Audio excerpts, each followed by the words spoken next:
Suddenly, an interface for a chat group forcibly materialized in his vision. After years of longing, his long-awaited golden finger had finally arrived, bringing tears of joy to his eyes. No longer would he have to live in constant fear.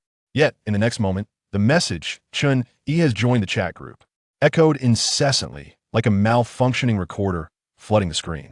What could this bizarre onset of a chat group signify? Was it a system glitch or a hidden, fortuitous opportunity? Let us observe how Chun-Yi embarks on his path of ascendance amidst this glitched golden finger. Chapter 1. All transcenders are named Chun-Yi. I believe I have encountered this trope before. Chun-Yi has joined the chat group. Startled, Chun-Yi, who had been exercising, flipped onto his feet and gazed around in astonishment, realizing that a chat group interface had appeared before him. Is this my golden finger? Tears welled in his eyes at long last. His golden finger had arrived.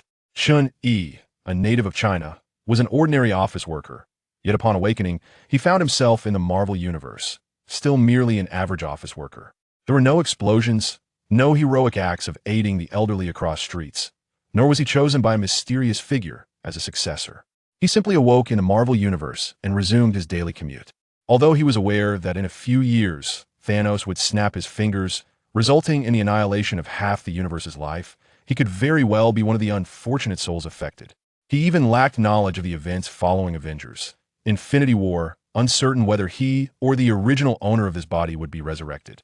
Reason dictated that he should flee immediately, especially since he resided in New York, where Tony Stark had already become Iron Man. Who knew when a rift in the sky might open, unleashing a horde of armored giants? Yet reality insisted he could not escape, for he was short on funds. Though his visage remained Asian, he was classified as an American, and Americans were notorious for their penchant for overspending.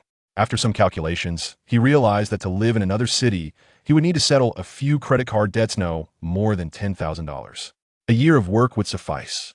If he fled without money, compounded interest would likely lead him to a life of homelessness, surviving on the streets. While living was preferable, it would be a life of mediocrity. Safety was crucial, but earning a living was equally vital as a corporate drone. Chun-Yi understood this all too well. Perhaps in his past life, he had succumbed to a heart attack, and in this second chance at life, he felt fortunate. Despite coming to terms with his situation, Chun-Yi still took the opportunity to exercise, not seeking to overpower Black Widow or overwhelm Hawkeye, but at least to run swiftly enough to avoid collateral damage in battles between superheroes and supervillains. After wiping the sweat from his brow, he gazed at the chat group interface with a flicker of anticipation. He understood that a golden finger was meant to connect characters from various worlds, allowing them to send gifts and red envelopes within the chat group.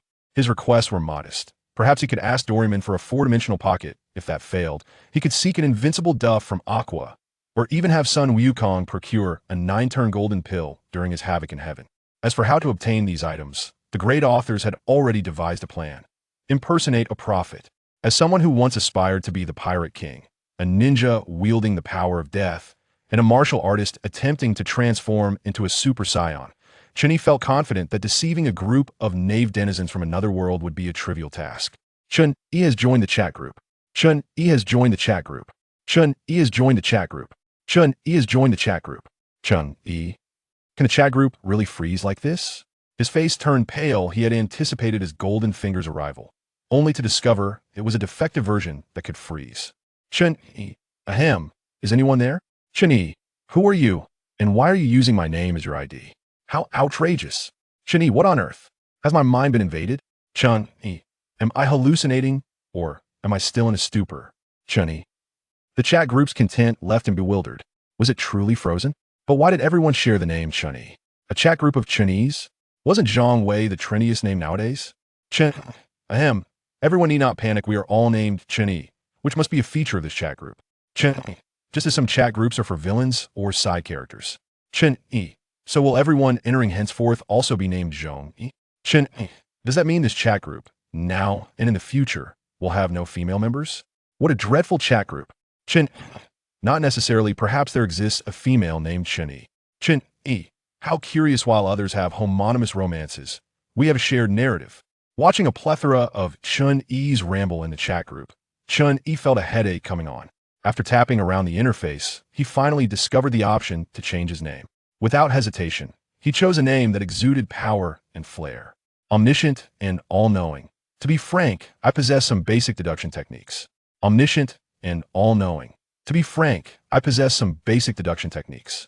Omniscient and all-knowing. To be frank, I possess some basic deduction techniques. Omniscient and all-knowing. To be frank, I possess some basic deduction techniques. Omniscient and all-knowing. To be frank, I possess some basic deduction techniques. Omniscient and all-knowing. X5. Chen the Great. Ahem. Just a minor error. My deduction abilities are quite formidable. As long as you inform me of the nature of your world, I can deduce it. X5. Chen the Great. X5. Chen the Calculator. Could we refrain from copying and pasting? X5. In the Marvel Universe, Chen Yi stared blankly at the chat group, once again questioning whether it had malfunctioned. Of course, there was another possibility. The four individuals in the chat group were all dim-witted otherwise. The current events were inexplicable. Chen Yi number 1. Surely this name has never been used before? X5. Amused. Chen Yi, emboldened by mischief, chose a name that no one could replicate. Marvel.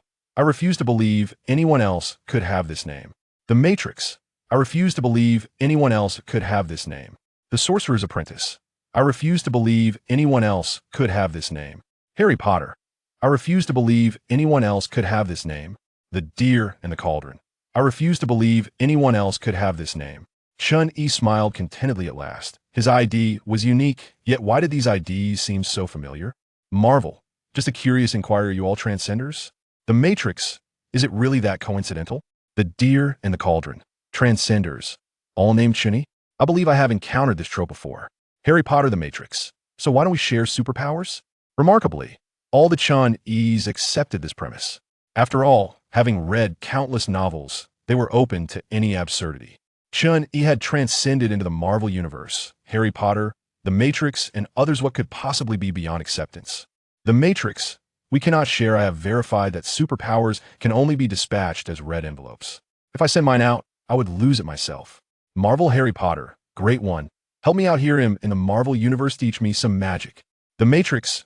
Yes, yes. Knowledge should be transferable. Teach me some magic, and it'll transform the Matrix into Sword Art Online. Then I can gift everyone in Asuna. Harry Potter. Actually, I don't know any magic. Chen Yi. X4. Not a time traveler. Yet reborn in the world of Harry Potter. And you dare to tell me you cannot wield magic? Who bestowed upon you such an ID? The Chen Yi of the Marvel Universe gazes skyward in disbelief. This so-called golden finger is truly a pitfall. Chapter 2. Have we truly traversed into 5 realms? And yet you dare to lecture me on science? Chen Yi, a resident of the Harry Potter universe, scoffed. It was not that he did not aspire to become a wizard, but the craft demanded innate talent, and regrettably, his fondness for sweet potatoes proved utterly ineffectual in amassing substantial magical power. After all, the English also indulged in sweet potatoes. His awareness of being in the Harry Potter world was quite straightforward. He had a childhood companion named Hermione Granger, whose parents were both dentists with a clinic adjacent to their home. Unfortunately, after graduating from elementary school, Hermione vanished from his life, only to be seen again during school dismissals. Despite his academic journey from primary school to the present, he had yet to receive an acceptance letter from Hogwarts. In contrast, Chen Yi from the Deer and Cauldron universe enjoyed a considerably more prosperous existence. Initially, he was reincarnated as a tavern server, a role he naturally resisted, as he had envisioned engaging in inventive pursuits to earn a modest income. However, the notion of composing poems was entirely out of the question, given that he had traversed back to the Qing dynasty, and he was utterly unaware of any notable poetry from that era. One fateful day, he encountered an exceptionally charismatic man, akin to a firefly in the night, vivid and outstanding. Without hesitation, he rendered the man unconscious. Armed with his knowledge of the Deer and Cauldron films and novels, Chen Yi approached the eunuch recruitment center with a mindset of, if I fail, I become a eunuch. Stepping into the shoes of Wei Xiaobao as little Gizi, through a series of trials and tribulations, he ultimately wedded a beautiful heiress and acquired the internal energy of the Dragon Master. Yet, his ambitions did not cease there. As a product of the socialist upbringing, Chen Yi felt compelled to instigate change within this world. He orchestrated the assassination of Kangxi by Longer, masqueraded as him, eliminated Wu Sangui, and under the guise of Wu Sangui, pledged allegiance to Master Jiunan, all while championing the cause of restoring the Ming dynasty within the capital city. The others in the chat group were practically salivating at his account, as although the wives of Wei Xiaobao in this version were fewer, the allure of beautiful women remained unchanged. Princess Janning, Longer, Ake, and the twin Schwangers. in stark contrast to Qin Yi's arduous journey in the Deer and Cauldron universe. The Qin Yi from the superpower unleashed realm stumbled upon his extraordinary abilities effortlessly. Upon his arrival, he was a young man whose family owned a supermarket. Upon discovering a classmate named Luther, who was perpetually filming, he decisively attended a party, skillfully diverting the three main characters and seizing superpowers for himself. Yet, as an exemplary student, despite his newfound abilities, Qin Yi refrained from behaving recklessly, choosing instead to remain diligent in his studies. As for the Qin Yi of the Matrix, his fate was even less fortunate. When Morpheus approached him, he unhesitatingly swallowed the blue pill, laughing at the notion of joining them in the bland reality of the world. He promptly awakened, but despite Morpheus's vehement assurances that he had not been drugged, and subsequent confirmations by others, Qin Yi still felt he had been duped. Yet publicly, he suggested that perhaps a technical glitch had occurred, given Zion's limited capabilities, rendering some subpar outcomes understandable. In the Deer and Cauldron universe, he declared his intention to establish a constitutional monarchy. Although still capitalist, it was undoubtedly superior to feudalism. After all, he acknowledged his limited education. Whether Chongzhen was a foolish monarch is debatable, but he certainly lacked the qualities of an emperor, while Jiunan was even less suitable for such a role. Now a nun who could recite scriptures, but was ill-equipped to govern. Though Qin Yi enjoyed a life that many would envy, complete with multiple wives, he had to grit his teeth to maintain the position of regent. In the superpower unleashed realm, he offered to procure several books by Marx, to which he received thanks. Qin Yi from the Deer and Cauldron universe side, expressing his preference for the decaying capitalist society. In this disconnected world, even if he printed Marx's works as pamphlets, dissemination would be futile, especially since the common folk were largely illiterate. Attempting to discuss equality would earn him nothing but bewildered stares. It is indeed challenging to alter one's mindset. Some individuals, despite spending a lifetime in a socialist society, still harbor disdain for those they deem beneath them, even if they themselves are relegated to public transport, no longer holding noble status. Why can't memories be shared? I yearn to delve deeper into my studies, exclaimed the Matrix's Qin Yi. From a scientific perspective, neither shared memories nor abilities align with the law of conservation of energy, replied Harry Potter. Huh. We've all traversed into 5 realms, and you still lecture me on science? Qin Yi retorted. There may still be a few Qin Yis who have yet to join this chat group, mused the Matrix's Qin Yi. I postulate that the true Qin Yi may have perished, and we are merely recipients of his memories, with this chat group serving as his repository, suggested Harry Potter. That thought is chilling, remarked Marvel. However, this theory lacked credibility, as they discovered that the chat group could not only dispense superpowers as red packets, but also internal energy, and even memories packaged as gifts. The individuals involved lost these abilities entirely, superpowers vanished, internal energy dissipated, and memories were rendered void. It appeared as though the chat group resembled Qin Yi's essence.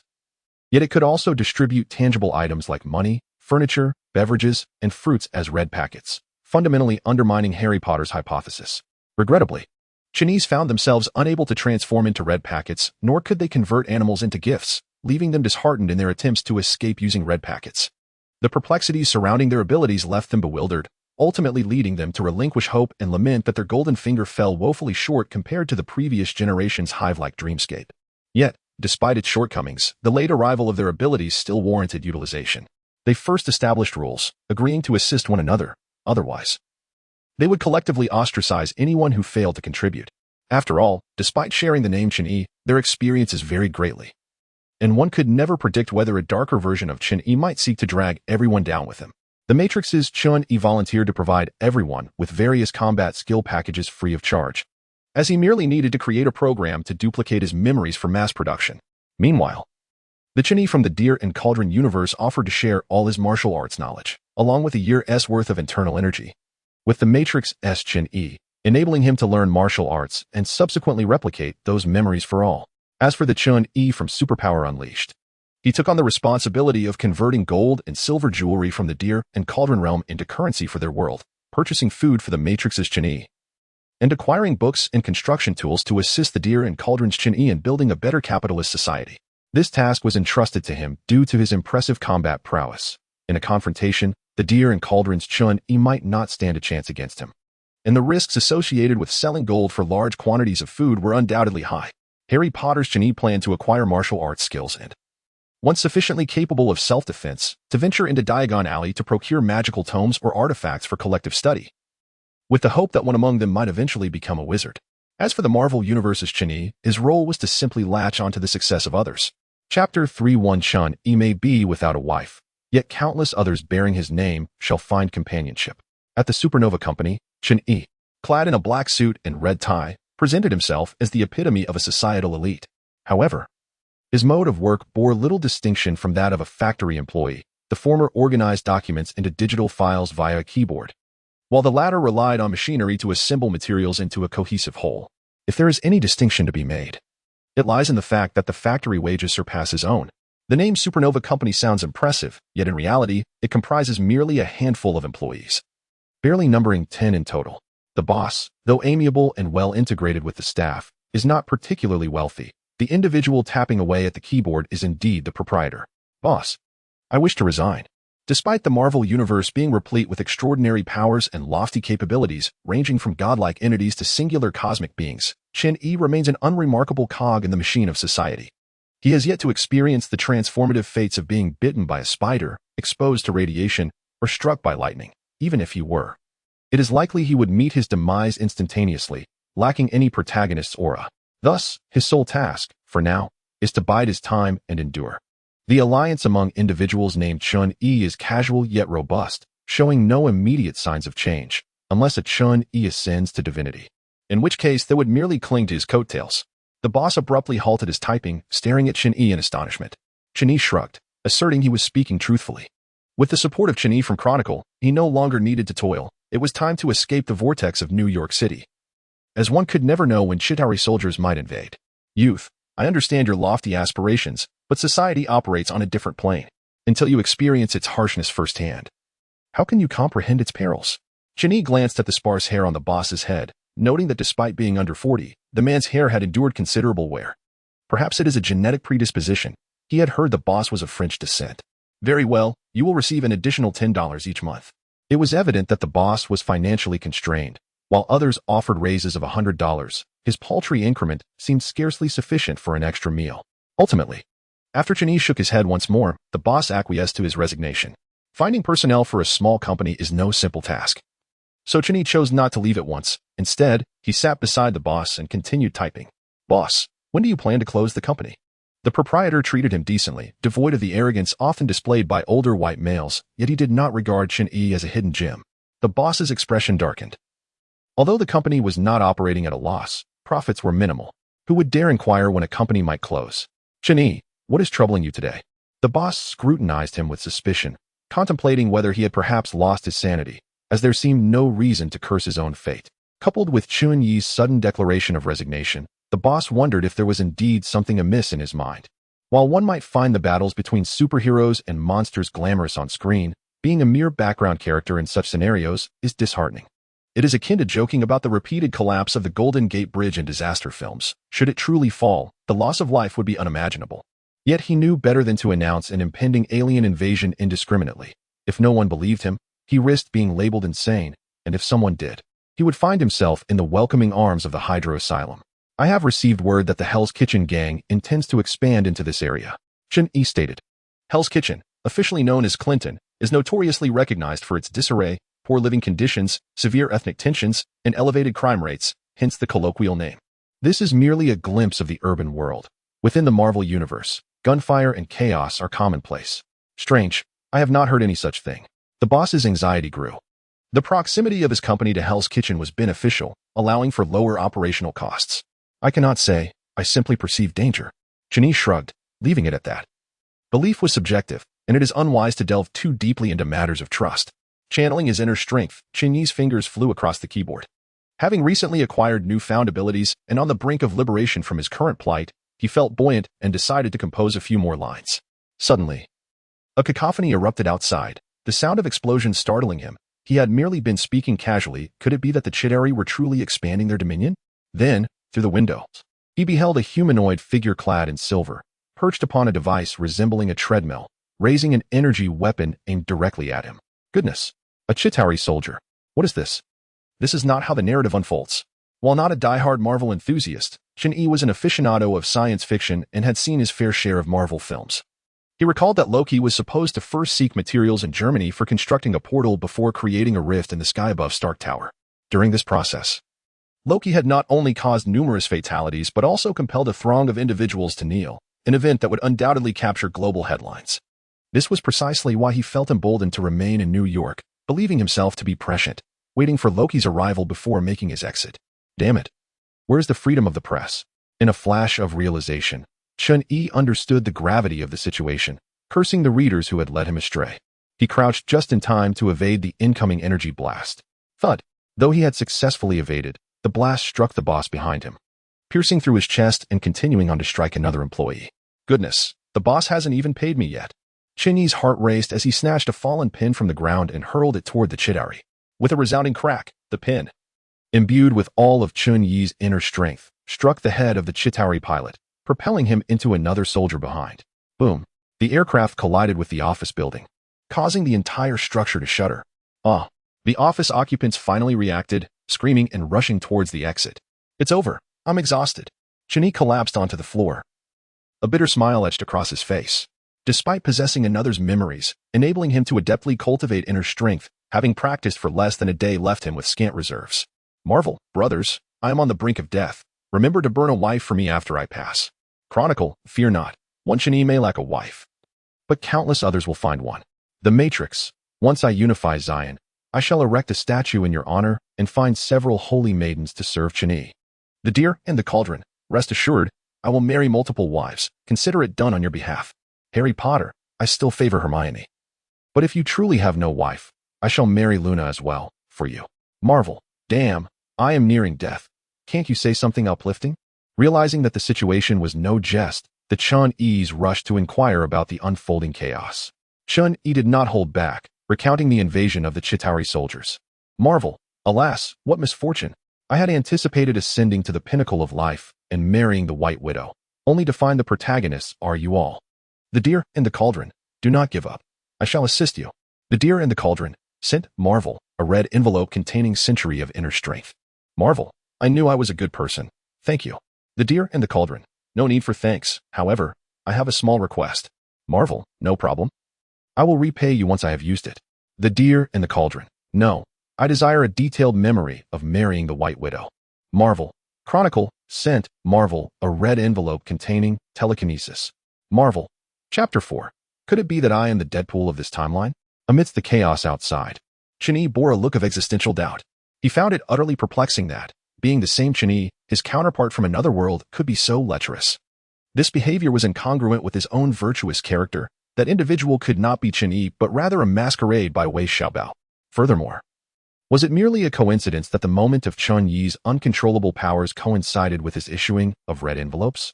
Just then, a colossal metallic beast slowly soared overhead, causing Chun-Yi's eyelids to flicker. He hastily clicked to claim the centenary inner strength and telekinesis. The powerful inner strength surged into his body, rendering his mind exceptionally clear, instilling in him a fleeting illusion of being capable of conquering the world. No wonder Andrew had succumbed to such overwhelming power.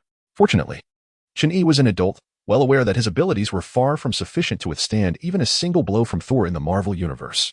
With a sense of resolve, he quietly slipped out of the building, preparing to escape. The sky had been rent open, with countless Chitauri soldiers pouring forth, occasionally accompanied by a few colossal beasts stretching over 100 meters. The ground below had already transformed into a wasteland, littered with corpses. Reality was far more brutal than cinema. Manhattan was a city with a population exceeding 1 million. One of the most densely populated areas in the world. Such a scenario could not be as trivial as depicted in films. Damn it. Though he bore no fondness for America. Witnessing the alien invasion rampaging through New York tightened Chun-Yi's fists. This was not merely sympathy, but a shared indignation. To the aliens, humanity was merely a lesser species. A perspective even Thor harbored towards humans. Truth be told, Chun-Yi had always found Loki, the antagonist in the films, quite compelling. And he felt a tinge of regret at his demise in Avengers Endgame, having even binge-watched Loki. It was not that Earth adhered to rules, but rather that its denizens recognized their own weakness when faced with Asgardian might. They could not contend with such a formidable civilization. Buzz, a pair of Chitauri soldiers spotted him, hurtling towards his direction. Humph. Chun-Yi pointed his right hand at the soldiers, grasping the air as he forcefully clenched his fist. Crack. The armored soldiers and their flying craft were crushed into a sphere by his telekinesis, which he casually discarded to the ground. If Scarlet Witch had acted as I just did, Thanos would have met his demise long ago. While contemplating Chun-E's gaze shifted to the towering energy column emanating from Stark Tower. Perhaps I should seize the Mind Stone, even if I cannot utilize it. I can prevent Thanos from collecting the Infinity Stones. Marvel, provide me with a disguise suitable for concealing my identity. The Deer and the Cauldron, I possess a battle suit of the Destroyer King. Do you desire it? Chun-Yi, why does Wei Xiaobao from the Deer and the Cauldron possess a battle suit of the Destroyer King? The Matrix, resources are scarce in Zion. We only have one suit per person. Goodness, is it that severe? Uncontrollable powers. This is my specially designed flight suit, meant to insulate against lightning, lest I inadvertently share the same fate as the lightning leopard. Ahem, Steve. Chun-Yi felt a surge of joy. You are indeed reliable. But then he realized. Marvel. So you haven't washed it? Uncontrollable powers. We are all on the same side. My wearing it is tantamount to your wearing it. Marvel, damn. Ultimately, Chun-Yi clicked to claim the red envelope, only to discover that it was merely a jest. He indeed had a change of clothes. And this one was freshly laundered. Soon, a black and red ensemble appeared in his hands, accompanied by 2 katanas and handgun. Why does this outfit look so familiar? Marvel, why does it resemble Deadpool? Uncontrollable powers. I had no inkling it would align with the Marvel Universe. This outfit can effectively conceal my identity. And should anyone capture footage, they would certainly assume it was special effects. How astute. But why not procure a Spider-Man suit? That would be far more credible. Who has ever seen Deadpool flying? Moreover, you are aware that Steve's portrayal is akin to the Lightning Leopard, so why not acquire the Lightning Leopardess armor?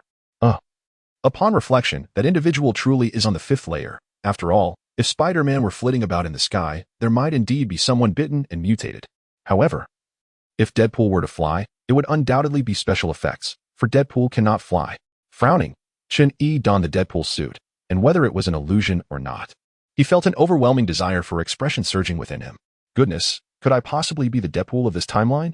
Knowing the plot, it would not be surprising if I had a companion lurking behind me. Suppressing the urge to complain, Chun-Yi descended to the ground, heading towards Stark Tower. Steering clear of the skies would attract less fire, as that would be tantamount to courting death. Thus, he opted for the relative safety of the ground. Moreover, telekinetic flight was not true flight. It was essentially an invisible hand lifting a person, which explained why, in the original plot, Andrew and the others appeared unsteady during their flight. However, the Chitauri soldiers were half-mechanical beings. As soldiers fell, new ones were swiftly dispatched to surround him. Swish, swish, swish. A barrage of energy blasts rained down upon Chun-Yi. Time to skedaddle. Chun-Yi activated his agility-enhancing technique and, unable to evade entirely, enveloped himself in a telekinetic shield. He drew his twin pistols and retaliated against the Chitauri soldiers, each bullet striking precisely into their eye sockets, thanks to the firearm's memory downloaded from the Matrix. Goodness, I resembled Deadpool even more. Boom, boom, boom. Help, help. This is troublesome, Chun-Yi muttered under his breath, extending his right hand. And the car door was yanked open with a sudden force. Quick, find somewhere to hide. A girl hastily exited the vehicle, trailing behind Chun-Yi. In such a chaotic melee, running around aimlessly would surely be courting death. It was far safer to stick with this masked figure. Chun-Yi frowned. It was not that he was unwilling to protect others, but he was intent on reaching Stark Tower to see if he could procure the Mind Scepter and the Tesseract, hoping to distribute these items as red envelopes to others, ensuring Thanos could never find the Infinity Stones. After some contemplation, Chun-Yi requested a firearm from the uncontrollable version of himself and handed it to the girl. Take this. I cannot protect you indefinitely. I must go to put an end to this war. He was unsure where the uncontrollable version had amassed so many weapons, given he was supposed to be a model student. The girl bit her lip and nodded. Although she understood that Chun-Yi's departure would endanger her, she also realized that if this war continued, her peril would persist. Besides, there was no reason he should continuously shield her. Grasping the gun, the girl contemplated briefly before darting towards the outskirts of Manhattan. Although it felt somewhat akin to swinging on wires, Chun-Yi adjusted his approach, flying low towards Stark Tower, occasionally rescuing those trapped or neutralizing Chitauri soldiers along the way. As for those grievously injured and unable to move, he could only offer them an apology. Chapter 5. Due to the alteration of the plot, facing imminent annihilation from a nuclear strike, what should I do? I await your guidance urgently. That girl seems strangely familiar. Could she be a young Sky? Perhaps I should set a modest goal, become the king of Inhumans, marry Quake, and ascend to the pinnacle of life? Surveying the carnage surrounding him, Chun-Yi sought to divert his discomfort through the process of divergent thinking. Although the combat instincts instilled by the Matrix heightened his awareness, The initial discomfort of being on the battlefield provoked a near-nauseous impulse within him. I wonder if I could hold my own against Iron Man? Chun-Yi mused, recalling how, in the original plot, Andrew had emerged unscathed from police gunfire. Had it not been for his cousin's ambush, he might have truly become a top predator. Of course, he would ultimately fall victim to the U.S. government's bombardment. Boom. At that moment, a figure clad in gold and crimson descended from the sky, shattering a nearby phone booth. As the saying goes, speak of the devil, and he shall appear, and descending from the heavens was none other than Iron Man, the quintessential figure of the Marvel Cinematic Universe, Tony Stark. In a sense, he represents the inception of this universe without his emergence. It is uncertain whether the Marvel Cinematic Universe would even exist. However, at this moment, Iron Man's appearance was rather disheveled, his armor marred with scratches, and he was prostrated on the ground, resembling a machine on the brink of collapse. Chun-Yi recalled that Iron Man had propelled himself into the maw of a colossal steel beast, effectively annihilating it. It dawned on him that he seemed unable to match Iron Man's prowess. Nevertheless, a throng of Chitauri soldiers surrounded Iron Man, unleashing a barrage from their energy weapons, forcing him to retreat. Bang, bang, bang. Chun-Yi raised his firearm and fired several shots, dispatching the group of Chitauri soldiers. Iron Man managed to steady himself and regarded the unexpected newcomer with a hint of bewilderment. Wow, quite the impressive look. Under ordinary circumstances, Tony would have exchanged quips. But now, any semblance of assistance was vital for the Avengers. He offered Chun-Yi a thumbs up, a gesture of acknowledgement that sufficed as gratitude. For Tony, to lower himself to praise another was already a significant concession. Chun-Yi, however, was preoccupied with his own mission to deliver the 2 Infinity Stones out of the Marvel Universe. If he succeeded, he might become a target of the Avengers' wrath. This disguise was no longer viable. Tony, incensed, could hardly tolerate this individual's audacity. Stark, can you hear me? At that moment, Nick Fury's voice echoed from within Tony's armor. A plane carrying a nuclear bomb is en route. Alarmed, Tony inquired, how long do we have? No more than 3 minutes. Seizing the opportunity, Tony propelled himself like a missile towards the rooftop of Stark Tower, where he spotted the Mind Stone situated in the circular corridor. Unexpectedly, Black Widow had already arrived at Stark Tower, assisting an elderly man named Eric Selvig, an astronomer who had been coerced by Loki into constructing a teleportation device. He had also created a contingency, a device to close the portal. This was not due to any partial control. After all, it would be illogical to install a door that could not be closed. Black Widow swiftly aimed 2 handguns at the masked figure before her, suspicion clouding her gaze. Why did this individual's appearance evoke a sense of absurdity? Was that tuft at the back of his hood for real? Ignoring her, Chun-Yi lunged for the Mind Stone. Bang, bang, bang. Without hesitation, Black Widow fired several rounds. She was acutely aware of the Mind Stone's significance, and if the stranger were to seize it, the entire world could face dire consequences. An invisible shield enveloped Chun-Yi as he grasped the Mind Stone, his eyes igniting with a blue luminescence. Ah, so that's how it is. Chun-Yi murmured to himself. The moment he acquired the Mind Stone, he intuitively grasped its usage. Evidently, it had been modified in some way, explaining why Captain America could utilize it to incapacitate his past self in Avengers Endgame. Put down the stone, Black Widow commanded, firing her weapon as she communicated with the Avengers. I require support. A man in a red uniform has taken the Mind Stone. Red uniform? Does he carry 2 knives on his back? Iron Man inquired. Indeed, do you know him?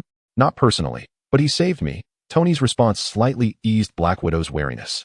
Nevertheless, she called out to Chun-Yi, please relinquish the stone. We needed to shut down the teleportation device. Chun-Yi remained silent. Speaking would risk revealing his identity to S-H-I-E-L-D. Thus, he raised his left hand, causing Black Widow and Eric to be drawn towards him. With the Mind Stone poised in his right hand, he pointed it at their hearts, their pupils gradually enveloped in blue. Secure this area, Chun-Yi commanded with the Mind Stone. Natasha? What is happening? Iron Man was entirely oblivious to the unfolding events, believing that the earlier individual was aligned with them. However, Black Widow disregarded the communication in her earpiece, reloading her weapon and guarding the rooftop entrance. Chun-Yi guided Dr. Selvig to the towering energy column to shut down the teleportation device. Disabling the device was not as simple as lightly tapping the Mind Stone. Eric Selvig needed to recalibrate the data. Otherwise, the collision of the 2 Infinity Stones could result in catastrophic consequences, obliterating New York City rather than merely closing the portal. Once reasserted, Dr. Selvig hastily righted the computer equipment that had been toppled by the shockwave and began to adjust the energy data. Aim for the top, he called to Chun-Yi. Chun-Yi raised the Mind Stone and thrust it towards the teleportation device. ZZZZ. The Mind Stone collided with the energy shield surrounding the device, sending sparks flying. Yet, if Black Widow could penetrate the shield, then Chun-Yi, possessing the martial prowess of a seasoned warrior, easily pierced the energy transmission point with the Mind Stone. With a hum, the energy from the teleportation device dissipated, and the aperture in the sky gradually began to close. Click, click, click. The spatial portal sealed shut, severing the connection signal for the Chitauri soldiers, who promptly collapsed to the ground like lifeless automatons. With a sigh of relief, Chun-Yi gazed at the clear blue sky. Haha, who would have thought I would have a day of saving the world? Yet, a nagging sensation told him he had forgotten something. The Avengers warned him of an incoming nuclear bomb. Just then, Black Widow approached him, although under his control. She retained her own thoughts and felt compelled to inform him of the impending crisis. Chun-Yi, marvel, due to a plot twist. We are about to be obliterated by a nuclear bomb. What should I do? Urgent. Chapter 6, Is Everyone Afraid of Deadpool? The Deer and the Cauldron, hurry. Do as I say. Chun-Yi anxiously monitored the chat group for insights from his counterpart in The Deer and the Cauldron. The Deer and the Cauldron, stuff my inner strength into a red envelope and send it to me. Chun-Yi, it's his fault. This fellow has been thoroughly infected with absurdity. The Matrix, first, send the Mind Stone and the Tesseract over, then make a hasty retreat. After all, it's not you launching the nuclear bomb. Moreover, by doing so, you would have saved the world. Destroying New York would merely be a sacrifice to the heavens. Thank you very much. Harry Potter, are you foolish? You can stuff the nuclear bomb into a red envelope. Chun-Yi, marvel, but who should I send it to? Sending a red envelope always requires a target, and while time may stop, what happens when I retrieve it? Superpower unleashed. Just send it to the group. Who knows? Maybe some version of Chun-Yi will find it useful. Chun-Yi, for the purpose of world destruction, right? Regardless, this was not the time for such thoughts. He hastily placed the Mind Stone and the Tesseract into a red envelope and sent it to the Chun-Yi of the Deer and the Cauldron. The Deer and the Cauldron. Wait, can it really be sent over? According to Marvel's lore, the Infinity Stones belong solely to the Marvel Universe. Yet they can now be transmitted to another world via a red envelope. This defies logic. Harry Potter, perhaps the power level of our chat group surpasses that of the Marvel Universe. The Deer and the Cauldron, in simple terms. Our setting is superior to that of the Marvel Universe. Superpower unleashed, reasonable and convincing. Chun-Yi grew weary of the idle chatter in the group and utilized telekinesis to soar towards the direction of the nuclear bomb. At that moment, a red-clad figure ascended from the ground, energy cannon charged and aimed at Chun-Yi. Clearly, the manipulation of Black Widow's actions has turned Iron Man into an adversary, leading him to doubt the sincerity of any claims to save the world. To his astonishment, Iron Man realized his right hand was slowly twisting, pointing towards his own right foot. He hastily ceased the gathering of energy in his hand. Sir, an invisible force is distorting my arm. It is likely a form of superpower, Jarvis promptly responded. Iron Man instinctively distanced himself from Chun-Yi, attempting to initiate a ranged attack. Just then, the thruster on his right leg unexpectedly shut down, causing him to topple over. In a sense, while telekinesis may not entirely overpower Iron Man as Magneto's abilities would, it can still inflict damage on the armored suit. As the more intricate the machinery, the more susceptible it is to destruction. Furthermore, compared to Scarlet Witch's Crimson Power, Chun-Yi's telekinesis is intangible and formless, akin to Ant-Man's ability to compromise Iron Man's suit, simply by directing his telekinetic force to penetrate the thruster at Iron Man's right foot. With urgency, Iron Man directed his right hand downward to act as a thruster, gazing at the distant Chun-Yi, exclaiming, "Thor, we need support here." Upon seeing the God of Thunder, Chun-Yi felt a surge of dread. While the strongest of the Avengers might currently be Hulk, who cannot fly, Chun-Yi had no fear of him, as outrunning him posed no challenge. However, Thor was different. If an all-rounder warrior could be likened to a hexagonal figure, Thor represented a pentagonal warrior, lacking only in wisdom in the magical sense, not intelligence, absolutely. Wait. I'm merely here to prevent a nuclear explosion, not to become your enemy. Chun-Yi hastily shouted. Thor, hearing this, regarded Chun-Yi with suspicion, uncertainly inquiring. What should I do? He was not directing the question at Chun-Yi, but rather seeking guidance from Iron Man through his earpiece.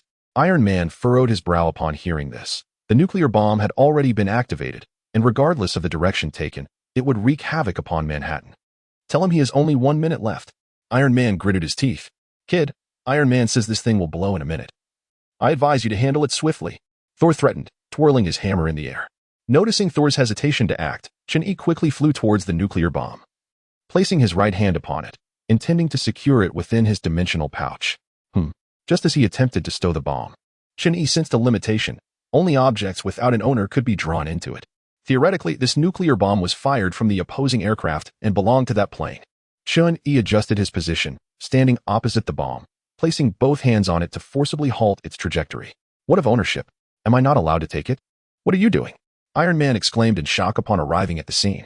Are you attempting to take everyone down with you? However, at that very moment, the nuclear bomb vanished from Chun-Yi's hands, plunging the world into silence.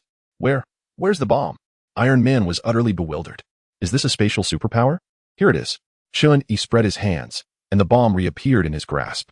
Chun-Yi certainly did not wish to perish alongside everyone else. But he needed to send a warning. He was now a man carrying a nuclear bomb, and if provoked, he would unleash it. Of course, such intimidation could not be overused, for the bomb was set to detonate in under a minute. While there may be no concept of time in the chat group, retrieving and reinserting the bomb would still consume time, and should it truly explode, it would be nothing short of absurd. Iron Man was indeed frightened, urgently shouting, "Quick! Put it away. Are you afraid of Deadpool?" Chun-Yi scoffed, sending the pouch to the hacker version of Chun-Yi. The reason for sending it to the hacker version was twofold: to allow him to investigate and to guard against a potential world-destroying Chun-Yi joining the chat group and using the bomb for an explosive spectacle. "All right then, sir, perhaps you should explain your actions," Tony said, relieved that the nuclear bomb issue had been resolved. "Explain? Shouldn't it be you who owes me an explanation?" Now that he had begun to speak, Jarvis would undoubtedly record it, and Chun-Yi retorted. "I was minding my own business in Brooklyn when suddenly a large hole appeared in the sky, and a swarm of aliens emerged. No, I mean the item you took." Iron Man frowned, realizing that the Tesseract and the Mind Stone were missing from Stark Tower. These were the catalysts for the incident, and he could not allow Chun-Yi to leave so casually. "Regarding that, I cannot hand it over," Chun-Yi replied coldly. "That item is the key to opening that portal, and I have no desire to open it again." Iron Man shook his head. "We certainly have no intention of opening that portal. It was taken from us." If you could lose it once, you might lose it again." "Do you truly expect me to trust you? Handing the Infinity Stones over to the Avengers is tantamount to delivering them to Thanos. It's better to transport them to another world altogether. That is my bottom line. Outsider, I advise you to surrender the Tesseract," Thor declared. Despite being unaware of the full circumstances, he chose to side with Iron Man. Chun-Yi, with a thought, made the nuclear bomb reappear in his grasp. "Are you certain?" Thor and Tony exchanged glances, and Chun-Yi leisurely remarked, "To be honest, I possess the ability to banish items to a realm devoid of time flow. Thus, I am currently in possession of a nuclear bomb that could detonate at any moment." "You are indeed impressive," Thor observed warily, not fully grasping the extent of the bomb's power, but intrigued by the notion of being able to cast items into a timeless void. "Good thing I didn't throw my hammer at you," Thor silently congratulated himself, deciding to refrain from using the hammer as a projectile in the future. In reality, even if Thor had hurled his hammer, Chun-Yi would have been unable to secure it within the pouch, but both parties remained oblivious to each other's thoughts. Thus a stalemate ensued. "Farewell. Do not follow me." Chun-Yi waved to the two, altering his direction to fly towards Central Park, disappearing into the forest. Whoa. Thor spun his hammer, ready to pursue, but Iron Man intervened. After all, Thor was unaware of the nuclear bomb's potential devastation, while Iron Man, as a former arms dealer, understood that if pushed to the limit, they could obliterate all of Manhattan. Let's first resolve the situation with Loki. Upon hearing Loki's name, Thor instantly recognized Iron Man's reasoning as sound, and the group hurried to the rooftop of Stark Tower, where they were astonished to find Hawkeye lying alongside Loki. "What happened?" Iron Man exclaimed, rushing to awaken Hawkeye. "Natasha has been compromised," Hawkeye groggily replied. "If only I had controlled that woman first," Loki sighed, pinned to the ground by Hulk. Before his control, Hawkeye had been unable to defeat Natasha, and even after being controlled, he remained no match for her. As a sorcerer, he could hardly rely on two small knives for close combat, yet he aspired to be an archer? "Be quiet," Thor interjected, producing a metallic device and pressing it against Loki's face, effectively sealing his mouth. The locator cannot find Natasha's position. Meanwhile, Nick Fury felt a chill run down his spine, knowing that both Black Widow and Hawkeye were seasoned agents of S.H.I.E.L.D. The betrayal of Hawkeye followed closely by the disappearance of Black Widow left S.H.I.E.L.D. resembling a sieve. There exists a contemptible faction of politicians. One nuclear bomb dispatched, yet instead of subduing the extraterrestrials, they inadvertently summoned a paternal figure. How shall S.H.I.E.L.D. engage with this enigmatic individual henceforth? To apprehend him? Would they dare? In mere moments, he could unleash devastation. To refrain from capture? A mobile nuclear bomb will undoubtedly instill terror in any individual. Even Iron Man finds himself in a quandary as these unexpected events unfold in rapid succession. Based on my deductions, she has likely concealed herself. As a fellow agent who has experienced control, Hawkeye surmises Natasha's forthcoming actions. Although aware of her manipulation, her consciousness no longer remains under her dominion. As if a foreign awareness commandeers her form. While this mysterious figure's control over Natasha may be casual, her expertise as a seasoned operative ensures she would not allow anyone the opportunity to awaken her, leading to her natural concealment. This implies she might be seeking out that enigmatic figure. Iron Man breathes a sigh of relief. Despite the ambiguity surrounding this mysterious individual, he appears devoid of malevolent intent, having saved New York by removing the nuclear device, for which they owe him gratitude. Unbeknownst to Chun-Yi, whose actions have precipitated considerable chaos, he enters the forest. First returning Deadpool's suit to the uncontrollable Chun-Yi, then claiming the Garfield outfit from the novel The Deer and the Cauldron, gliding low into Queens. He ultimately changes into his own attire within an alleyway. Surely, no one will detect him now? Chun-Yi muses, yet he no longer fears recognition, as he is, after all, in possession of a nuclear bomb. Even Hulk's destructive capability pales in comparison. S.H.I.E.L.D. must weigh the consequences should they attempt to apprehend him. Although the war is concluded, the police remain oblivious, directing civilians into the underground bunkers. Many are unaware that Americans have an affinity for constructing such shelters. Some families even possess personal bunkers, always prepared for various calamities. While these bunkers may serve little purpose in reality, they indeed prove advantageous within the cinematic realm. It appears I have not encountered two Hulks, suggesting that the narrative of Avengers Endgame does not exist. Under police direction, Chun-Yi enters the underground shelter, pondering the implications. The absence of future Avengers may stem from two possibilities. Either he has altered the storyline, influencing the future, or he exists in a universe distinct from the Marvel Cinematic Universe. Regardless, the likelihood of Thanos snapping his fingers in the future seems minimal. Of course, refraining from the snap does not imply Thanos will abstain from orchestrating population control on Earth. Even the current Thanos adheres to the principle of eliminating half in one day. Earth may be subjected to the same fate. The Deer and the Cauldron. This Mind Stone is incredibly powerful. Marvel, don't misuse it, you fool. The Deer and the Cauldron. I never specified how I would wield the Mind Stone. Something feels amiss. The Matrix. Do you think Thanos could teleport to the world of the Deer and the Cauldron via the Tesseract? Uncontrollable power. That seems unlikely, right? The Deer and the Cauldron. Oh dear, perhaps I should return this Infinity Stone to you. The Deer and the Cauldron has sent Marvel a red envelope containing Tesseract. Chun-Yi, then you'd better return the Mind Stone to me as well. However, Chun-Yi realizes that it would be wiser to keep the Tesseract in the chat group, as should Thanos dare to teleport into the chat, he might very well be compressed into a group file. After spending a considerable time in the bunker, the police finally announce that the conflict has been resolved. However, entry into Manhattan will be restricted for the foreseeable future, given the extensive presence of both alien and human corpses. Fortunately, Chun-Yi does not reside in Manhattan, as his former self lacked the wealth for such a locale. Instead, he resides in Queens, which will eventually become the home base of Spider-Man. Wait a moment. If that is the case, I might not need to flee New York after all? Chun-Yi suddenly realizes that the subsequent plot does not involve New York. He recalls that the storyline of Avengers Age of Ultron transpires in Sokovia. As long as he refrains from recklessly traveling to Sokovia, he remains safe. Sigh.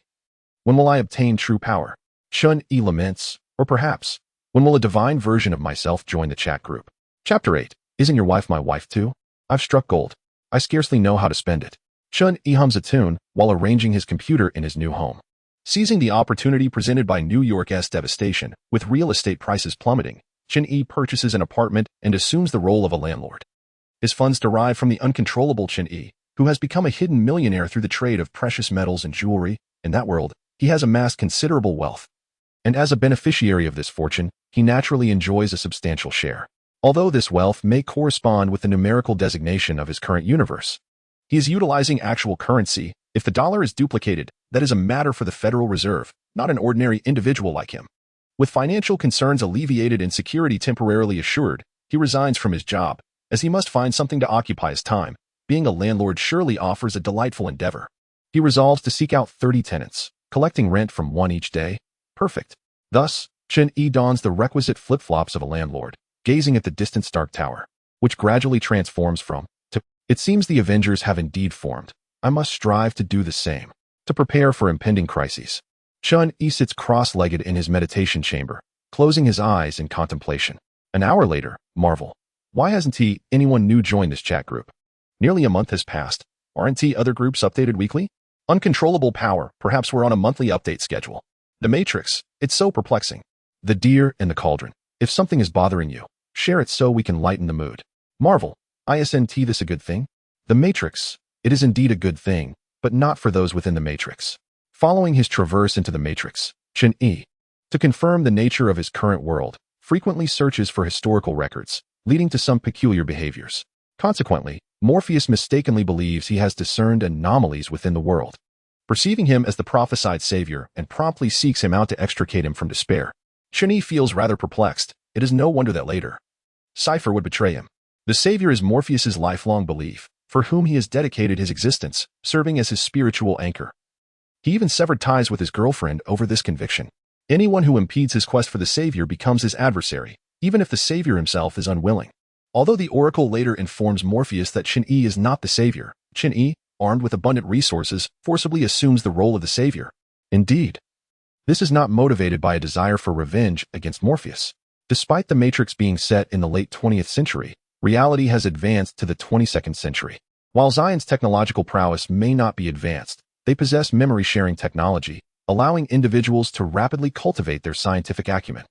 The fundamental difference between humans and machines lies in their thought processes. Machines are rigid, while humans possess diverse perspectives. Once the minds of all individuals are liberated, each person can create miracles. Previously, Zion teetered on the brink of collapse. Individuals subsisted on gruel, facing profound uncertainty about the future, for their adversary was overwhelmingly formidable, rendering their meager armaments inadequate against the Matrix. Their only recourse was to attempt internal sabotage. However, the situation has changed. While resources may not be abundant, they now have the materials necessary for production. Given a few more years, they are confident they can obliterate the Matrix entirely. An elderly man, his hair white as snow, exclaims with fervor, "The Matrix requires a power source, thus we must produce ample electromagnetic pulse bombs. In doing so, we can completely dismantle the Matrix."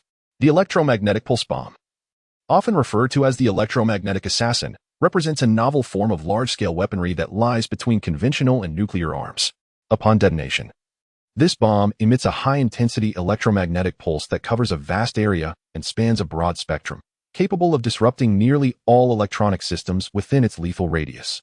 Unfortunately, or perhaps fortunately, the Matrix itself is electronic in nature. Is it truly that simple? Chen-Yi pondered, questioning how humanity and history had been vanquished. Yet, would this not also result in the demise of individuals within the Matrix? While the electromagnetic pulse bomb poses no threat to biological entities, the issue arises from the connection between the Matrix and the human brain. Once the bomb is activated, the minds within the Matrix would undoubtedly be scorched. The old man raked a hand through his disheveled hair, clearly troubled. Regardless, we finally possess a means to counter the Matrix. If all else fails, we must simply apologize to those within.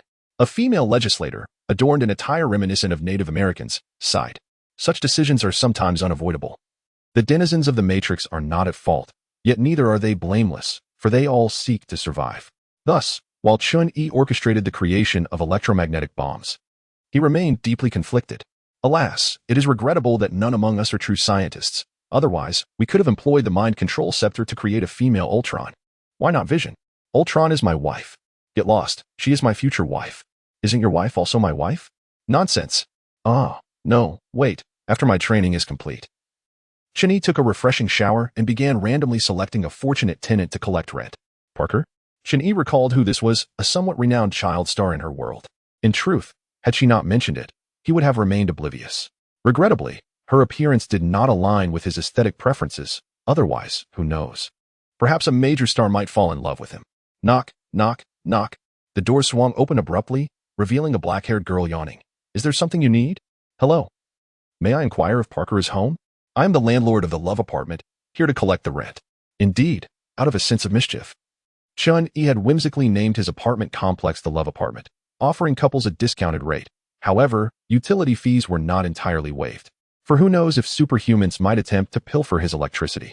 Unfortunately, rather than encountering a thief, he was greeted by Jessica Jones. Jessica, a superhero with a penchant for chaos, was known for her drinking habits, foul language, and unmistakable aggression. Goodness, if the purple man had his sights set on her. Who knows what might be stolen, perhaps even his very home. Oh, I heard Parker mention you. You rejected her request for a rent reduction.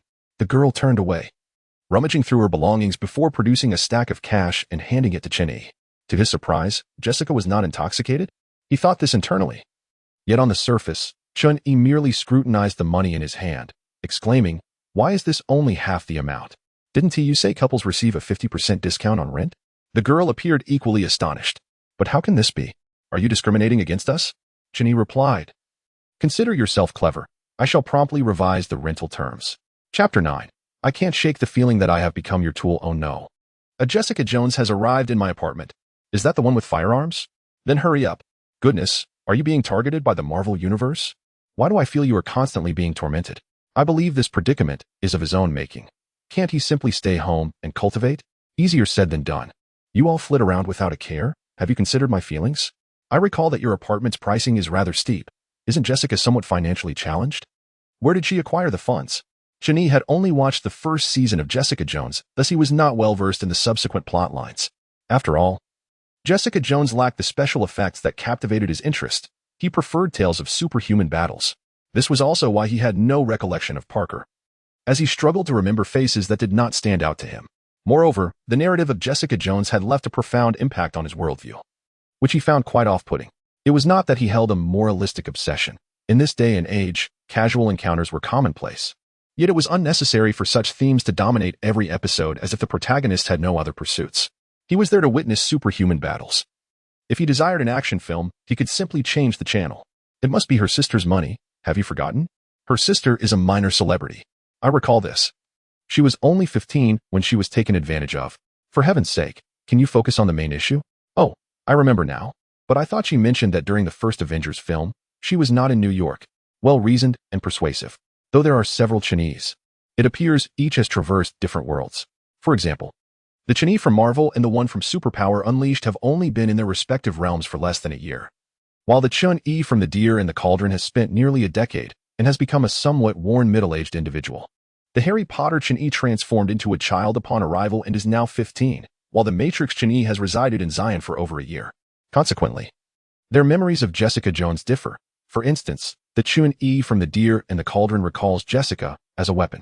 Parker's mother is a staunch materialist who, in her quest for Parker's fame, even forbade her from eating properly, resorting to forced vomiting, which left Parker in a state of distress and led to her developing a habit of substance abuse.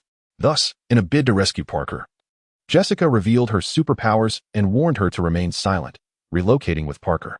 So, does this mean Jessica is still a novice? This individual is beyond saving. Does this imply that the Purple Man has yet to appear? How could he not have appeared? That fiend has been wreaking havoc since the age of 7. And who knows how many lives he has ruined by now. Come on, Deadpool, take him out from 800 meters away. What are you talking about? And don't call me Deadpool. You actually think of your own sister in that way?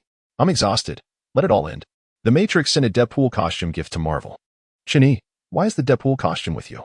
Superpower Unleashed. Ahem, I was too busy sending gifts and accidentally forwarded it. Time to pay the rent. And perhaps we should install a quarantine door to guard against the Purple Man's virus. From now on, it would be prudent to remain indoors.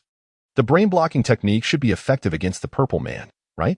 In the Harry Potter universe, Chin-Yi stroked his chin, contemplating that after a month of seclusion, it was the perfect time to explore. He had no aspirations of becoming a wizard, but acquiring a few spellbooks would not be unwelcome. The Leaky Cauldron at Charing Cross in Westminster, London. In truth, he had always intended to visit Diagon Alley to procure some spellbooks. However, he found himself financially constrained. Though he was a traveler from another world, aspiring to create a few inventions, most of the essentials of late 20th century Britain were already available. And he could not recall what was lacking. Every time he saw the vintage cars parked along the roadside, he felt a sense of nostalgia. Yet others still regarded them as fashionable. In this life, his parents were preoccupied with running their shop, rarely paying him any mind. Of course, Chin-Yi's adult mindset kept him from wandering aimlessly, which is why Hermione preferred to accompany him. He was far more mature and knowledgeable than the typical children his age. Upon boarding the train, Chin-Yi jostled his way to Charing Cross, then fell into a contemplative silence. Harry Potter, superpower gone awry. Dear friend, could you lend me a hand? I seem to have lost my way to the Leaky Cauldron. Chin-Yi recalls that behind the small courtyard at the back of the Leaky Cauldron, there lies a brick wall next to a trash bin. If one counts 3 bricks in and then 2 across, that would reveal the entrance to Diagon Alley. However, he has forgotten one crucial detail. He is currently a muggle. The Deer and the Cauldron. Is telekinesis effective against magic? The Matrix. It should be useful. Telekinesis is a form of mental power. The Muggle-repelling charm essentially influences the minds of ordinary people, causing them to subconsciously overlook a certain location. However, this charm does not affect adult wizards or young witches, so its effectiveness must be rather limited. Superpower gone awry. I can't shake the feeling that I have become your tool. The Deer in the Cauldron. Be more confident. I feel the same. Harry Potter. Don't say that. Once I acquire a spellbook, we shall all become wizards.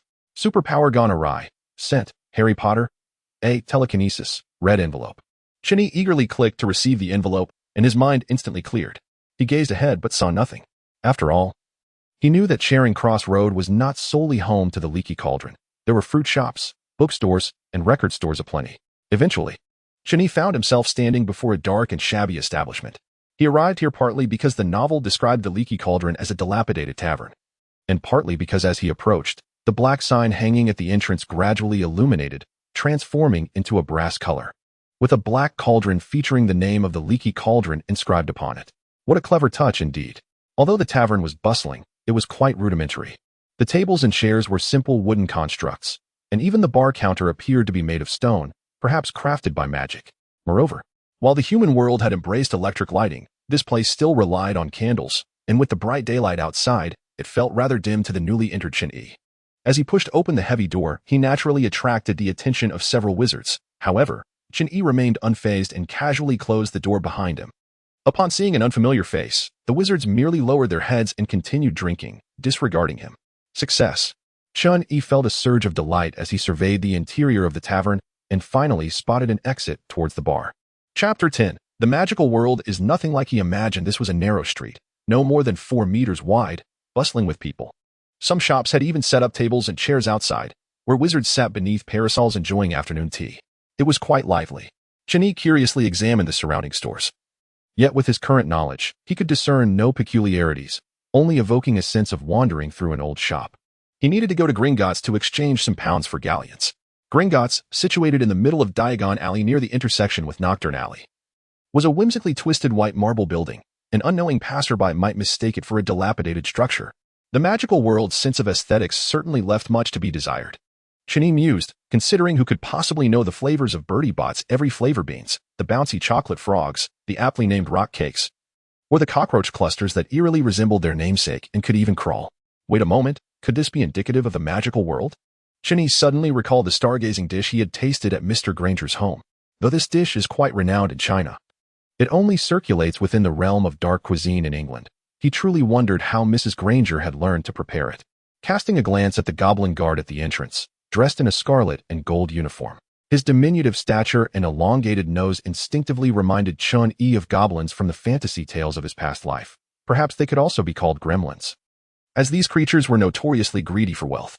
One must ponder the rationale behind entrusting the financial sector to a bunch of avaricious beings. Do they truly believe that magic is omnipotent? Shaking his head, Chun-Yi internally scoffed, yet he had no intention of challenging the magical world's perspective, as he was merely an ordinary individual devoid of any magical prowess. Crossing the bronze door, he stepped inside, and the scene that unfolded within was vast and even quite opulent, starkly contrasting with the cramped exterior. In the spacious marble hall, around 100 goblins sat atop high stools, engrossed in their tasks, paying no heed to Chun-Yi's arrival, while the surroundings were lavish. The presence of cobwebs everywhere was rather peculiar. Without first-hand experience, it was challenging to grasp this distinctly different perception. Chin-Yi frowned. The magical realm was indeed nothing like he had imagined. The goblins exhibited a rather unfriendly demeanor, or perhaps it was their attitude towards all humans that was haughty, leaving Chin-Yi perplexed. After all, they were the vanquished in the battles between wizards and goblins, reduced to being mere tools for wizards. What gave them the audacity to act so arrogantly? Nevertheless, despite his dissatisfaction, Chin-Yi exchanged 1,000 galleons and proceeded to the legendary flourish and blots. It was not that he wished to exchange more, but Gringotts had a limit on exchanges. After all, Muggle currency held little value in the magical world, which thwarted Chin-Yi's plan to bankrupt Gringotts with pounds. History of magic? I shall take one. Modern history of magic? That seems necessary as well. The rise and fall of dark magic? Why are all these books historical? The theory of magic, magical theory, beginner's guide to transfiguration? Goodness, they even have numerology and grammar. Does magic require scientific discourse? Standard spells, level 1, Standard spells, level 2, standard spells, level 3. After a thorough shopping spree, Chen-Yi realized that 1,000 galleons were far from sufficient, as he intended to acquire every book available. Reluctantly, he had to request a batch of gold from his counterpart in the Deer and the Cauldron and rushed back to Gringotts to exchange for 10,000 galleons. Finally managing to bundle all the books together and send them directly to the Chen-Yi in the Matrix. Next up was the wand. He was uncertain whether he could wield one now, given his lack of magical energy. Ding ding ding. Pushing open the slightly worn door, Chen-Yi beheld a room filled with countless paper boxes. He knew that these boxes contained wands. "What can I assist you with?" A curious voice emerged from the corner. As an elderly man with wispy white hair emerged, holding a wand that he was polishing. Yet upon seeing Chen-Yi, his expression changed to one of intrigue. "Goodness. You can tell that much?" Chen-Yi feigned ignorance, asking, "What do you mean? You are not a wizard." The elder scrutinized Chen-Yi. "You almost resemble a Vila." "Vila? Is that a compliment on my looks?" He was certainly aware of the elder's implication. In the Harry Potter universe, Vila were astonishingly beautiful. Their skin glowing with a soft luminescence akin to the moon, and their hair billowing as if moved by an unseen wind. This beauty stemmed from their bloodline. And while Chen-Yi's power did not derive from blood, it was equally extraordinary, setting him apart from wizards. "Sir, regardless of whether I am a wizard, I merely wish to purchase items. If you are unwilling, then so be it." Chen-Yi feigned dissatisfaction. The current magical realm seemed relatively safe, even those self-proclaimed highborn wizards. The lacking fondness for muggles would not harm them. Thus, Chen-Yi felt little concern for his safety, even if he were to receive a memory charm. After all, he had already purchased everything he needed. "Very well, you make a fair point." The elder placed the wand into a paper box, adding it to the pile, and began to rummage through the collection. A wand of yew wood, with a dragon heartstring core, measuring 16 inches. Soon, the elder extracted a wand from the towering heap of boxes and handed it to Chen-Yi, gesturing for him to give it a wave. Chen-Yi took the small wooden stick, and at that moment, a deep sense of connection surged within him, as if this wand had instantaneously become an integral part of his being. It seemed quite fitting. The old man nodded in satisfaction. In the realm of web novels, it should not be that regardless of which wand Mr. Ollivander presented, it would not suit him. Eventually, the unyielding Ollivander would produce the finest wand in the village, prompting Sun Wukong to exclaim in admiration. However, this was merely a fleeting thought. The fact that he could wield a wand at all was solely due to his telekinetic abilities, which enhanced his mental prowess. If it were given to another version of himself, the wand would be no more effective than a mere stick, inferior even to a handgun. "I desire a wand akin to Harry's," he stated. Mr. Ollivander remarked that wands choose their owners, thus Ron's wand could never be identical to Harry's. "Why is that impossible? Perhaps I am just like Harry." "How could that be? What do you mean?" At that moment, the shop door swung open, and 3 figures clad in long robes entered. "Ego, what are you doing here?" Hermione exclaimed, her eyes wide, her sharp mind unable to comprehend why her muggle friend would appear in Diagon Alley. "Long time no see, little Hermione," Chen-Yi replied, putting away the wand with a slight smile, appearing utterly unfazed by Hermione's presence. Admittedly, he was somewhat flustered. But it was high time to put on a fade. Chapter 11. How to flourish in the magical realm. Chen-Yi's childhood play with Hermione was no jest, indeed. They played with modeling clay. As a traveler who had experienced the Harry Potter novels and films, he held Hermione in high regard. After all, her future beauty would make her a fitting partner. Of course, nurturing a young girl into a romantic interest would take time. Chen-Yi did not necessarily intend to marry Hermione, for he understood the futility of unrequited affection. During their elementary school years, Hermione had a rather disheveled appearance, with unkempt hair and prominent front teeth, resembling a classic ugly duckling. Coupled with her often serious demeanor, she had few friends, making her concern for Chen-Yi, her sole companion, quite pronounced. The Grangers frequently invited Chen-Yi over for meals. Naturally, Chen-Yi considered himself to be investing in a young girl, anticipating a future where he would marry a beautiful and wealthy woman, while Hermione perceived their bond as a mutual warmth against the chill of loneliness. After all, with Chen-Yi's adult mindset, it was challenging to engage with a group of children. However, everything changed when Chen-Yi entered middle school. Hermione had not disclosed her status as a witch, as the magical community strictly forbids wizards from revealing the existence of magic to muggles. Although Chen-Yi felt a sense of injustice, his identity as a muggle still barred him from entering Hermione's world. Yet, now things were different. His golden opportunity had arrived. "Hello." The 2 boys beside Hermione, noticing her acquaintance with the customer, politely greeted Chen-Yi. "Greetings," he replied, appraising them. One was a frail boy with a lightning-shaped scar on his forehead, presumably the legendary Harry Potter, while the other, slightly more robust with red hair, was likely Ron Weasley. You two carry on. I have something to discuss with my brother, Hermione said, somewhat annoyed at Chinyi's nonchalant demeanor. Pulling him away from Ollivander's wand shop and into a nearby tea house, Chinyi raised an eyebrow, impressed by how familiar this young girl was with Diagon Alley. It made sense. Hogwarts students visited Diagon Alley annually to purchase their textbooks. How could she not be familiar? Hey, I'm talking to you. Hermione pouted. Her cheeks puffed in irritation as she noticed Chinyi's distant expression. Now, Hermione still sported her prominent front teeth, but her hair was no longer unkempt. Likely tamed by magic. It seemed magic had its merits. Chinyi inwardly scoffed and casually remarked, "What are you asking about? Why didn't you tell me you were a wizard?"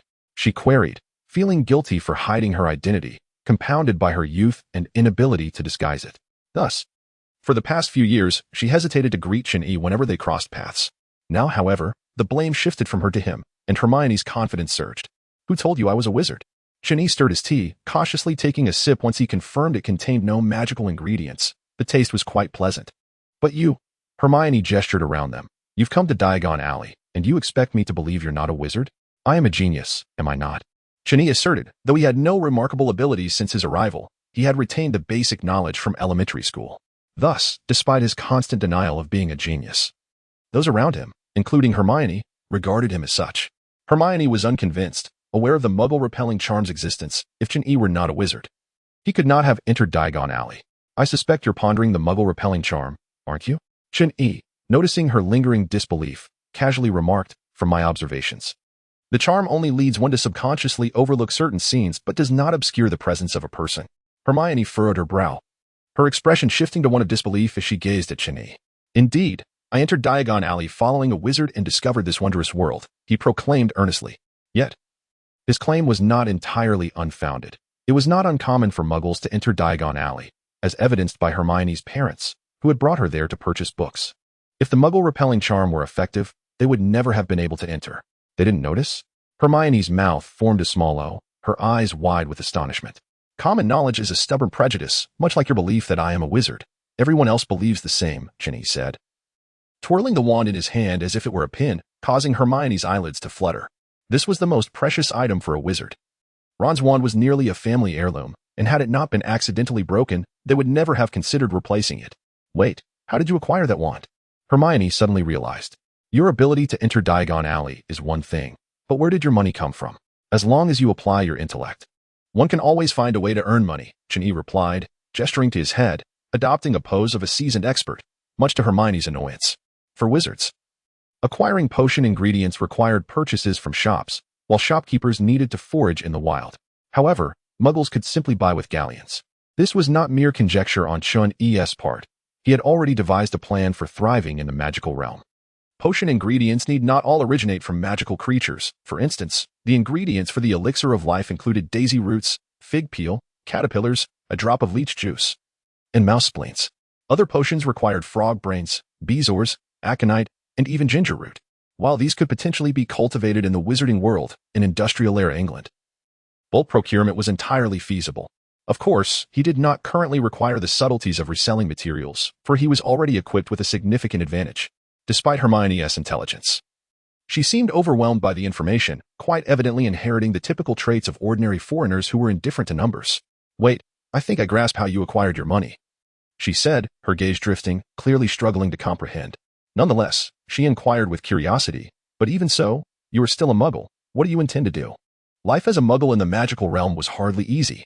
Take Argus Filch, the caretaker of Hogwarts, for example. He was a squib, and students were not particularly kind to him, which may explain his later leanings toward the Ministry of Magic. "I aspire to study magic, to delve deeply into it," Chun-Yi declared confidently, flashing a self-assured smile. "Such confidence arises from my identity as a genius, albeit one from another world." Chapter 12. What sin has Deadpool committed that relates to me? Chun-Yi. After bidding farewell to Hermione, Chun-Yi transmitted telekinesis and a wand to the alternate version of himself from the Matrix, who then diligently commenced the programming of a magical tome. The first step involved selecting individuals with wizarding potential, a task that proved not particularly challenging. While ones may choose their masters, they can still be wielded by others. Any response indicated the presence of a wizard.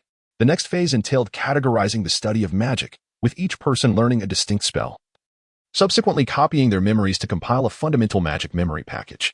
However, mastering all forms of magic does not equate to invincibility, as magical energy remains a significant limitation. Moreover, Chen-Yi's ability to wield magic relies entirely on the telekinesis provided by another version of himself from the world of superpower out of control. Therefore, in the presence of 5 versions of Chen-Yi, as long as one employs magic, the others become akin to a male version of Index. Unexpectedly, instead of welcoming a new Chen-Yi to their chat group, they were met with a piece of psychic crystal. Superpower out of control, don't forget. The psychic crystal from the original plot was never destroyed, it was merely buried in the earth. Royal Tramp, I understand the principle, but isn't it still buried? Superpower out of control, can't I just excavate it from the ground? The Chen-Yi from Superpower out of control, now possessing wealth and extraordinary abilities, secretly acquired the land and began digging, careful not to attract attention. Marvel, your reasoning is sound and quite convincing.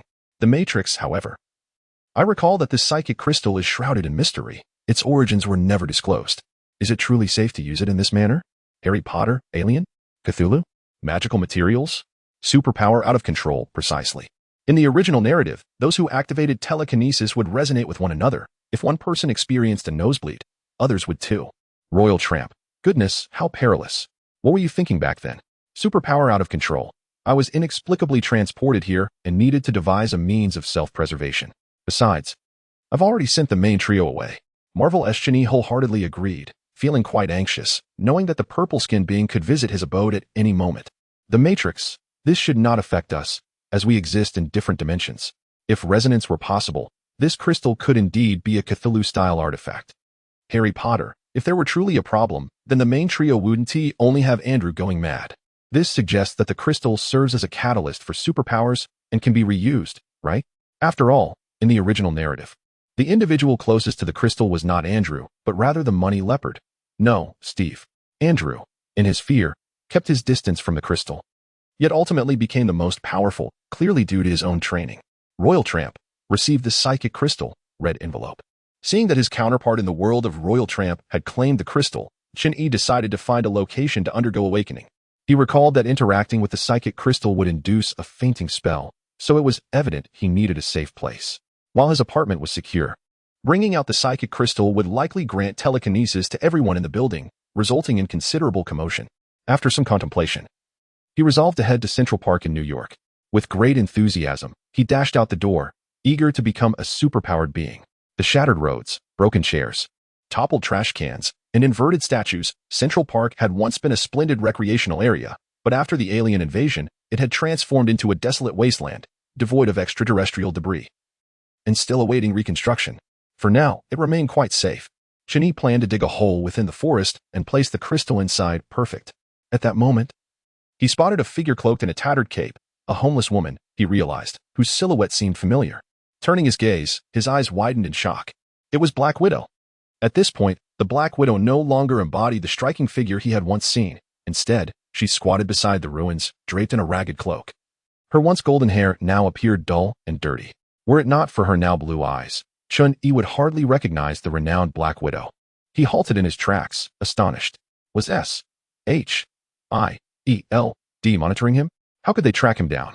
Moreover, this attire suggested she had been hiding here for several days. Noticing Chen-Yi's movement, the Black Widow's pupils dilated, her gaze fixed upon him, and she sprinted in his direction. It seemed he would have to subdue her before casting a memory-erasing spell, initially intending to merely scout for a suitable digging spot. He had not concealed his identity, yet it was evident that the Black Widow had recognized him. Natalia Romanoff reporting, she greeted him with a bow. Chen-Yi felt an odd sense of déjà vu, as if he had forgotten something yet simultaneously recalled something anew. He could hardly believe that the Avengers could not capture a single Black Widow, allowing her to roam free. Feeling somewhat guilty, he inquired, "How did you find this place?" "Through S-H-I-E-L-D-S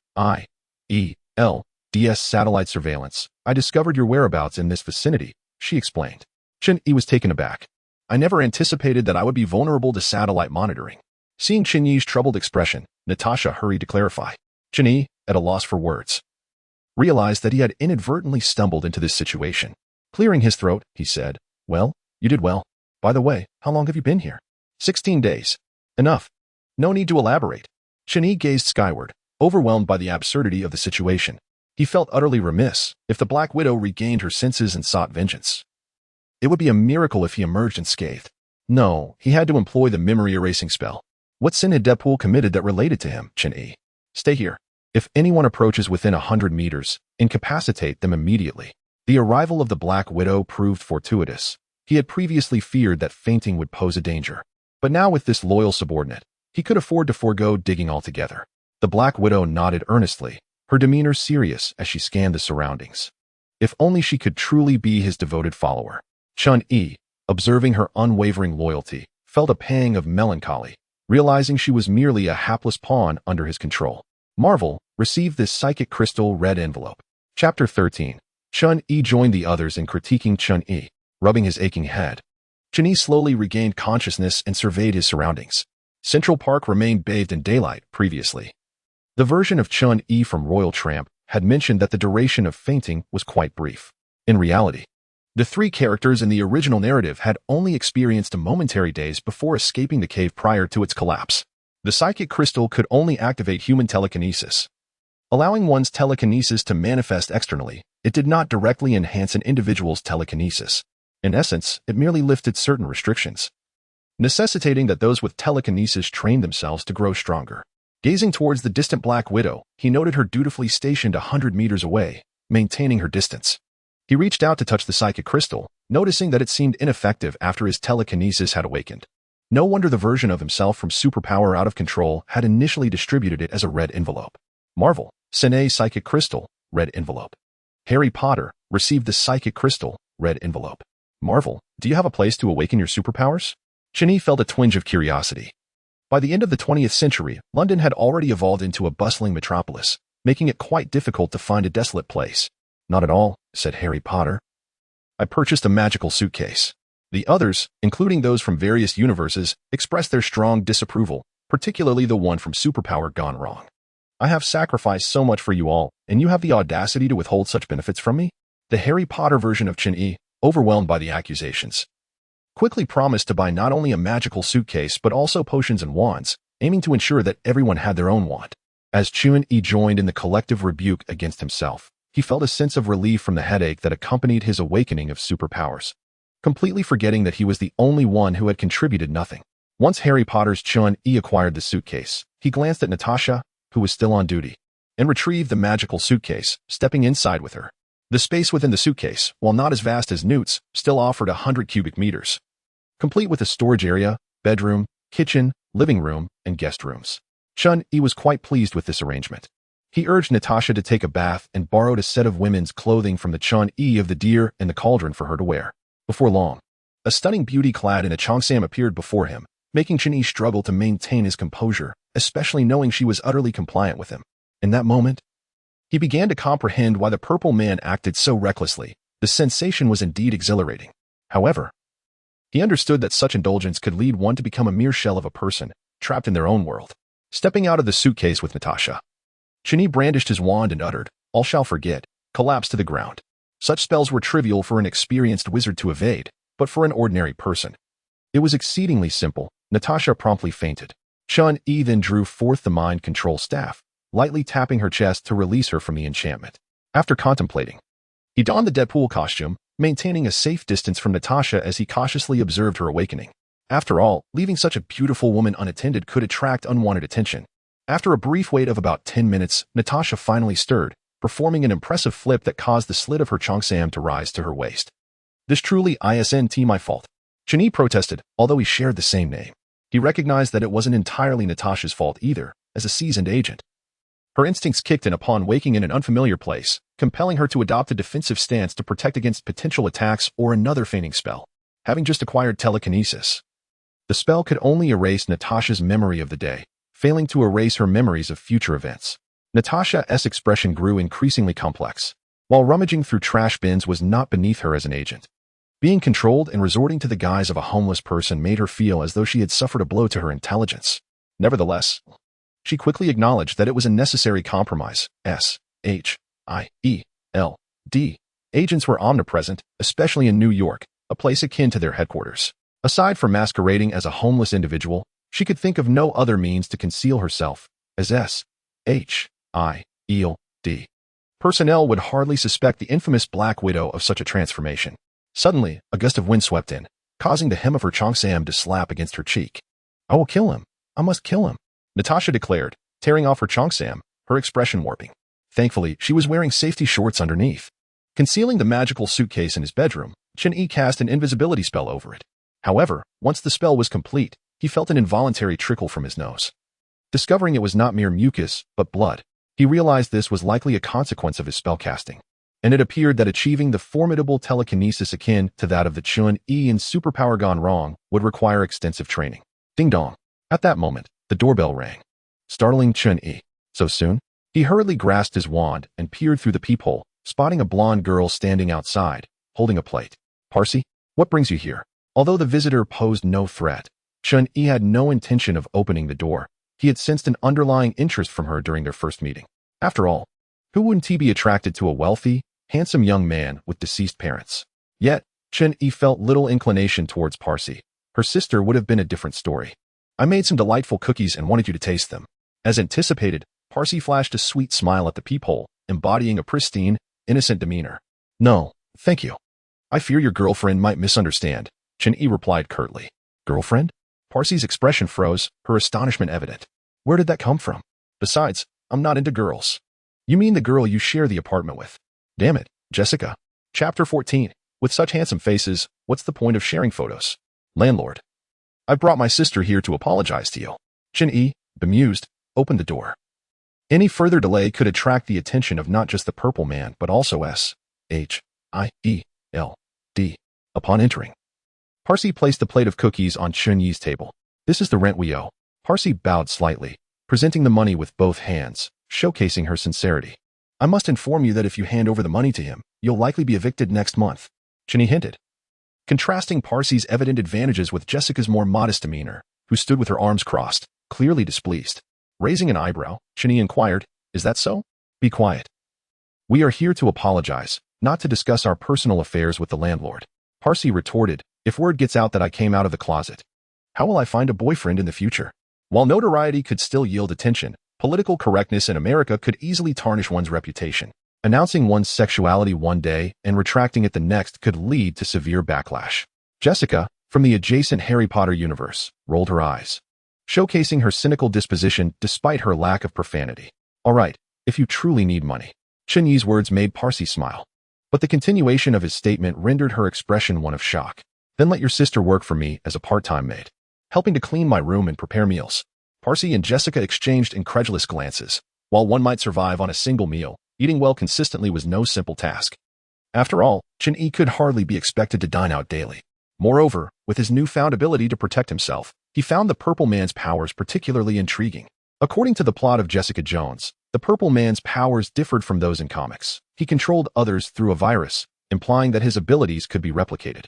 Previous experiments had revealed that living animals could not be transformed into red envelopes for teleportation, but deceased animals could, leading them to theorize that only sentient beings were incapable of such transit. This also explained why food could be teleported, as it lacked consciousness. Yet it remained a living entity. Are you joking? I can't cook at all, Jessica exclaimed loudly. You can learn if you don't know how to cook. I'll pay for you to enroll in a Chinese cooking class, Chen-Yi stated, indicating that money was not an issue for him. Pacey looked at Chen-Yi with suspicion, then at Jessica, and sighed. It was a rare find to meet a handsome man, especially one with wealth, and he was interested in his sister. All right, Mr. Chun, since you intend to invite my sister to work as a housekeeper, may I inquire about the compensation you have in mind? Although he felt a tinge of regret. If his sister could earn some extra money to help the family, it wouldn't be a bad thing. Despite being a minor celebrity, Pacey's fame stemmed from a film he starred in at the age of 15. Without a mother to facilitate connections, he was essentially starting anew, which explained their financial struggles. As for why they didn't rent a cheaper place, that was absurd. He was a star. If he lived in Hell's Kitchen, it would likely tarnish his reputation. However, noticing that Jessica was about to retort, Pacey pinched her, subtly reminding her, Our Jessica is currently working at a sandwich shop for $5 an hour. If you wish to hire her, you would have to pay at least $2,000 a month. Upon hearing this, Jessica lost her will to argue. After all, it was undoubtedly easier than donning a large sandwich costume and tidying up the landlord's rooms. Chen-Yi smirked, realizing that her salary was comparable to what he had earned in his previous job. All right, that sounds fine. His straightforwardness made Pacey feel a pang of regret. Yet he still dragged the reluctant Jessica away. I think the landlord has a fondness for you. He seems interested, Pacey remarked as they returned home, promptly shutting the door in front of Jessica. Why would you push your sister into a fire pit? Jessica retorted, exasperated. Well, he can't compete with you, Pacey admitted. Envious of Jessica's extraordinary abilities and somewhat jealous of her romantic prospects. That guy clearly has wealth. Just look at his clothing and the decor in his room. When did you become a gold digger?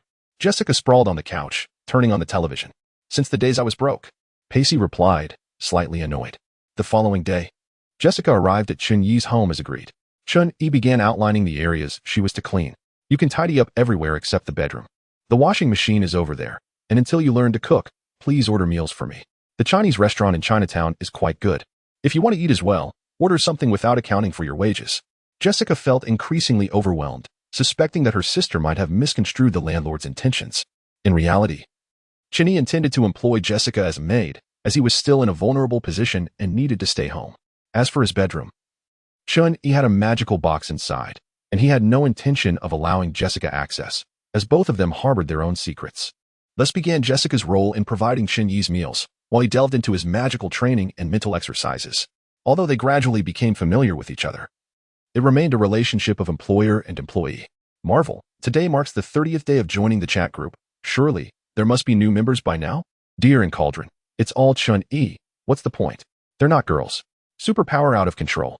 Are you suggesting that they calculate based on the longest time? Deer and Cauldron? Damn. Does that mean we have to wait over 10 years? In the realm of web novels, it was likely that new members would join after a month, prompting Chun-Yi and others to hang around the chat group, idly chatting to see if any newcomers appeared. Their requests were modest, such as a Chun-Yi who had traversed to become an immortal cultivator, or one who had crossed over to become a deity of faith, or a creator. Chun-Yi has joined the chat group. Chun-Yi has joined the chat group. Chun-Yi has joined the chat group. Marvel, newcomer explosion. They all look equally handsome. What's the point of sharing photos? Deer and Cauldron. Marvel, share a photo of your wife. By the way, you still owe me a memory of marrying the sister. Marvel, Deer and Cauldron. Nonsense, I never agreed to that. The Matrix, the Mind Scepter is with me. Scarlet Witch and Quicksilver can't possibly appear. I suspect they are still working illegally in Sokovia. Deer and Cauldron. Isn't it easier to woo the sister if she hasn't become the Scarlet Witch? Just throw money at her. The Matrix, you are quite wicked. Deer and Cauldron. Likewise, using the Mind Scepter to control Zion is the mark of a true villain. Superpower out of control. Why isn't the newcomer speaking? Omnipotent and omniscient. To be frank, I possess some basic deduction techniques and just performed a brief analysis of your world. Marvel, Deer and Cauldron, The Matrix, Superpower out of control, Harry Potter. It is indeed Chun-Yi himself. Chapter 15. A comic that truly sends readers away. This sensation is quite nauseating. Deep within Zeshan, Chun-Yi felt enveloped by a soft, fleshy substance, covering both his nose and ears. Fortunately, this feeling dissipated quickly, and as the sensation of being restrained faded, a surge of unprecedented power flowed from within him. Crack. Chun-Yi lightly flicked his wrist, and a large tree before him was instantly cleaved in half by the high-frequency sword from his elbow, as effortlessly as slicing through tofu. At that moment, Chun-Yi was clad in peculiar white armor, resembling a beetle affixed to him, with remnants of flesh visible at the juncture of his thigh. The armor appeared almost alive. Strongly evolved armor, Kaba. Ever since being transported to the world of strongly evolved armor, Chun-Yi had been living in constant fear. Aware that in the future, a group of beast gods would reign supreme, and humanity would take pride in transforming into beast-like beings. Strictly speaking, the unified Earth did not descend into chaos. Everyone continued their lives as usual, and he remained a teacher. However, unbeknownst to all, the ultimate aim of this world's rulers was to lead humanity to an unknown realm to seek vengeance against their creator. This meant he might be pulled onto a spaceship to confront their creator while he was still fulfilling his role as a teacher. To make matters worse, although he knew he had crossed into the world of strongly evolved armor, the narrative was one that could genuinely transport readers away, making him feel utterly insignificant compared to the likes of Yoshihiro Togashi. Thus, Chun-Yi remained uncertain whether the future would see the protagonist triumph over the initial beast god, Akafeel, or if the villainous character, Wandao Aaron, would ultimately dominate the world, or whether Akafeel would eventually construct a spaceship to capture all humanity and transform them into beast soldiers, departing Earth to battle against their creator. After enduring a period of anxiety, Chun-Yi gritted his teeth and stomped his foot, deciding to take matters into his own hands. He could not leave the future in the hands of the indecisive protagonist, Shinmachi Akira, or the seemingly villainous Wanao Aaron. First, leveraging his position as the guidance counselor, Chun-Yi sealed off Zeshan, where the protagonist could acquire abilities, citing safety as the reason and prohibiting students from entering. Indeed, in this life, Chun-Yi had not become a corporate slave but rather the guidance counselor at the school where Shinmachi Akira attended. which explained his thorough understanding of the world he was in. This maneuver proved successful, while delinquent students might disregard his words. Both Shinmachi Akira and Wanao Aaron were members of the student council. The former was a diligent student, while the latter, though ambitious, presented himself as a model student in public, and thus they naturally adhered to the established rules of the school. Chun-Yi had installed several surveillance cameras on the back mountain, diligently inspecting them every day after class. Ostensibly, he was patrolling, but in reality, he was waiting for the arrival of that beastified soldier. Fortune favored the diligent. After 2 months of continuous surveillance and apprehending several unfortunate souls attempting to take shortcuts through the back mountain, Chun-Yi finally awaited his boon. With a thunderous crash, a white circular device approximately 50 centimeters in diameter materialized before Chun-Yi. This was the unit. Armor worn by extraterrestrial beings in ancient times, akin to human space suits. To synthesize the biological weapon materials they required, countless experiments manipulating genetic factors were conducted over billions of years, ultimately yielding a perfect adaptation in humans. However, due to its near perfection, a curious visitor adorned one ancient human with a unit.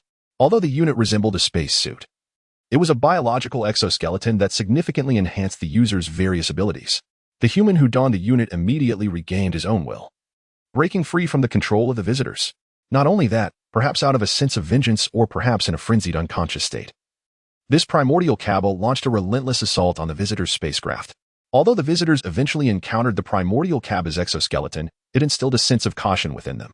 It was akin to a dog donning a human space suit, only to possess the ability to fire energy blasts at humans, who would dare to view such a creature as their most loyal companion.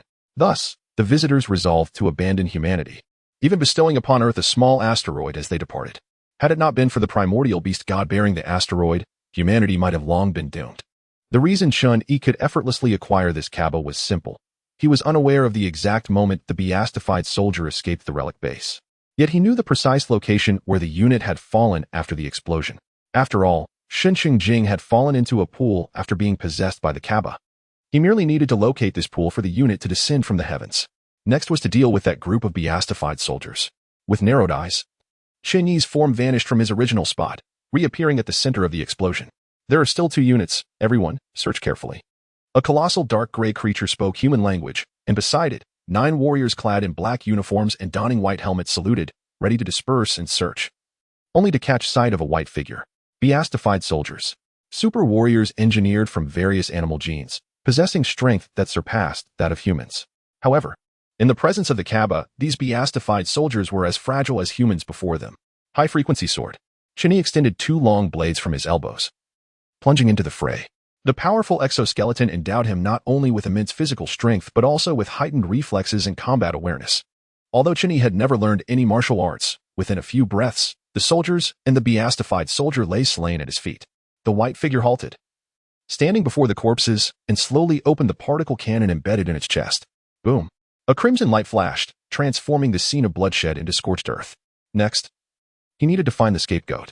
Though Chun-Yi sought to gain power for self-preservation in this world, he was aware that the exoskeleton could barely hold its own against the beast god and would not withstand a single strike from the primordial beast god. Thus, he intended to return the other 2 sets of exoskeletons to the 2 protagonists. The intact one goes to Shenxing Jing, while the slightly damaged unit shall be given to Wan Dao Yaoren. I trust he can repair it. If not, I can only offer my apologies. Of course, out of caution, he planned to disguise himself as a vagabond, inadvertently tossing the unit to the 2 protagonists like that beastified soldier. Perfect. Chen-Yi has joined the chat group. Chen-Yi has joined the chat group. Chen-Yi has joined the chat group. Chen-Yi has joined the chat group. Chen-Yi has joined the chat group, just as Chen-Yi meticulously arranged for the 2 protagonists. A chat window caught his eye. A chat group? My true boon? Chen-Yi's eyes widened in disbelief. He had not anticipated that his transmigration would come with a golden finger. He had thought he would have to rely solely on his strength. He was already contemplating a journey to the western part of Huaxia, where a spaceship fossil lay, containing a navigation control sphere. At that time, he could seize the opportunity to collect some giant exoskeletons or the flesh of living relics, concocting a chrysalis to forge a giant exoskeleton of his own. Despite Takagi Yashiki being absent for decades, the timeline of the strong genetic armor was relatively short, barely 5 years. It was likely that by the grand finale, it would only extend to 10 years. As an outsider, he merely needed to wait until all parties were battered and bruised, then emerge to eliminate Akafil, thereby resolving the crisis. As for whether the visitors would appear, thousands of years had passed. If they were to appear, they would have done so long ago, and it was likely they had perished in the battle they spoke of. But now, with the golden finger here, he need not remain cautious any longer. It was time to revel. Akafil? Is he truly formidable? A single punch from the power gem could not withstand even a meteorite. Would I not shatter a star with my fist? Observing the chat group, Chen Yi's eyes gleamed with excitement. This individual named Marvel must reside in the Marvel universe. Could it be? Yet, what of the Matrix? Was it possible these were the designations of their respective universes, and how did they come to know of them? And why did they refer to Scarlet Witch's Omei? Fixating on the chatting individuals, Chen Yi's gaze ultimately settled on the Matrix and Chronicle. Indeed. Although in various chat group novels, individuals remain ignorant of one another, some cinematic worlds share common backstories. For instance, the renowned Journey to the West is set during the Tang Dynasty. Yet one cannot claim Li Bai does not exist simply because he is not mentioned in Journey to the West. The timeline of Chronicle is 2012, a time when the Avengers had already premiered. If he had joined the chat group long enough, perhaps members from the Chronicle world had already watched Avengers in-game. Similarly, in the world of the Matrix, set in the 30th century, perhaps group members, while perusing past records, encountered Avengers, Age of Ultron. Explaining why they referred to Scarlet Witch's Omei, it seemed somewhat challenging to navigate. Chen Yi pondered, clicking his tongue. Impersonating a prophet in a group where everyone knew each other could easily lead to exposure. However, it was not a significant issue. With a confident smile, he mused. While foreign films may be familiar to them, I doubt they know the deer and the cauldron. This provided me with an advantage. Omniscient, to be frank. I possess some basic deduction techniques and just performed a brief analysis of your worlds. Marvel, the deer and the cauldron. The Matrix, Chronicle, Harry Potter, 5 with the same name? Chen Yi was taken aback, then recalled the stuttering reminder upon joining the chat group. Could it be that I alone have 5 alternate accounts? Haha. To think I could encounter them upon joining the chat group. Could this mean that everyone here is merely my alternate accounts? What do you have to compete with me? Suppressing his elation, Chen Yi began to examine his chat interface, searching for other chat windows, yet after much searching, he could not find a second chat window. So, does this mean my words are merely echoed 5 times? What is this nonsense? The deer and the cauldron. Enough with the Prophet Act. I know you are all Chen Yi. The Matrix. Coincidentally, I also go by Chen Yi. The members of the group seem to increase in increments of 5.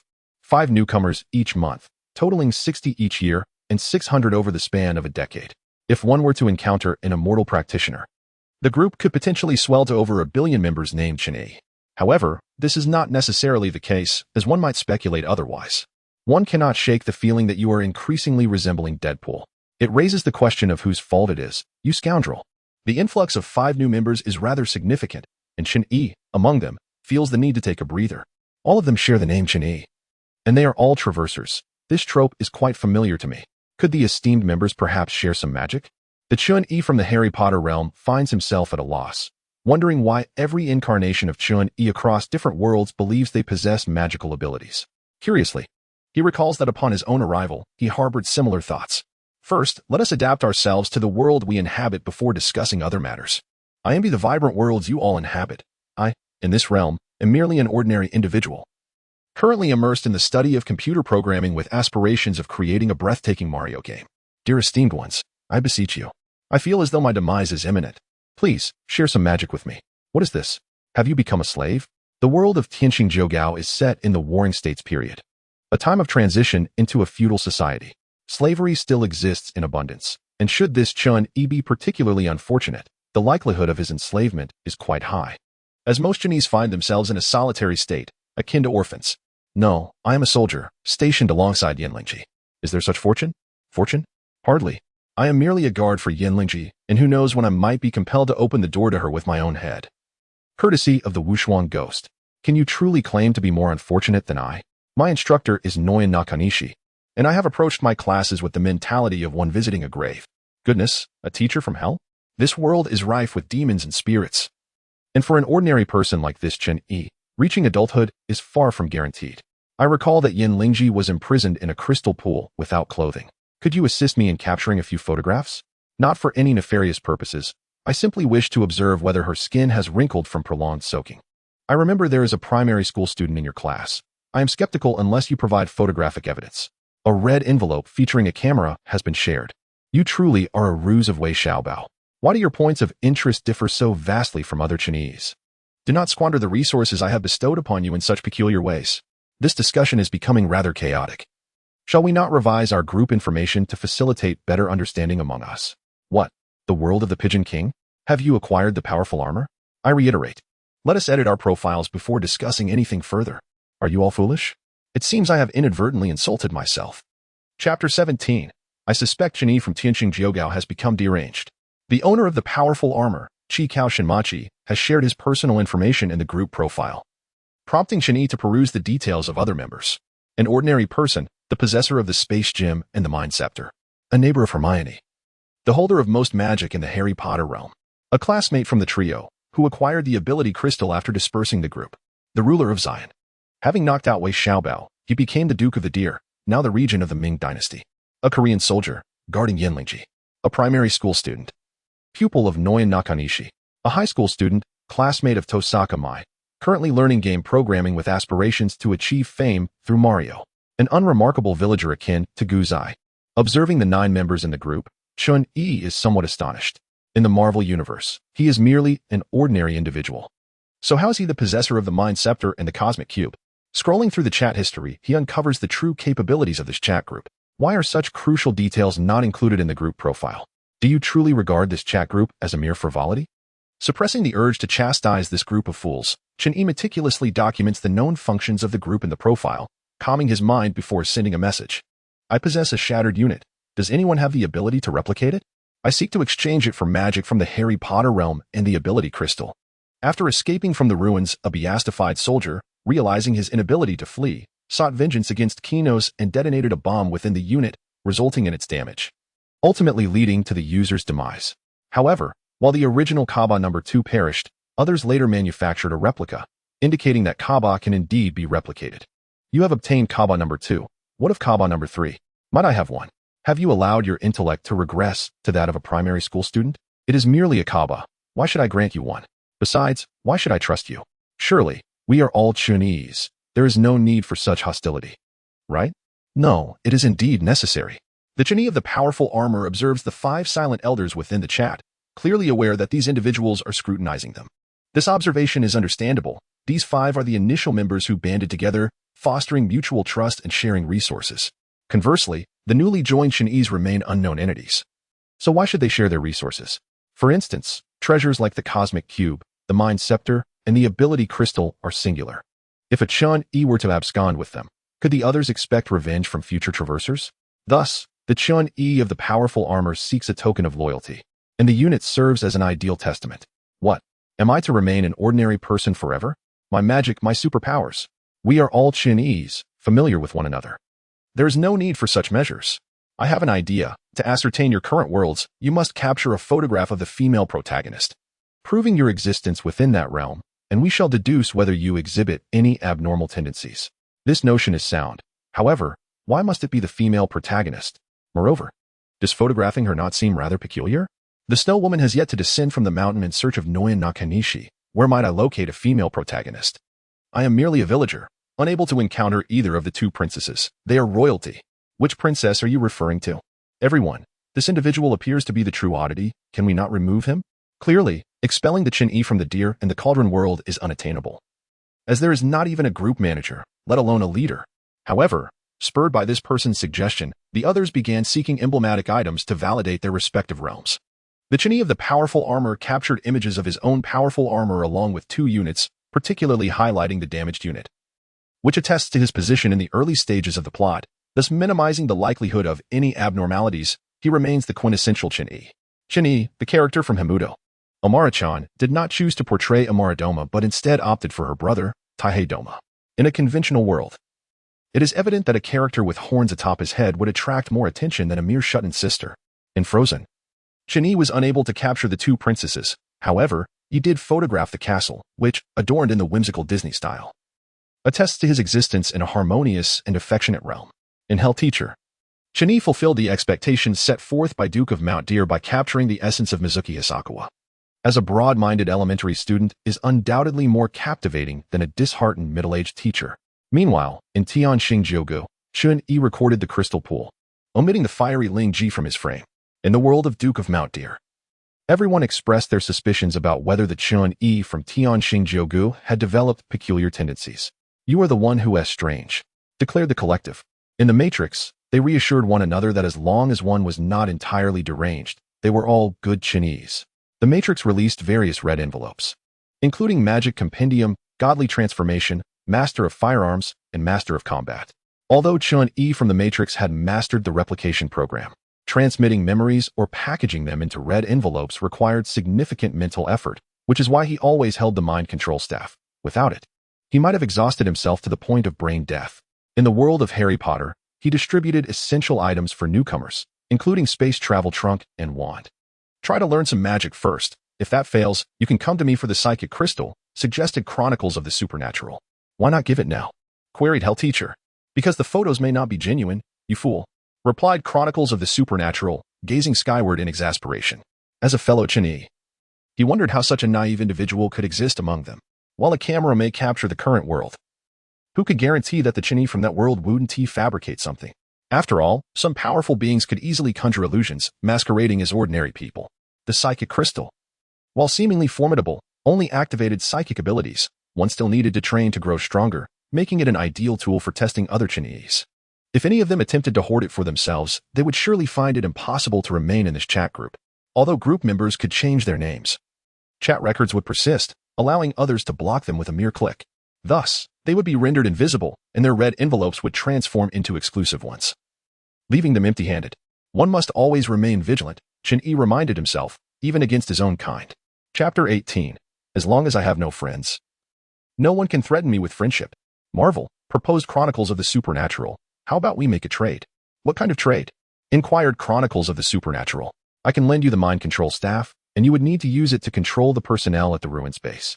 That's too difficult. Besides, I recall that those controlled by the mind control staff have blue pupils, which would easily reveal the ruse.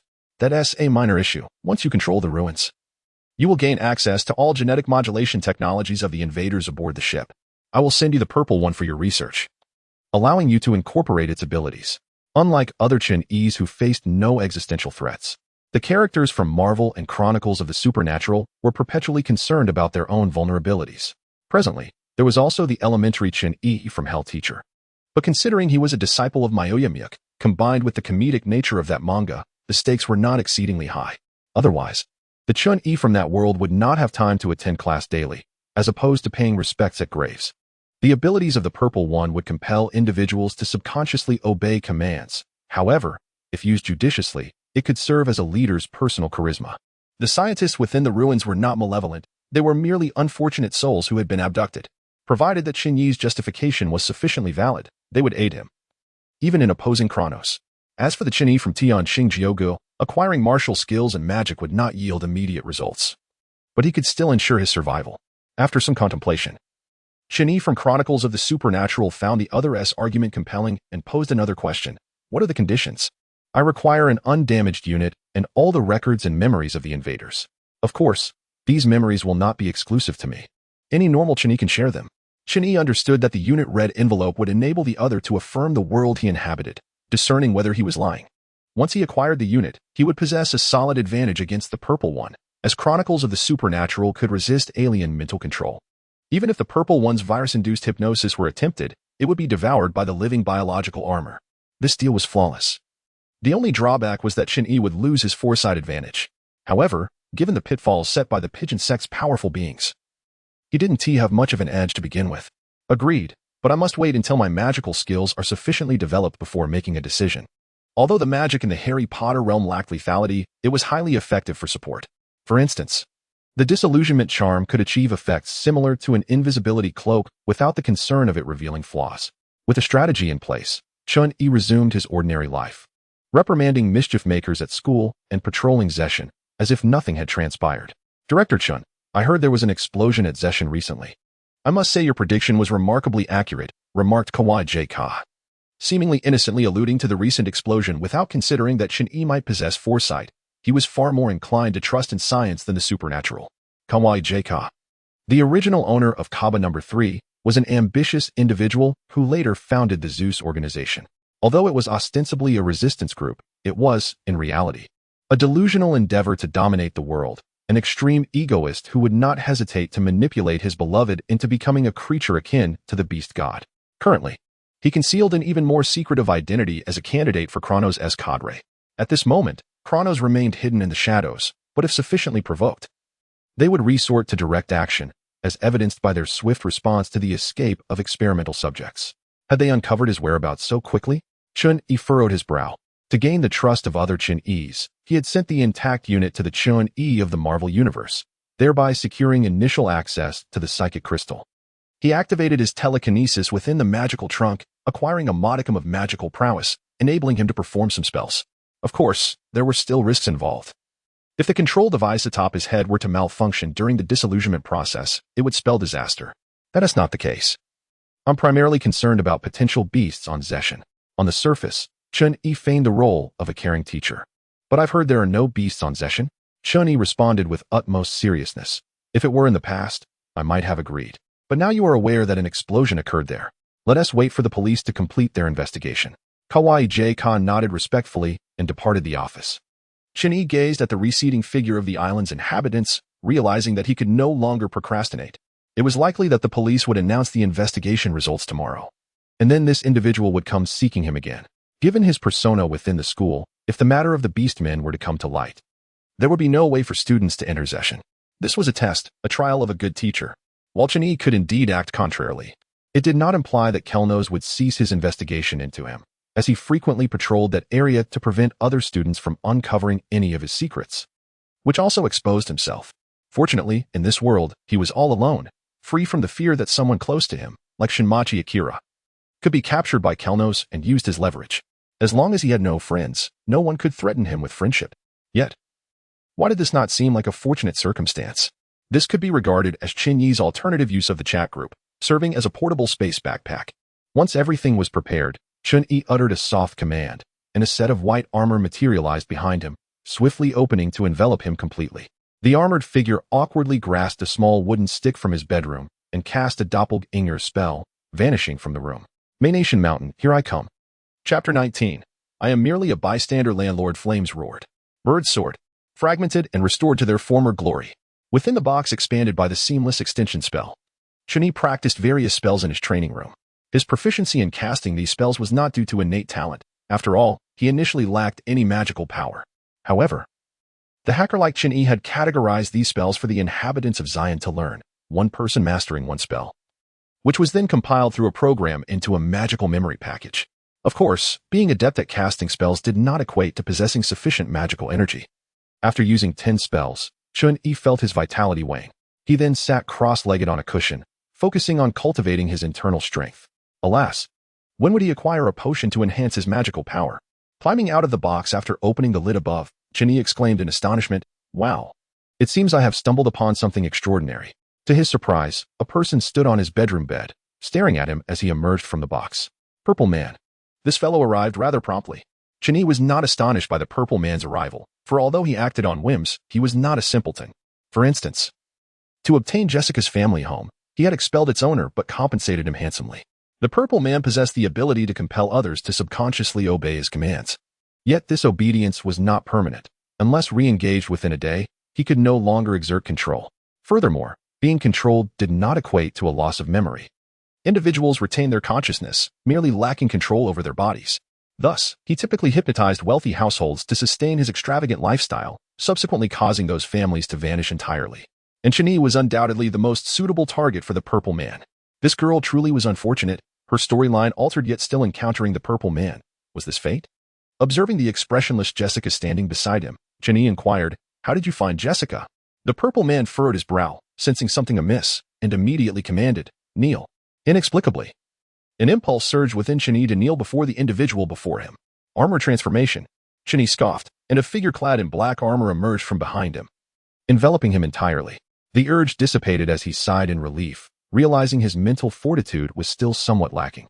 Recognizing he had encountered a formidable opponent, the Purple Man swiftly instructed Jessica, "Stop him."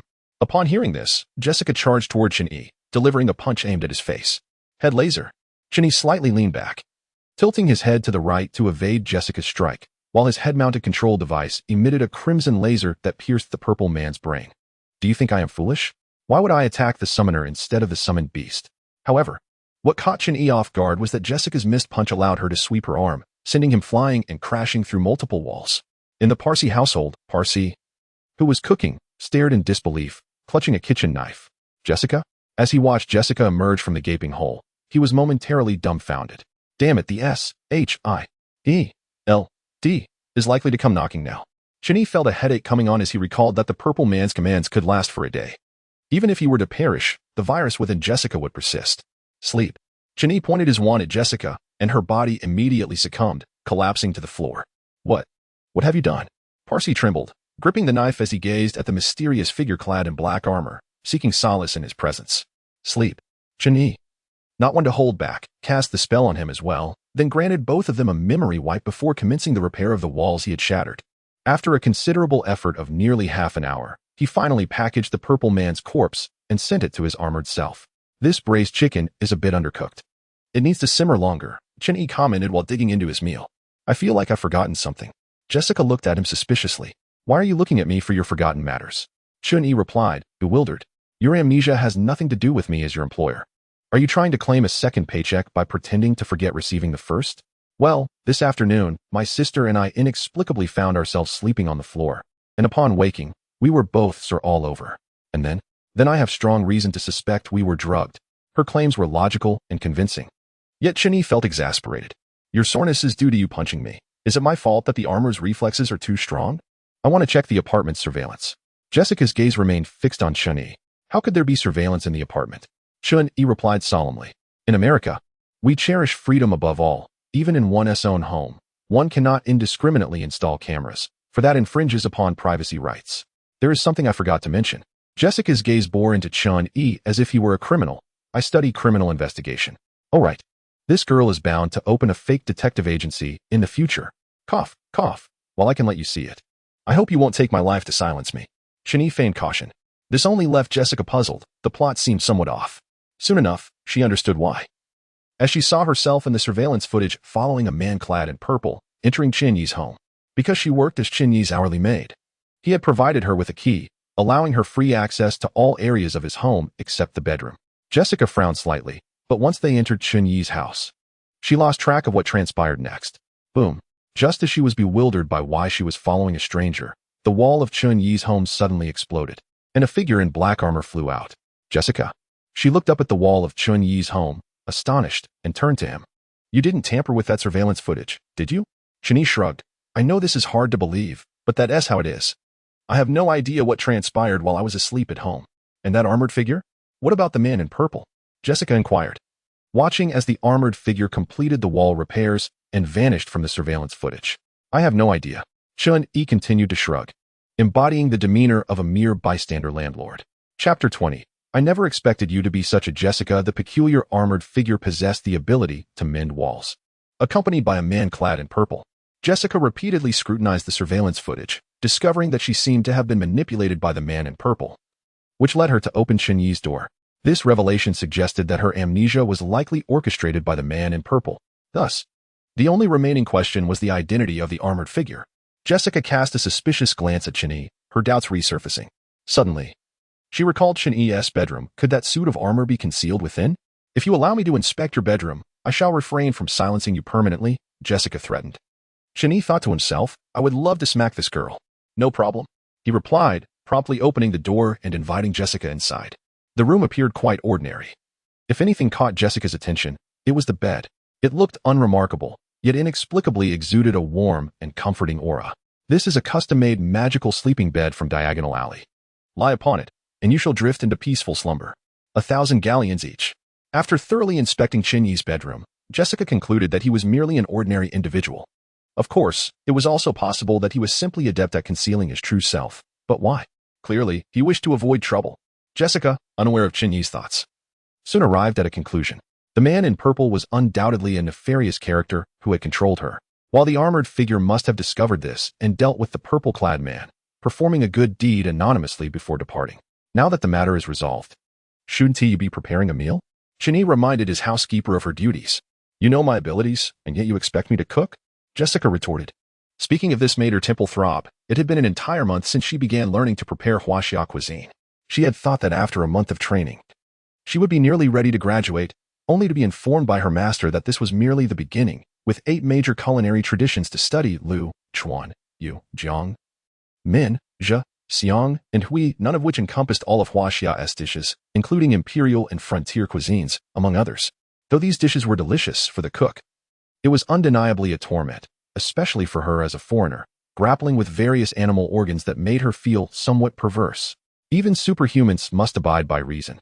You are working for me, Chenyi countered stubbornly. I am the one in charge, understand? Well then, I refuse to continue, Jessica declared angrily. The recent scene had left her profoundly shaken, leading her to resolve that she would become a superhero. Chenyi raised an eyebrow. Why? Is my salary insufficient? Humph. Parky has now taken charge. Her salary is sufficient to support us. Jessica felt a sense of liberation, finally free from the torment of animal livers. Chenyi, realizing this, scoffed. So you intend to have your sister support you? I never imagined you to be such a Jessica. I simply do not wish to work for you. Humph. I plan to become a superhero, Jessica declared, striking a pose with her slender arms and legs. Despite her frail appearance, she could deliver a punch that would leave Chenyi in tears. Chenyi appraised Jessica, breaking into my home to steal? Is this your idea of being a superhero? Jessica's face flushed with indignation. That was because I was under control. Once there is a first time, there will be a second, without that armored figure. If you were controlled again, no one would save you, Chenyi warned. Being a superhero is not as simple as it seems. You must be prepared for the possibility of villains retaliating against your friends. Following the Battle of New York, the Avengers undoubtedly became idols for many passionate youths. And Jessica was no exception. In the original storyline, she had initially intended to become a superhero, but after only a short time, she encountered the Purple Man and was subsequently entangled in a web of troubles. This thought felt like a bucket of cold water dousing Jessica's enthusiasm. Indeed. What if she were to lose her memory again and awaken in a strange place? Yet, as a superhuman with a fiery spirit, she believed she could not continue this way. At the very least, she could not remain a housekeeper for Chenyi. You will help me, won't you? Jessica suddenly turned to Chenyi, her face alight with hope. Chenyi replied, Why would I assist you? If you help me, I shall grant you a chance to pursue me. Jessica's face brimmed with confidence, as if she had deciphered Chenyi's innermost thoughts. Please, do not offer me such an opportunity. Chenyi rolled his eyes, decisively pushing Jessica out the door and shutting it firmly. The Purple Man was already within his grasp. Whether Jessica continued to stir chaos was of little concern to him. Click.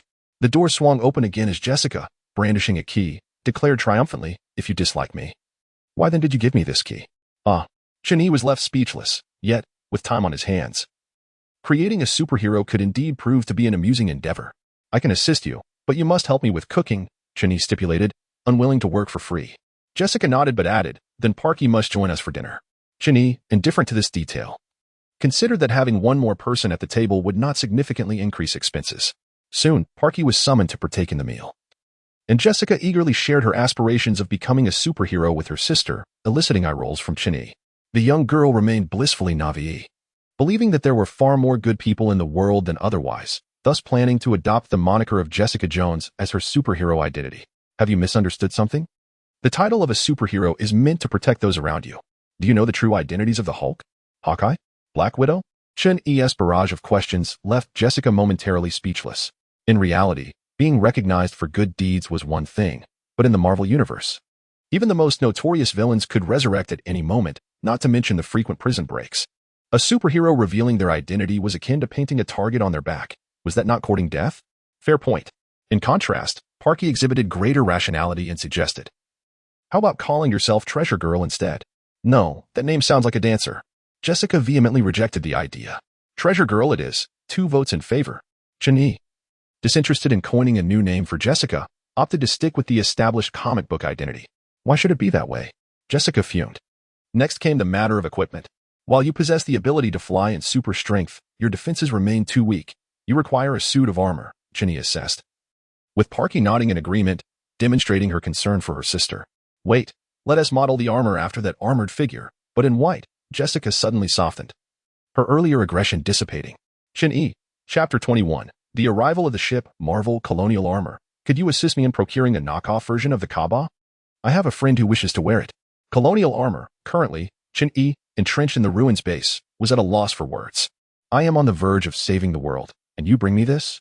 This group seemed utterly devoid of a sense of crisis. Chenyi felt a surge of indignation, though it was easy to comprehend why others lacked this sense of urgency. Compared to his own ignorance of the future unfolding in the colonial armor world, Most other versions of Chen-Yi were well aware of what lay ahead, leading them to harbor a false sense of prophetic foreknowledge. Even this cannot be deemed an illusion, for once they are aware of the future, they also comprehend their own safety within it. Take, for instance, Chen-Yi from the world of Hell Teacher. Although this unfortunate soul became a student of Noya Mingjia and encounters phantoms daily throughout the entirety of Hell Teacher, no student from Class 3 of the 5th grade at Tongzhou Elementary School meets with death. Noya Mingjia, despite being a destitute and ill-fated individual, genuinely cares for his students. As long as Chen-Yi does not act recklessly, his safety is assured. As for Chen-Yi in the world of Tianqing Jyoga, after mastering magic, he possesses a fundamental ability for self-preservation.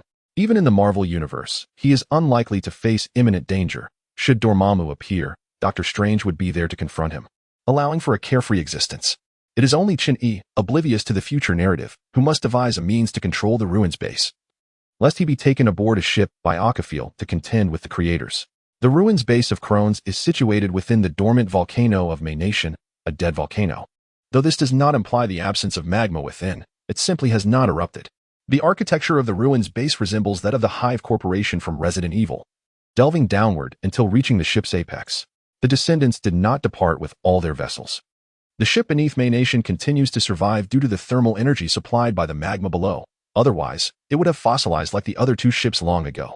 Cautiously approaching a soldier stationed at the base entrance, Chen-Yi lightly touched his chest, exerting direct control over him. "Fetch me a soldier's uniform," Chen-Yi commanded. The soldier's pupils swiftly turned blue. Fortunately, they were wearing protective goggles, rendering their pupils invisible from the outside. Dully nodding, he departed from the doorway. Chen-Yi did not follow him inside. Becoming invisible was a fanciful notion. Although magic is wondrous, the beastified soldiers are not blind. They can sense their surroundings through sound waves or scent. Before long, the soldier returned with a uniform, and Chen-Yi donned the Crone's battle attire. Along the way, he tapped one beastified soldier after another, as if strolling through his own base, until he arrived at the descendant ship. "Is there something you need?" A series of metallic lines connected to the ship was utilized to monitor its internal conditions, with a group of scientists diligently observing the data. Access to the descendant's ship is restricted to the pilot, specifically the colonizer of Kaaba. Forcing entry is not impossible, but the living ship possesses significant self-healing capabilities, as well as formidable corrosiveness, rendering immediate entry lethal. Yet, Crones did not wish to compromise the ship's integrity. Thus, he resorted to creating specialized beastified beings to forcibly enter the ship. The unfortunate soul who previously pilfered Kaaba was produced in such a manner, to Crones. They were mere disposable tools. However, this disposable tool ultimately caused Crone's downfall. Had that individual not escaped, perhaps Shinshing Akira would not have faced any trouble at all. Without further ado, Chen-Yi activated the swift transformation spell, using his mind scepter to immobilize all the scientists, then opened the magical box, commanding them to enter. Under normal circumstances, these scientists would have been astonished to witness such an utterly unscientific box, likely questioning its plausibility and engaging in debates about its scientific validity. Yet, now they obediently followed Chen-Yi's orders, lining up to enter the box. Once hundreds of scientists were inside, Chen-Yi closed the box and approached the ruined ship, placing his hand upon it. Strong Colonization Armor has issued a Strong Colonization Armor exclusive reward. Descendant ship. Beep beep beep. Damn it. I should have had them disable the alarms. However, Chen-Yi understood that even if he had instructed the scientists to cancel the alarms, they would still sound. For Crones held no trust in the captured scientists. What is happening? The soldiers outside rushed in, only to be astounded to discover that the massive ship had vanished. Stop them, Chen-Yi casually remarked. The soldiers, still unaware of the situation, were suddenly attacked by their own comrades, and some soldiers beastified, charging into their ranks. Stop. Have you lost your minds? Are you spies? Boom. Rat-tat-tat. The descendant ship lacks consciousness and is presumed to belong to the colonizer. Thus it can be treated as a reward in chat groups, but the scientists do not share the same fate. Yet this poses no challenge for Chen-Yi. Amidst the chaos among the soldiers, Chen-Yi casually pointed his wand at a folder dropped by one of the scientists, uttering, "Mentos." A silver beam shot from the wand, entering the folder, which began to emit a faint blue glow.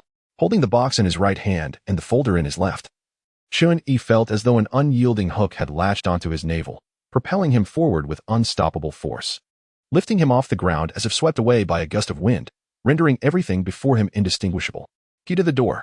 In the world of Harry Potter, one must submit an application to the Ministry of Magic before creating a portkey. and the consequences of using an unauthorized portkey are dire. The incantation to create a portkey is exceedingly simple, leading to frequent abuse, as no one knows the destination it leads to. Much like the Goblet of Fire in the original plot, which unexpectedly transported individuals to Voldemort. However, in this world devoid of a ministry of magic, Chun-Yi uses it with reckless abandon, daring anyone to traverse dimensions to apprehend him. Ugh, clad in strong colonization armor, Chun-Yi materialized in his bedroom, feeling an uproar in his stomach, on the verge of retching, utterly miserable. Clearly, this magic affects the brain, for even in the strong colonization armor, he felt its effects. Chun-Yi removed the armor, lay on his bed, and tossed the box aside, unable to suppress his thoughts. Why were the individuals in the box unharmed? Is it due to being in a different space? Boom. Just as he pondered this, a distant rumble echoed, and upon opening the window, he beheld a towering pillar of fire. May Nation has erupted. Chapter 22, Giant Colonization Escape Pod. May Nation is inherently an active volcano. However, due to the descendant ship continuously absorbing its thermal energy, it had become dormant. Now that the descendant ship is absent, the magma will naturally surge forth. Chun-Yi mused silently, though the likelihood of casualties among the inhabitants of one island is low. For he is merely a backup candidate and seldom had the opportunity to enter the ruins base. Otherwise, he would not have stumbled upon Kaba to discover it was missing in the original plot. As for the beast god General Richard Zhao, his demise is even less conceivable. In the original story, he survived even after being deprived of the beast god crystal and falling into the volcanic lava, not to mention in his current intact state. However, this turn of events will certainly redirect Crone's attention away from him, as Richard Zhao now faces his own perils. Although he is Crone's supreme commander, there are 13 beast god generals, each of equal standing. Especially concerning Akafil, he is the source of the beast god generals, the true beast god general. The crystals adorning the others merely derive from the one atop his head, establishing him as the genuine leader of Crones. Chun-Yi's infiltration of May Nation without encountering Uji seems peculiar, yet upon reflection, it is not surprising. After all, Chun-Yi entered disguised as a Crone soldier, and the infiltration by Shunsheng Akira and others in the original plot was remarkably smooth. Not to mention, with Chun-Yi wielding the Mind Scepter, he need not fear detection. Should he be discovered, he could simply assume the guise of a comrade. Moreover, as the Supreme Commander, Uji cannot possibly monitor the surveillance around the clock. It is likely that this beast god general is indulging in some leisure elsewhere. Upon opening the enchanted chest, Chun-Yi stepped inside with measured grace, retrieving the Ascendant spacecraft. This chest had been meticulously crafted for him by Harry Potter, measuring a full 100 meters in length, width, and height, making it a trivial task to accommodate the spacecraft. Colonization suit. Chun-Yi donned the powerful exoskeleton once more, striking his right hand against the skin-like surface of the Ascendant's vessel. Instantly, the hull caved inward, revealing a 2-meter-high gaping maw of flesh. Though devoid of any slime, it nonetheless left Chun-Yi feeling quite uncomfortable, as if he were playing the role of a villain. He glanced at the scientists under his control, murmuring to himself. For the time being, he had no intention of releasing this group, as they possessed far too much knowledge. Moreover, he required a cadre of individuals loyal to him. However, relying solely on the mind control scepter was not a sustainable strategy. There was always the risk that one of the scientists might stumble and, upon hitting their head, regain their cleverness and awaken the others, leading to his downfall. This was precisely why he placed such importance on the purple virus, not to exert absolute control over the scientists, but to earn their trust. Compelling them to view his words as wise. Could it be that the charm value gearing games is derived from such manipulation? Chun-Yi mused as he traversed the fleshy passage. With a soft thud, the passage behind him closed as he advanced, and liquid began to seep from the walls, enveloping him. This must be a cleansing process, he contemplated. Although the exoskeleton did not depict the Ascendant's appearance, their evident fear of Kaba suggested they were not truly formidable. In fact, compared to the true beast god Akafil, both Kaba and the colossal exoskeletons paled in comparison. Thus, the conclusion was clear. The Ascendants were merely a group of intelligent beings lacking true strength. The liquid was swift to arrive and just as quick to vanish, revealing yet another passage ahead. Observing the massive fleshy formations, Chun-Yi felt a headache coming on. How had they accessed the control room in the original narrative? It must have been through the center, he surmised, and continued forward. To his astonishment, the fleshy structures naturally parted as he approached, leading him to realize that the spacecraft was under the influence of the exoskeleton. With a mental command, he instructed, "Take me to the control room." As anticipated, the fleshy ground adhered to his legs, propelling him swiftly forward, while the walls parted to grant him access to the innermost chamber. Before long, Chun-Yi found himself in a small room of about 10 square meters, at the center of which rested 3 half-meter-high orbs, each indented in a manner identical to the units he had previously acquired, clearly designed for their placement. Chen-Yi refrained from advancing further and instead plummeted downward into the true control room. With a click, as his feet touched the ground, the control apparatus atop Kaba's head began to detach. As it did, the navigation control room illuminated, resonating with the removal. Chen-Yi's body was uncontrollably drawn towards the control interface, where a larger metallic sphere loomed above, emitting a similar glow. It seemed to sense the arrival of the control device as a beam of light shot into it. Concurrently, another metallic sphere below directed a beam of light towards Chen-Yi, enveloping him entirely. Information surged into Chen-Yi's mind. The Ascendants had descended upon Earth, cultivating life forms, dinosaurs, beasts, and primitive humans. He realized this data was recorded within the Ascendant's vessel, much like a computer retains user data. The ship was originally designed to create biological weapons. Thus, it naturally cataloged this information. That's an overwhelming amount of information, Chen-Yi exclaimed, mentally shifting his focus to search for the manufacturing methods of the giant exoskeleton. As expected, as his will directed itself, the data on the giant exoskeleton materialized before him. However, upon grasping its true significance, he found himself both amused and bewildered. The genuine purpose of the giant exoskeleton was not for combat, but rather for emergency refuge, akin to how human spaceships utilize escape pods in the event of a catastrophe. The giant exoskeleton served as the Ascendant's means of seeking safety. This was somewhat unexpected, yet entirely reasonable. Reflecting on the cocoon-like form of the giant exoskeleton, he noted its resemblance to an escape pod. Muttering to himself, Chen-Yi severed the connection with the spacecraft and gently descended to the ground. It appeared this matter would need to be entrusted to another version of himself. Just as he was linked with the Ascendant's vessel, a revelation struck him. It required energy. Though the Ascendant's craft was indeed a vessel, it was also a living organism, necessitating energy consumption to ensure its continued existence. He would need to locate an active volcano to provide sustenance. However, finding himself in the realm of the exoskeleton, releasing the spacecraft would be tantamount to painting a target on his back. The moment he set the vessel down, Kronos would likely come knocking. Thus, the most prudent approach would be to hand over the Ascendant's vessel to another version of himself for joint development. Chapter 23. The unattractive are called foolish. The attractive are simply innocent. Marvel. First, we must exclude worlds with extraordinary powers, such as Marvel, Harry Potter, or Hell Teacher. To study the biotechnology of the Ascendants in peace, it is crucial to avoid disturbances. Worlds filled with extraordinary beings like those in Marvel or Harry Potter are clearly unsuitable for the advancement of Ascendant technology. Power Unleashed. It seems my world is not particularly suitable either.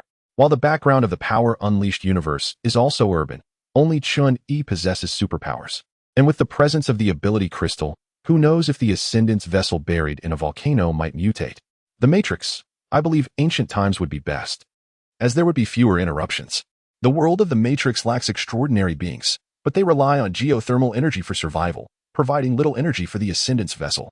Duke of Mount Deer, I shall abstain. I am preoccupied with numerous political affairs daily, leaving no time to oversee the Ascendant's vessel. This is not a mere excuse. The vessel contains the entire evolutionary history of Earth. While the exoskeleton can directly observe it, the user must still memorize the information. Mastering it thoroughly would undoubtedly be a protracted endeavor, even if he could learn while transferring his memory to Chen-Yi from the Matrix for replication. The 9 songs of the sky. So it falls to me then? Chen-Yi, leaning on his spear while admiring a mermaid, was astonished to find himself in the spotlight. Harry Potter, that is not feasible. The 9 songs of the sky becomes increasingly fantastical later on. Who knows what strange creatures may emerge in the future? Let us not forget the Chi-Yu sword and the war god from Qin's moon and dragon soaring the sky. Upon hearing Harry Potter's concerns, the collective expressions of Chen-Yi darkened, for indeed, in dragons soaring the sky, even mythical creatures like Pai Xiao and goddesses made their appearances, veering disturbingly close to the realm of mythology. However, among the ancient versions of Chen-Yi, only 2 existed, and perhaps 1 more from Frozen. Though his world was equally complex, who could guarantee that the moment he released the Ascendant's vessel, a spirit would not emerge to accuse him of environmental destruction? Thus, the only viable option was to settle for second best, with the version of Chen-Yi from my ordinary life being the most suitable tool. As his world was entirely mundane, and he happened to be in Japan, making it easy enough to dispose of the vessel in Mount Fuji. My ordinary life. No. I have school to attend every day. The Matrix has issued a programming Dr. Memory red envelope. The inept sister. No. I wish to study diligently. Learning brings me joy. The deer and the cauldron? Really? I don't believe it. As the only one who has let loose, Chen Yi declares, "We are all Chen Yi. Who are you fooling? Out of control? Really? I don't believe it. Harry Potter? Really? I don't believe it." As expected, the other Chen Yis began to copy and paste, expressing their disbelief and questioning the character's worth. The inept sister, ahem, fine, I confess, I am pursuing my classmate, and time is rather tight. The assembly of Chen Yis erupted in anger. How could one Chen Yi seek to be single, and if more Chen Yis pursued love? Would this group devolve into a band of fools? Marvel, the inept sister, allow me to offer a word of advice. While you may find her beautiful and charming, she is truly unsuitable as a girlfriend. Gaming and sipping cola every day may be fine in youth, but in old age, she will surely become a couch potato. The Matrix, indeed, and with her temperament, you will inevitably have to procure various games for her. Haven't you seen how much trouble Team Otakumi has gotten into because of her? The siblings can barely squeeze into a rented room. The deer and the cauldron siblings. Orthopedic, ha ha ha, strongly armored. I recall you were also an orphan in that world. If you don't seize the opportunity to earn money, what is the point of studying? Have you perhaps mingled with some peculiar beings? The inept sister. I never said I was pursuing her. The assemblage of Chinese. The inept sister. I'm not foolish. Pursuing a girl who loves games more than she loves me would be quite embarrassing if she declares that gaming is far more enjoyable than finding a boyfriend. A reasonable and convincing argument indeed. Strongly armored. So, your target is Nene Aoyama. That could save you several years of toil. The deer and the cauldron. The big stockings? Strongly armored. The deer and the cauldron. You shut your mouth. The inept sister. I am pursuing Nene Aoyama. The deer and the cauldron. That's good. She is innocent and easily deceived, just as I like. The inept sister. I didn't. Please don't say such things. While she spoke, the assembly of Chinese expressed their disbelief, even theorizing how this fellow managed to woo Nene, undoubtedly under the guise of tutoring her, much like Team Otakumi, posing as an elder brother to win her heart. The deer and the cauldron. Beast. You're no better. The inept sister received the programming doctor memory, red envelope. Ultimately, under the relentless verbal onslaught of the Chinese, the inept sisters Chun-Yi reluctantly accepted the red envelope. In the second-to-last row by the window, Chun-Yi apologetically addressed the red-haired girl. No, it's all right. Nene lowered her head, nearly burying her face in her ample bosom. In truth, the Chin-Yi underestimated this world's Chin-Yi. Not only did he assist Nene with her studies, but he also resided nearby, next door to Nene and beneath Tima's home. Armed with the study habits he had honed in Huaxia, coupled with the knowledge of a reborn individual, this Chun-Yi thrived as a top student in high school, while simultaneously programming and tutoring Nene. These rascals, all Chun-Yi, show no sympathy for me. Is it so easy for me to find a girlfriend? Am I truly foolish? Nene discreetly glanced at Chun-Yi, noticing his displeasure, and felt a pang of concern as she inquired gently. Compared to the vivacious inept sister, Nene was a girl who would blush even when speaking to strangers. Chun-Yi had invested considerable effort to become familiar with her. Moreover, due to her exceptional talent, she often attracted attention, leading her to become quite self-conscious. And coupled with her poor academic performance, she exuded an air of timidity. Having spent so much time with Nene, Chun-Yi was well aware of her thoughts and offered her a gentle smile. How could it be? Nene is very pure, and I like that about her. Only those deemed unattractive are called foolish. Those who are beautiful are simply innocent. Nene's face flushed crimson in an instant, with visible steam rising from her head. Truly, she was a steam-powered princess. Chapter 24. Since we're here, why not take everything? In the world of the inept sister, Chun-Yi, clad in his kaba, cast an illusion spell on himself and soared towards Mount Fuji. Mount Fuji is one of Japan's spiritual and cultural symbols, representing natural beauty and solemnity in the hearts of the Japanese. However, none of this concerned Chun-Yi.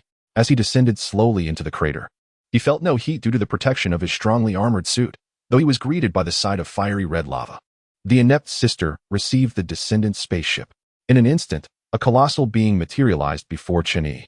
He promptly employed a gravity control sphere to manage the descendant spaceship, gently lowering it. As the spaceship neared the lava, a long, sharp spike protruded from its base, piercing the molten rock, followed by several appendage-like structures adhering to the surrounding walls. Looks rather exposed. Chun-Yi observed the hovering descendant spaceship, realizing that even it feared the volcano and did not simply toss itself in. After some contemplation, Chun-Yi took out his wand. Vanishing act. A blue light flashed, and the massive black descendant spaceship vanished from Chun-Yi's view, restoring Mount Fuji to its former appearance. Chun-Yi then plunged directly into the volcano's crater, where the descendant's spaceship automatically opened, admitting him within. Thus, The Chin-E of the inept sister world recorded the data while packaging it for the Chin-E of the Matrix, who, in turn, organized and compiled the memories, eventually loading them into a program for distribution to other worlds' Chin-Es. Marvel, the inept sister, remembered to first ascertain how to manufacture the unit, in order for the Chin-E of the inept sister world to accept the data from the descendant spaceship. The Chin-E of Marvel had no choice but to send his Kaba to him, reverting to a blank slate, which made him quite uneasy. The inept sister. Even if you produce it, it will be of no use. Don't forget that the weakness of the Kaba lies in the control device on its head. To claim that the control device is a weakness is somewhat overstated, for it was damaged in unit form. With a colonizer present after the colonization, it is not easy to harm the control device. Just as everyone knows that eyes are a weakness, in a fight, one cannot simply poke someone's eyeballs as they please. Moreover, after colonization, the colonizer possesses only this singular weakness. Even if their head is cracked open, as long as the control device remains intact, the Kaba can still create a new form. In the original plot, because the control device was removed from Shintani Akira, he was devoured by the symbiote. Yet the control device managed to clone a complete form of Shintani Akira, becoming its colonizer. Of course, Chin-E had no desire to have his control device removed, nor did he wish to be consumed by a symbiote and transformed into a black light virus. The Matrix, if that is the case. The raw materials for the control device should indeed be reinforced. Even the later giant colonization still essentially relies on biological colonization. The metallic spheres on the surface of the Kaba are, in fact, biological entities. Otherwise, the control device would not have been able to clone a complete form of Kaba using Shintani Akira's blood. Marvel, you don't mean to say, out of control. Precisely. Vibranium is undoubtedly the best material to replace the control device. It could even serve as Vision's body. Marvel, no, that is too dangerous. Chin-E naturally held no fear of Black Panther, clad and strongly armored. Even the formidable defenses of Black Panther would not withstand being tossed into space. However, the issue lay in the fact that Wakanda had more than just Black Panther. It also harbored the Black Panther goddess, in the realm of the deer and the cauldron. I recall that vibranium is not solely found in Wakanda. There exists an arms dealer who also trades in it, doesn't there? It seems that Captain America's shield originated in this manner. In response, Marvel expresses, I am but an ordinary person. Where am I to seek an arms dealer? Especially when I do not even know his full name. To which the deer and the cauldron retorts, you are utterly useless. Though Chun-E of the deer and the cauldron seized Wei Xiaobao's opportunity, he too has endured perilous struggles, making him entirely deserving of looking down upon Marvel's Chin-E. Harry Potter interjects, I recall that in Black Panther, there exists a vibranium weapon housed within the British Museum as an artifact. That should be relatively easy to acquire, wouldn't it? Marvel responds, wouldn't that make me a thief? Tian Xingzhouge counters, but they too acquired it through theft. It is reasoned and convincing. Strong colonization armor urges. Enough with the chatter. Once we obtain the goods, I shall provide you with a set of giant colonization armor. Marvel enthusiastically agrees, no problem, let's go and seize it. Chin-E, slightly disgruntled, realizes this means he must fly from New York to London. Casting an illusion spell upon himself, he opens the window and soars towards London. Fortunately, the strong colonization armor is equipped with a gravity-defying sphere, allowing him to fly without expending his mental energy. He soon arrives above the British Museum. Having come this far, why not take everything?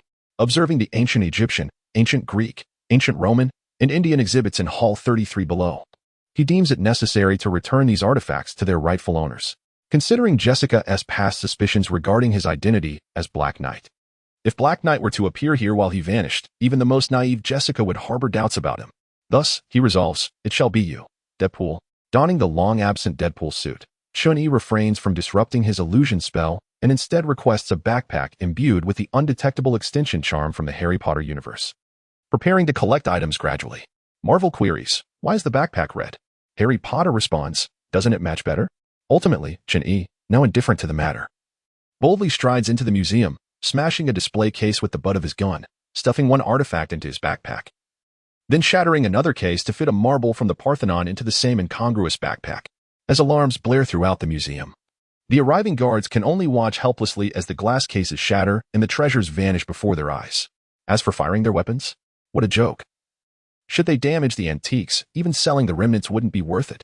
They hastily call for assistance, expressing that this is beyond their capability to manage. Oh, had I known, I should have come at night. Chin-E reflects while stuffing antiques into his backpack, marveling at the sheer abundance of items. Chapter 25. You are not the real Deadpool. You are truly a fool. Sir, we have detected possible traces of the nuclear thief at the Avengers headquarters. Tony Stark is assembling his new Iron Man suit. Since the Battle of New York, he has been in a constant state of tension. Convinced that extraterrestrials will invade Earth again. Deploy. Upon hearing this, Tony halts his actions and gazes ahead. Just as he finishes speaking, a virtual projection appears before him, revealing shattered glass cases with their contents vanishing. Some individuals attempt to intervene, opening the cases to cradle the antiques, yet they quickly collapse to the ground, allowing the artifacts to float away into nothingness. Are they dead? Tony discards his screwdriver, frowning. Not dead, merely unconscious, Jarvis informs him. Sir, this resembles the manner in which the nuclear bombs disappeared previously. Tony nods, snapping his fingers. Silver Centurion. With a swoosh, a silver and crimson figure flies toward Tony, enveloping him. Sir, I believe we need to notify the other Avengers, Jarvis suggests through the earpiece. That task is yours. As Tony gestures downward, the ceiling of the laboratory slowly opens, and the silver-red figure vanishes in an instant. The history of women? This is a treasure that must be stored carefully. A letter from Charlotte brought to a married professor? I cannot comprehend it, yet it leaves me astounded. The Rosetta Stone from Egypt? That should be returned to Egypt. Over 200 Japanese photo collections from 1945 to 2000 for the reflection on war? It hasn't reflected at all. Nonsense. Thanks to the descriptions on the display cases, Shin-Yi manages to discern which items require return, yet even so, it takes him nearly an hour to gather them all. Nuclear thief. If you are in need of money, you need not resort to robbery. Boom. A silver-red figure descends with a flourish, Iron Man making his grand entrance. Jarvis. Scan the current situation and check for any heat signatures. Immediately, a red silhouette appears on Iron Man's panel, directing Tony's gaze toward Shun-Yi's location. Aware of his exposure, Shun-Yi is not particularly surprised. While magic is wondrous, this is a world governed by science, which also demands adherence to scientific principles. Shun-Yi's figure emerges among the crowd, palms raised in a gesture of innocence. With Marius Jacobs' speech, "It seems you are an anarchist?" Tony raises an eyebrow from within the suit, realizing this individual is somewhat of a rebel. Not at all. I am merely a citizen of Tonglio, no. I simply wish to return these items to their original owners. Shun-Yi nearly reveals the truth of his origins from the Tongliao universe, but quickly corrects himself. Oh, and how do you intend to return them? That is my affair. Yet your actions have implications for many. The armor's shoulder pads reveal several ominous gun barrels aimed at Shin-Yi. Tony warns, I strongly advise you to surrender, otherwise, I shall not hold back. Seeing Iron Man's audacity, Shin-Yi curiously inquires, are you not afraid I might bring out the nuclear bomb? You may try. Tony remains unyielding, exuding an air of challenge. You insolent fool. At that moment, a dark figure lunges forward, startling both confrontants. Shin-Yi looks up, feeling a chill run down his spine, not due to the overwhelming strength of the opponent, but because of his own guilt, particularly for having severely wronged Black Widow. Shun-Yi performs a quick maneuver to evade Black Widow's assault, then seizes her collar, flipping her over and pinning her down with his knee against her back. Calm down. Beautiful. I admit my fault, but do you not think they are more incompetent? Had they knocked out Hawkeye like you, you wouldn't be suffering like this. Swiftly shifting the blame, he disregards the facts. What about the other 5 Avengers? From a distance, Hawkeye, who has been lurking, exclaims, I've been keeping my distance. How am I getting caught in this? Just then, arcs of electricity flicker from Black Widow's wrist, instantly enveloping Shun-Yi. As a seasoned agent, she certainly wouldn't act impulsively. Her previous fury was merely a ruse, and even being captured was part of her plan to use the Widow's bite to incapacitate him. After all, Shun-Yi is currently in the British Museum. Should he cause an explosion, the Avengers would likely be deemed the most unwelcome guests by the British. Shun-Yi exclaims, This is truly perilous. Fortunately, my suit is electric resistant. Shin-Yi sighed, expressing that the danger he referred to was not his own peril, but rather that posed by the group of Avengers. It is crucial to understand that the strong colonization armor possesses an excessive defense system. Should the wearer lose consciousness, the armor will engage in extreme defensive actions to safeguard the wearer's life, eliminating any entity deemed a threat. He nearly became the antagonist. Shun-Yi released Black Widow's wrist, creating distance between them. There is truly no need for confrontation. I will return the items to their rightful owner.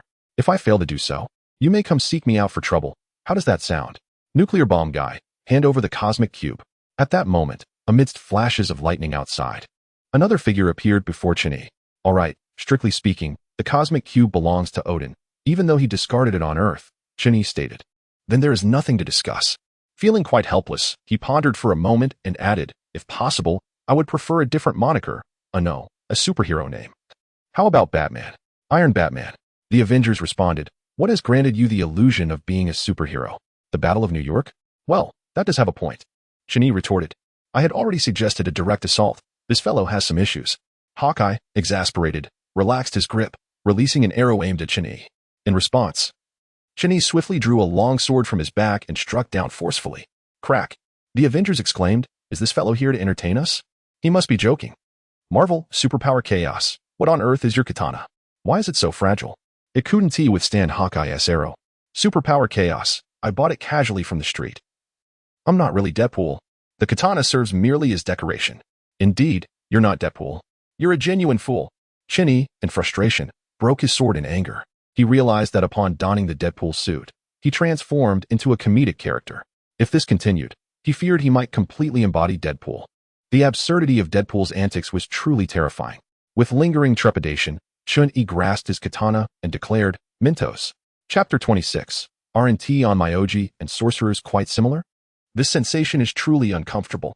Chani lay sprawled on his bed, feeling an upheaval within his stomach.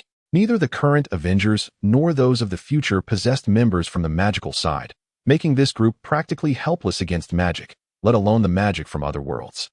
Did I unwittingly fall into this predicament? Or was it intentional? Chani rose from his bed, contemplating the changes in the future. If Ancient One was oblivious, it was implausible. Could it be that the travelers had shielded themselves from her scrutiny? However, the Marvel Universe seemed to host numerous foreign travelers, with occasional cameos from neighboring realms, making it hard to believe that Ancient One remained unaware. Does that imply she allowed events to unfold as they did? Chani considered this possibility. Much like Doctor Strange, Ancient One recognized his magical genius, often proclaiming him as the finest among them, despite him being unable to defeat even a small spider.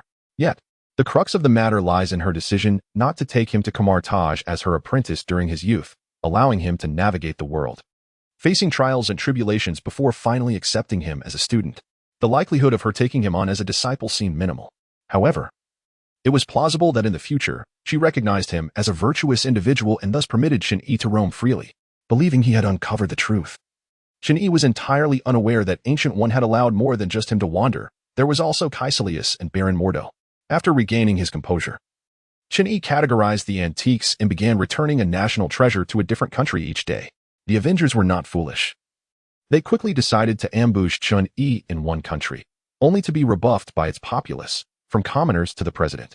Presenting facts and reasoning, they argued that these items rightfully belonged to their country, and their return was entirely reasonable, making the Avengers complicit in wrongdoing.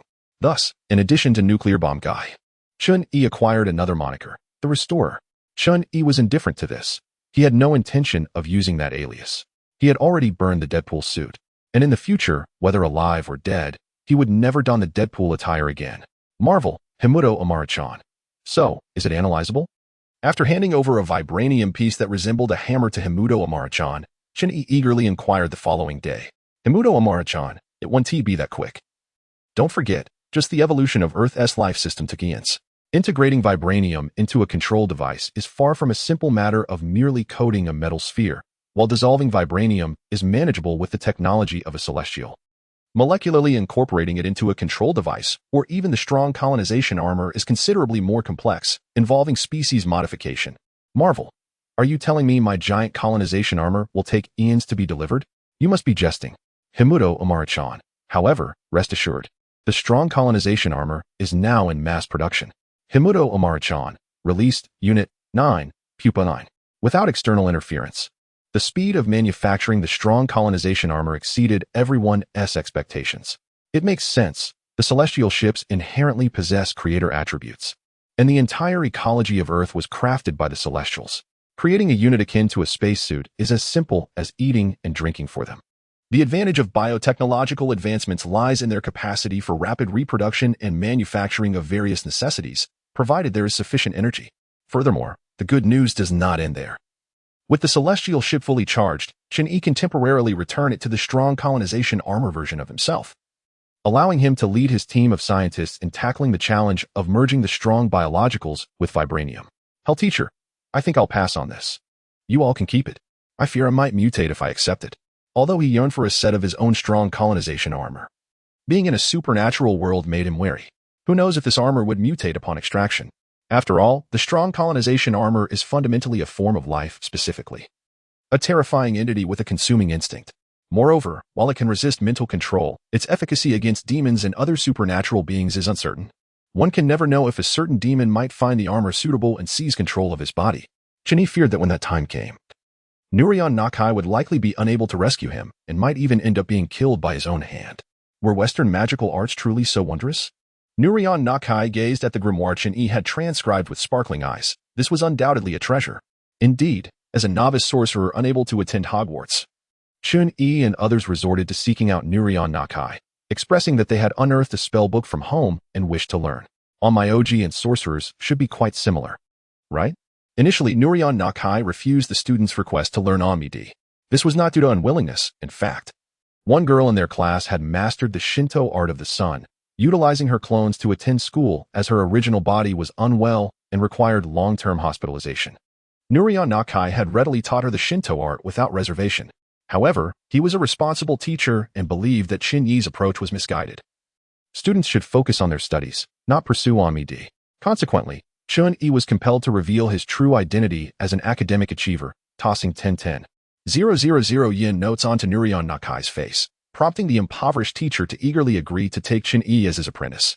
The so-called Shinto art involves creating clones from the energy within one's body, which are not only visible to the naked eye but can also transform into various forms, making it ideal for someone like him who seeks to survive.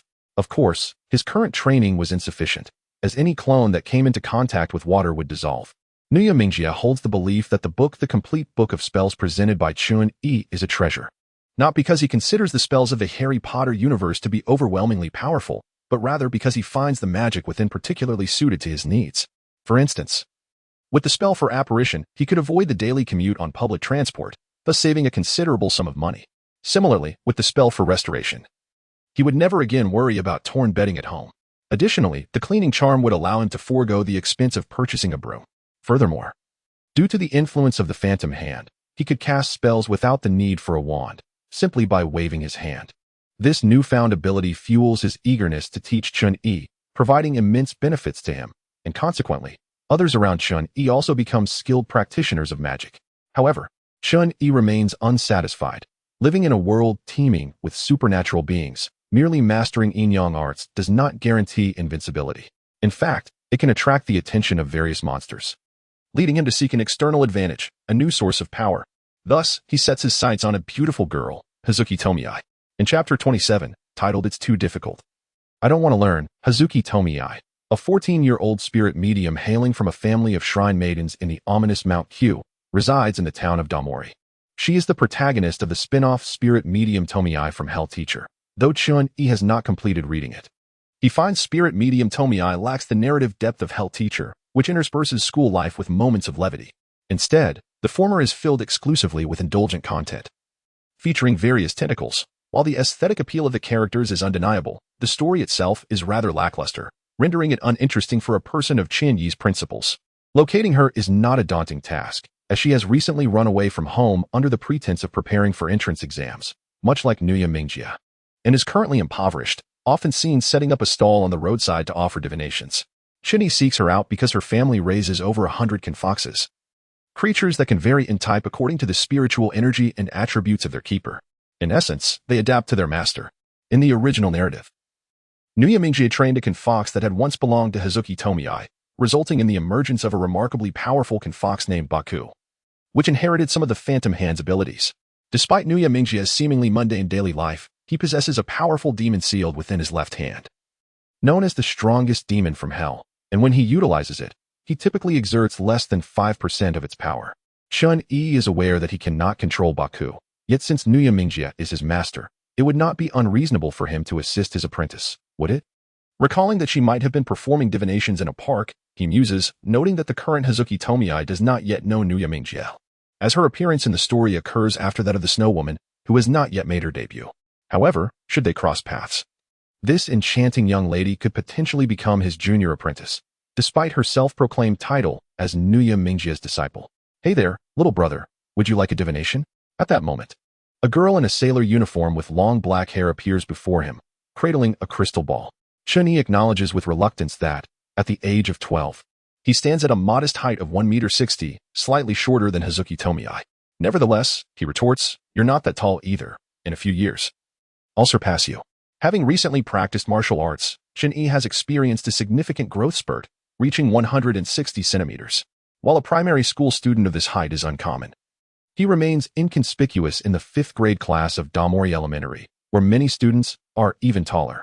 Hazuki Tomiai is not one to back down easily.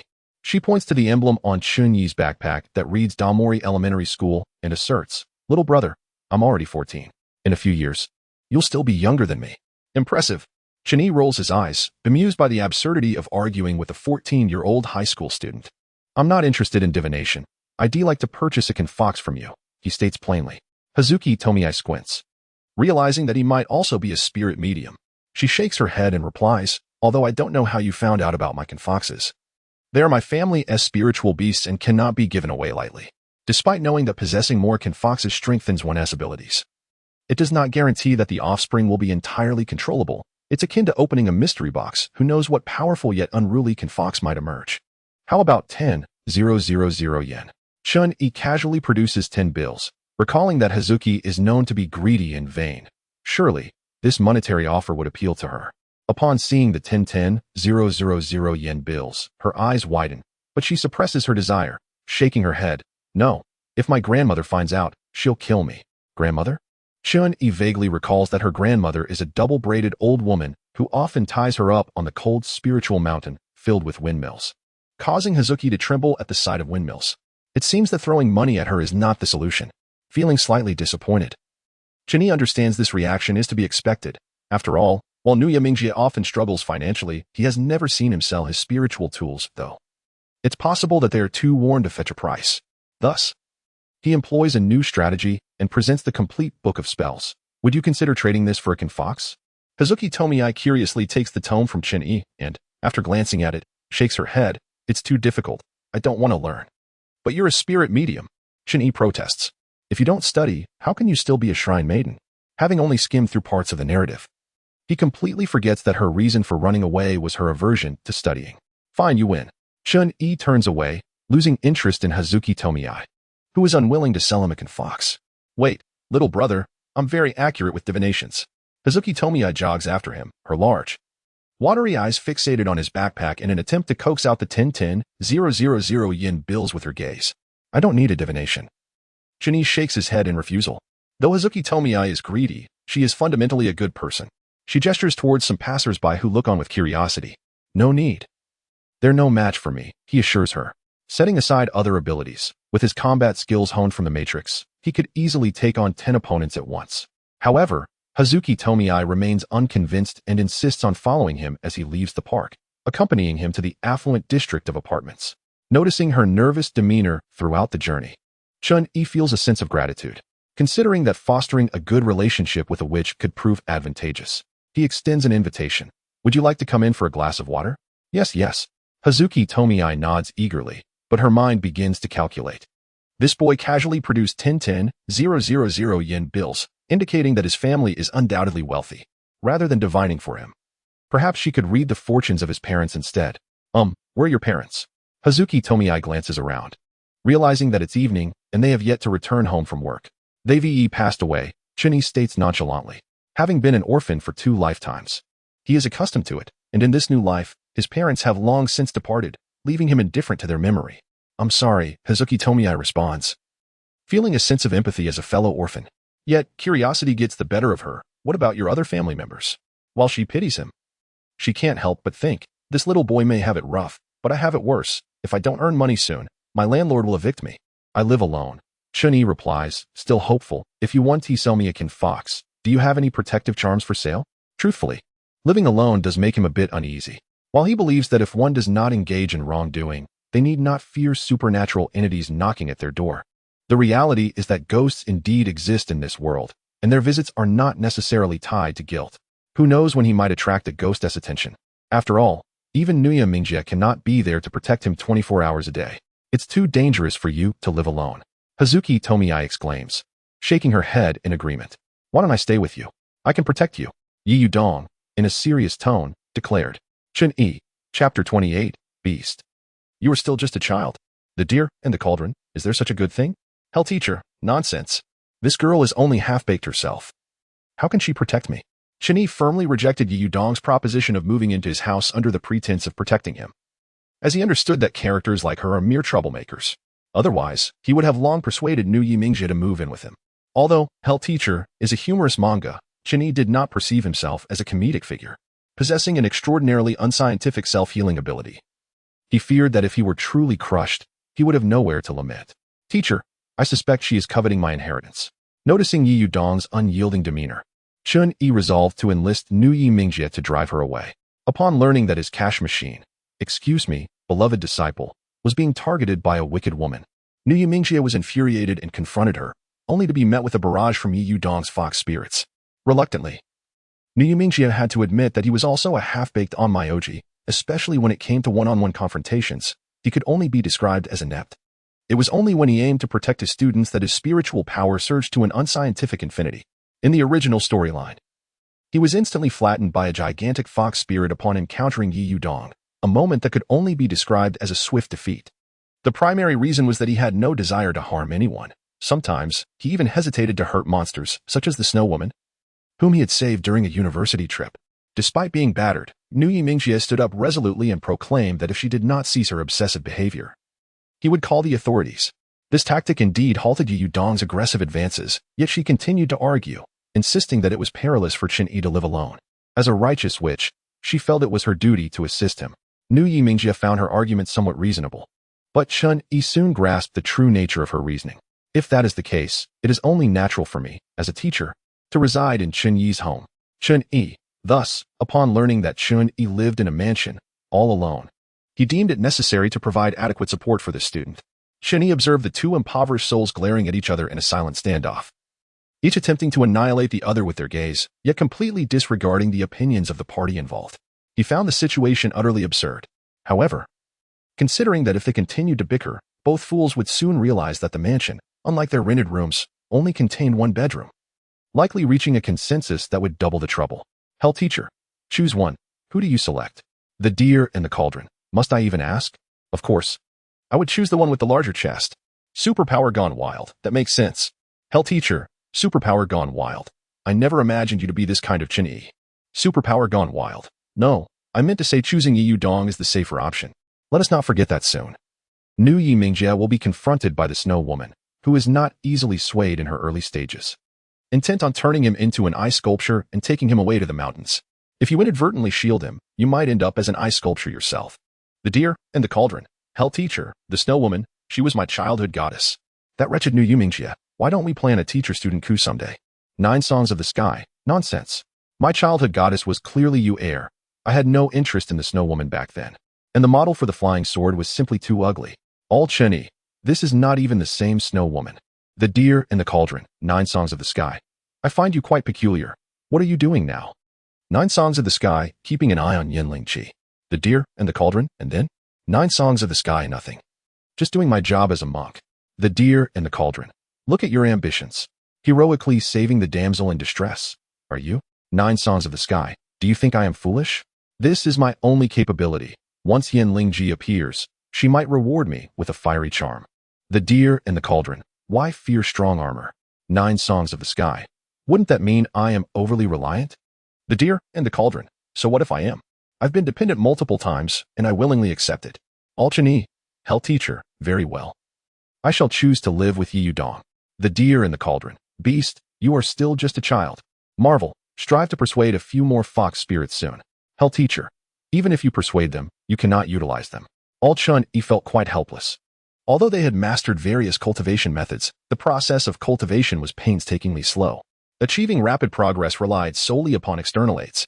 Frozen, I hope in the next round Chen will encounter a cultivator. 1 elixir per person would be delightful. The Matrix, the deer, and the cauldron. Speaking of elixirs, I recall there exists a precious item known as the Shaolin Grand Elixir in the martial arts world. We should hasten to contribute the formula and see if those scientists can concoct it. The deer and the cauldron. I consumed the Grand Elixir entirely, and there is no formula left. However, a few small elixirs remain. The deer and the cauldron released a small elixir, red envelope. Strongly enhanced armor. Goodness. You devoured such a treasure? How could you be so selfish? The deer and the cauldron. At that time, I had no idea there were other Chinese. Sighing. The strongly enhanced armor's Chun-Yi accepted the small elixir as it would enhance internal strength. Consuming them like candy could eventually make him a martial arts master. After handing the small elixir and its formula to the scientists in the magical box, the strongly enhanced armor's Chun-Yi also issued a red envelope. Strongly enhanced armor. Released a charming necklace. Red envelope. Strongly enhanced armor. Mission accomplished. The research on the charm necklace has been completed, one for each person. Though its effects are not exceedingly powerful, it merely instills a subconscious trust, rather than unconditional trust. The Matrix. This is wonderful. I no longer need to worry about Zion's people bumping into things. Strongly enhanced armor. This way, I can mass-produce Kaaba and lead these scientists to counterattack Kronos. Ambitious Chun-Yi regarded this as a commendable item. However, for the less ambitious Chun-Yi, it held little value, particularly for the Hell Teacher's Chun-Yi.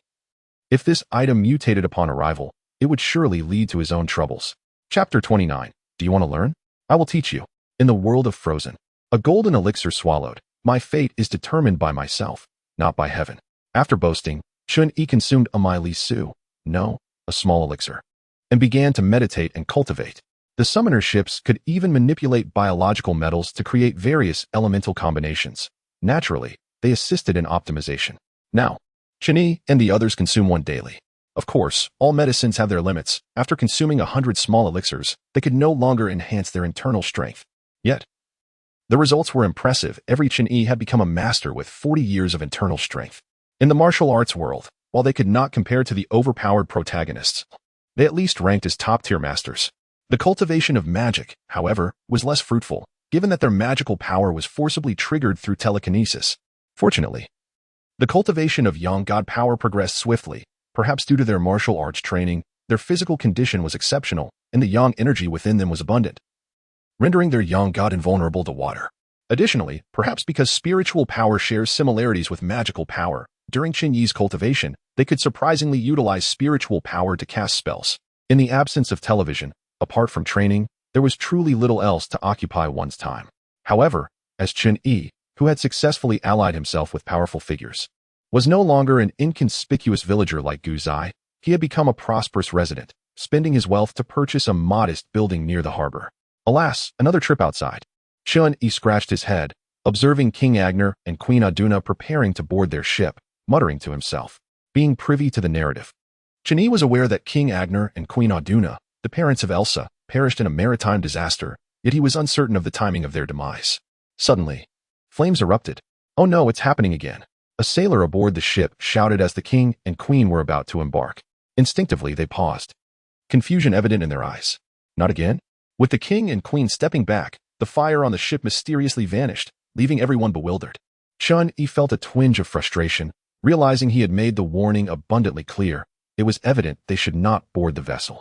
He was deeply concerned for Elsa, wishing to prevent her from becoming the Snow Queen and plunging the entire kingdom of Arendelle into eternal winter.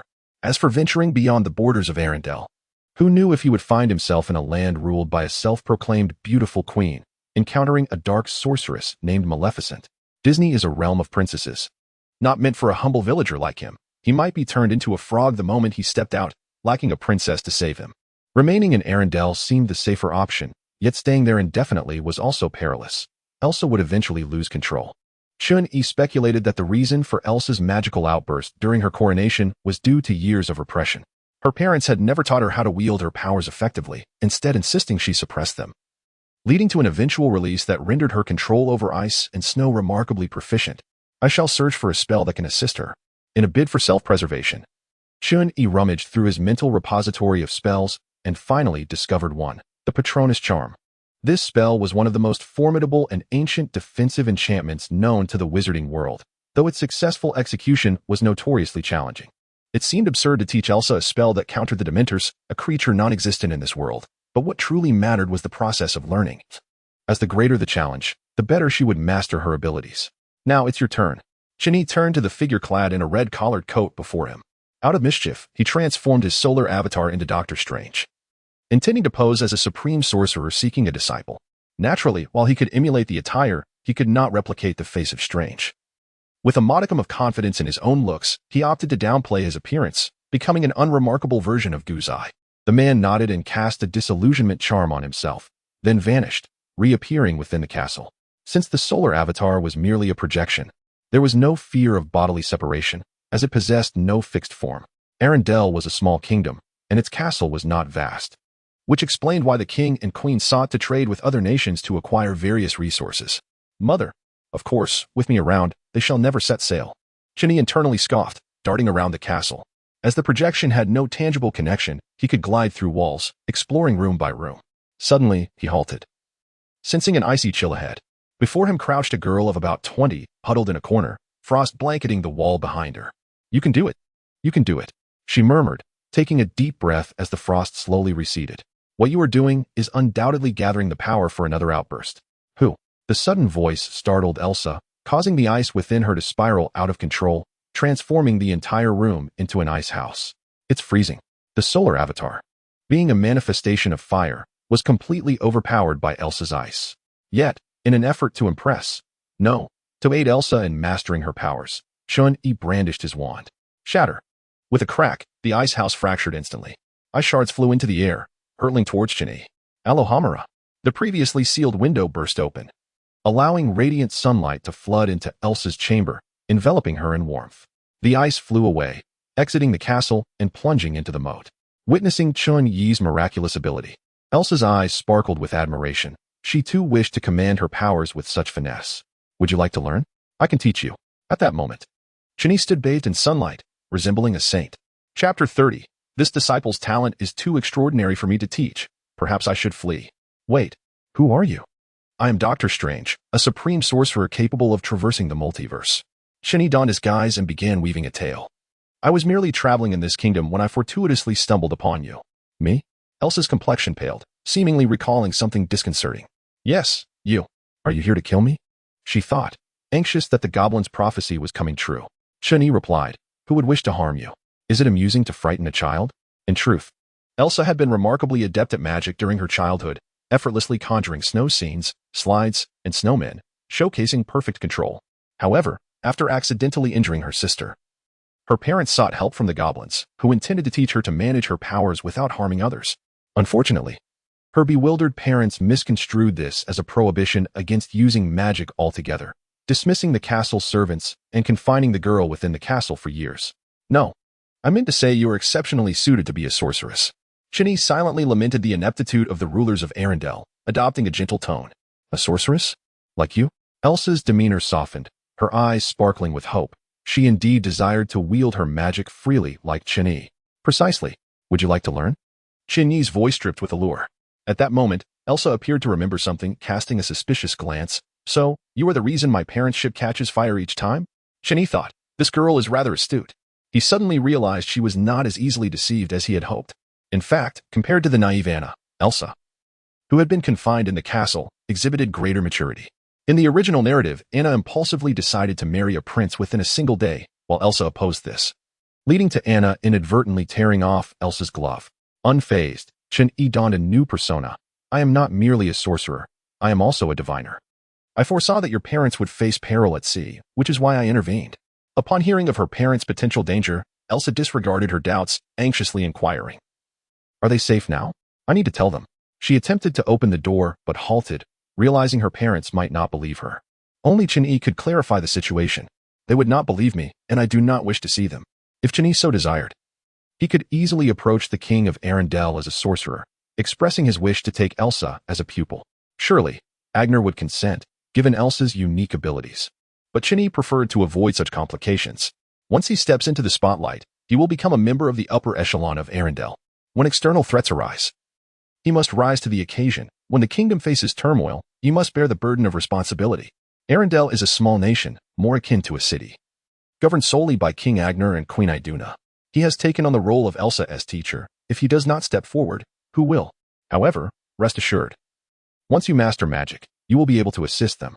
In his quest to teach Elsa magic, Chun-Yi exerted considerable effort, promptly producing a box and stepping inside it before Elsa's eyes. As she watched the towering figure of Chun-Yi gradually disappear into the box, her eyes widened in curiosity. What greeted her was a yellow wooden spiral staircase leading downward. Elsa lifted the box and felt around on the ground, confirming there was no hidden opening before cautiously entering the box herself. Descending the staircase, she was met with shelves upon shelves of books, and a cloaked wizard gazed up at the ceiling at a 45-degree angle, seemingly awaiting her arrival. This is the culmination of my lifelong study of magic. You may read about it here. Chenyi gestured towards the surrounding tomes. Indeed, they represented his lifelong learning, though whether they would be of practical use remained uncertain. Next, Chenyi opened one of the room's doors to explain the functions of other spaces, such as the bedroom, kitchen, and bathroom. Finally, he swung open the grand door, revealing a verdant expanse of grass outside. You can practice any magic you wish here. Quite splendid, I assent to it. Realization dawned on Elsa, and she exclaimed in astonishment. Is this a gift for me? Chun-Yi looked at her with paternal affection and nodded slightly. No, this is far too precious. Elsa shook her head vigorously. Although she had been confined within the castle and seldom glimpsed the outside world, she understood the value of such a treasure. To exaggerate, the entire kingdom of Arendelle might not be worth as much as this box. Fear not, as long as you learn the undetectable extinction charm. You too can create magical artifacts like this, Chenyi said with a nonchalant expression, although his heart ached. Despite sharing the same name, he was merely a novice among the chat group, reliant on others, and while he had access to similar resources, acquiring more than his fair share was a daunting task. After all, though they shared a name, it was unreasonable to expect the Chenyi from the Harry Potter universe to rush over and procure items for him. Everyone had their own lives to lead. Yet, to prevent the kingdom of Arendelle from turning into a world of ice and snow, bringing misfortune upon himself, Chenyi gritted his teeth and decided to part with his magical box. Frozen is a fairy tale, but the world he inhabited was all too real. Who knew how frigid the icy realm created by Elsa would be? Becoming a frozen traveler would be nothing short of laughable. It seemed he would need to practice the undetectable extinction charm diligently in the coming days. Unbeknownst to Elsa, Chun-Yi was lost in thought, while her eyes sparkled with gratitude as she earnestly replied, I will study diligently, teacher. Although Chun-Yi had not yet explicitly stated his intention to take her as a student, Elsa instinctively positioned herself as the pupil. Chun-Yi smiled with satisfaction and then produced a wand. Now, allow me to teach you the Patronus charm. The method of casting the Patronus charm is quite simple. A wizard must concentrate on the happiest memory within their heart and utter the incantation Expecto Patronum to summon their protector. Of course, while it sounds straightforward, executing it proved challenging, and Chun-Yi found himself unable to cast it. However, that did not preclude him from dazzling Elsa. Channeling a portion of his solar power, a golden five-clawed dragon materialized before them, exuding an aura of magnificence. How impressive! Elsa became utterly enchanted with her teacher, and in turn, she drew forth her wand. Following Chun-Yi's guidance as she shouted, Expecto Patronum, a flurry of white snowflakes swirled around her, and an ice-sculpted unicorn appeared beside her. Teacher, why do I feel our Patronus is different? Elsa inquired, her gaze shifting between her vibrant unicorn and Chun-Yi's motionless dragon, confusion etched on her face. This student is far too talented to teach. Perhaps I should make a hasty exit. Chapter 31. This place in Korea is uninhabitable with a prodigy as a student. Chun-Yi resolved to make a swift departure. Clearing his throat, he said, Elsa, you must study diligently, protecting Arendelle and your family. Safeguarding Arendelle was essential for him to comfortably remain there to cultivate his skills and become a harmless, affluent individual. Elsa nodded solemnly, her expression serious as she pledged to work hard. Well, I shall take my leave now. Leave? Elsa's eyes widened in bewilderment. You're leaving just like that? But teacher, you've only taught me one spell. If I don't leave now, my limited magical abilities will be exposed. Chun-Yi replied earnestly. Elsa, I previously mentioned that I am a supreme wizard from a multiverse, and I am merely here on vacation. Now, Dormammu has invaded the Marvel Universe, and I must attend to it to save the world. With access to magical tomes and a magical box for Elsa to practice her spells, Chun-Yi had reason to suspect that in a few days, Elsa would evolve into the Ice Princess. After all, she had the capability to conjure ice creatures, a feat that surpassed the magic of the Harry Potter universe. Thus, for safety's sake, he decided to make a hasty exit. As for the magical box, if all else fails, he could persistently seek assistance from the Chun-Yi in the chat group for another one. Upon hearing that her newly acquainted teacher was departing, Elsa felt a profound sense of loss. Chun-Yi was the only outsider who had shown her kindness, and indeed, he was the sole outsider she had encountered in years. Teacher, may I have a hug? Since injuring Anna, Elsa had refrained from physical contact with anyone, aware that she might hurt others. Yet, with her teacher being a supreme wizard, she felt safe in his embrace. Though their time together was brief, she could sense the genuine kindness he harbored for her. And in her heart, she regarded him as a familial figure. She longed to embrace her kin, much like a sister. Of course, Chun-Yi said, opening his arms to welcome the pretty girl into his embrace. Teacher's embrace is so warm. Elsa closed her eyes in bliss. only to suddenly feel herself leaning forward and looked around in surprise. Chun-Yi had vanished without a trace. Chun-Yi mused. I had forgotten that Elsa possesses an innate icy attribute. She is truly an ice princess, far more frigid than any snow maiden. In a moment of emotional upheaval, it was effortless for her to disperse my solar essence. Oh well, this way I can focus on my training without having to monitor the king and queen daily. Chun-Yi felt he had orchestrated everything perfectly, then picked up a gaming console to indulge in video games. This was a gift from the out-of-control Chun-Yi, complete with various comic books, ensuring he could remain indoors for an eternity. As for training, what a jest. He was now safe and secure. Once Elsa fully mastered her magic, she would be a top-tier presence even in the Disney universe. With such a formidable student, what need had he for further practice? As long as he remained reclusive, he would eventually witness the emergence of a Chun-Yi who would become a creator god, at which point he could soar to new heights. Perhaps it would be wiser to retreat to a secluded mountain for meditation. This place in Korea is simply uninhabitable. Chun-Yi lay on his bed, lost in contemplation.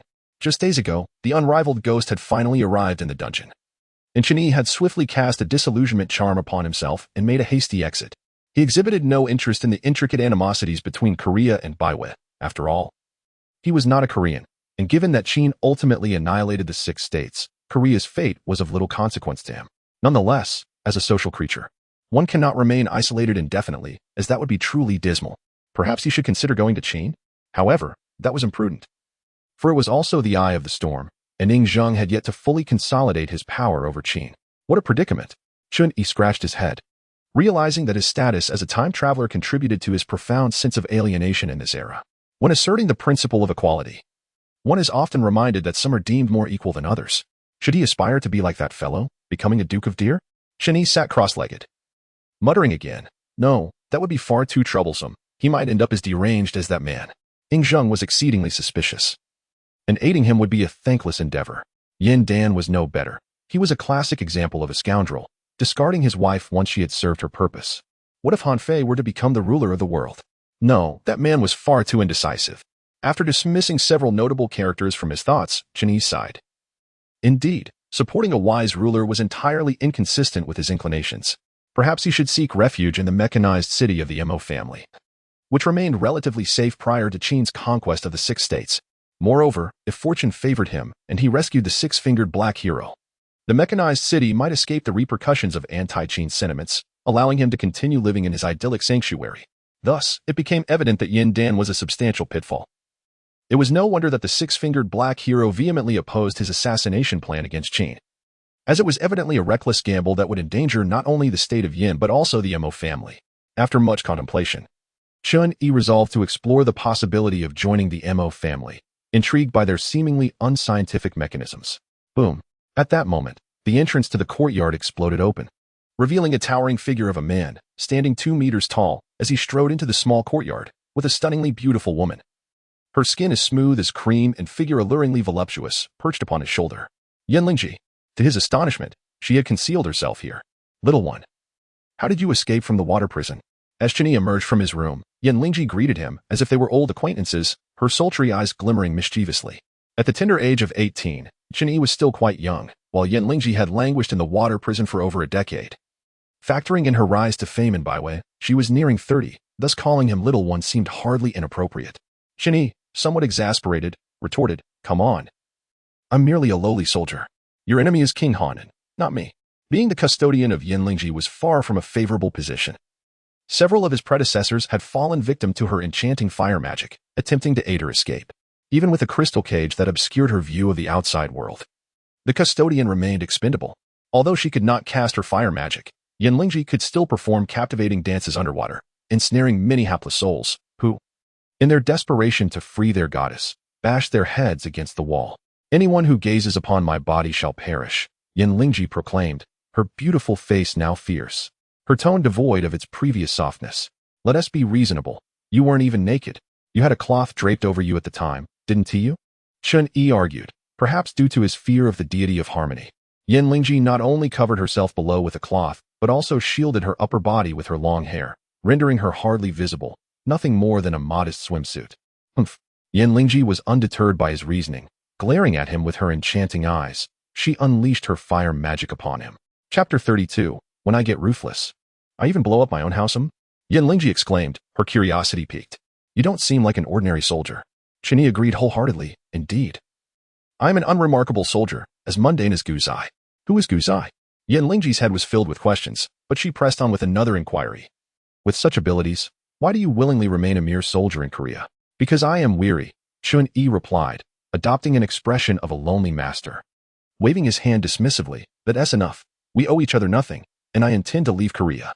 Yin Lingji would not allow Chun Yi to depart so easily. Her figure morphed into a fiery red shadow as she darted towards him. Chun Yi swiftly evaded her, but she pursued relentlessly.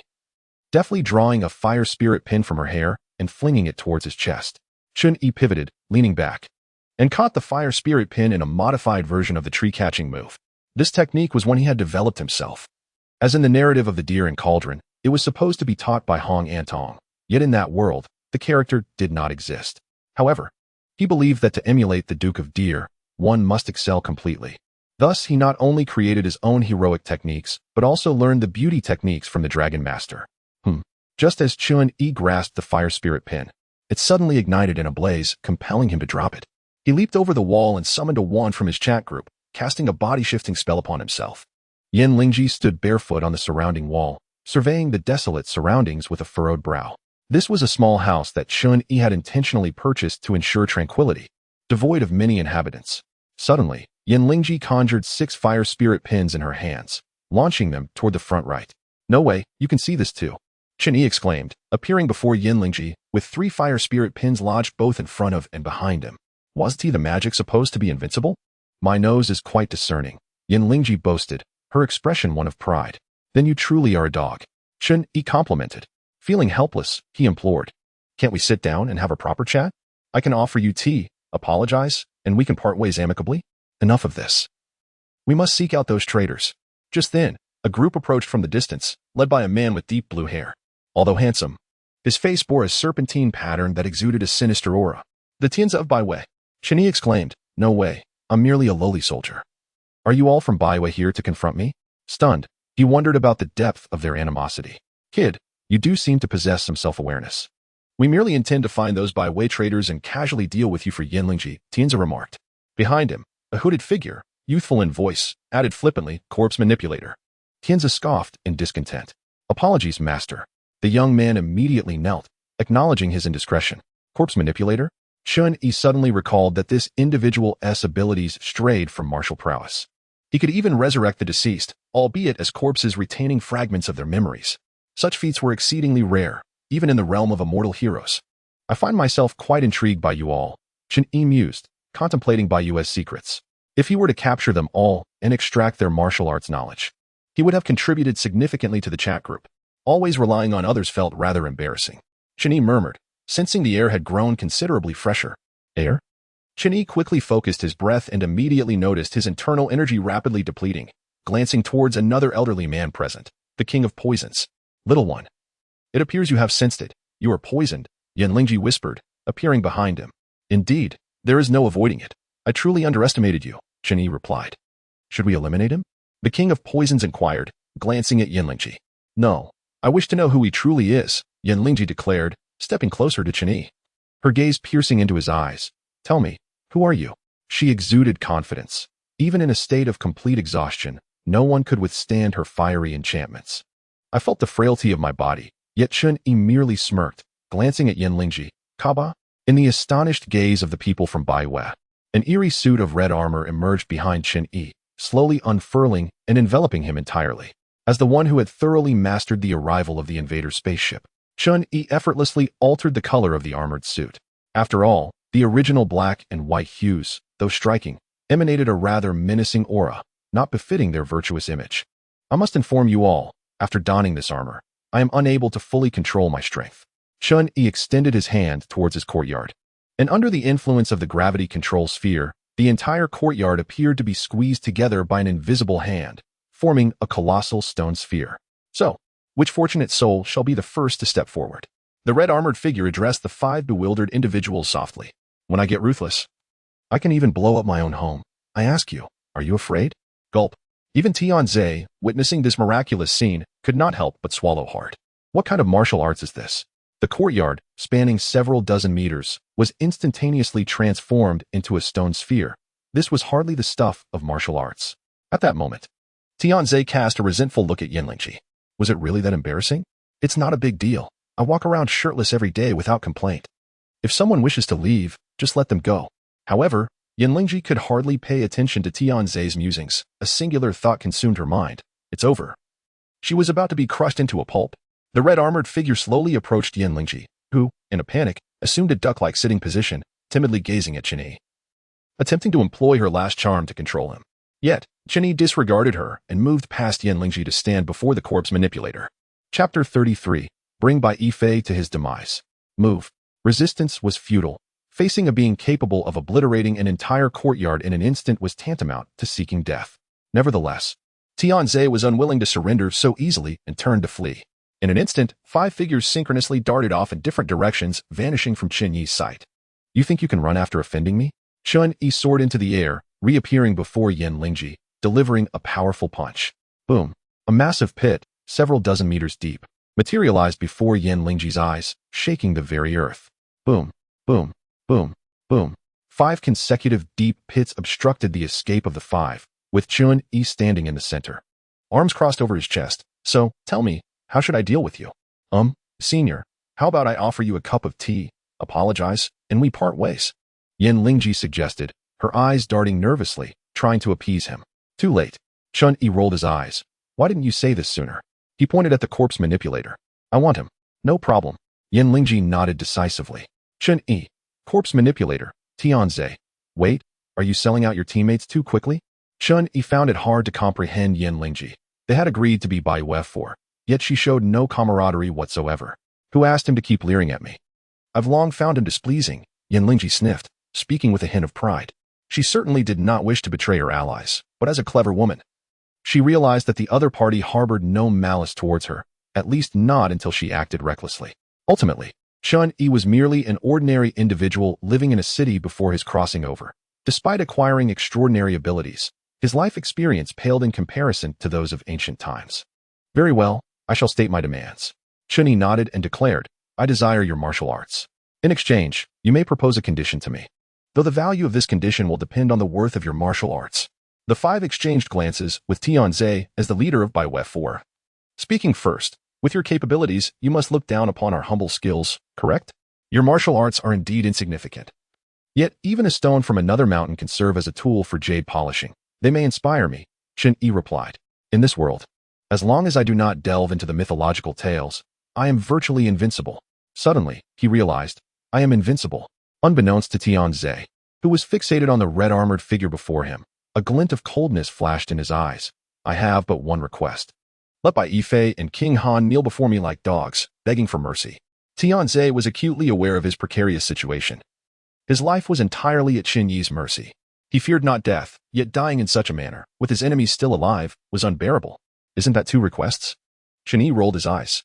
However, he too found Bai Yifei quite disagreeable. A sister should be cherished, not treated as mere fodder for cultivation. This was utterly beastly, thus. He accepted the request, just as one would not castrate Yin Jiping in the Divine Condor world. Nor would one slay Bai Yifei in the Tianxing Zhouge world. Was that even humane? With that, he retrieved several tables from his exclusive red envelope, setting up paper and pens for them to transcribe their techniques. Senior, this seems inappropriate. Tianze furrowed his brow. What if once he finishes writing, he takes the techniques and runs? Are you out of your mind? You are the one begging me for help. Tianze longed to curse, but restrained himself. As a prince, he needed to maintain his composure. Yanlingji, seeing this, proposed, how about this? Senior, you accompany us to subdue Bai Yifei and King Han. And once we have dealt with them, we will write right away? What a hassle. Chen-Yi would never divulge Bai Yu's martial arts. Then let it be the giant armor. A 3-meter-tall massive circular object appeared behind the red-armored figure, slowly opening to envelop him entirely. Monster? Deity? At that moment, Tianze and the others no longer dared to refer to Chen-Yi as senior, for his abilities had transcended the realm of humanity. Soon, a colossal creature, nearly 3 meters tall, stood before them. Gulp. It was evident that this appearance bore no resemblance to a deity. This was undoubtedly a monster. Gravity control. Chen-Yi had merely pretended to struggle with the powers of the strong armor to intimidate Tianze and the others. In reality, The head control device of the armor was directly linked to the user's brain, allowing the user to masterfully wield the armor with their will. Moreover, since Kaba's principle was to enhance the user's strength, Qin Yi's physical prowess, surpassing that of the original character in the narrative, enabled him to wield an even greater force than Kaba 1 or Kaba 3. With the giant armor, Qin Yi's command over gravity became even more effortlessly carrying the 5 burdens through the air. "Senior, we could walk there, suggested Yanlingji. As martial arts masters, they were accustomed to various high-flying maneuvers. Yet as humans, they found this height quite daunting. "That's too slow," Qin Yi pouted. "You chose this path. Am I the kind of person who takes the techniques and runs away?" Finding blood-clothed Marquis was not difficult, as he resided in blood-clothed fortress. While a person could escape, a fortress could not. Something's in the sky. A monster is flying in the sky. Fire arrows, fire arrows. During the day, this massive creature soaring above drew the attention of the guards of blood-clothed fortress, who were not blind to the spectacle. Although Qin Yi's appearance astonished the soldiers, they were elite white-armored soldiers, swiftly drawing their bows. However, under Qin Yi's gravitational control, the arrows fired could not even come within 3 meters of them. Qin Yi descended from the sky, releasing 5 unfortunate souls who had become weak-kneed from their maiden high-altitude flight. He directed his gaze toward the blood-locked fortress, bring out by Ife to meet his demise. Who dares to act so audaciously here? Although the blood-locked Marquis was not a virtuous man, he seemed to treat his soldiers with a measure of respect. Upon hearing their general insulted, the guards at the gate erupted in anger. "Silence," Qin Yi scoffed, clenching his right fist. A sphere of gravitational energy coalesced within it, and he unleashed a powerful punch. The pitch-black gravity ball tore through the gates of the blood-clot fortress, ravaging the ground before it, reducing all nearby beings and objects to nothingness. Tianze and his companions were filled with dread, quickly followed by euphoria, as they realized Bai Yifei was doomed. Chapter 34. It turns out you all carry secret manuals, monsters. Run. Help. It was evident that in the face of absolute power, loyalty was merely an illusion. The soldiers clad in white armor gazed in horror at the 10-meter wide, 100-meter long path created by Qin Yi's punch, and they fled for their lives, lamenting their lack of speed. The commotion outside naturally caught the attention of Bai Yifei, who was meditating within. He set down the lifeless body of a woman and grasped the twin swords hanging on the wall. "Is this the source of your defiance, Tianze?" A man with long white hair and a visage like jade emerged from his residence, surveying the nearly 3-meter-tall behemoth before him with disdain.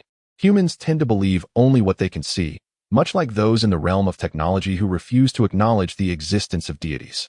Thus, upon witnessing the devastation wrought by Qin Yi, Bai Yifei's first thought was that it must be some contraption, perhaps a mechanism akin to Gonshu's formidable engineering techniques, which included a siege beast named Burrower, capable of breaching walls and tunneling underground.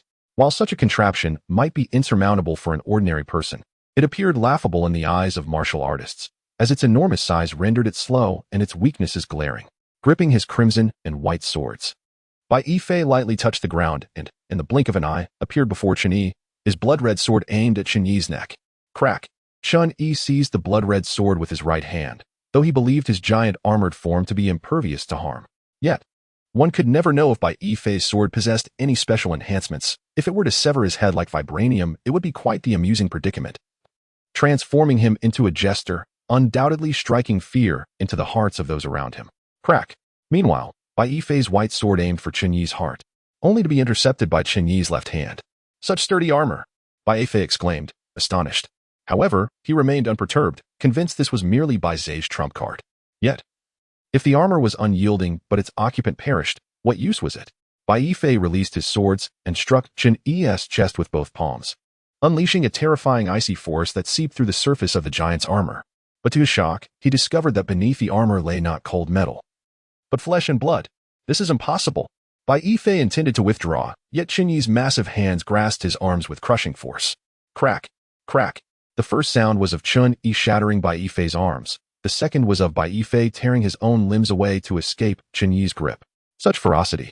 Qin Yi observed as Bai Yifei distanced himself, his severed arms devoid of blood, his expression betraying no hint of pain. "It seems those fellows must be quite fond of your body." Within the giant's armor, Qin Yi's smile twisted into something sinister. The fellows he referred to were the scientists within his enhanced armor. Though they had been coerced into joining Krynos, at their core, they remained fervent researchers. Now liberated from Qin Yi's control, they found merit in his words, as none wished to accompany a band of lunatics. They preferred to wait until they had thoroughly explored Earth. Bai Yifei could not comprehend Chen Yi's words. His countenance darkened as he realized the enemy's strength surpassed his expectations. He was facing a titan forged of steel, utterly devoid of flaws. Contemplating this, he shifted his gaze to Tianze. Perhaps capturing him would force the enemy to surrender. Bai Yifei was taken aback to see Chen Yi's hands were empty, not only devoid of his swords, but surrounded by an absence of their presence. Flee. The bizarre scene spurred Bai Yifei to make a decisive retreat. This time, Chen Yi was not as accommodating as he had been with Yin Lingji and the others. He delivered a swift kick, sending Bai Yifei's legs flying like a child's toy. Bai Yifei's manner of escape bore a striking resemblance to Tianze and his companions, causing them to break into a cold sweat. Realizing how close they had come to a similar fate, deprived of his legs, Bai Yifei fell clumsily to the ground. Chen Yi slowly withdrew, nodding toward Tianze. Understanding the signal, Tianze unleashed the serpent bone, ensnaring Bai Yifei and lifting him before him, a malicious smile spreading across his face. Bloodclot Marquis. Did you ever imagine this day would come? Humph. Bai Yifei scoffed. Whether to kill or mutilate, do as you will. Tianze smirked in disdain. Rest assured. Before you meet your end, I shall repay you double for all that you have done to me. Upon hearing this, Bai Yifei closed his eyes, falling silent. Take him away. Tianze's serpent bone chain flung Bai Yifei toward the unassuming Wushuang ghost. Now, the next target is King Han. Chen Yi commanded the gravitational force, lifting all 5 individuals. Wait. Tianze called out urgently. Chen Yi looked at him in confusion, under the gaze of a nearly 3-meter-tall creature. Tianze felt a chill run down his spine and quickly explained, I have been poisoned by Bai Yifei. The antidote lies within the Bloodclot Fortress. Then I shall capture King Han while you seek the antidote, Chen Yi declared, confident that after such a display of ruthless might, the 5 would not dare to flee. And he ascended into the sky, heading toward the King Han Palace. Capturing King Han would undoubtedly be far simpler than dealing with Bai Yifei. And as for any grievances from the protagonist Han Fei, Chen Yi thought, what concern is that of mine? Soon, a rather disheveled and portly man was tossed to the ground by Chen Yi, the unmistakable stench of urine emanating from him. A clear indication of his fright-induced loss of control. Tianze cast a disdainful glance at the fallen King Han. Realizing that being defeated by him was a far greater humiliation than losing to the loathed Han Fei. Consequently, he had no desire to prolong King Han's suffering. He simply pierced his forehead with a serpent bone chain. Thank you, Elder, for avenging our great grievance. Here, take these manuals we have acquired. With the debt of vengeance settled, Tianze's previously gloomy expression lifted as he produced several tomes from his robe, offering them with both hands. Oh, so you all carry secret manuals with you, Chen Yi remarked, unable to suppress a smirk. Had I known, I would have eliminated you myself to claim them. Upon reflection, it was indeed logical. Although it seemed outrageous to carry manuals, for a cultivator, the greatest concern was the possibility of encountering issues in their training, where a single obstruction in their meridians could spell disaster. A manual could easily contain thousands of words, and while one could memorize it, forgetting even a single character could lead to calamity. Chen Yi's words elicited only awkward laughter from the group, as they were left without recourse. In that case, shall we take our leave? Yin Lingji asked cautiously. Of course. As the group prepared to depart, a subsequent statement halted their movements. Not so fast. Chapter 35, The Colossus Armor. Pray, Elder, do you have further commands? Please do not toy with us so. Tianze wore an exceedingly strained smile, imploring Chen Yi not to torment them further. Chen Yi removed his giant armor and stood tall, lowering his head, making conversation difficult. Nevertheless, he still wore his kaba, for his resistance to toxins was alarmingly low. A careless encounter with the Poison King could spell disaster. After all, there was no animosity between us. The 5 nodded in agreement, urging him to let them go. Yet, you inexplicably sought to kill me. Wouldn't that be considered excessive? Excessive? No. Haven't we already given the manual to the Elder? Tianze interjected, reminding everyone that they owed each other nothing. This is the reward for capturing Bai Yifei and Han Wangen, understand? Chen Yi's eyes widened in disbelief. They were even more shameless than he had anticipated. The truth was, they had wanted to escape his clutches from the very beginning. The group mentally cursed, wishing they could band together and strike this extortionist down. Enough with the nonsense. Complete this task, and you shall be free. Chen Yi's words finally brought them some relief. Though they had another task ahead, completing it would grant them their freedom. And they hoped no further troubles would arise. From now on, I shall reside in this blood-garbed fortress. The name is rather unappealing. It shall henceforth be known as the House of Wishes. Chen Yi decisively renamed the fortress and continued, as for you, promote my establishment. Anyone may come to seek my assistance with martial arts manuals. Of course, the nature of the assistance will depend on the manuals they bring me. Chun-Yi believed that it was unseemly to go around robbing people, and since they might not comply, it was better to reverse the approach and have them seek him out with their manuals. The five readily agreed, but soon realized the implication. What if one day others came to them with manuals intending to kill them? Elder, could we perhaps negotiate a different request? Yin Lingji swallowed hard and spoke at Tianzi's prompting. There was no choice. She had stirred the pot and must now take responsibility. What? Are you unwilling? Chun-Yi's tone carried a hint of discontent. You wish to kill me, yet you balk at helping me promote my voice. If not for your beauty, I would have dealt with you as I did with Bai Yifei. Elder, we merely worry about potential retaliation, Yin Lingji replied. She was unafraid of revenge, having slain numerous Korean soldiers during her escape from the water prison. Yet, the thought of encountering someone capable of executing a revenge plot was truly frightening. Most importantly, she feared a brutal end. With Bai Yifei's fate as a grim reminder, she could hardly bear to imagine what would happen if the Koreans sought vengeance against her. Chun-Yi suddenly understood. But what does that have to do with me? He shrugged. Must I abandon my quest to gather all the world's manuals for your personal safety? You are indeed beautiful, but such unrealistic expectations. The five fell silent, realizing they had no right to make demands of Chun-Yi. They had intended to kill him, and now they were asking him not to kill them. Such a situation was hardly fair. Tianzi, eyes fixed on Chun-Yi, knelt and clasped his fists. Elder, it appears you are in need of manpower. We are willing to serve under you. Chun-Yi raised an eyebrow. Tianzi displayed a certain adaptability, presumably seeking his protection. However, it would not be easy to become his subordinate, as no one wished to have a cadre of treacherous individuals under their command. Yet, Chun-Yi had a purple pendant, which, over time, would ensure their loyalty. First, he expelled the unfortunate souls from the Bloodgarb fortress, instructing Yin Lingji to bury the young women harmed by the Bloodgarb Marquis. Finally, he used magic to restore the fortress. No, it should now be referred to as the House of Wishes. Just as Chun-Yi directed Tianzi and the others to reorganize the fortress, chaos reigned throughout Korea. Chun-Yi arrived swiftly and departed just as quickly, leaving the guards to witness a fearsome creature seize Han Wangin and fly out of the palace. The absurdity of it all was palpable, yet when everyone spoke of it in unison, it became a source of panic rather than mere disbelief. In the midst of this crisis, the Korean nobility sought the prince to take charge. Coincidentally, the prince was with Han Wangin at the time. He was directly involved. Considering the potential consequences of confronting that monster, the Korean prince resolutely declared that while he could take on the role of king, he would not confront that creature. Fortunately, the fourth prince stepped up to manage the situation, promptly dispatching Ji Wuye with 10,000 soldiers to the House of Wishes upon hearing that the monster had appeared there. So they've come? Chun-Yi scratched his head, pondering why such a simple venture had to be so complicated. The House of Wishes was not far from Xinjiang, and with Ji Wuye concerned for Bai Yifei, the urgency increased. Regrettably, Han Wangin was of little concern. Soon, a grand army enveloped the House of Wishes. It must be noted that although Ji Wuye was a villain, his soldiers appeared well-ordered and properly attired, all gripping their long spears with precision. Release Han Wang, or we shall not be so lenient, the soldiers shouted. In the distance, Wei Zhuang, his silver hair cascading over his shoulders, stood atop a tree branch and remarked. It seems, in his eyes, Han Wangin holds less importance than Bai Yifei. Ji Wuye's words appeared to advocate for Han Wang's rescue, yet in reality, they provoked the mysterious figure into action. Naturally, for the nightfall, Han Wangin was merely a puppet. If he perished, another could easily be replaced. A lithe figure spoke, revealing herself as Ziji. Hey, I'm pleading for you to rescue my father, not to insult him. Below her, Han Fei protested, being held aloft by Ziji by his waistband. Had you not stubbornly followed us, we would have rescued your father long ago.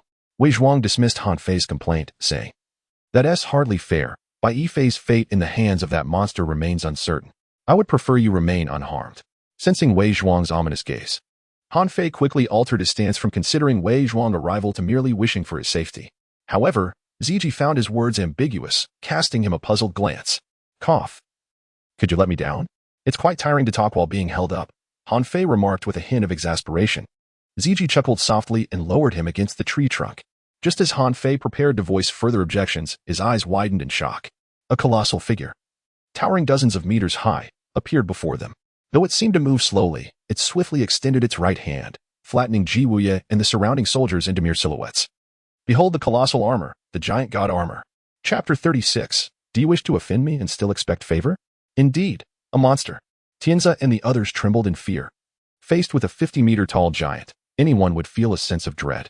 This was no longer a disparity of strength, but a chasm of existence. A sensation of being effortlessly crushed at any moment. I am the giant spirit god, descending to experience the mortal realm. Should you have any needs, bring me items of interest and seek my aid at the House of Wishes. Chani initially intended to boast of being a titan but reconsidered, realizing they were not of Greek descent. Thus, he adopted a different title, although the giant spirit god was a minor character in Journey to the West, acknowledging his own insignificance before true deities. Referring to himself as the giant spirit god was not merely a facade, but a means of projecting grandeur. However, the soldiers outside the House of Wishes were too overwhelmed to heed Chani's proclamations. The once orderly ranks descended into chaos. Soldiers trampled one another in a frantic bid for escape. While Chani did not slay many, they inadvertently caused numerous casualties among themselves. This should serve as a sufficient deterrent for them, Chani mused as he exited the giant spirit god state, then shed his giant armor. Observing the 5 who claimed they wished to pledge their loyalty, let us proceed as initially suggested. You shall embark on a promotional endeavor across the 7 kingdoms. It is imperative to disseminate the word. Otherwise, how will anyone know that the Bloodcloak Fortress has transformed into a place that grants every wish? However, revered Lord of the Giant Spirit, we, with our meager abilities, fear we may be inadequate in your service.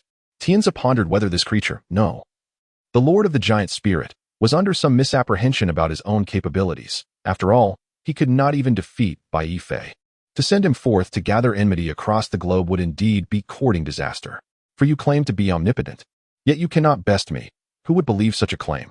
Chun Yi contemplated this perspective and found it to hold some merit. Thus, he joined the chat group. Tianqing Jiugao, strong colonization armor. Henceforth, I request another set of strong colonization armor. We shall share the martial arts secrets with one another. Deer in the Cauldron. Tianqing Jiugao, please be sure to capture the moment when Flame Spirit Ji dons the strong colonization armor. Strong colonization armor. Issued A unit. Red envelope. Strong colonization armor. Deer in the Cauldron. Why is it that you are always present during these raids? Deer in the Cauldron. There is no alternative. I spend my days at the desk reviewing various documents, with little time for leisure aside from occasionally glancing at the chat group. Marvel, oh? And what of your wives? Deer in the Cauldron. My wives have their duties too. Who engages in such activities during the day? Superpowers unleashed, Blockhead. Deer in the Cauldron, superpowers unleashed. What do you mean by that? You criticize yourself? Are you now being harsher on yourself than on others? Tianqing Jiugao, well, I must take my leave. As the conversation threatened to venture into absurdity, Chen Yi swiftly accepted the unit. Addressing the 5, this is the initial form of the armor I possess. While it may not rival the giant colonization armor, it can bestow upon you formidable power. Self-defense should be assured. You may choose for yourselves. He was not the Chun Yi of Deer in the Cauldron, whose mind was consumed by thoughts of women. Those who wished to wear it would do so at their own volition. However, it was well known that the 4 heavenly kings numbered 5, and as Tianzi, the superior of Bai Wei 4, received the unit with reverence. He pressed the central metallic sphere as Chen Yi advised. The formerly white disc opened instantaneously, revealing flesh-like tissue within, which enveloped Tianzi as if it were a beast consuming him. So, you are indeed a creature of the dark. What kind of deity possesses such a thing? The 4 watched in both terror and relief as Tianzi was engulfed, but soon the flesh-like tissue solidified, transforming into a suit of black armor. Furthermore, the serpentine chains on Tianzi's back were also enveloped, morphing into metallic chains that coiled around Kaba. Chun Yi was somewhat taken aback. According to the official lore, the serpentine chains were directly implanted into his body, making them a part of him, and thus it was not surprising that they were included with the colonization armor. If this is the case, then the beastly soldiers could indeed don the strong colonization armor, perhaps even stronger than ordinary individuals. Chun Yi mused internally. The last beast god, Aji, had similar thoughts, yet alas, the ship of the Descenders was destroyed, leaving only 2 primitive Kabas on Earth, while others wishing to wear it had no such opportunity. How powerful! Feeling this surge of strength, at that moment, Tianzi felt invincible. Yet upon seeing Chun Yi, he swiftly extinguished that notion. After all, the latter possessed an even more formidable armor, one that could transform into a giant. Even clad in this armor, he would merely appear as a larger insect before Chen Yi. Now, you should be capable of self-defense, correct? Chen Yi inquired. He had already invested significantly in acquiring martial arts secrets. Should this endeavor fail, he would be left to cling to the beneficence of the powerful in the group. No problem, Lord of the Giant Spirit. Having just pledged allegiance and received a set of immensely powerful armor, Tianzi's previous grievances evaporated. Now, he sought vengeance, and, with nowhere else to turn, preferred to follow Chen Yi. Chun-Yi nodded in satisfaction, glancing back at the blood-cloaked fortress, which felt ominous to him. Thus, he transformed once more into a giant and leveled it, turning to Flame Spirit G. You shall remain here and rebuild a castle. Flame Spirit G? Why should I rebuild a castle for you? Humph. Do you think you can offend me and expect to be unscathed? Figure it out yourself. I shall require accommodations by tomorrow. With a capricious demand, Chun-Yi vanished from before Tianzi and the others. Although they professed loyalty, Chun-Yi was not naive enough to believe that they would bow merely from his imposing presence. Ultimately, their motivations were rooted in self-interest. Should any of them harbor ill intentions and attempt to ambush him, it would spell disaster for him. Having interacted with the strong colonization armor, he was merely a martial arts master. Who could say whether the Poison King might not attempt to poison him again?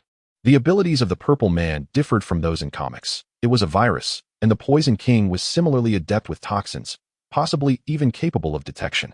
Finding a secluded cave, he cast an invisibility spell on the magical box, and only then did Chun-Yi remove the strong colonization armor, contemplating deeply. He found the subject worthy of further exploration, and thus he engaged with the group. Chapter 37. Hermione's Malicious Intent, Strong Colonization Armor. The likelihood is low, after all. The Poison King merely employs various powders. While a virus is a microscopic organism, he should be unable to detect it. The Matrix. Yet the necromancer can still use insects to make the dead speak. Hell Teacher, I believe he would be unaware. As the Purple Man's necklace cannot inflict physiological harm, akin to a gas expert not recognizing their own carbon dioxide poisoning. In reality, true carbon dioxide is colorless and odorless. The scent accompanying a gas leak is intentionally added to alert users. Deer and the Cauldron.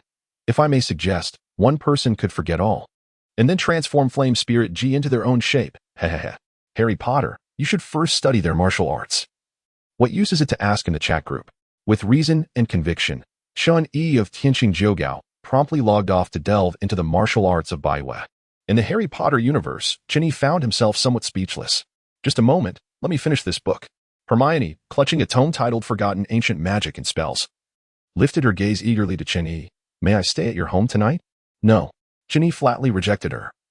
Aware that Hermione's eager gaze was not born from fear of cold or solitude, but rather from a desire to read through the night. After having cleared Diagon Alley of all its books, his magical box had transformed into a miniature library. Though it could not compare to Hogwarts, it was undoubtedly a treasure trove for a student like Hermione.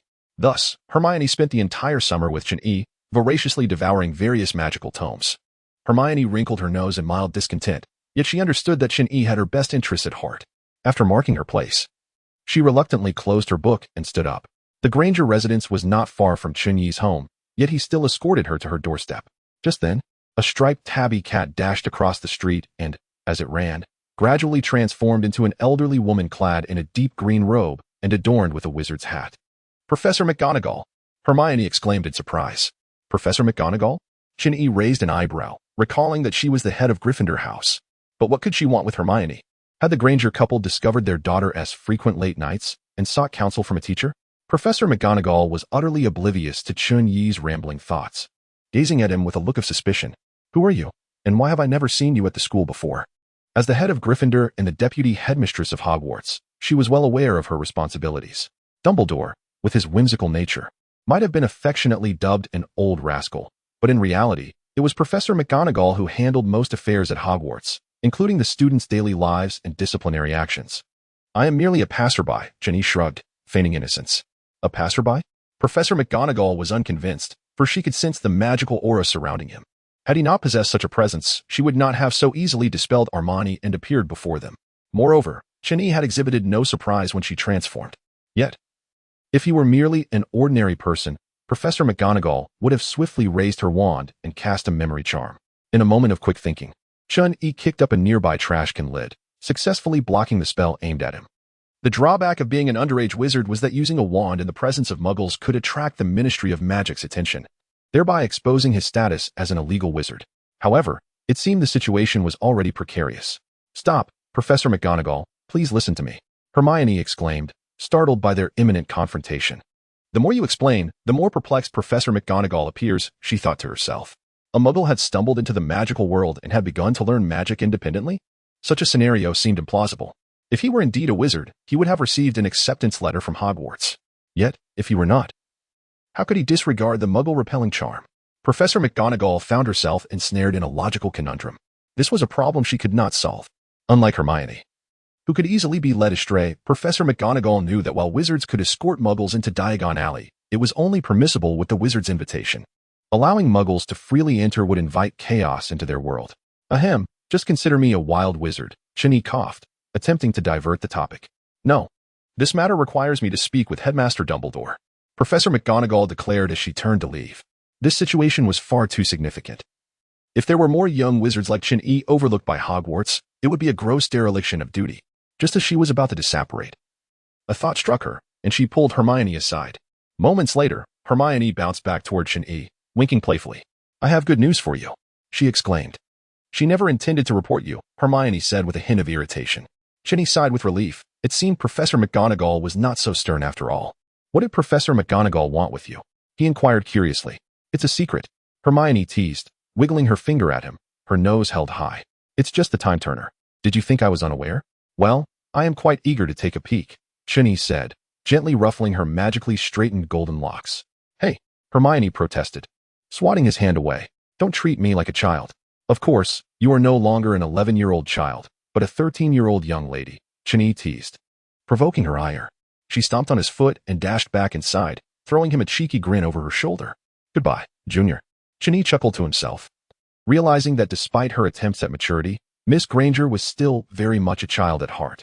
Wait, why did she call me Junior? Contemplating Professor McGonagall's hasty departure, Chin-Yi felt a sense of foreboding. If he were to enter Hogwarts now, it would clearly be as a new student. Please, Hogwarts, how could you be so casual in accepting students? He thought, recognizing Hermione's ulterior motives. If he became her junior, he would undoubtedly be subject to her relentless teasing. However, the prospect of accessing the vast library of Hogwarts was enticing. He could absorb knowledge like a sponge, becoming a veritable embodiment of Hogwarts itself. Just as he was pondering whether to enroll, the next day, Professor McGonagall returned, accompanied by an elderly gentleman with a white beard.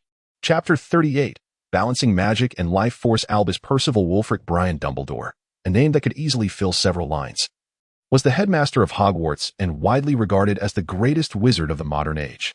Is it customary for the headmaster of Hogwarts to be so leisurely? Chin-Yi pondered, bemused. While it was understandable for Professor McGonagall to seek Hermione, given the narrative, it seemed excessive for both the headmaster and deputy headmistress to visit simultaneously. Mr. Chin-Yi, is it? The gentle, white-bearded man inquired with a warm smile. We typically communicate with your parents regarding such matters. But given your independent journey to Diagon Alley to learn magic, it is clear that your maturity surpasses that of your peers. Thus, we have chosen to converse with you directly. Though a sense of anxiety washed over Chin-Yi, he knew well that Dumbledore, while a white wizard, was also adept in the darker arts. The notion of him potentially delving into Chin-Yi's memories was unsettling. Inviting them to sit, Chin-Yi poured 2 cups of red tea, striving to remain composed. What is your intention regarding me? Will you cast a memory charm? Relying on his youthful facade, Chin-Yi decided to present himself as an earnest young man. Dumbledore chuckled softly. That is hardly necessary. You have already become a wizard. Even if we were to employ a memory charm, you would still remain a wizard. That is a relief, Chin-Yi exhaled, grateful that, despite the possibility of memory manipulation, he would still retain his identity. Yet, a lingering question loomed in his mind. If I may ask, how did you become a wizard? Dumbledore's expression grew serious. Indeed, the awakening of young wizards typically occurs between the ages of 8 and 10, and it was exceedingly rare for someone to awaken their powers at the age of 15. As it defied the logic of magic, akin to martial arts and fantasy realms, where most practitioners begin training from a young age. However, Dumbledore could see through Chin-Yi's facade. His magical aptitude was that of an ordinary young wizard, revealing no hidden talents. Thus, a singular conclusion emerged. For some reason, Chin-Yi had awakened his wizarding powers. Harry Potter, Dumbledore is asking how I awakened my powers. Should I tell the truth? Chronicle of abilities. Is that something you can discuss freely? Harry Potter, are you foolish? We haven't even figured out the powers of the crystal. What if it poses a danger? The Matrix. Hiss, you make a valid point. Hell, teacher, it would be safer to consult my master instead. Chin-Yi pondered for a moment before explaining, I once touched a peculiar crystal. While honesty was not an option, as he feared Dumbledore might demand the crystal be surrendered to Hogwarts, he still needed to answer the inquiry. Thus, he recounted his encounter with the crystal that granted him extraordinary abilities, albeit with a slightly altered ending, noting that the crystal had shattered into dust. Dumbledore fell into deep thought and finally asked, Are you certain you heard a noise when you touched it? Upon Chin-Yi's nod, he continued. Did you subsequently gain the ability to move objects without a wand? Chen Yi's eyes widened in astonishment. This was a secret he had never divulged to anyone. After all, his current identity was that of a wild mage, not a mere superpowered individual. If I am not mistaken, that is a piece of natural magic stone. Upon uttering these words, not only was Chen Yi taken aback, but even Professor McGonagall appeared utterly stunned. The Philosopher's Stone is the most extraordinary object in the world of Harry Potter. It can transmute anything into gold and produce the elixir of life. Nicholas Flamel and Perronel lived for over 6 centuries thanks to this stone. Unfortunately, according to the storyline, this Philosopher's Stone should have been completely destroyed by Dumbledore the year Harry Potter entered Hogwarts. I speak of the Philosopher's Stone, not the one crafted by Nicholas Flamel, which was an alchemical creation. Upon hearing Dumbledore's description, Chen Yi finally comprehended. Much like humanity's ability to synthesize diamonds, nature is equally capable of producing them. The same holds true for the Philosopher's Stone. However, the stone he encountered evidently possessed different properties compared to the one created by Flamel through alchemy. Moreover, the essence of alchemy lies in the exchange of matter. When you gain something, you inevitably lose something else. If I am correct, excessive use of magic would likely cause you to experience nosebleeds, Dumbledore stated solemnly. Can you remedy this? Chen Yi nodded vigorously, gazing at Dumbledore with eager anticipation, as if he wished to embrace Dumbledore and exclaim, my ailment can be cured. Yet Dumbledore shook his head, replying with a hint of resignation, I cannot resolve this. For it was already an exchange made upon your contact with the stone. Chen Yi could not help but inquire, what exactly did I sacrifice? Life. Chen Yi's face paled. Was this object truly a cursed artifact? Life force. Chen Yi gazed at Dumbledore in exasperation. Could you refrain from breathing so heavily while speaking? It is quite frightening. I thought I no longer possessed my own life. With your level of magic, I surmise you will lose 10 years of your lifespan, Dumbledore analyzed. This was indeed rather disheartening news. Although losing 10 years for no apparent reason was unsettling, with the aid of the chat group, Chen Yi felt a sense of calm. Wait, you mean to say that as my magical prowess increases, my life force will diminish? Chen Yi was taken aback. Was there such a mechanism? Not precisely, however. Your life force is equivalent to your magical energy. Dumbledore reflected. This means that if one day your magical energy surpasses your life force, you could potentially replenish your vitality. What a remarkable phenomenon, akin to a magical siphon effect. This ability appeared splendid, yet its implications were subjective. After all, everyone ages, and magic does as well. Albeit the mind ages more slowly than the body, with the decay of mental strength occurring at an even more gradual pace.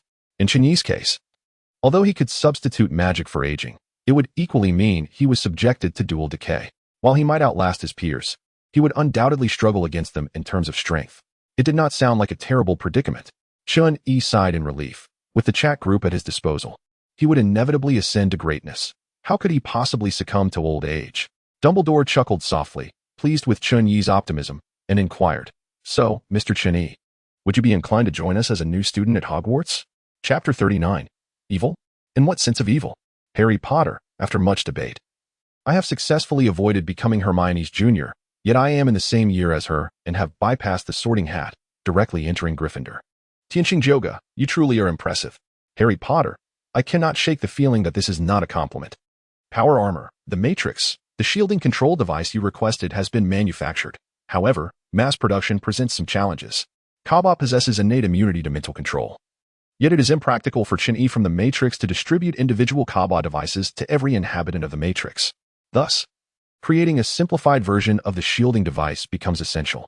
This shielding apparatus resembles the facehugger from the Alien franchise. However, instead of embracing the face, it latches onto the back of the head, transforming into a biohelmet that liberates individuals from the Matrix's control, complete with self-healing capabilities to prevent complete brain death during the detachment process.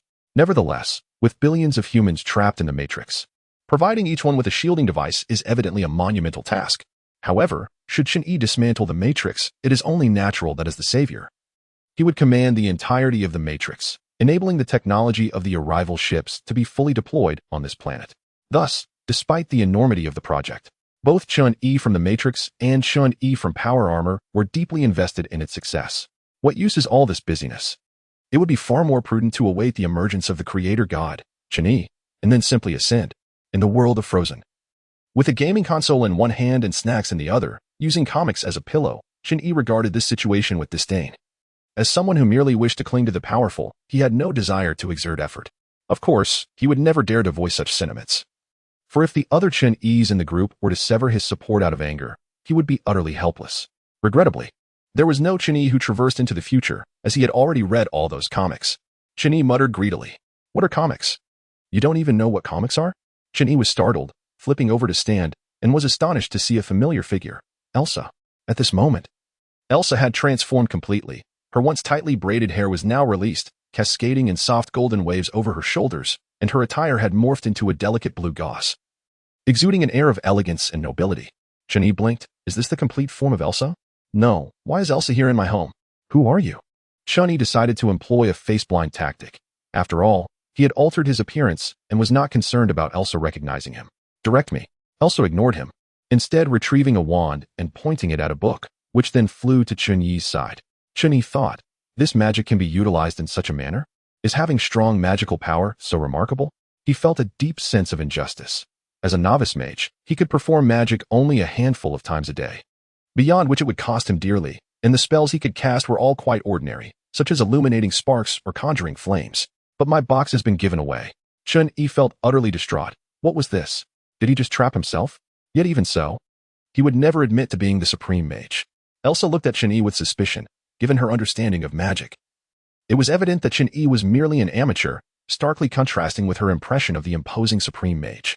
Thus, there could only be one conclusion. Are you perhaps the disciple of the supreme mage? No, I am merely an ordinary person. Chen-Yi firmly shook his head. I do not even know the supreme mage. Seizing the moment, Elsa's wand suddenly glowed, her lovely face betraying a hint of malice, clearly indicating that should he not speak the truth, she would delve into his memories herself. Chen-Yi instantly raised his hand in a French salute. Calm down. I am your master. You cannot betray your teacher. The shimmering wand gradually dimmed, yet Elsa continued to regard Chen-Yi with disbelief. You truly are my master? The once unfathomable supreme mage had swiftly transformed into a mere supreme amateur. Anyone would experience a sense of disillusionment. Chen-Yi had not intended for this to happen. But having already revealed his identity, it would be foolish to continue fabricating lies. Reluctantly, he summoned his sun god avatar and molded it into an unremarkable version of himself. So, you were merely deceiving me with tales of the supreme mage? Chen-Yi had not anticipated that his fabrications would incite such ire in Elsa. With a sigh, he replied, as you can see, my abilities are so feeble. Would you believe me without some embellishment? Elsa exhaled a breath of cold air, appearing considerably calmer. Then why do you wish to help me? Did I not mention it? I foresaw danger befalling your parents. Upon seeing Elsa's skepticism, Chen-Yi felt compelled to reveal the truth. Once your parents perish, your magical powers will spiral out of control, transforming Arendelle into a realm of snow. To avoid becoming an ice pop myself, I had no choice but to step in and teach you. This revelation finally convinced Elsa, though her curiosity lingered. But how did you acquire your magic? And what of this doppelganger? Why do you not teach me? Because it is fundamentally a different system. Chen-Yi lamented, feeling a headache coming on. This very reason was why he preferred to remain inconspicuous. Teaching a disciple was far too cumbersome, as he himself was still an apprentice. Listen, Princess Elsa, while I may have deceived you, I have also imparted some magical knowledge. We are even now, so farewell. With that, he opened the door and politely gestured for Elsa to leave. But I am a princess. Do you comprehend what that entails? Elsa smirked, resembling a mischievous little devil. You are, after all, my subject. Frozen, I suspect I have traversed into a darkened version of the frozen universe. For Princess Elsa appears rather sinister. The deer and the cauldron sinister? In what manner? To what extent? Although the Chen-Yi from the deer and the cauldron routinely engaged in conversation, everyone deliberately ignored his remarks, wary of being led astray by him. Frozen, why do I have no recollection of this? Hell teacher, because this is a tale from my elementary school days, Andersen's fairy tales. You attended elementary school just as I did. By the way, this fellow is still in elementary school. Chapter 40. What else can I do besides being a couch potato? Frozen is an adaptation of Andersen's fairy tale The Snow Queen, yet the narrative has diverged entirely from the original tale. In the original story, a fragment of a devil's mirror is embedded in a young boy named Kai's heart and eyes, rendering him cold and heartless, which leads to him being taken by the Snow Queen to her ice palace. A young girl named Gerda, Kai's close friend, embarks on a quest to find the Snow Queen and break the curse upon Kai, overcoming numerous obstacles along the way. In this rendition, the Snow Queen serves as a mere background character, neither wholly villainous nor virtuous. She simply releases the cursed boy once he is touched by the curse. The deer and the cauldron. I refuse to believe it. My Elsa is a good girl. Frozen. What? You're Elsa? She is my disciple. Chen-Yi nearly fell into the trap laid by this fellow. My roommate is a cat. If I recall correctly, Elsa is already 20 years old according to official lore. She is indeed of an age to be a bride. Frozen. My roommate is a cat. I never imagined you to be such a Chen-Yi. My roommate is a cat. Haha. I may have gotten a bit carried away. I forgot to mention that I have confirmed my relationship with Hailong. The once lively chat group fell into an abrupt silence. Chen-Yi sighed as he glanced at Elsa. Had I known, I would have tricked you into being my wife. Elsa? The once frosty beauty, Elsa, instantly flushed crimson and vanished from Chen-Yi's sight in a flurry of illusions. Truly. The notion of casually speaking of potential partners was utterly non-existent. My roommate is a cat. Why is everyone so silent? Haha. Ha, you idiot. Frozen. What is so great about Hailong? If I recall, she has a crush on Taimu. Brother, you have been greened. As a single man. Chen-Yi could hardly bear the sight of such springtime revelry, and the group swiftly united against this fellow. My roommate is a cat. Nonsense. Hailong merely regards Taimu as an older brother. As a newly coupled Chen-Yi, he was acutely aware of what these envious individuals were thinking, for he had felt the same when single. Superpower unleashed. I wager that when you confessed, Hailong was at a loss for words. True to form. One Chen-Yi emerged to mock him. My roommate is a cat. It is entirely normal for the other person to be overly surprised during a confession. The newly coupled Chen-Yi dismissed this with indifference. Superpower unleashed. Consider this. Is it possible that Hailong didn't know how to reject you? And you mistakenly assumed her silence was acquiescence? The single Chen-Yi invoked the three great delusions of life. My roommate is a cat. No, you are mistaken. We are truly in love. The newly coupled Chen-Yi was instantly thrown off guard and then fell silent, likely logging off to confirm his relationship with Hailong. The deer and the cauldron. Why did he log off? There should be other Chen-Yi joining today. Strongly armored. I hope a powerful one joins. Preferably someone who can crush Akafio with bare hands. The Chen-Yi from Strongly Armored, despite possessing a ship of otherworldly beings, still refrained from making an appearance. Dutifully maintaining his role as a homeroom teacher, occasionally reprimanded by the principal, a situation that was nothing short of tragic. In the realm of web novels, the intuition dictates that the stronger the Chen-Yi, the later he arrives, for the protagonist must level up. The 9 songs of the sky, so the question arises, who among us is the true protagonist?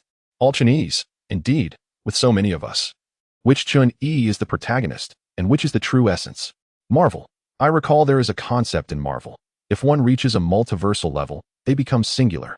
Akin to the 5 great creators.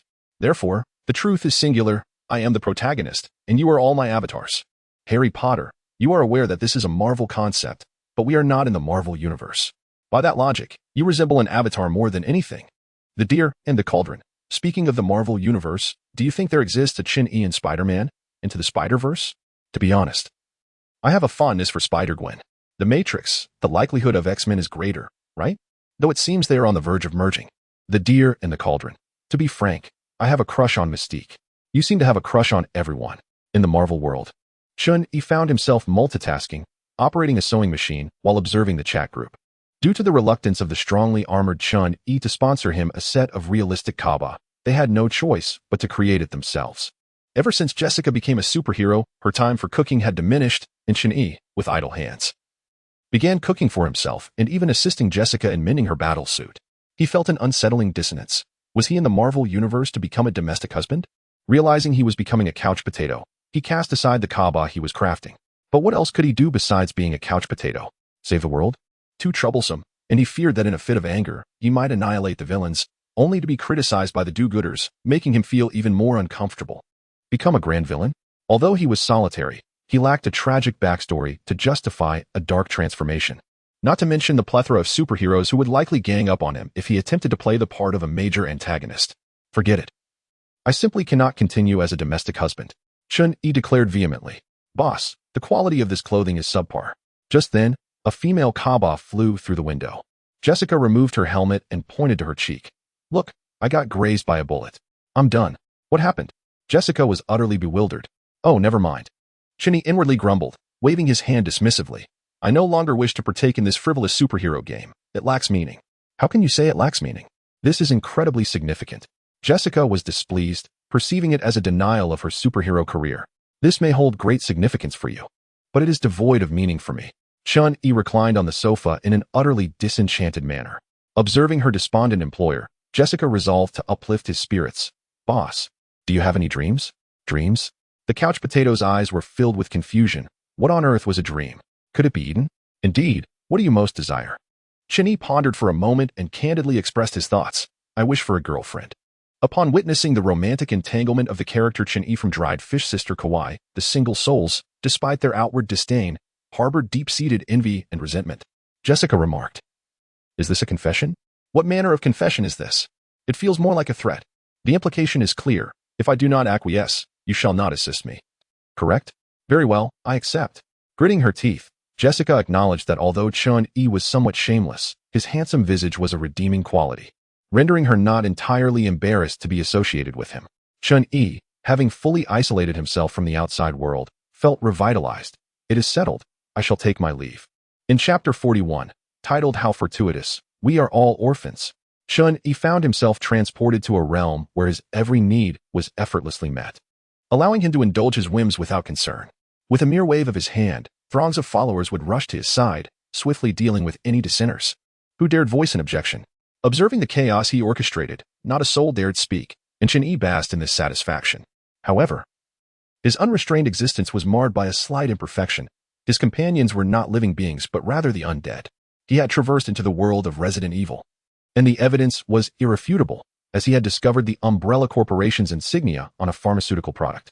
For the sake of his own survival, Chen felt compelled to seek out Alice to disclose the corporation's secrets, yet he found himself utterly incapable of locating her. With Umbrella's surveillance extending globally, how could a mere recluse like him hope to find Alice? Had he truly deluded himself into thinking he was the protagonist of this tale? Reluctantly, he settled into a solitary existence, aware that his extensive knowledge of zombie films equipped him with the skills necessary for concealment. Firstly, he understood the importance of scent. Although the undead lacked sight, their sense of smell was acutely developed. Thus, upon securing a residence, he meticulously sealed all ventilation points. Furthermore, he took precautions to mask his own scent when venturing outside. Unlike the characters from The Walking Dead, who smeared themselves with zombie blood, a practice fraught with peril, he opted for fully enclosed diving suits, changing into a new one at each location while allowing the previous suit to air out. Of course, his survival was not solely attributable to these methods. He possessed a crucial strategy, creating noise to divert the zombies' attention elsewhere. This was achieved by suspending cans from ropes on tall buildings, so that when the wind blew, the resulting clatter would echo through the stillness, drawing any nearby zombies like moths to a flame. Utilizing this clever tactic, Chen-Yi had managed to endure for a year in this world, even gaining weight due to his increasingly reclusive lifestyle. Yet, he was acutely aware that such a method was akin to drinking poison to quench thirst, as it could potentially attract more dangerous creatures. Nevertheless, in a post-apocalyptic world, each additional day of survival was a victory, and he resolved to carry on in this manner. If only I could experience a split personality, I could converse with myself, he mused, entirely unaware that dissociative identity disorder did not equate to the creation of two separate entities. Indeed, if he were to develop multiple personalities, perhaps some could engage in dialogue. Yet, Chen felt on the brink of madness, having been transported to Tennessee, USA, meaning that all the comics he cherished were in English. However, the crux of the matter was not merely the language barrier. Over the past year, he had devoured every comic available in the local bookstores and was now transitioning to videotapes. Soon, he feared he might find himself conversing with plastic figures akin to Robert Neville from I Am Legend. Perhaps I should craft a maid outfit for them and don a blue wig to become Rem? Chen stroked his chin, realizing this notion was flawed. He ought to include Ram as well. Just as Chen contemplated finding a sewing machine, a translucent frame appeared before him. A chat group? Is this real? Could it be that my thoughts have manifested? He was incredulous. Has my golden finger truly arrived? What on earth have advertisements infiltrated the game? He pondered, bemused by the dialogue that mirrored his own. Am I hallucinating due to exhaustion? Illusions? That should not be the case, he exclaimed. Could it be that I have fallen victim to blood sorcery? As he counted, he was astonished to find 4 others sharing his name. What was this? A Chen chat group? Strongly armored. Everyone, check your group nicknames and modify them accordingly. Strongly armored? I have read that manga, he thought, opening the group files. As he surveyed them, his expression transformed. Is there truly such a method of traversal?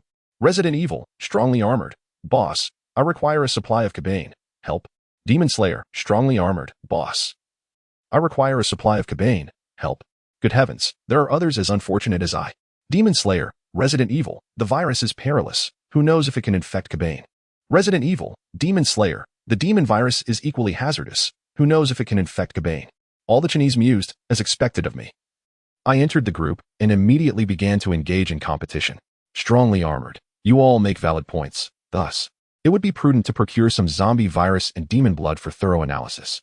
Time Planning Bureau. Strongly armored. Indeed, to be safe. It would be best contained in test tubes. Remember to sterilize them. So I still require cabane. Once I rob all the time banks, we shall attain immortality. Goodness. The Time Planning Bureau. Shin E's eyes widened. This world was extraordinary, where time served as currency. As long as one possessed sufficient time, it equated to eternal life. Ready Player One. Time Planning Bureau.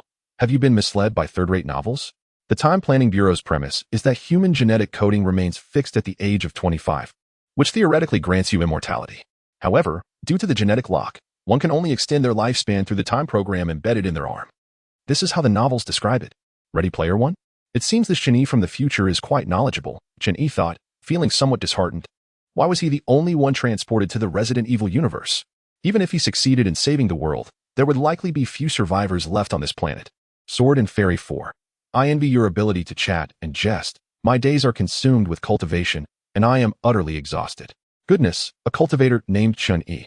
Strongly armored, Sword and Fairy 4, brother, where do you cultivate? Shushan or Cheonghua? Sword and Fairy 4, naturally, it is in Taiping Village. All the Chinese responded. Powers unleashed. So, you now go by Yin-E? Sword and Fairy 4, I am still called Shin-E, for I am an orphan. The Deer in the Cauldron. How fortuitous. We are all orphans. Harry Potter, not I? I am not. Do not speak falsely. In Chapter 42, titled If Everyone Could Achieve Immortality, after a round of banter, the various Chinese gleaned insights about one another. The Chin-E from Ready Player One was a professional gamer, as were most individuals in this world, for reality had become utterly bleak. Although he was aware of the methods to obtain the 3 keys, it was akin to knowing the strategies to conquer a Soul Series game, of little value to those lacking skill. He is currently laboring in the Oasis, tirelessly working and indulging in racing games and martial arts practice, occasionally watching The Shining. He is not in a hurry, for it is now the year 2040, and there are still 5 years until the protagonist achieves dominion over the Oasis. There will come a day when he can claim the title of its master. Although Chun-E from the Time Planning Bureau inhabits a wondrous world, he is, unfortunately, quite ordinary, merely a factory worker with a meager accumulation of time. Hardly exceeding a year, his situation is rather dismal. In Demon Slayer, Chun-E has not become a member of the Demon Slayer Corps, despite his envy of the breathing techniques. He is all too aware of his own laziness, lacking even the motivation to rise early for exercise, let alone diligently practice the breathing methods. Considering the potential decline in lifespan after activating the patterns, he decisively abandoned the idea of joining the Demon Slayer Corps. As for Chun-E in The Legend of Sword and Fairy 4, he is indeed an orphan. His parents seemingly fled from an unwanted marriage to take refuge in Taiping Village, but perhaps due to their sheltered upbringing, they found village life unbearable. Or perhaps they simply could not acclimatize. Regardless, after giving birth to Chun-E, his mother passed away, and shortly after his 2nd birthday, his father followed suit. He was subsequently taken in by the village chief, who also introduced him to martial arts. The ancestors of Yun family village were once martial practitioners, having defended the borders. Otherwise, they would not have been blessed with the name Taiping Village. After Yun Chi-Tian was expelled from the village, he would not have roamed the world as a chivalrous figure otherwise.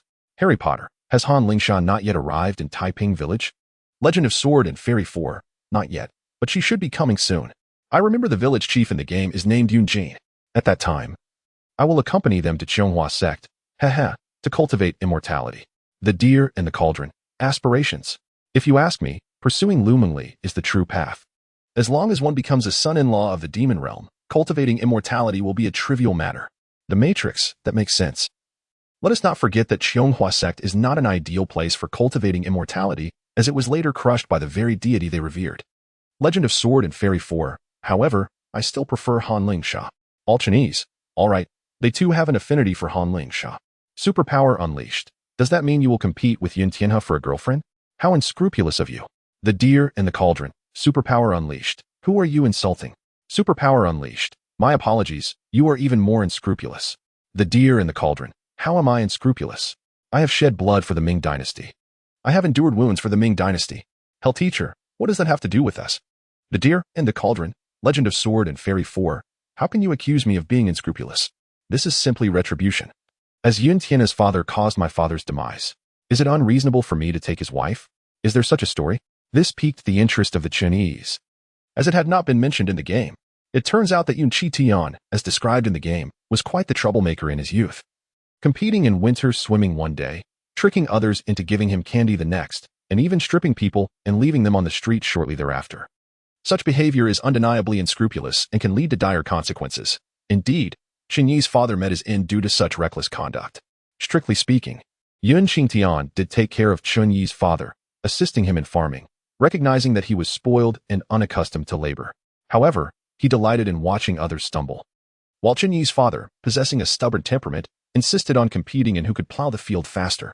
Naturally, Yun Qingtian emerged victorious, but Chen Yi's father, unwilling to accept defeat, began training rigorously. In the end, he overexerted himself and succumbed to exhaustion. All Chinese marvel, although this is a tragic tale. I cannot help but chuckle, haha. Ready Player One. I questioned why Typing Village expelled him, but to be fair, this predicament was caused by your father himself. Legend of Sword and Fairy 4, enough. Do you know how miserable it is to be an orphan? All Chinese, we understand. Legend of Sword and Fairy 4, alas. We are all too familiar with one another. It seems I cannot elicit pity. After sharing their experiences, they naturally began to engage in mutually beneficial exchanges. First, they set out to verify the worlds they inhabit, employing the traditional method of recording video footage. There were exceptions, of course. For instance, the Chen Yi from Ready Player One could lend his gaming equipment to the Chen Yi from the Matrix for verification, while the Chen Yi from the Time Planning Bureau could directly draw blood to send to the Chen Yi from Parasite for analysis, examining how his genes differ from others. Such interactions could indeed lead to genuine mutual benefit. If they could decipher the genetic codes from the Time Planning Bureau, it might allow all Chen Yis to attain immortality. Conversely, if the Chen Yi from the Matrix could unravel the technology of the Time Planning Bureau, perhaps that very Chen Yi could extend his own lifespan. After all, according to the film's narrative, the technological level of this world is rather low. The protagonist dares to rob a bank with merely a handgun, an act that would result in him being riddled with bullets before even entering the bank in America. The Matrix, based on my analysis. The timers on your wrists are akin to the suicide bombs utilized by the Suicide Squad. Marvel. That seems plausible. I surmise that the authorities have imposed such restrictions to control the population, given that the Chen Yi from the Matrix possesses shared knowledge. He now far surpasses the later arriving Chen Yi in terms of understanding, which explains their rapid identification of the inconsistencies in the Time Planning Bureau's Chen Yi's statements. Should everyone achieve immortality, it would undoubtedly impose a tremendous burden on Earth. Statistics indicate that approximately 5 individuals are born every second, while around 2 pass away. If death ceases to exist, humanity would experience explosive growth. Moreover, these immortal beings would continue to give rise to additional immortals, leading to an endless cycle. In just a few years, the Earth would become overwhelmed. Consequently, the currency in the Time Planning Bureau's world is less about time and more about the right to exist. As the Earth cannot sustain such a populous existence, it seems I must find a hospital to store zombie blood in test tubes for sterilization. The Chen Yi from Resident Evil has also contemplated methods to prove himself. If the virus cannot infect the Cabal or the incursion ships, then, compared to the world of my sister, my writer, his world might indeed be more suitable for charging the incursion ships. After all, once the Umbrella Corporation is eradicated, the entire Earth would effectively belong to him. Reflecting upon this, it seems my transition into the world of Resident Evil has proven advantageous.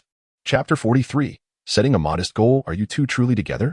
In the Tuda household, Amaki gazes skeptically at her classmates holding hands, feeling a twinge of jealousy. It is not that she envies her friend Hirobi for finding such an academic prodigy as Chen Yi as a boyfriend, but merely a single dog's grievance against those in a relationship. Steam Girl is enveloped in a fog, feeling utterly dazed. Hirobi, you must remain composed. Amaki looks at Hirobi, sensing that her friend seems rather out of sorts. No, Chunkuin treats me very well. He even helped me find my brother. Hirobi quickly waves her hands, asserting that she willingly fell for him. No, that she truly loves Chen Yi. Forget it. I want team medal. Of course not. Chen Yi shakes his head. I am here to see Mr. Tadadaihe. This piques Amaki's interest, as she recalls that Chen Yi and Tadadaihe had little interaction. Nearly a nod of acknowledgement. What could prompt him to seek her brother all of a sudden? Creak. Just as she wonders, an exhausted voice calls from outside. Tadadaihe, known in the underworld as the Piece of Ghosts, is a programmer nearing 30 who still possesses hair. Ahem. All right, he is just an unremarkable office worker. An ordinary person who has just finished work and is preparing dinner for his sister. Is there a guest at home? Dima Dapia was somewhat taken aback. As his sister, known for her erratic demeanor, typically disliked hosting guests at home. Hello, Mr. Dima, said Chen Yi, who lived downstairs from D-Mod API. Recognizing him, D-Mod API offered a faint smile and warmly invited, "Haven't you eaten yet? Stay and join me for a meal." "No, Mr. D-Mod. I have come to discuss a serious matter with you," Chen-Yi replied, pulling out a business card from his pocket and handing it to D-Mod API. Chairman of the Umbrella Corporation, Chen-Yi? D-Mod API stared at the red and white card, momentarily dumbfounded. It was clear that ruling the world like a character from The Matrix or The Deer and the Cauldron was not feasible.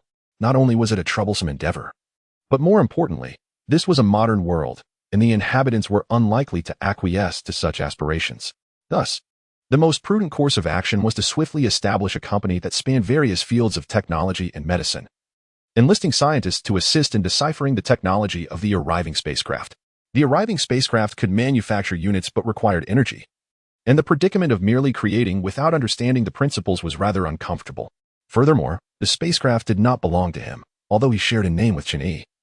Once the other Chen-Yi, adorned in powerful armor, overthrew Gnosis, it would be unreasonable for him to continue monopolizing the spacecraft.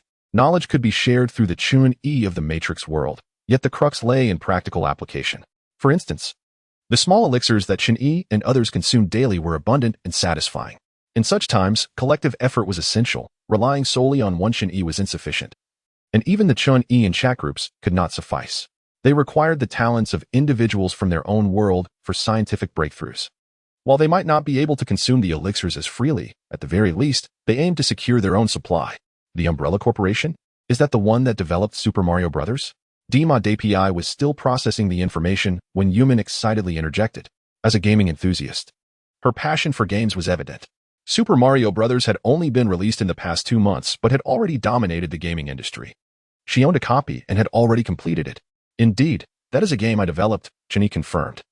Albeit it was based on another world's concept and utilized materials provided by another version of himself. The gaming standards in this world were not subpar. Without the legacy of being a pioneer in platform action games, Super Mario Bros. Had only a 32-bit program and 8-bit graphics, yet it became a sensational hit. The quality of a game is not solely determined by its aesthetic appeal, but rather its playability, even before its disintegration. Super Mario Bros. Held the record for the highest sales of any game in history. This figure did not even account for piracy. For instance, he had played pirated versions in his youth. "Yes, Super Mario Bros. Brought me considerable profits, which is why I intend to establish a company," Chen-Yi stated.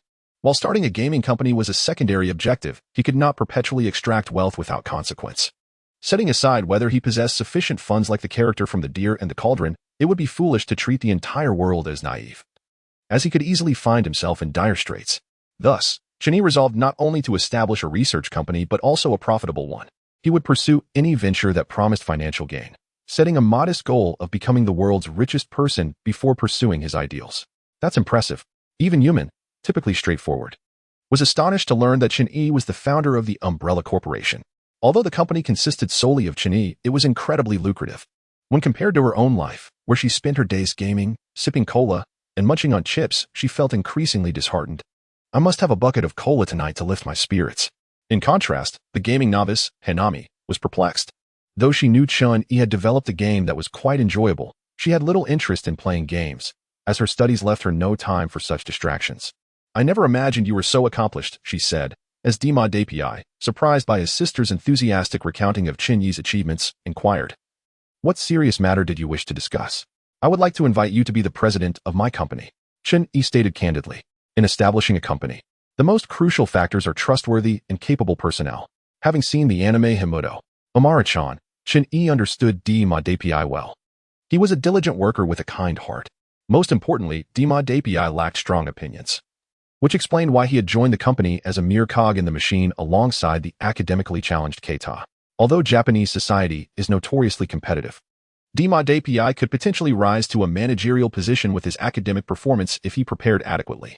For instance, a character like Hiragane, who had benefited from the influence of his father, the company president, was nonetheless an exceptional student whose long-standing colleagues could scarcely critique him. D-Mod API, at the very least, could secure a minor management role, perhaps overseeing someone like Keita. However, due to his indecisiveness, he dutifully attended school only to graduate with a sense of confusion, and Chun-Yi suspected that his entry into Kuragane's company was likely facilitated by Keita's connections. Thus, D-Mod API was an ideal candidate for Chen-Yi's needs. As a subordinate, he would likely follow directives without question, precisely the type of talent Chen-Yi sought. Chapter 44. A wall of otaku, 2 seaside apartments to be frank. The scene before them was somewhat absurd. A high school student inviting a nearly 30-year-old man to join his company and work for him seemed ludicrous. Yet, Dima Dapi did not laugh. Instead, he appeared somewhat bewildered. But I'm just an ordinary programmer. I am not suited for such roles. No, you are not ordinary. You have horns on your head. For reasons unknown, Chen-Yi found himself instinctively drawn to the prominent tuft on Dima Dapi's head. His compulsion making it hard to resist commenting. Suppressing his urge to voice his thoughts, Chen-Yi smiled slightly. Dima-senpai, I have done my research on you. You were once known as the demon of Dima in school. Demon of Dima? Yuman's eyes lit up with curiosity, as she was still unaware of her brother's legendary past. Ahem, Dima Dapi stammered, his face reddening at the mention of his past antics. That was just a joke among classmates. Chen-Yi composed himself, adopting a serious demeanor. Dima-senpai, what I am about to say may be somewhat harsh. So I ask for your understanding. The ever-kind Dima Dapi nodded, indicating for him to continue. You are already 29 years old. Soon you will be considered middle-aged. Yet you remain an underwhelming programmer with no prospects for advancement. Do you intend to live a mundane life forever? Chen-Yi was employing motivational rhetoric, though it felt akin to a sales pitch. However, Dima Dapi felt a pang of sorrow as he clutched his chest. Actually, being an ordinary person is quite fulfilling. Indeed, it is quite fulfilling, especially when you must pay rent, support your sister and yourself, and buy her manga and games. Stop. No more. Dima Dapi felt a sharp pain in his heart.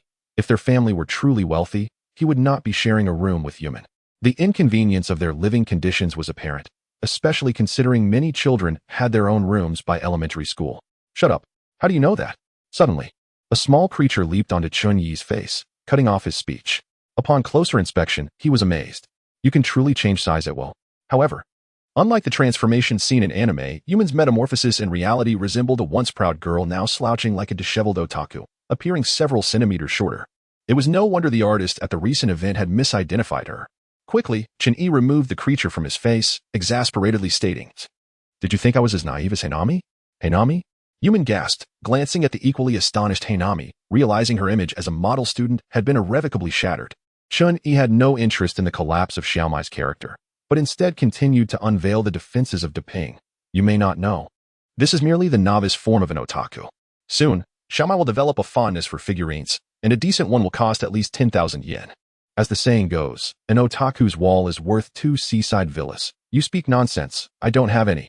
Before Xiaomai could explain to her friends, Chen-Yi continued to expose her secrets.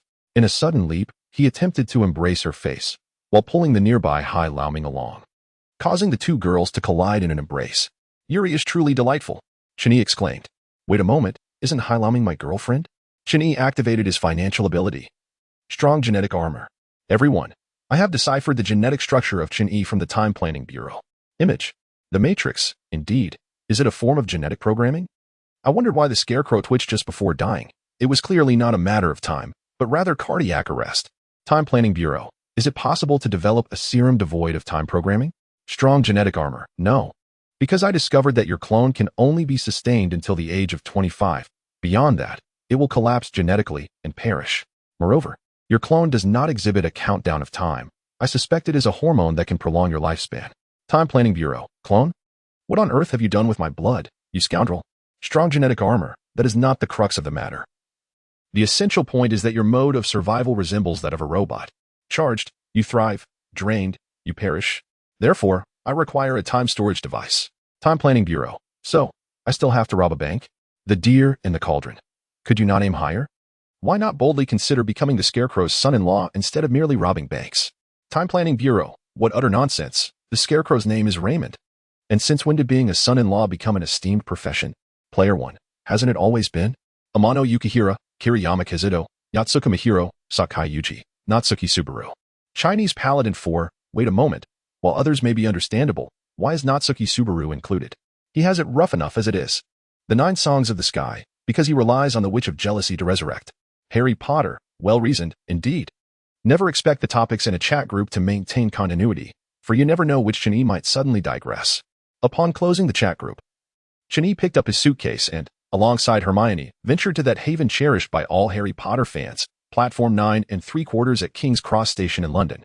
Though she lamented that Chen-Yi was not her junior, Hermione considered herself a senior and thus patted her chest with pride, assuring Dumbledore of her intention to introduce Chun-Yi to Hogwarts. Dumbledore did not object. In fact, enrolling Chun-Yi was a necessity, for one could not allow a wizard to roam freely in the Muggle world. He had to be integrated into the wizarding community. Fortunately, Chun-Yi did not disappoint him. While his magical prowess might have been slightly inferior, his foundational grasp of magic was solid, effortlessly grasping various magical theories as if he were no mere student. Harry, Ron. Hermione called out to her dear friends, reintroducing Chun-Yi to them. He is now a transfer student at Hogwarts, just like us, a member of Gryffindor. Hello. Hi. As the train commenced its journey, Chun-Yi greeted the two and sat beside Hermione, yet his gaze fell upon Ron's hand, or rather, the rat upon it. Scabbers.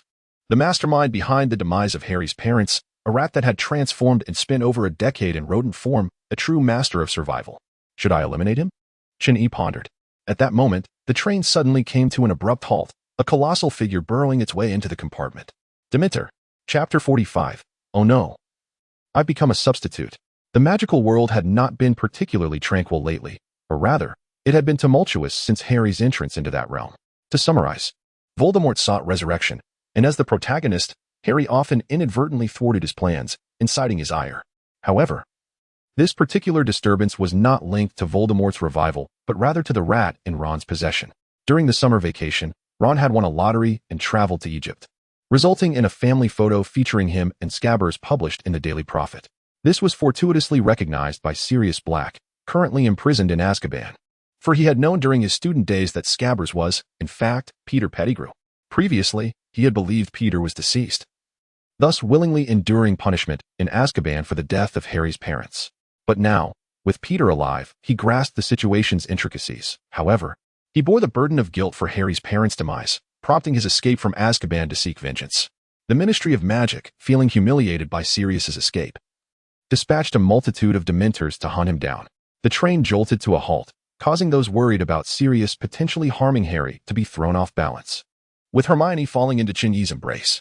Though it is quite kitsch, I rather enjoy it, Chun-Yi remarked. The once bright magical lights extinguished in an instant, enveloping the train in a shroud of mist. Simultaneously, a tall, ragged figure slipped into the carriage, approaching the four.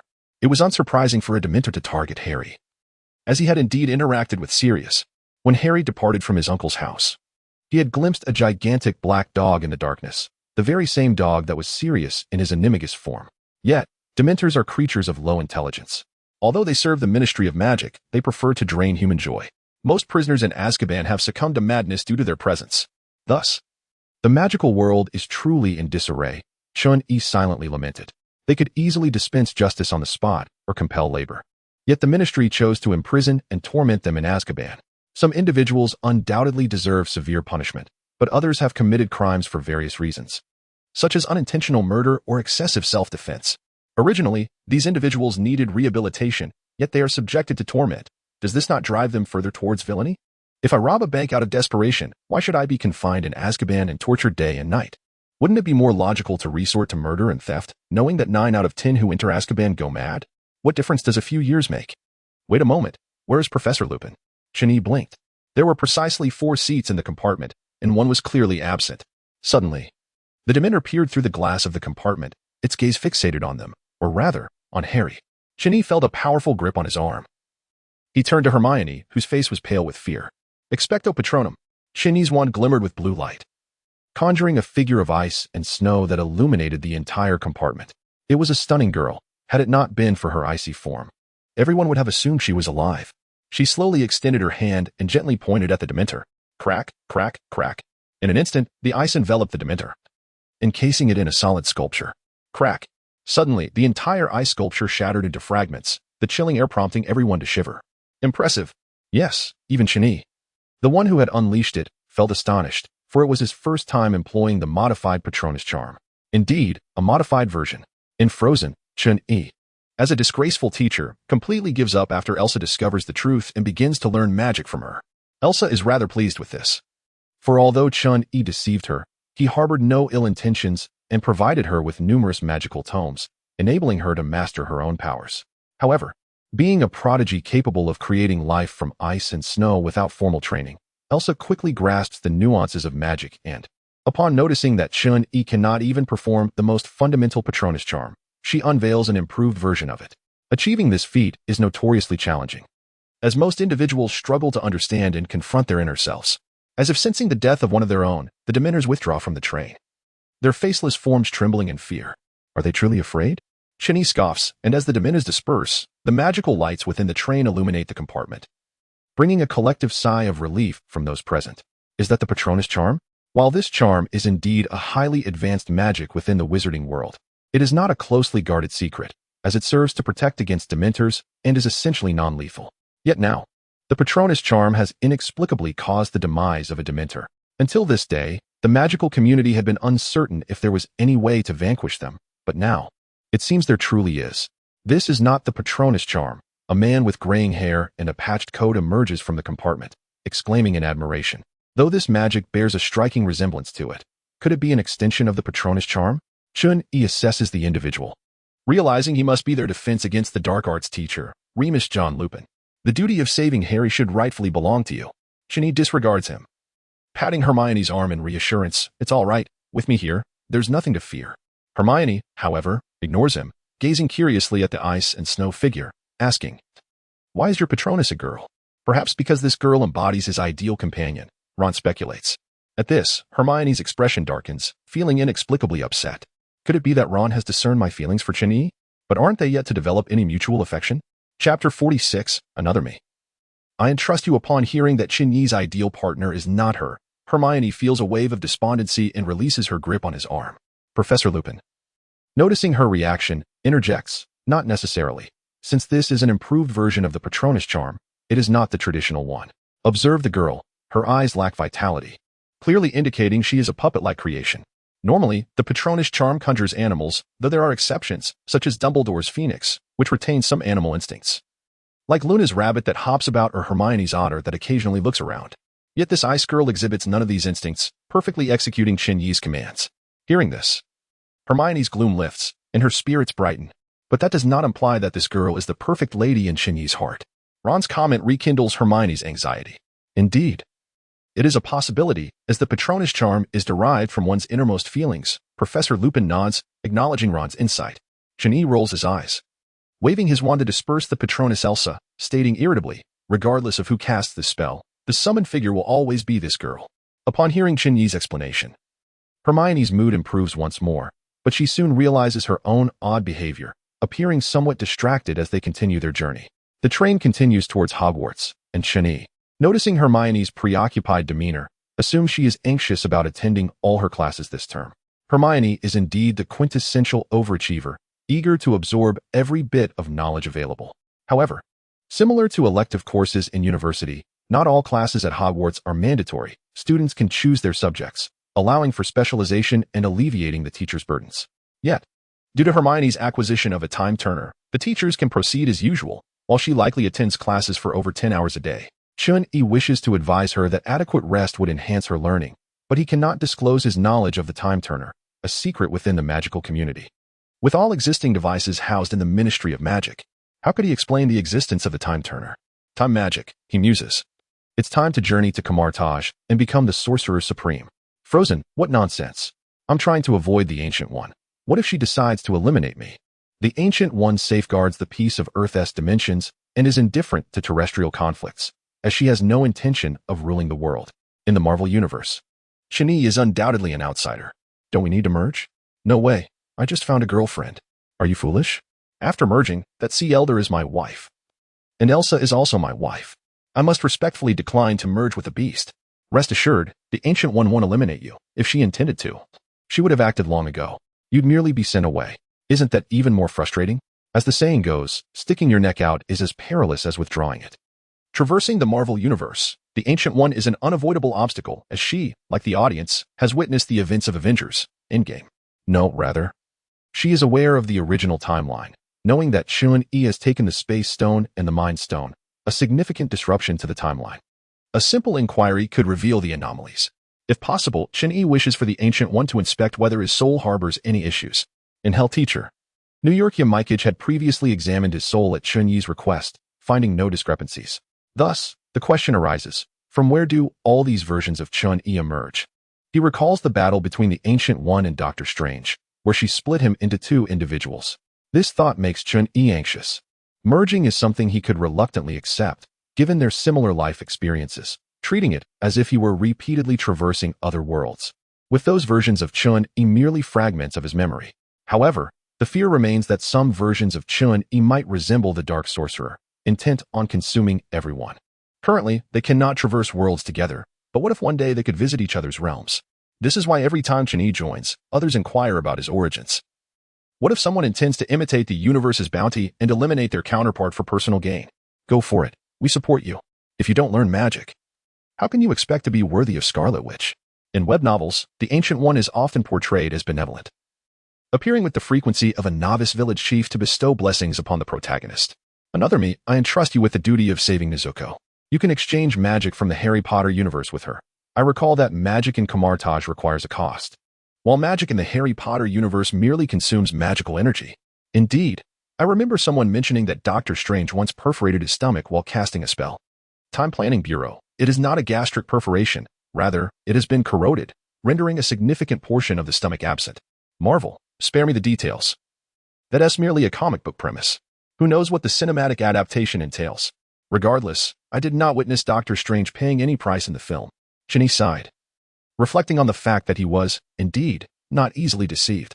Just as he was lost in thought, the train arrived at its station. Chapter 47 ended. Girlfriend? You? Chun-Yi looked at Jessica in shock. When did I agree to be your boyfriend? Jessica furrowed her brow. What, are you backing out? Chun-Yi scrutinized Jessica. What gave you the impression that I would seek you out as my girlfriend? Is it because of you? Jessica's forehead bulged with veins. No, it is. Well, you truly are impressive. Crack, crack. Jessica's fist cracked ominously as she gritted her teeth. I'm giving you a chance to rephrase that. All right, you are beautiful. But I am not worthy of you. Chun-Yi shrugged. In his heart, there was but one goddess, and that was the Scarlet Witch. There had been another. Yet he had offended Black Widow too gravely, and it was unlikely he would win her over. Moreover, as an agent, Black Widow was not easily fooled. If he were to genuinely invest his feelings, only to find her merely playing along, it would be quite hurtful. No worries, I don't mind. Clearly, Jessica's rejection, framed as a compliment, was not suitable for foreigners, at least not for her. I mind. After some contemplation, Chun-Yi decided to seek out the Ancient One. If he could learn magic, that would be splendid. If not, it would be fine. As others had said, the Ancient One was aligned with the forces of order, and it was unlikely she would harm him. After all, even the likes of Caecilius, a despicable character, was not met with immediate destruction upon their first encounter. Instead, she took him as an apprentice. Surely, someone as handsome and altruistic as Chun-Yi would be welcomed as a disciple. Are you leaving? Yes. To meet someone I have long admired. Chun-Yi believed the Ancient One was aware of his existence, and having watched Marvel films, he knew of her as well. They were in a state of mutual recognition without prior acquaintance. Is it a man or a woman? Does it matter? A woman. Very beautiful. Chun-Yi replied irritably. What? Do you really believe you are my girlfriend? Jessica lowered her head and ceased speaking. Chun-Yi did not consider himself a genius like Doctor Strange, after all. Even Strange required about a year of study along with repeated time manipulations during negotiations with Dormammu to become the Sorcerer Supreme. Despite that the Sorcerer Supreme could not best Spider-Man. Why are you so kind to me? Jessica, who had been looking down, raised her head. Her eyes locked onto Chun-Yi's. Chun-Yi was momentarily taken aback. Was this kindness? I know, that black-clad figure is you. Jessica declared with conviction. I checked the surveillance footage. The black-clad figure did not appear nearby, and there were no reports of such a figure in Queens. Well, attempting to deceive someone skilled in criminal investigation was evidently a fool's errand. As the saying goes, once you eliminate the impossible, whatever remains, no matter how improbable, is the truth. Especially in this absurd science fiction world, even the most unlikely occurrences could manifest. Perhaps it's because I believe you deserve to be surrounded by kindness rather than malice, Chun-Yi murmured. In his previous life, although he had only watched the first season of Jessica Jones and found the relentless violence distasteful, he understood that this was Jessica's way of numbing herself. The phrase, what does not kill me makes me stronger, was mere nonsense. Pain may indeed forge a resilient spirit, but no one desires to endure suffering. As such, anguish lingers throughout one's life. When Jessica was controlled by the Purple Man, her life was irrevocably shattered. The innocent girl was no more, replaced instead by a tortured drunkard who could find solace only in alcohol and fleeting encounters, unable to discover any means to numb her pain. Chun-Yi felt a profound sympathy for Jessica, which led him to care for her deeply. He knew that because of his presence, this girl's life would change, instilling in him a sense of accomplishment. At least he was not a purposeless transmigrator. Whoosh. Jessica's petite form lunged into Chen Yi's embrace, clinging to him like an octopus. What are you doing? Indeed, it is you. Yes, I admit it. Now let go of me. Chen Yi was speechless, intending to struggle, but soon realized he could not break free. It dawned on him that this girl was a super strong individual, capable of smashing through walls with a single punch. How naive. Now that I know so much, do you think I would let you go? Jessica declared fiercely. Wait a moment, sister. That sounds like something one would say to silence a witness. Indeed, today I shall cause a stir, Jessica said, wrapping her arms around Chen Yi's waist as she pulled him toward his bedroom. Chen Yi was astonished. Was she truly this bold? He was not prepared, and her initiative felt inappropriate. What on earth do you intend? Don't force me to transform. My transformation is quite loud, and you might find yourself blown away. Is that so? Would you truly harm me? I assure you, I am not that kind of person. I am. Marvel, help. A female thug is attempting to push me. The deer and the cauldron. Is there such a good thing? Power unleashed. Where's the camera? Quick, record this as evidence. The Matrix. Wait, let me find some legal advice. This won't be useful in Zion. Not sure where I misplaced it, but after this is over, I'll have her pay. The 9 songs of the sky. Speak up. You're driving me crazy. Hell teacher, it can't be over already, right? All of Chen Yi. Who are you cursing? Hell teacher, looking at Yu Dongming, who is oblivious and wearing pajamas while using him as a pillow. Chen Yi could not help but sigh. Of course, I'm cursing myself. I'm just a child. As an orphan, Chen Yi could hardly provide a lavish bed for guests, and Yu Dongming, being equally impoverished, had no means to acquire decent bedding. Thus, it was only natural that she shared a bed with Chen Yi under the pretext of protecting him, though in reality, she was tempted by his magical bed. As for the notion of propriety between genders, how laughable. Chen Yi was merely an elementary student, utterly lacking the ability to engage in any misconduct, especially against a female thug like his Marvel counterpart. However, just because he lacked the means did not imply he was devoid of interest. Of late, he had felt a surge of heat, fearing he might soon find himself nosebleeding. Chapter 48. Wanda transformed into the Sorcerer Supreme. In New York. At 177 Bleecker Street in Manhattan, Chen Yi supported his waist, gazing at the ancient and grand edifice before him, lost in contemplation. With a superhuman physique, no, rather. Due to the Ancient One's magical prowess, the magic displayed was certainly not akin to a mundane exorcism spell. Thus, it was apparent that he could see the New York sanctum not because of his remarkable abilities, but rather because the Ancient One had deliberately allowed it. Straightening his attire, he boldly pushed open the grand door. You have arrived. A voice as delicate as silver bells reached his ears. Chen Yi frowned. Something felt amiss. The Ancient One was beautiful, yet of considerable age. Why did her voice resemble that of a young girl? From above the hall, a figure clad in a red robe floated down, adorned with an eye of Agamotto around her neck. Chen Yi could comprehend the appearance, given that Doctor Strange often traversed time and space, and it was not unusual for him to arrive on this timeline. However, why did this face belong to Wanda? You, Chen Yi stammered, the scene before him so surreal that he momentarily believed he was hallucinating due to a lack of vitality, but the truth was, he was in perfect health. Thus, the only conclusion was that the Scarlet Witch of this world had become Doctor Strange. It appears you indeed anticipate my ascension as the Supreme Sorcerer. Wanda observed Chen Yi's expression with a hint of curiosity, reflecting on her experience. Over 2 months ago, Master Gui brought me to Kamartosh, intending for me to become the Supreme Sorcerer. However, Kaecilius intruded upon Kamartosh. Chen Yi remarked, indeed. It seems that Strange's unfortunate encounter with a vehicle was orchestrated by Gui. After listening to Wanda's version of Doctor Strange in silence, Chen Yi suddenly realized, wait, are you implying that Gui has already passed away? Wanda nodded affirmatively. Correct. Gui has joined the Eternal. Is she abandoning her post? A sense of unease crept into Chen Yi's heart. As expected, Wanda continued, Gui instructed me to inform you that since you have toyed with time, you must now accept its repercussions. What does she intend for me to do? Chen Yi had no desire to hear Gui's philosophical musings. When it came to manipulating time, Strange was the foremost culprit. He was the one who should face the consequences first. Otherwise, we wouldn't have the abysmal plot of Spider-Man, No Way Home, which was riddled with nostalgia, yet utterly flawed. Wanda snapped her fingers, and the grand hall transformed into a tea room. Or perhaps she transported both of them into the tea room. She wants you to prevent Dormammu from consuming the earth. Wanda poured a cup of tea for Chen Yi, gesturing for him to partake. Just as Chen Yi reached for the cup, he was taken aback by Wanda's words. You haven't dealt with Dormammu? Wasn't the plan to repeatedly trap him using the time stone?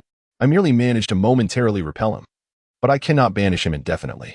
Chinny suddenly comprehended that even in Doctor Strange, Dormammu had suffered no harm. He was merely exasperated by Strange's relentless antics, which led to their eventual agreement.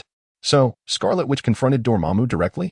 Chinny gazed at Wanda, now embodying the Supreme Sorcerer, with astonishment. Truly, she was worthy of her reputation for being able to contend with Thanos, managing to stand her ground against Dormammu. Let me sip some tea to calm my nerves. There was no astral projection, no kaleidoscopic multiverse. What a disappointment. When will Dormammu appear? Chinny inquired, his brow furrowed. I do not know, Wanda replied, shaking her head slightly. I am not Dormammu. I cannot fathom his intentions. Indeed, Dormammu was not a mere plot device waiting for an opportune moment to emerge and obliterate the world. He was perpetually poised to destroy the Earth. Then why not seek out? Chinny questioned, somewhat perplexed. Although time had shifted, it would still be feasible to enlist Strange. That unreliable fool. Though he may betray his allies, he also ensnares his foes. Just look at Dormammu. He was left questioning his existence due to Strange's time loop. Even after losing the Time Stone, Dormammu hesitated to approach Earth. You should understand that a person's experiences shape their will. The current Strange may be fit to be a sorcerer, yet he is ill-suited to be the Supreme Sorcerer. Chinny pondered, is it akin to Jessica? Although her personality remains unchanged, her mindset is entirely different. For example, after the events concluded, she immediately went into hiding. Despite Strange's repeated attempts to ensnare Dormammu using the Time Stone, the exchanges between them revealed that he had personally experienced death each time. Enduring such repeated demise without a resilient heart would be unbearable. If it were Chun-Yi, he would likely succumb to madness. Yet, given my current abilities, Chun-Yi felt conflicted. He was merely a second-rate sorcerer, likely unable to best Kaecilius, let alone Dormammu. Rest assured, you are merely a contingency plan, Wanda stated. A contingency plan? Chun-Yi felt a twinge of displeasure. It sounded rather dismissive. Only when I am gone will it be your turn, Wanda clarified. Chun-Yi's eyes widened in realization this was the cost of meddling with time. Clearly, the greatest threat was no longer Thanos but rather Dormammu. Will you so calmly accept this fate? What choice do I have? Wanda replied, her expression devoid of emotion. Chinny felt a pang of guilt. In truth, whether it was Wanda before Avengers, Age of Ultron, or after Avengers, Endgame, she was fundamentally a vulnerable woman yearning for a tranquil life with her beloved. Alas, this world was unkind to her. One by one, her loved ones departed, leaving her to chase after phantoms as she descended deeper into despair. It seems I must indeed fortify you. Chinny stroked his chin, recalling that Scarlet Witch possessed the ability to rewrite rules, and as he recalled, there was indeed an Infinity Stone capable of altering reality. Fortify my sister? Just then, a silver-haired youth entered with a sardonic smile. I advise you to strengthen yourself instead. Chun-Yi was puzzled, yet before he could inquire further, the youth vanished from the tea room, replaced by an overweight figure with a round head. Boom. This is the incantation you must master today. A tower of dozens of books, stacked to a height equal to that of a person, landed before Chun-Yi. Chun-Yi exclaimed, Marvel, help. Someone is forcing me to learn magic. The deer in the cauldron. Oh, you're still alive? Is your kidney all right? Harry Potter. What a coincidence. I'm also studying magic. Shall we join forces? Marvel, you lot deceived me. Weren't you supposed to treat time travelers well? Gooey? The Matrix, no lie there. Gooey has been rather kind to you. Marvel, kind? She clearly intends to hasten my maturity and then throw me into the fray. Chapter 49, Your Toil Benefits Billions. In the Time Variance Authority world, please give me 2 time storage devices, Chun-Yi requested from a vendor. 2 hours. Thank you for your patronage. The vendor retrieved 2 time storage devices from behind and handed them to Chun-Yi. Damn. Chun-Yi inwardly cursed. He knew that these devices were produced in the time storage factory, where they cost no more than 10 minutes to make. Yet they were sold for an hour outside, such a ripoff. Unfortunately, the time storage factory was no benevolent establishment. While it manufactured time storage devices, it did not sell them, leaving employees with no access to acquire them. Why are you buying this? A buzz-cut white man inquired, perplexed. Will, the male protagonist of Time Variance Authority, had previously charmed the wealthy female lead and pilfered 1,000,000 years of time from her father, exemplifying filial piety. Of course, at present, he was just as impoverished as Chun-Yi. Chun-Yi possessed at least a year's worth of time. While this fellow was a quintessential consumerist, despite being financially destitute, he relished in various rituals. For instance, on his mother's birthday, he insisted on spending a day's worth of time to acquire a bottle of wine, which was not an issue since it was earned through overtime and did not impact his original budget. However, the problem lay in the fact that he had little time to begin with, and his daily routine oscillated between 1 and 2 days, leaving Chun-Yi, an observer, quite anxious. In the original plot, This character faced dire consequences due to insufficient time, exacerbated by the Time Variance Authority's deliberate price hikes, which ultimately resulted in his mother lacking the fare to travel, just a few minutes short before she passed away. Certainly, living in a world designed to hasten one's demise renders any amount of time inconsequential. For instance, despite Chen Yi's frugal lifestyle after turning 25, he still squandered over 700 hours in the span of a year. I wish to study time. Perhaps I can unravel its mysteries. As the two exited the supermarket, Chen Yi casually remarked, "Well, scoffed, it's not that simple. If it were, this world would have descended into chaos long ago. But this world is already in chaos." Chen Yi murmured. Well, fell silent. Indeed, the world was already in disarray. As a conscientious enterprise, the time storage factory naturally provided no accommodations for its workers. Fortunately, Chen Yi was self-sufficient, managing to rent a modest 10-square-meter dormitory. Retrieve the time storage device, a metallic rectangular prism measuring 30 centimeters in height, 15 centimeters in length, and 4 centimeters in width, with a curved base. Chen Yi pressed the curved part against his wrist, and the previously dull display of 13 zeros on the time storage device suddenly illuminated, initiating the loading of time. Simultaneously, the digits on his right arm transitioned from 333, 3232 to 333, 3230. The number 333 represented the days, while the 2 hours indicated the time loaded into the storage device, and the 2 seconds naturally accounted for the passage of time. Chen Yi produced another time storage device to load an additional 2 hours and shared it in the chat group. The Time Planning Bureau issued a red envelope for 2-hour time storage device, which was claimed by the Matrix and Power Armor. Time Planning Bureau, my life and fortune are entrusted to you. Although he had gained the trust of other Chinese by submitting his blood, receiving relief funds such as Power Armor, he was reluctant to resort to Will's methods of robbing to prolong his life, as it would be tantamount to waging war against the entire world. The Matrix, rest assured. Power Armor, no problem. One Chen Yi focused on researching the structure of the time storage device, while the other investigated whether any life forms existed within it. After all, a normal human arm should not bear a line of green numbers, indicating a genetic anomaly. Marvel, wait a moment, is no one going to help me? He had been forced to memorize a book entitled A Brief History of the Empire of Visan, which was half a meter thick. Had it not been for his awakening of telekinesis, the consumption of a minor elixir, and the assistance from his counterpart in the Matrix for copying and pasting, Chen Yi believed it would be nothing short of a miracle to memorize this book in 10 days.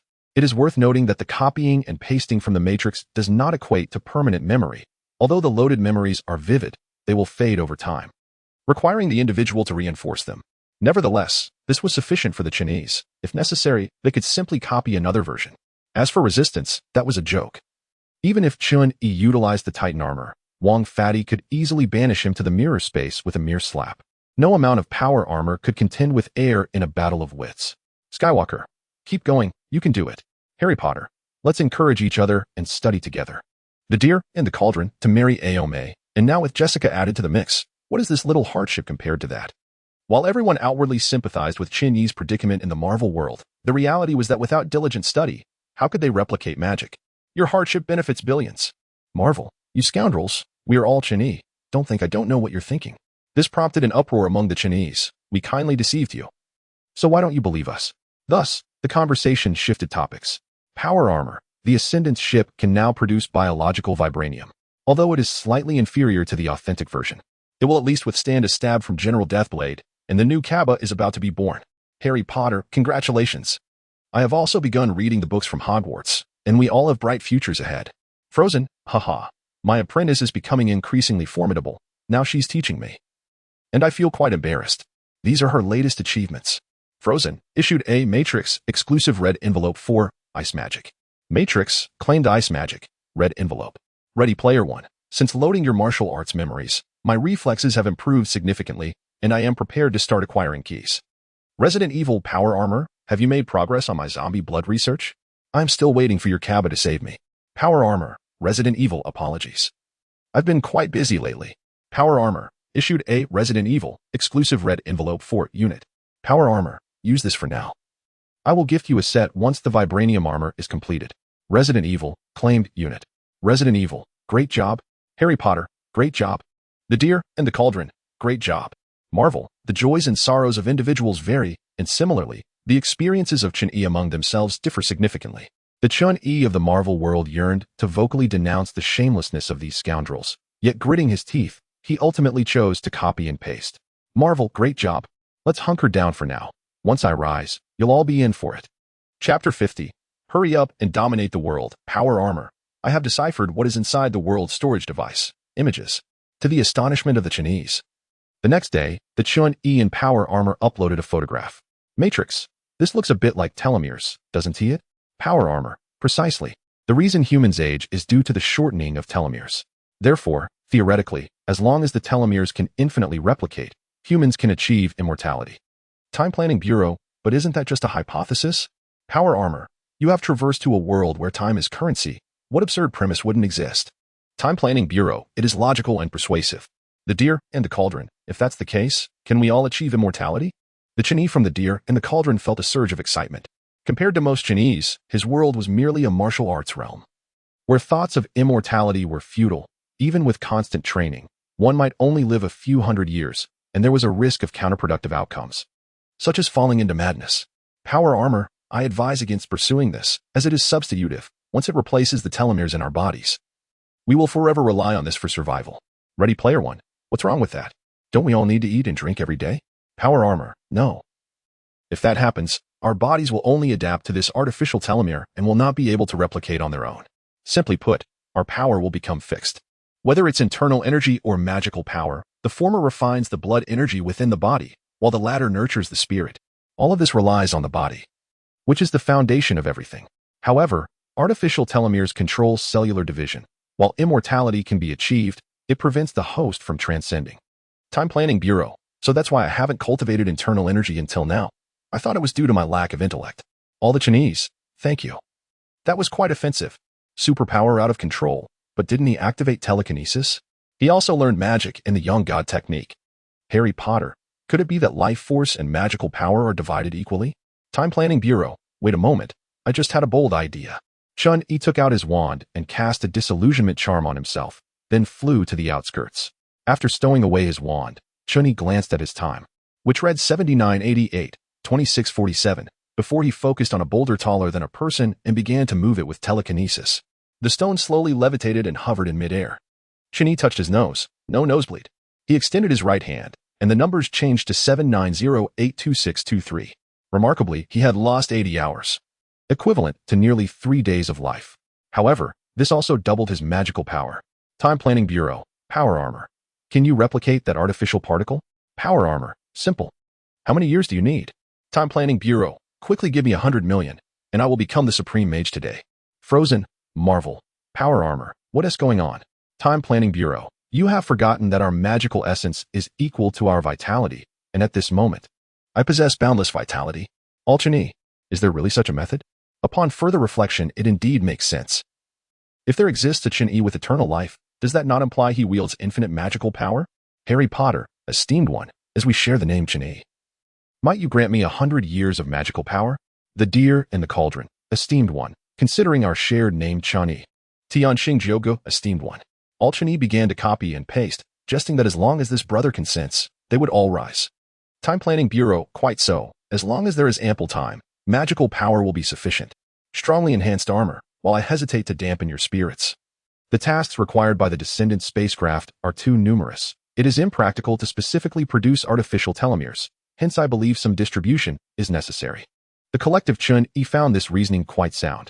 The ancient world is immediately dismissed, not to mention the equipment. The raw materials are hard to procure. The extraordinary world is also perilous. What if someone mutates? Thus, the only remaining realms are the Matrix, Konosuba, and Ready Player One. The Chun-Yi from the Matrix must handle memory duplication, and given the unresolved Matrix issue, it is unwise to burden him with excessive tasks. As for the addicts, unless Chun-Yi shuts down the oasis, there is no way anyone would diligently work. Strongly enhanced armor. Therefore, the responsibility of becoming stronger falls upon you. Konosuba, no. My company has just started. I lack the equipment to create such things. Resident Evil, may I timidly inquire why we do not establish a factory within the Time Planning Bureau? Time Planning Bureau, that would require me to dominate the world. Far too troublesome. All Chun-Yi. Strongly enhanced armor. Hurry and conquer the world. Otherwise, I shall withhold your artificial telomeres. Time Planning Bureau, if I were to rule the world, would I still need such a trivial amount of artificial telomeres? Although reluctant, It is evident that the responsibility of saving the world must rest upon my shoulders, and Chun-Yi expressed his helplessness. Furthermore, while he theoretically could become the supreme mage, that remains merely a theory. Despite his immortality, his physique remains feeble in the presence of true mages, which does not align with the identity of a supreme mage. It is time for the denizens of this world to recognize who the true gambling god is. Chun-Yi conjured a solar avatar and cast an illusion spell upon it. Yet as he circled the slums, he failed to locate a casino. It dawned on him that the gambling method in the slums is that of arm wrestling. Both participants extend their arms and grasp each other's wrists, with the one whose arm remains above claiming the other's time. This is an exceedingly perilous form of gambling, for the loser signifies death. Truly, it is fitting of the slums, Chun-Yi remarked, realizing he must venture to a higher time zone to access a casino. He currently resided in the 12th time zone, and to reach the 11th, he must pay a month's toll, which is quite exorbitant. It is worth noting that in this world, a cup of hot coffee takes 3 minutes to finish, roughly equating to $3 in his original world. Thus, a month amounts to over $40,000, far more than traveling abroad. This is merely the cost of moving from the 12th to the 11th zone. Transitioning from the 11th to the 10th zone requires 2 months' toll, and so forth. The young man appears rather leisurely. At that moment, a group of individuals clad in black suits surrounded Chun-Yi with ill intentions. Those who are leisurely often possess ample spare time. How could he forget your existence? Time thieves. They are akin to robbers, yet they pilfer time, for your time does not remain under your control. Should you faint, others can easily seize your time. Would you mind showing me your watch? The leader inquired, brandishing a gun at Chun-Yi's head. And would you mind showing me your watch? Chun-Yi retorted with a smirk. Chapter 51, Making Money from the Wealthy. Pauper. Chun-Yi observed the time on his wrist, displaying 0001001306. 2032, and scoffed. Noting that among 10 individuals, they scarcely possessed 200 hours. It stands to reason, if they weren't utterly destitute, the time thieves would not resort to robbery. Curiously, it seems illness does not exist in this world. Chun-Yi pondered, truly a perfect humanity, with the sole flaw being their frailness, unbefitting of his future identity as the supreme mage. Thus, if possible, Chun-Yi yearned for a more robust body. Yet that assistance could only come from the Chun-Yi of other worlds. Am I in the right place? A stretched limousine approached Chun-Yi, the driver appearing perplexed. He had arrived here based on a phone reservation, yet this did not seem to be a locale for individuals of time. Chun-Yi unveiled his wrist and stated, I wish to travel to the 8th zone. The driver quickly acknowledged, for individuals with time often engage in reckless behaviors, as long as they offer time. They are treated like royalty. With a click, the rear door of the car swung open, and Chun-Yi slid inside. This was a straight corridor, theoretically leading directly to the 1st zone, though it was intercepted by checkpoints. At each checkpoint, a semi-hollow rectangular device would spring up from the middle of the car's back seat, indicating that passengers should place their wrists inside. Indeed, the fare for crossing borders is not paid by the driver, but rather by the passengers. In truth, Chun-Yi could have flown over directly, yet that would constitute illegal entry. Although the technology of this world is rather ordinary, he still intends to adhere to the rules of this world. Chun-Yi had no intention of whimsically breaking the rules, for that is impractical, just as other Chun-Yi have stated. Should everyone attain immortality, Earth's resources would be exhausted within mere years. Of course, if there is a possibility, he would still opt to alter the rules, provided humanity could venture beyond Earth. However, that would depend on the Chun-Yi of other worlds possessing such technology. The Descendant spacecraft indeed has the capability to leave Earth, yet most individuals likely do not wish to become non-human. The inhabitants of the 8th zone were evidently more affluent than those of the 12th. After generously tipping the driver for a month's fare, Chun-Yi finally discovered a small casino. An hour later, Chun-Yi emerged from the casino, cursing under his breath. His time had transformed into 10 years, yet the casino had no time left. Is it true that in any world, middle income status is a trap? With a grim expression, Chun-Yi summoned another vehicle, enduring yet another toll before finally arriving at the 4th zone. This is the zone of the wealthy. Beyond it lies the Time Management Agency. The 3rd zone is home to time managers akin to a police organization, followed by the headquarters of the Time Bank and the enigmatic 1st zone. The casino in the 4th zone is undoubtedly the most opulent, filled with individuals of great wealth. The only issue is that non-members must donate a year of their time to gain entry. However, these obstacles posed no challenge. With the aid of telekinesis and the solar avatar, Chun-Yi swiftly triumphed, amassing over 1,000 years of time. Sipping a glass of red wine, Chun-Yi surveyed the wealthy patrons. Even after losing several hundred years, their faces remained unfazed, truly the epitome of affluence. It seems I too must establish a business. Chun-Yi mused, Though as a conscientious capitalist, he resolved to profit from the wealthy. Perhaps the oasis would be perfectly suited for these affluent individuals?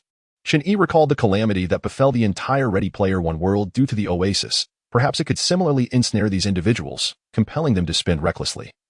For no amount of time would suffice for their indulgences.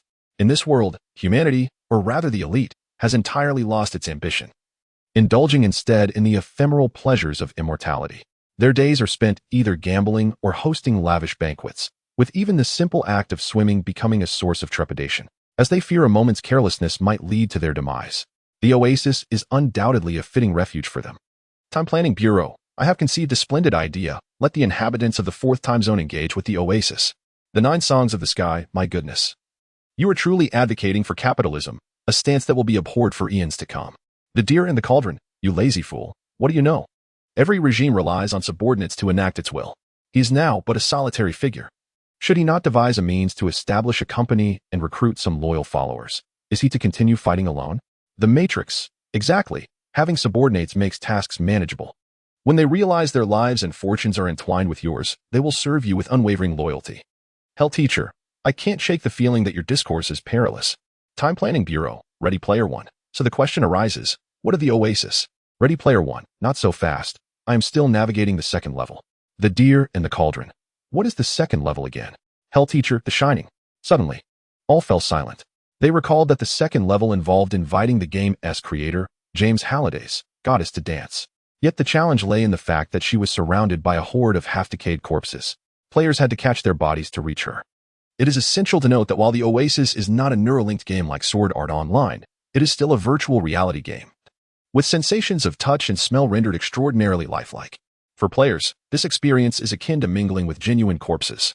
Resident Evil, what's the big deal? Come. Allow me to share my memories of smashing zombies. Resident Evil uploaded Kaba vs. Zombies memory as a gift. Ready Player One. Thank you, but I must decline. Resident Evil, biomechanical armor. Resident Evil, how goes it on your end? Has Kaba exhibited any anomalies? Resident Evil, none. But wait, what do you mean by that? Biomechanical armor, ahem. I meant to inquire if your Kaba has drawn the attention of Umbrella personnel? Resident Evil, no. I am not wandering around openly in my Kaba. He is not foolish. Although he could easily infiltrate the hive with his current abilities, the problem lies in the fact that Red Queen operates beyond his control. Gaining entry would be futile. As for using the mind control scepter to manipulate Isaac, theoretically that could work, but should Red Queen deduce that Isaac is under control, the transfer would be ineffective. That would indeed be quite awkward, given that all those controlled by the mind control scepter exhibit blue eyes, which humans can discern as problematic, let alone artificial intelligence. Therefore, he plans to find Alice soon, leveraging the purple necklace to enhance his rapport, and ultimately, to seize control of the hive alongside her. Of course, rescuing Claire along the way would also be splendid, as symmetry in wings is essential for flight. Resident Evil, Alice, Claire, Ada Wong, Jill. All, oh no. A true pervert has emerged in the group. Chapter 52. After all, it is not my concern regarding the Oasis source code for now. Rather, the gaming equipment can be manufactured first. A millennium appears to be ample time, yet when converted into currency, it amounts to only a few $100 million. These funds must cover the acquisition of raw materials, hiring employees for assembly, as well as various logistical matters such as locations, office space, and after-sales service. Fortunately, on the other side, in the Matrix, Chun-Yi has crafted a gaming pod based on the gaming equipment from Ready Player One's world. In fact, the Ready Player One universe contains such devices. For instance, its proprietor can remain seated within a spherical apparatus without needing to move about.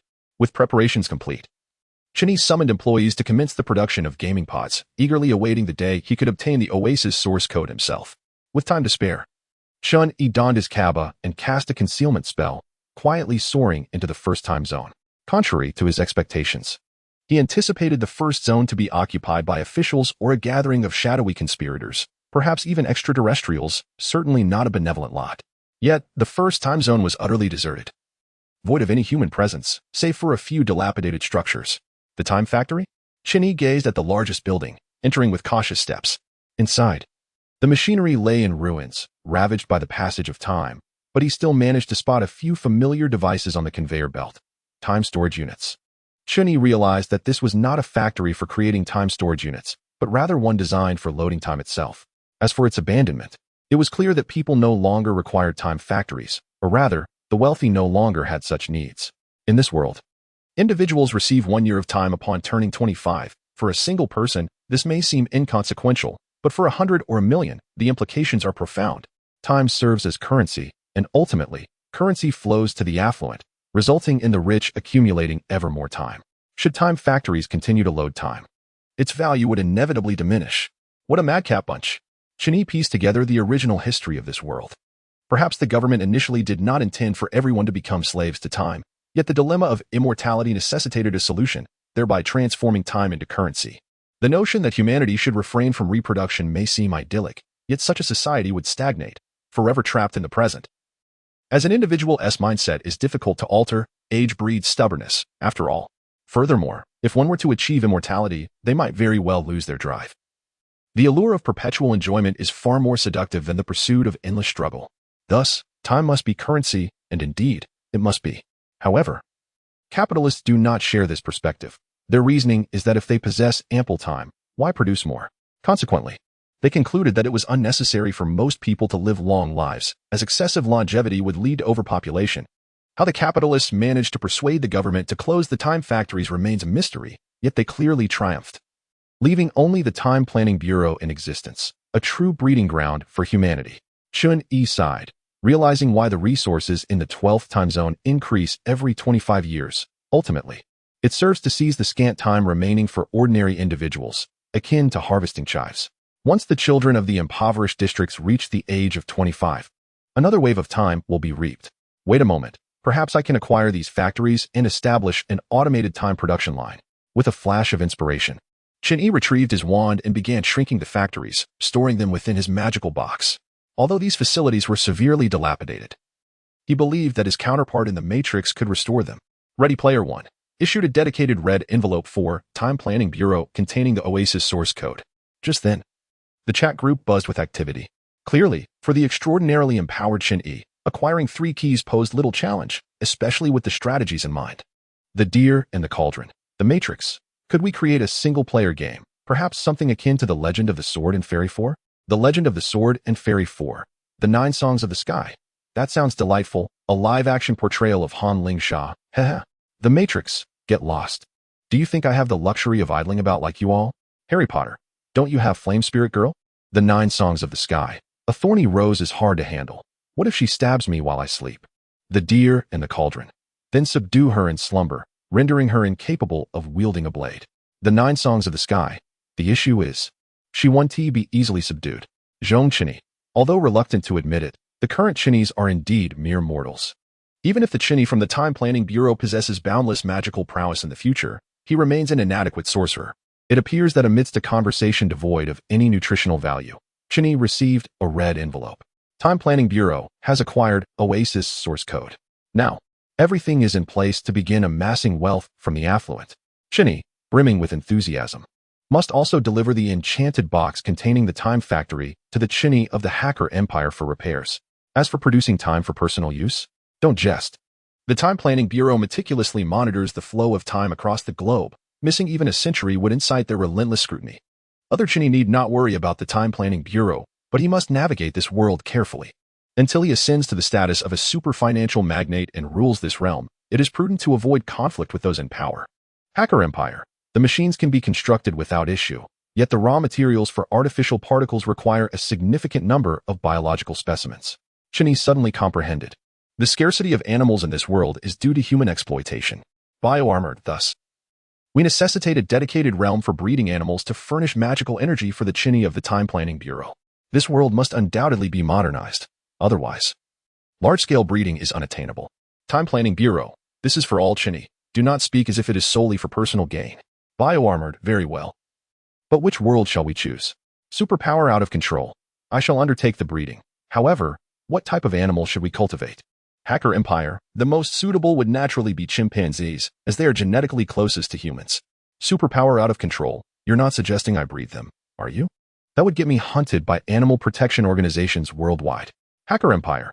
All right, mice will suffice, albeit with slightly inferior results. Superpower out of control. That is fine, after all. It's not for my use. By the way, would breeding field mice work? We could claim it's a delicacy. Time Planning Bureau. Are you not aware that selling field mice is now prohibited? All the field mice from Huazhong Agricultural University have been eradicated. Just check which animals are genetically similar to humans. Superpower out of control. Oh, I found it. How about breeding flies? It's incredibly simple. Time Planning Bureau, Dry Girl, oh my. Perhaps we should consider a different breeder? Chapter 53. The Incompetent.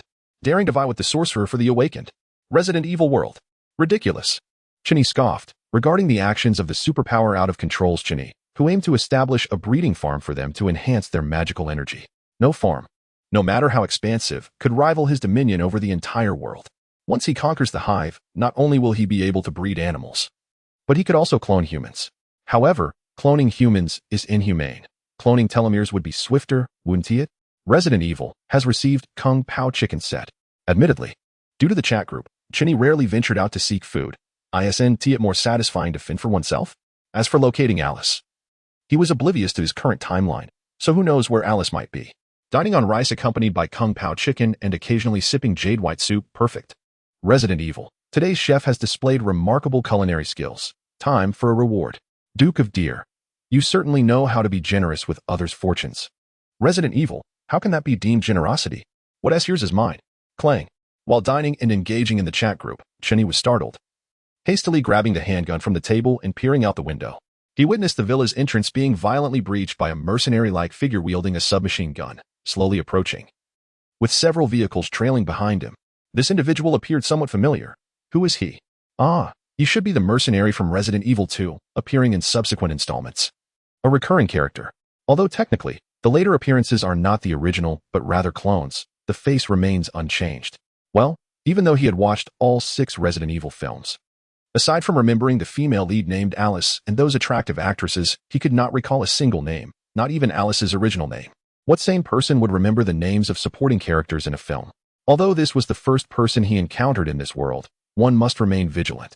Mercenaries are hardly respectable professions. Chinny spoke directly. Hey, buddy, you've trespassed into private property. According to castle law, I could eliminate you.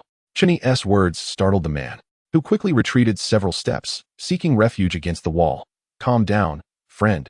Humans are scarce these days. We mean no harm. We merely wish to rest here. If you require protection, we might be able to assist you. A clear female voice called out. Upon focusing, Chinny realized the speaker was a woman in the passenger seat of the front vehicle, Claire. Only then did Chinny recall that this passerby had joined Claire's convoy in Resident Evil 2, and it was through him that Claire and Alice had first met. Incompetent. Daring to vie with the Sorcerer for the Awakened? Chinny's gaze turned unfriendly towards Carlos Oliveira, prompting him to holster his weapon, drizzle Kung Pao chicken over his rice, and step out of the villa, all the while enjoying his meal. Greetings. Gulp. Chinny was taken aback as he glanced in another direction, observing everyone in the vehicle fixating intently on the rice bowl in his hands, swallowing hard. He had witnessed this scene before. It mirrored the time he first received relief supplies from the other Chinny. He hesitated to eat, fearing it was all a dream. Well, initially expecting a single target output, it inadvertently produced a group output effect. Moreover, as the aroma of the food wafted through the air, the sound of swallowing grew increasingly pronounced. This, in turn, caused Chinny to lose his appetite, as even the thickest skin would feel uncomfortable under such intense scrutiny. Hello, my name is Claire. I am the leader of this convoy. Claire opened the car door, stepped into the villa, and extended her hand towards Chinny. Chinny glanced at the rice bowl in his hand, then at Claire's outstretched right hand. Suspecting she had intentions toward his meal, especially as she occasionally sniffed the air, her gaze unconsciously drifting toward the rice. With a rather unrefined approach, Chinny inserted his chopsticks into the rice and extended his right hand to shake Claire's. Chinny, just call me Chin. This house is mine alone. Feel free to sit anywhere.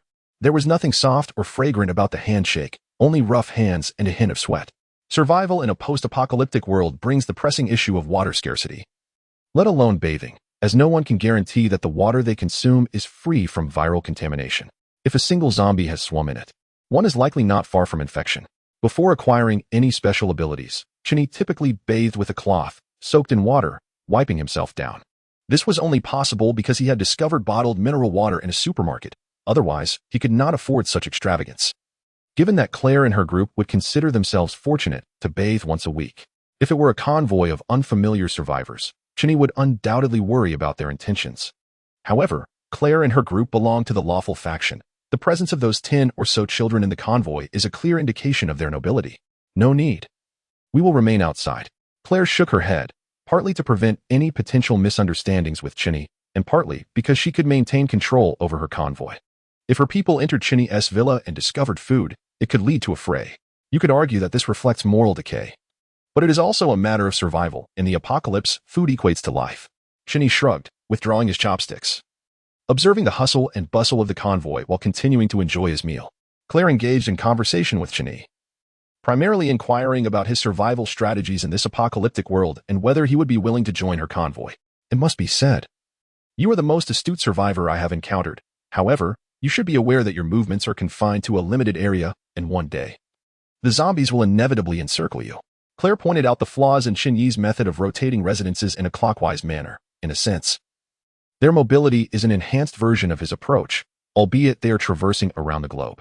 Furthermore, I suspect your supplies are rather meager, given the absence of large cities nearby. The locations Chun-Yi chose to reside in are primarily on the outskirts, which is precisely why Claire and her group approached this villa. After all, cities are rife with zombies, and entering them is akin to delivering oneself as a meal. Your points are quite valid, but could you refrain from staring at my bowl? Under Claire's unwavering gaze, Chinny finished his meal, casually took out a piece of paper to wipe his hands, and then produced a small wooden stick, stating with utmost seriousness, "To be frank, I am a wizard, hailing from Hogwarts, known in the realm as the Supreme Mage." Claire responded, "I see. This person must have lost his mind in the apocalypse." Chapter 54. This is not magic. To save the world, Alice is an insurmountable challenge. On one hand, she is the protagonist, endowed with the halo of a lead character, though this radiance may come at the expense of her companions. On the other hand, Alice is the key to acquiring the Red Umbrella's authority. Her entity alone can transfer the Umbrella's power to her, making it exceedingly difficult for an outsider like Chin-Yi to earn their trust. Only with the Red can he clone cell telomeres in large quantities. I shall quietly develop my powers and astonish everyone. Of course, accompanying Claire and her group does not mean enduring their hardships. After all, I have become a master wizard. Following them to consume canned food and stale bread daily would be utterly absurd. The identity of a wizard is quite advantageous, despite the advanced technology of the West. Numerous religious beliefs abound, and people believe not only in God but also in Satan, all within a lawful framework. In contrast, Chun-Yi's status as a wizard appears remarkably mundane before these formidable figures. Nevertheless, Claire did not share this sentiment. She was pondering a pressing issue. Would it be dangerous to have a madman on the road? In this apocalypse, who knows whether this lunatic would wield his wooden stick and scream at zombies, putting them all in jeopardy? Very well, it seems I must demonstrate my abilities. Chun-Yi shrugged and pointed his wand at Claire, exclaiming, "Cleanse anew." A blue light struck Claire's chest. She felt a refreshing breeze, and her previously dull and sweat-stained skin transformed into a radiant complexion, while her lackluster blonde hair regained its luster. Oh my goodness! The transformation was so profound that even Claire, usually slow to react, was left speechless by her revitalized appearance and attire. "Are you truly a wizard?" Claire gazed at Chin-Yi in disbelief. "You may also refer to me as a sorcerer. It is merely a moniker," Chin-Yi shrugged, indicating that this was a trivial matter. "Wait, I need to calm down," Claire exclaimed. "Oh, did you take a shower inside? Are you using yourself as payment?" The speaker was a black man named Carlos, the one who had to prove he was not bitten by a zombie in Resident Evil 2. Still carrying 2 golden desert eagles at his waist. "Shut up, come over here." Claire irritably summoned the others and recounted her experiences. "This is impossible, Claire. Were you deceived? A wizard? Why doesn't he claim to be God?" The group scoffed at Chun-Yi's assertions. Claiming to be a wizard while wielding a wooden stick seemed absurd. "If I sprout wings, can I pass off as an angel?"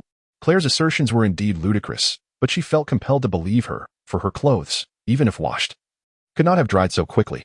To everyone's surprise, they began to believe, and as they listened to Claire, they noticed her attire. Claire's outfit was quite simple, a denim jacket paired with jeans, complemented by a tank top underneath. In an apocalypse, not only is bathing a luxury, but even changing clothes is rare. Thus, Claire had worn this ensemble for over half a month. Carlos furrowed his brow and, after a moment of silence, remarked, "I once saw someone with superpowers, but magic." While as Carlos spoke, the group felt the world was becoming increasingly absurd. However, considering the outbreak of the biohazard and the presence of zombies everywhere, what could be more absurd than this? Excitedly, someone exclaimed, "Then we should invite him to join our convoy. If he is indeed a wizard, he could conjure food for us.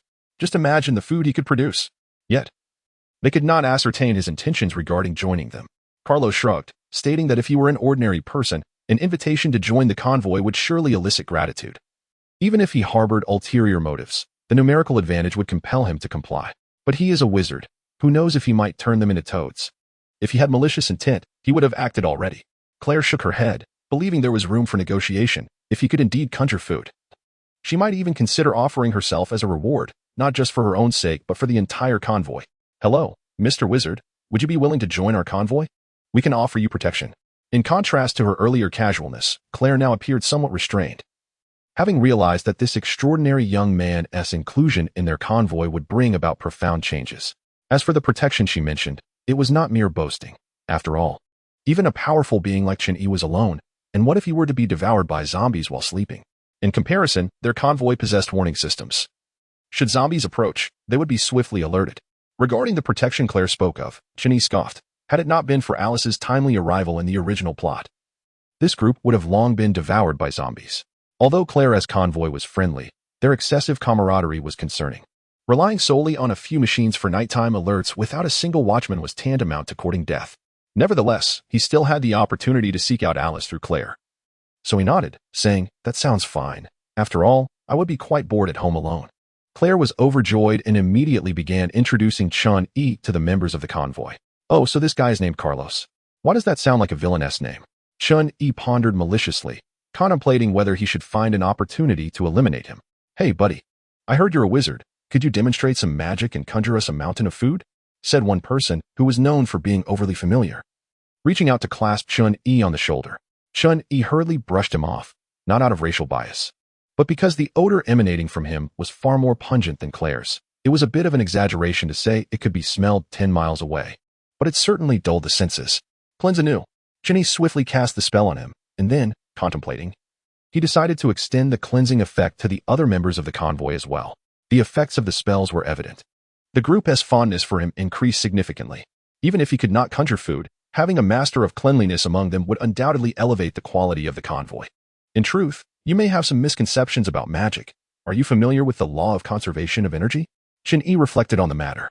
Continuously providing food for the convoy was not sustainable. They enjoyed the benefits while he found himself relegated to the role of a subordinate in their chats, which not only tarnished his image but also led others to perceive him as a freeloader. Does magic really adhere to this principle? The convoy's communicator, Mickey, looked utterly bewildered. This is not magic. Magic is merely an unknown branch of science. Chen Yi spoke with a serious demeanor, stating that when casting magic, a medium is required, which refers to the legendary equivalent exchange. This, I understand, is alchemy. He raised his hand to indicate his comprehension. Satisfied, Chen Yi nodded and explained, "Indeed. Thus we require gold to transmute it into food." The crowd responded in unison. So this is the essence of alchemy. In Chapter 55, Traveling Through Time to Buy Hamburgers. Although everyone shared the name Chen Yi, the original had long since split into countless versions. In the university dormitory, one had to call out Daddy to coax a brother into bringing food. Without offering something in return, why would one expect daily meals? With a look of despair, his golden eagle was surrendered to Chen Yi. "Chen Yi, 1,000 hamburgers and 1,000 colas. Who wants them?" Golden eagle. The price was somewhat disproportionate. Yet it was merely a matter of attitude. After all, helping out one's own was simply preparing an extra meal. However, aiding the convoy was an entirely different matter. Just as the Chen Yi from the Deer and the Cauldron exchanged gold for various supplies and books with the powerful Chen Yi, the latter had also gained somewhat from the transaction. Considering it inappropriate to always rely on others for purchases, Chen Yi devised a clever plan to create a large red envelope, retrieving it daily at mealtime and returning it after eating.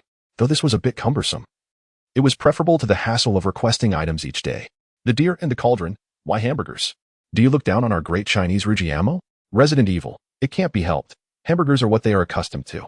Many believe that foreigners, upon encountering Chinese cuisine, exhibit astonishment, weeping while declaring they have never tasted anything so exquisite, extolling the wonders of China. However, the palates of some foreigners do not align with those of China. For instance, the most renowned Chinese dish in America is General Tso's chicken, a dish most Chinese have never heard of. Originally savory and spicy, it has gradually morphed into a sweet and sour flavor due to differing tastes. Thus, in foreign lands, the less authentic a Chinese restaurant is, the more successful it becomes, as only Chinese patrons frequent genuine establishments. Superpower out of control. I'll take these 2 guns. I want to sell them, keeping them for myself. Superpower out of control. Issued A, 1,000 beef hamburgers, red envelope, and A, 1,000 colas, red envelope.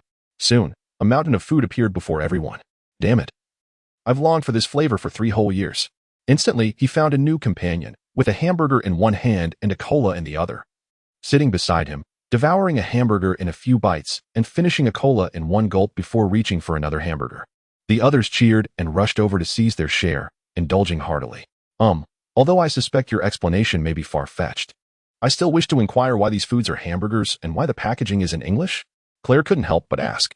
Chani explained. Claire, clearly skeptical, decided to trust him in the face of such plentiful food, reasoning that it was a fortunate gain.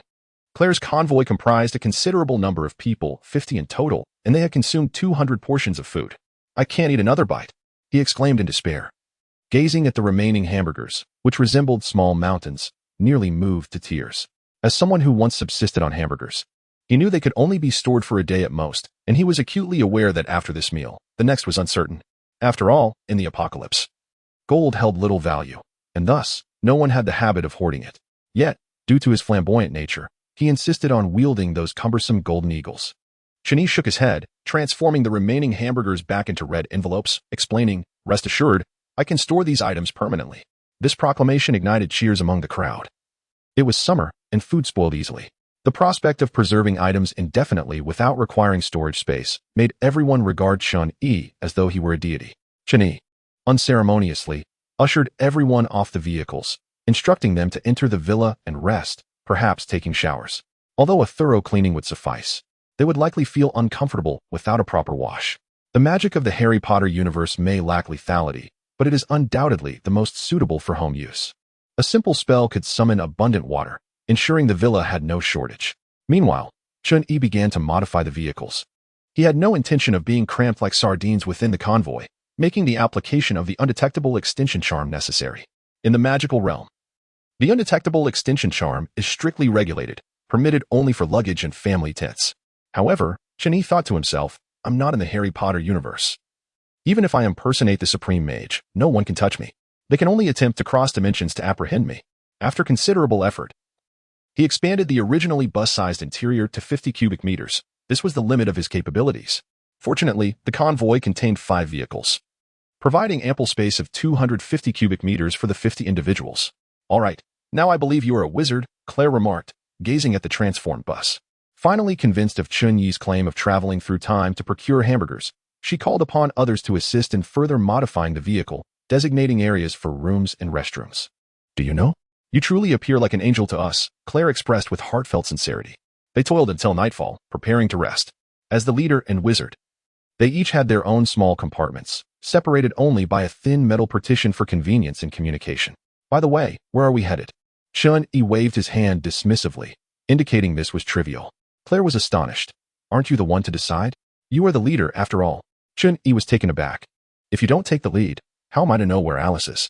We've been circling around the big cities, constantly fleeing. As for our destination, we truly have none, Claire replied with a wry smile. In this apocalypse, amidst the throngs of zombies, there was no clear goal. She had hoped that as a wizard, Chun-Yi could guide them to a zombie-free sanctuary. Chun-Yi reassured her, now you have the opportunity to choose a destination. Take your time, we are in no rush. With that, he opened his compartment door, stepped inside, and retrieved his magic box, casting an invisibility spell upon it. While it may seem absurd to enter a box that had been enchanted with the undetectable extinction charm within a room also under the same spell, magic has never adhered to rules. Though he could invite them into his box to reside, that would equate to him caring for a multitude of dependents. Chun-Yi was no super saint. Helping them expand the vehicle's space was already an act of kindness. Chun, are you asleep? Meanwhile, Claire lay on the clean bed, tossing and turning, overwhelmed by the day's transformations and surprises, finding it hard to believe. However, Chun-Yi had already entered the box, oblivious to Claire's voice, leaving her to sigh quietly, realizing she had overestimated things. Even if he were an angel, he was certainly not her angel. Chapter 56. The Joy of Being the Villain. Welcome, children. Here you will embark on a journey through the world of divination. In a somewhat crowded chapel, a woman draped in a sheer, translucent cloak adorned with shimmering metallic pieces welcomed her students who had come to attend her class. The 9 songs of heaven. The pace at which I read books is simply overwhelming, and grappling with the underlying principles is quite a hassle. Is there no genius like Chun-Yi emerging? The Matrix. Speaking of geniuses, I recall a film called Limitless. How perfect it would be if Chun-Yi were to traverse into that world. Demon Slayer. It turns out that even after consuming the substance, One might still struggle with the Chinese language. Chronicle of the Superpowers. This is a matter concerning the actors, all right. Moreover, that isn't the crux of the issue. My sister. Tofu. Let me calculate. 15 Chinese, 3 months. It seems plausible. Strong armor. Could it be that marvel?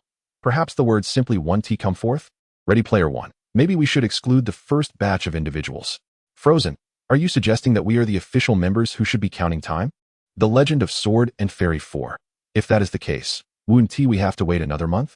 Suddenly, a face adorned with large glasses loomed before Chen-Yi, startling him to the point where he nearly threw a punch. Thankfully, he recognized the individual as the teacher of the class, and thus refrained from striking. Your magical guidance will not be smooth. Someone will speak ill of you. Professor Trelawney made her prediction for the new student, or perhaps it was a conjecture. Sybil Trelawney, a descendant of the famed oracle Cassandra from Greek mythology, was said to have incurred Apollo's wrath, causing her prophecies to be accurate yet disregarded by all. This bears a resemblance to Sybil Trelawney herself, as even among wizards, most regard her as a charlatan, seeking various explanations for her predictions. Furthermore, her method of prophecy is often too broad, leading to accusations of ambiguity. For instance, she once foretold that Lavender Brown's greatest fear would manifest on October 16th, yet she refrained from specifying what that fear was, leaving Lavender to speculate. Ultimately, her eccentric demeanor rendered her prophecies increasingly implausible. Chen-Yi bore no ill will towards her, however. The fact that she had predicted about him compelled him to demonstrate what it means to be an academic prodigy. Thus, he raised his hand. Upon noticing a studentess' inquiry, Trelawney appeared quite pleased, gesturing for Chen-Yi to speak. Professor Trelawney, I have a question that perplexes me.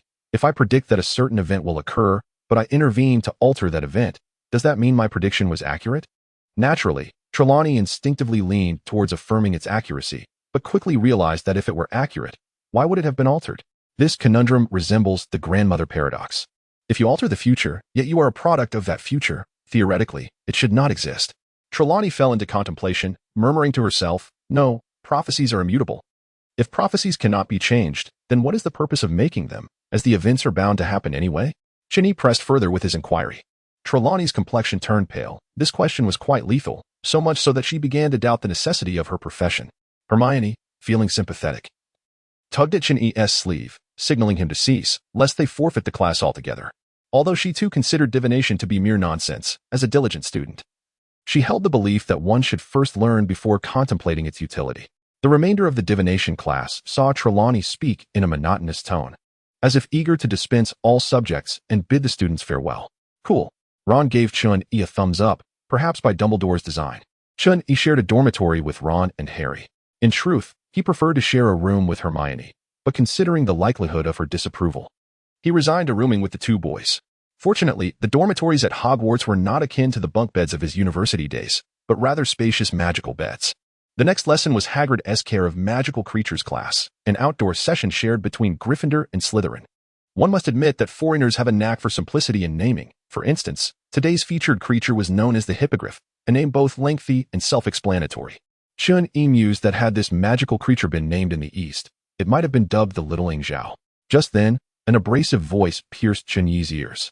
The speaker was a blond youth, his pointed chin raised high as he gazed at Chen-Yi. It was evident that Trelawney's prediction had come to fruition, however. This was hardly surprising. For those of Slytherin, the existence of a muggle-born wizard possessing magic was considered a transgression. Hermione's expression soured. If she were to choose the person she despised most at Hogwarts, it would undoubtedly be Draco Malfoy. In fact, to some extent, Malfoy had significantly aided in Hermione's eventual relationship with Ron in the original narrative. Imagine being insulted as a bastard, only to have someone stand up for you. Even if their attempts were clumsy, it would be hard not to feel a sense of gratitude. Boy, with your chin held so high, be wary of dislocating it. Chen-Yi was tempted to retaliate, yet he refrained due to the presence of Hogwarts. Humph, you fool. Malfoy continued to hurl insults, only to be taken aback when he indeed dislocated his jaw, clutching it in agony. Malfoy's cronies hurried to support their leader, while Chen-Yi flicked his right hand, causing several of Malfoy's followers to stumble and collide with him, pinning him down. A wand clattered to the ground before Chen-Yi. He blinked and stepped on it. Oh dear, my apologies, Malfoy. I seem to have accidentally damaged your wand. How about I compensate you? He produced several gold galleons and tossed them in front of Malfoy. Due to the dislocated jaw and the weight on his chest, Malfoy's previously pale face turned crimson, clearly infuriated. Being the villain feels quite exhilarating. Chun-Yi contemplated, feeling that his mischief was insufficiently wicked. He then placed a hand on Hermione's shoulder, grinning like a scion of mischief. Hermione rolled her eyes, but did not reject the gesture. To be fair, she also found the thrill of being mischievous rather enjoyable. Ron, Harry, it seems that since Chun-Yi's arrival, Hermione's demeanor has shifted. Chapter 57. Does this count? Hogwarts is indeed a wondrous school. Yet it does not qualify as a good one. On a public scale, within such a vast institution, numerous magical subjects abound, even those studied by muggles. Yet there is conspicuously no course on moral education. Not the kind of loyalty or patriotism courses, but rather the fundamental principles of right and wrong. These are lessons that students are deprived of. This is catastrophic for a group of children in their early teens, as they remain unaware of what is right or wrong. In truth, even in the Muggle world, even if such teachings were provided, some individuals would still choose to disregard them. However, at the very least, they would comprehend that, on a broader moral scale, their actions were erroneous and indefensible. The Ministry of Magic has devolved into an organization that even fears acknowledging Voldemort's resurrection, and Hogwarts bears significant responsibility for this, as it produces students devoid of the most fundamental moral cultivation. On a personal level, it segregates students of varying temperaments into houses, which may appear to align with human nature, yet it overlooks a crucial aspect. Those who associate with the red will turn red, and those who associate with the black will turn black. The moniker of Slytherin as the Azkaban Training Center is not without reason. In those days, individuals surrounded by wizards of Muggle descent were regarded as inferior, and despite one's goodwill, there lingered an innate sense of superiority. Voldemort's ability to command loyalty is primarily due to his unparalleled reputation within Slytherin. Were he to attempt to preach in Hufflepuff, its students would likely admonish young Tom to temper his fervor and perhaps enjoy a calming cup of tea. Furthermore, the environment plays a crucial role. The treacherous Forbidden Forest looms outside, while within the castle lie numerous secret passages unknown even to the headmaster, rendering safety a tenuous concept. As for rules, one must remember that children are often not the most obedient beings. If it were not for the pursuit of magical education, Chun-Yi would have had no intention of attending this institution. However, now that he is here, the simplest way to avoid trouble is to assert himself. Ron and Harry may believe Hermione has changed her demeanor, yet in truth, this reflects the typical interaction between Hermione and Chun-Yi. Children, while innocent, can also be remarkably cruel. Once they perceive a reluctance to engage, they will ostracize and even resort to violence. Due to their personalities, both Chun-Yi and Hermione prefer to avoid the more unruly children, and thus, they are naturally deemed adversaries. Nevertheless, Chun-Yi, as an adult, understands the necessity of resistance. For past experiences have taught him that failing to stand up for oneself only invites greater bullying in the future. The rationale is simple. Children soon realize that such aggression carries no repercussions. Imagine, a brutal beating for them is merely a game, while the victim suffers greatly. Hermione, previously alone at Hogwarts, finds herself reassured by Chun-Yi's presence, even though she harbors concerns. Chun-Yi, you're being too excessive, Hagrid exclaimed, extending his massive arms to assist several students, and with a rough motion, he reattached Malfoy's jaw, which incited a chaotic uproar. Malfoy, clutching his now normal jaw, cried out in dismay. Chun-Yi chuckled inwardly, recognizing Hagrid's desire to overlook the incident, as he too bore no fondness for Malfoy, who showed little respect for his teacher. Chun-Yi had reason to suspect that Hagrid's actions were somewhat deliberate. With sincere demeanor, Chun-Yi bowed slightly to Malfoy, apologizing, "I am truly sorry, Malfoy. It was not my intention." At worst, he had merely damaged a wand and had offered to compensate, while Malfoy's unprovoked fall had nothing to do with him. Humph. Malfoy brushed off the dirt from his clothes, shooting a venomous glare at Chun-Yi before turning to leave, ignoring Hagrid's calls as he felt humiliated by his dirty attire and the broken wand, unwilling to linger in such disgrace. In the Muggle world, disrespectful students could face expulsion from their teachers. Chun-Yi mused, and Hermione nodded vigorously, acknowledging that while teachers might overlook physical altercations among children, they would certainly not tolerate disrespect. Hagrid scratched his head and chuckled awkwardly. The Board of Governors might not agree. It is worth noting that he had once faced expulsion himself, a misfortune orchestrated by Voldemort. Though Hogwarts is a public institution, Dumbledore, as a board member, did not hold absolute power. Otherwise, he would not have been later stripped of his position by the Ministry of Magic. Additionally, it should be mentioned that Malfoy's father is one of the governors, explaining his arrogant demeanor within the school. "Very well, let us proceed with the lesson," Hagrid declared, clapping his hands to regain attention, and continued teaching how to interact with hippogriffs. A month passed without any new arrivals of Chun-Yi. Yet they received the magical energy they desperately needed. Qin laboratory, dedicated to the breeding of experimental mice, thrived effortlessly under the pretense of supplying laboratories, while in reality, the mice were for his own use. Their rapid reproduction allowed him to produce a batch of mice every 3 to 4 weeks, which he then utilized to create time storage devices, subsequently converted into magical energy by the Time Planning Bureau for distribution among the group. Though a century's worth of magical energy may seem substantial, it is but a reflection of Qin Yi's own capabilities. Akin to a mediocre martial artist's century of internal energy being inferior to that of a master. In the world of Harry Potter, magical power relies solely on innate talent. Much like unique martial arts techniques that cannot be altered, Qin Yi recognized that, at present, he could not rival Dumbledore, especially given the latter's greater age and experience. However, he believed he could hold his own against Severus Snape. "Let us head to the library. I am intrigued by the broken orb mentioned by Trelawney," Hermione exclaimed eagerly. Qin Yi replied, "Very well," as they transitioned from class, with Hermione now embodying a different energy than before. The library, while undoubtedly dreary for study, afforded Qin Yi and his companions the ability to package memories for transfer. They would memorize the content, send it to the Qin Yi in the Matrix, who would assimilate the information and subsequently distribute it to the others. This task proved labor-intensive for the Matrix's Qin Yi, requiring him to frequently recharge himself with his mind scepter. The Marvel Qin Yi also felt the strain, yet following the arrival of the century's magical energy, he began to exhibit a hint of arrogance. Portal. Although lacking the suspension ring, Qin Yi successfully opened a portal after several attempts with his wand. "I am truly a genius." He beamed with satisfaction, the portal leading directly to his bedroom, where Jessica lay asleep. This proved far more convenient than a simple disapparition. At that moment, Jessica was sprawled across his bed, her long legs and smooth back exposed due to her restless slumber. Qin Yi's grin widened with mischief. "Marvel, when will we see a Super Qin Yi? I'm eagerly awaiting an update." Harry Potter. Instead of that, why not investigate the suspension ring I mentioned? Resident Evil, indeed. Wielding a mere wooden stick hardly befits my status as a supreme mage. The suspension ring from Camartage is a remarkable tool. Just look at Doctor Strange without it. He is merely a novice, though even with it, he may struggle against Spider-Man. Yet, this is beside the point. The essence lies in the fact that both the suspension ring and wand are essential magical implements for wizards, and without them, Qin Yi and his counterparts are rendered powerless. Superpower unleashed. I do have one question. Why must the suspension ring be a 2-finger ring? Wouldn't a single-finger design be more convenient? Journey of the Night Song, perhaps to prevent theft? Demon Slayer, can we cease the constant derision of Doctor Strange? Perhaps he is intentionally creating traps for Spider-Man.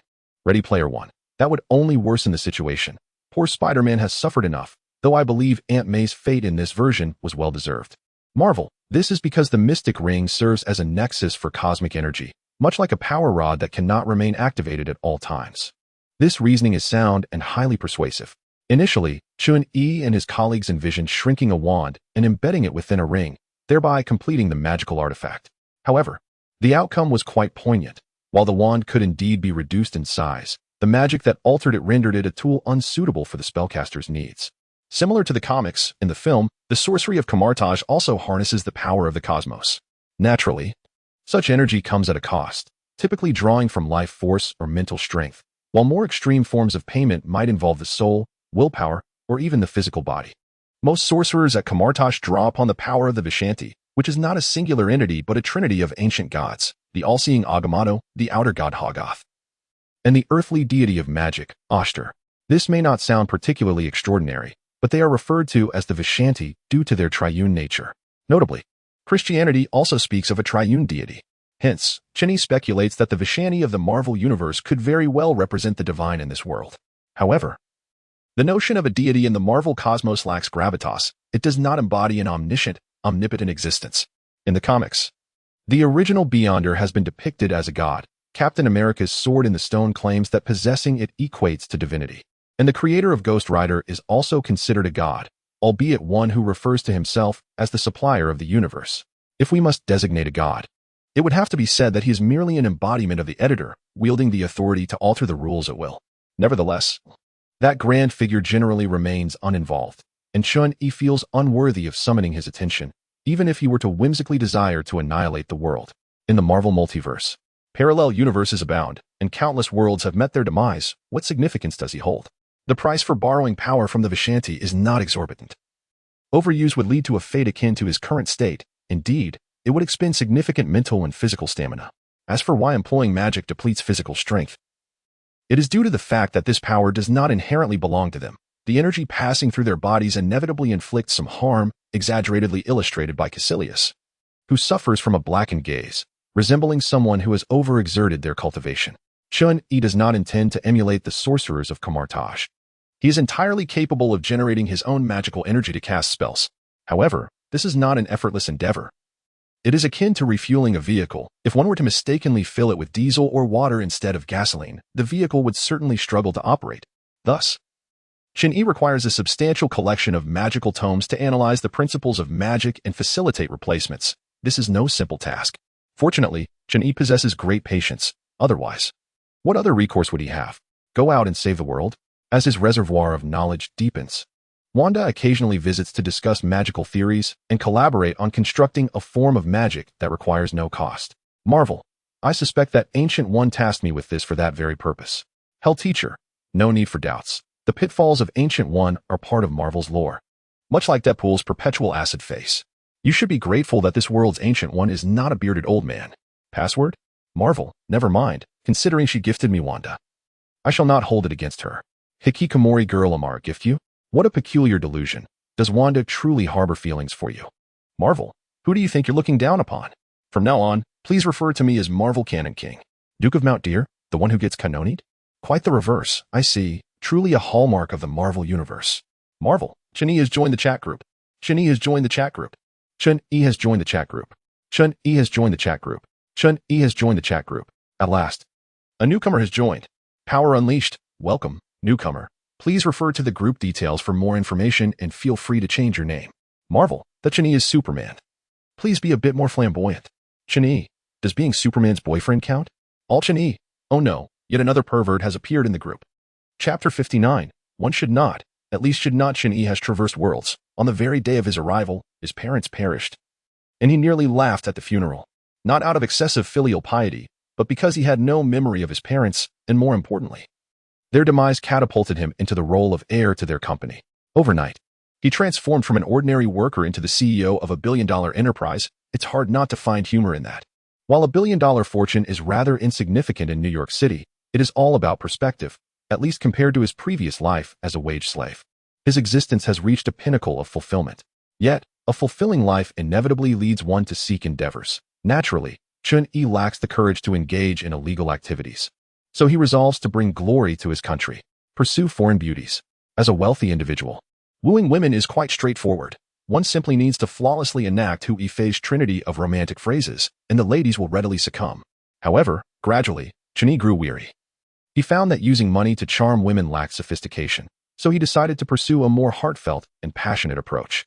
Recently, he has set his sights on a blonde beauty from an art academy, whose looks and figure embody the ideal proportions. Nevertheless, this young lady is rather proud. Despite his numerous floral offerings, she has rebuffed them, leaving Chun-Yi feeling quite disheartened. Fortunately, she is currently seeking employment, and the difficulty of job hunting for art students is universally acknowledged. Rather than directly hiring her into his company, an act he deemed beneath him, he leveraged connections to secure her a position at a museum, then casually revealed the lengths to which he went to assist her, and naturally, the rest fell into place. After spending over a month with his new girlfriend, Chun-Yi resolved to change partners. This was not due to any moral failing on his part, but rather because the girl named Jenny Johnson was excessively prone to jealousy. A mere glance at his secretary would provoke her ire. Reflecting on the challenges of dealing with foreign women, Chun-Yi decided to marry a dependable Chinese girl to settle down. With determination, after a friendly contest with Jenny, he proposed a breakup, only to be met with disbelief as Jenny requested him to repeat himself, having purportedly not heard. Clearly, if they were to part ways, she would vanish as well. My Super Ex-Girlfriend. This appears to be a science fiction film, yet it is, in essence, a comedy, recounting the tale of a man who dates a girlfriend possessing powers akin to Superman, only to decide to break up due to her overwhelming possessiveness, leading to a series of comical tortures inflicted by her. For instance, his car gains the ability to fly and transforms into a satellite unwilling to descend, or he awakens one morning to find himself sharing a bed with a shark. Upon hearing Jenny's account of how she acquired her superpowers, Chun-Yi was instantly reminded of this film. His recollection of the movie was not due to its engaging plot, but rather because many protagonists in the narrative sought out the meteor touched by the heroine in this world. Wait, Why has T the girl appeared yet? Ah, she has yet to graduate. In the original story, she only emerges as a superhero post-graduation. I mention her resemblance to the Jenny from the movie, as she currently appears as a younger actress, not in terms of looks. Jenny felt a sense of despair. He had aspired to become Aquaman, yet found himself pursued by a female Tyrannosaurus Rex, leaving him no choice but to become henpecked. This was not the worst of it. After revealing his identity as Superman, Jenny relentlessly drained Chun-Yi, ensuring that even the coffee in his office had transformed into goji berry brew. Zhang Chun-Yi, superpower out of control. I recall that the villain named Barry, who was not the Flash, harbored a profound affection for Supergirl. His descent into darkness seemed to stem from her indifference towards him. My Supergirlfriend, upon realizing the nature of my world, my first course of action was, naturally, to eliminate him. This presents quite a dilemma. The deer and the cauldron, you got rid of him?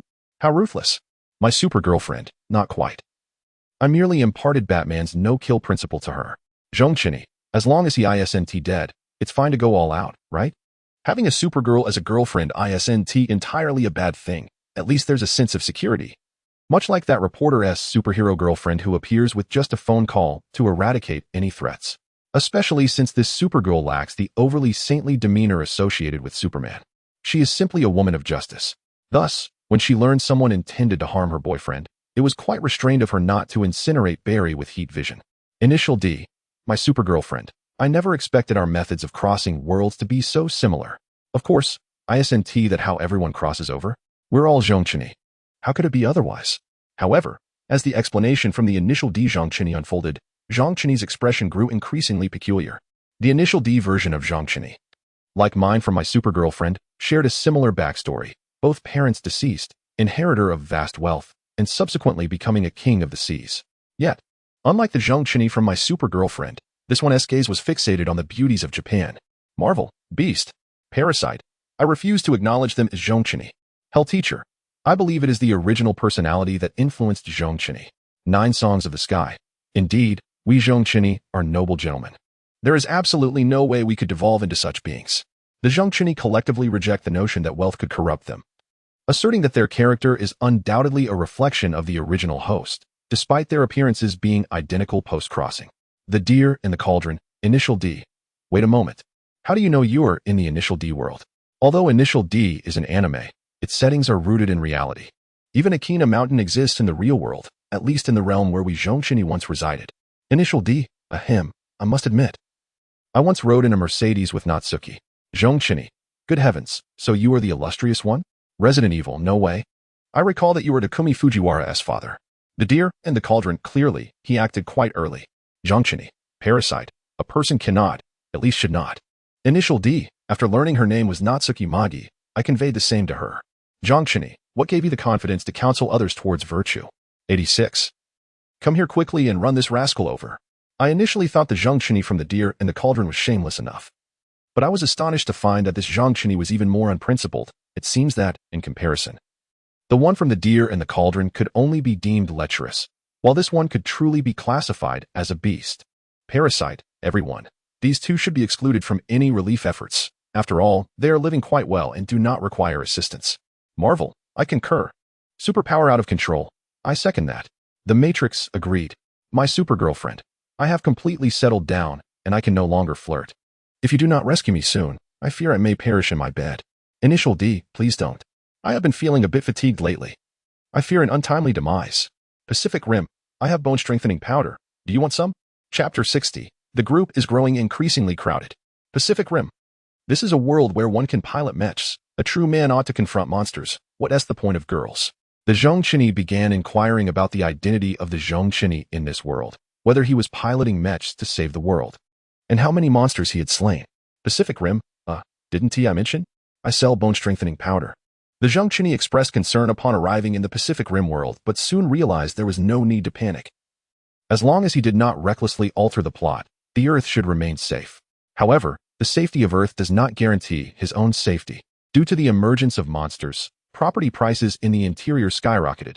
Even a modest pigeon-sized apartment commands rents exceeding $10,000. And that's in a market where prices exceed availability.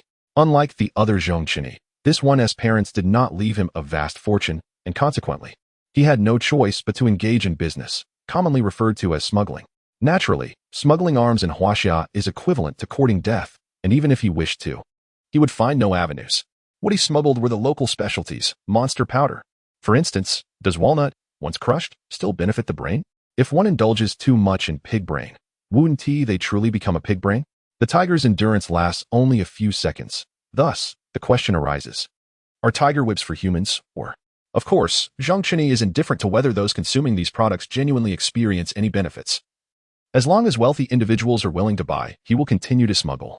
In fact, this doesn't quite qualify as smuggling, it's just difficult to procure. Especially given that there is no Monster Protection Association protesting. The military remains indifferent to buyers, as the corpses of monsters create significant pollution. Those foolish enough to attempt to become food safety inspectors are welcomed with open arms. However, purchasing such items necessitates venturing to coastal regions, which implies a perilous existence. Fortunately, he remembers that prior to 2025, no monsters have appeared in this area, so while others risk their lives, he knows there is no danger. Through the sale of monster powder, Zhang Chini has finally become wealthy, purchasing a 200-square-meter villa, and is now contemplating retirement as 2025 approaches. If the protagonist can destroy the wormhole, then there is no question, he should enjoy life. If his butterfly effect leads to a full-blown monster invasion, then he can only seek out a few beauties to discuss the essence of human existence before the apocalypse descends. What else can he do? He neither pilots mechs nor is he a high school student, and he possesses no cheat code to save the world. Pacific Rim Parasite Big Guy. Give me a giant parasite suit so I can crush those monsters and save the world. Parasite, hand me a can of bone-strengthening powder. The deer and the cauldron. I never expected you to be this kind of Zhang Chini. Parasite, I just wanted to confirm whether what he said was true. Superpower out of control. There are still 2 remaining. Why are they silent? Big Hero 6. Apologies. I was reviewing group information and didn't notice the chat. My love story. I was also reading the group information. I had no idea there were such methods of crossing over. Without a doubt, Big Hero 6 exists within a world that is, in theory, still part of the Marvel Universe, but the plot diverges significantly from the comics, to the point of being unrecognizable. After all, while Baymax is a robot in the comics, he is depicted as a muscular man.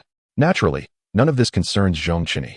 In this world, he operates a recycling company focused on the development of material reconstruction and composite fields, utilizing chemistry, biology, and nanotechnology. Maintaining stable business relations with numerous Fortune 500 companies in sectors such as food, heavy metals, mechanical processing, and computing, commonly referred to as a waste collection station. Zhang Chini. Good heavens, one cannot deny that living in a future world, such statements possess a distinctly sci-fi flair. 9 Songs of the Sky, my love story. Brother, you two are in ancient times. I imagine life is quite challenging. My love story, not at all. I am living quite comfortably as a small landlord, possessing wealth and land, and enjoying life to the fullest. 9 Songs of the Sky. Why is Chani so impressive? Oh, wait. Chun-Yi from The Deer and the Cauldron is also quite remarkable. I must be the only one left wanting. The Love of the Wulong, a rather old television series, narrates the tale of Lu Sun, the Emperor Xian of Han, who, after being cast into the common folk, evolves from a street ruffian into a legendary emperor. Of course, the story is rather far-fetched, suggesting that during the Han dynasty, everyone was consuming plain rice and nibbling on steamed buns with cabbage. However, Chen-Yi opines that the more absurd, the better. If he had to subsist solely on millet porridge every day, life would be unbearable. Chen-Yi enjoys a prosperous life, not due to any invention, but thanks to a good friend. Indeed, that friend is Lu Bingyi. This fellow possesses a certain protagonist aura. At times able to command the heavens themselves, when the heat rises, he can summon rain, and no one would dare contest his claim to the throne. Yet, he sometimes finds himself in dire straits, often imprisoned while engaging in dubious activities. Nevertheless, this unfortunate aura is not entirely without merit, especially when it comes to gambling. Lu Bingyi, though a master of chance, often finds himself at a disadvantage, losing 9 out of 10 bets. Chen-Yi, by merely placing the opposite wager, enjoys a winning streak. Utilizing this clever strategy, he swiftly ascends from poverty to affluence, living a blissful life as a landlord. Naturally, he has not forgotten his impoverished friend. He gifted Lu Bingyi's family a tofu shop. Consequently, Lu Bingyi's family is deeply grateful. Lu Bingyi's mother, had she not found Chen-Yi a bit too young, might have considered finding him a father figure. Marvel, I suppose you also plan to cause trouble for Hushui Xin. The Love of the Wulong. How could that be considered trouble? Lu Bingyi's true love is Su Pingjun, as history dictates. Teacher from hell, but your world is filled with unofficial accounts. The Love of the Wulong, what of it? In the end, Lu Bingyi still crowned Su Pingjun as empress, indicating her significance in his heart. Frozen, that makes sense, but you've overlooked one thing. Wushuaxian is truly a femme fatale. The kind whose mere gaze can be fatal. The love of the Wulong. Aren't we all a bit like that? 9 Songs of the Sky. The crux is that Wushuaxian is genuinely beautiful. She was my childhood goddess. Wasn't he your childhood goddess where? The deer and the cauldron. That's a valid point. Hehehe. Initial D. Hehehe. My super girlfriend. Hehehe. As the group grows larger. What should we do? I'm anxiously waiting online. Chapter 61. Don't ask. It's a complicated story. Strong colonization armor Big Hero 6. Where are you in the plot? Has Bintian died yet? Such dark talk. Does my world not resemble a family-friendly one? Big Hero 6. Not yet. The university exhibition is still a month away, and I'm unsure if Bintian Hong will enroll by then. Traveling into the world of Big Hero 6 does not equate to arriving at the story's timeline. Much like how Chun-Yi and my super girlfriend managed to charm the female superhero before she even became one. Strong colonization armor. I find that rather regrettable. It's not the white-haired Bintian that interests me, but rather his small robot. Strong colonization armor Big Hero 6. Remember to check during the tech exhibition, and if possible, steal it. Big Hero 6. What would I use to steal? Fight that professor for control of the brainwaves in a burning building? If I lose, I'd be doomed. Marvel my super girlfriend. I recall Barry possessing a stone that absorbs superpowers. Why haven't you acquired it? Clearly. The conversation has yet to settle down seriously for 2 minutes before shifting topics again. In the original plot, the male lead, overwhelmed by the female superhero's advances, sought refuge in the asylum, where Barry provided him with a meteorite capable of absorbing the female superhero's energy. Later, when the meteorite was touched by his current girlfriend and his ex-girlfriend, the female superhero multiplied. Wouldn't it be delightful to possess that meteorite and become Superman myself? My super girlfriend. He is still just a student. He hasn't evolved into the asylum yet, nor has he obtained that meteorite. Marvel. So why is he being beaten to a pulp by the female superhero? Well, one need not ponder too long to realize this is likely an exceedingly treacherous tale. However, from another perspective, even if Chun-Yi of that world became Superman, it wouldn't make him Superman.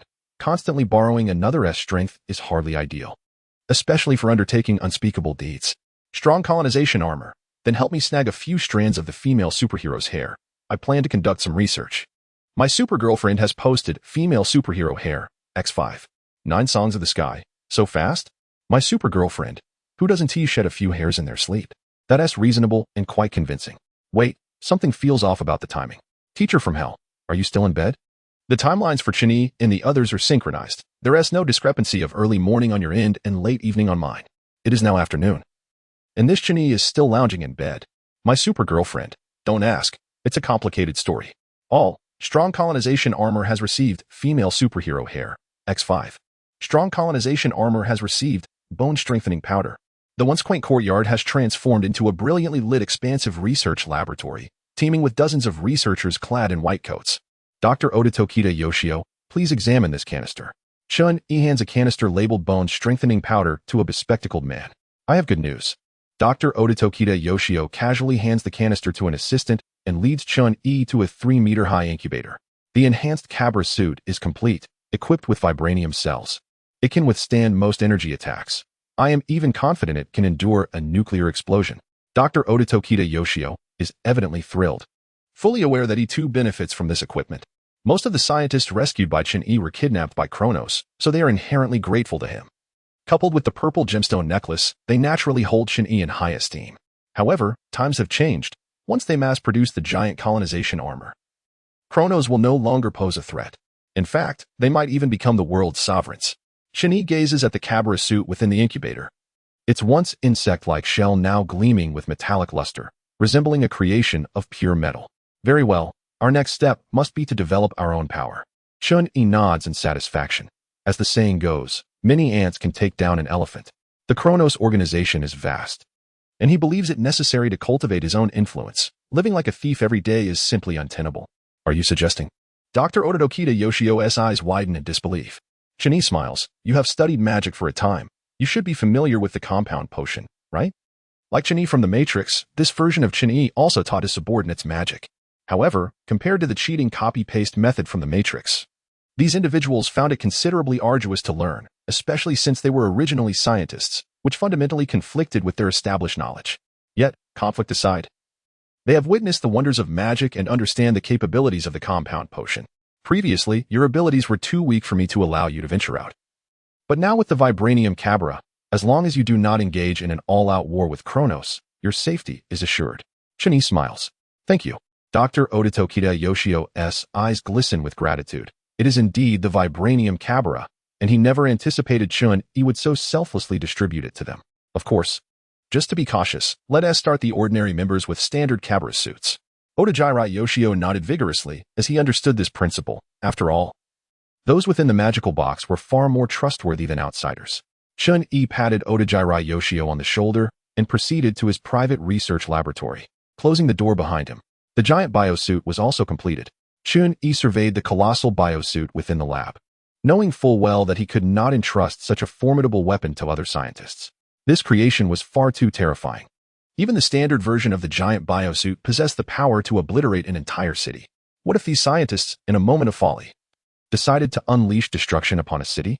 He had garnered the scientist's goodwill through the Purple Man's necklace, but goodwill could easily morph into loyalty, just as it could turn into malice. After all, Cao Cao respected Lu Xuanda, yet harbored thoughts of his demise. Were it not for the significant drawbacks of the Purple Man's absolute loyalty, he would have certainly implanted the notion of unwavering allegiance in these scientists. It was wise to remain vigilant against potential treachery. Shaking his head, he dismissed such thoughts and extracted 5 strands of golden hair, carefully selecting one and securing both ends with an instrument. The first experiment with the female superhero commenced. Chapter 62. We will not abandon anyone. Bioarmor. I have both good news and bad news. Which would you prefer to hear first? The collective Chun-Yi. It was well known that Chun-Yi, the bioarmor, was renowned for his seriousness within the group, especially given his possession of the formidable Karba biosuit. Thus, none dared to offend him. Today, however, he seemed unusually playful. Had he encountered something joyful?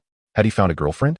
They recalled only 2 female characters from the bioarmor series, one being Shimatani Akira's girlfriend, and the other the object of admiration for Junjima Eren, though the name eluded them.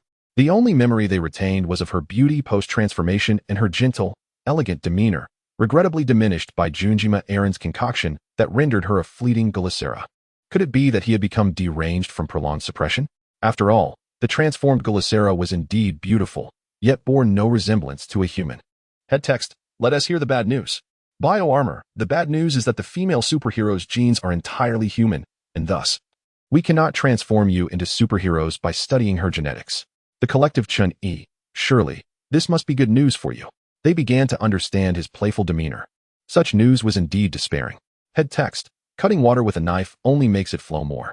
Lifting a cup to dispel sorrow only deepens it. Skywalk 9 songs. The sun cast purple smoke upon the incense burner as I gaze at the waterfall hanging before me. As anticipated, upon learning that the superheroine's physique was unattainable, each member morphed into a dampened spirit, lamenting their ill fate, wondering why a creator like Chun-Yi had not joined their ranks. Yulong's romantic adventure. Enough already. The more you speak, the more absurd it becomes. Watch your words, lest the group be shut down. I still wish to marry Hashuizen. Hell teacher, and what of the good news? As a mere 12-year-old Chun-Yi, he deemed the absence of an indestructible kidney not to be a misfortune.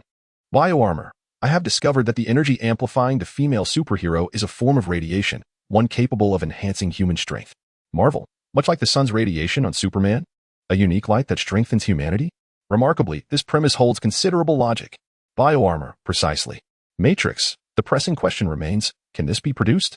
Bioarmor. The energy from a single strand of hair is minimal. I can only extract a fraction of its power, yet it has amplified my strength by 1. Goodness. Is it truly that potent? The collective Chun-Yi's eyes widened. If 5 strands could amplify strength by 1, what of 500 strands? Would that not render one a true superhero? Head text. My super girlfriend. Brother, the duty of saving the world now rests upon your shoulders. My super girlfriend, your world is merely an ordinary one. What use is there in saving it? Skywalk 9 songs, my super girlfriend brother. The duty of saving the world now rests upon you. You seem intent on bringing ruin to the entire Skywalk 9 songs universe. Furthermore, with him included, there are 20 Chinese in the chat. If each were to possess 500 strands of hair, wouldn't he that leave his ferocious girlfriend resembling a balding individual? This does not even account for future additions to their ranks. Should there be 100 or 1,000 Chun-Yis in the future? Could his girlfriend not impersonate Ancient One directly? Marvel. Not necessarily. I've heard that girls also shave their leg hair. You could ask her for some. Hikikomori's sister Amaru. Nonsense. My Hirobai has never shaved her leg hair. Head text, young brother, you are merely Navi. Girls don't just shave their leg hair. They also tend to facial hair. Hikikomori's sister Amaro, shaving facial hair is one thing, but why the ellipsis? Bioarmor, my super girlfriend, you could first procure 500 strands for me to become a superhero. And then I shall provide you with 500 strands to transform you as well. Once the radiative power enters the human body, it fully integrates within the cells, allowing the human body to develop the capability to produce this power, akin to the human ability to generate blood. It is worth noting that the superheroine from that world does not require solar absorption to restore her strength. It lacks a source of power, theoretically. The energy from that meteorite should have long been depleted by her powers. My super girlfriend, why should I not be the first to become a superhero? Bioarmor, because you lack the equipment. My super girlfriend, fine, he is merely a wealthy heir running a modest company. He indeed lacks substantial equipment. My super girlfriend, I want a small elixir, magic, supernatural crystals, magical energy. Superpowered out of control, no problem. Matrix, no problem. Bioarmor, no problem. Time Planning Bureau, no problem. Currently, this Chun-Yi is a veritable lord, and naturally, his will prevails. As for the cessation of his aid, that is merely a mutual benefit. How could it be deemed charity? Pacific Rim, Bioarmor. And what of my bone-strengthening powder? Bioarmor, the items you provided indeed contain some I had never encountered. While I cannot ascertain if they are of monstrous origin, it does indicate that your world is indeed perilous. Rest assured, we will not abandon any of the Chinese. My super girlfriend, Mighty Boss. Pacific Rim, Mighty Boss. Yulong's romantic adventure, Mighty Boss. Big Hero 6, Mighty Boss. Head text, Mighty Boss. Bioarmor, except for head text S. Chini. Head text, why not? Bioarmor, because you allowed Natsuki to board the vehicle.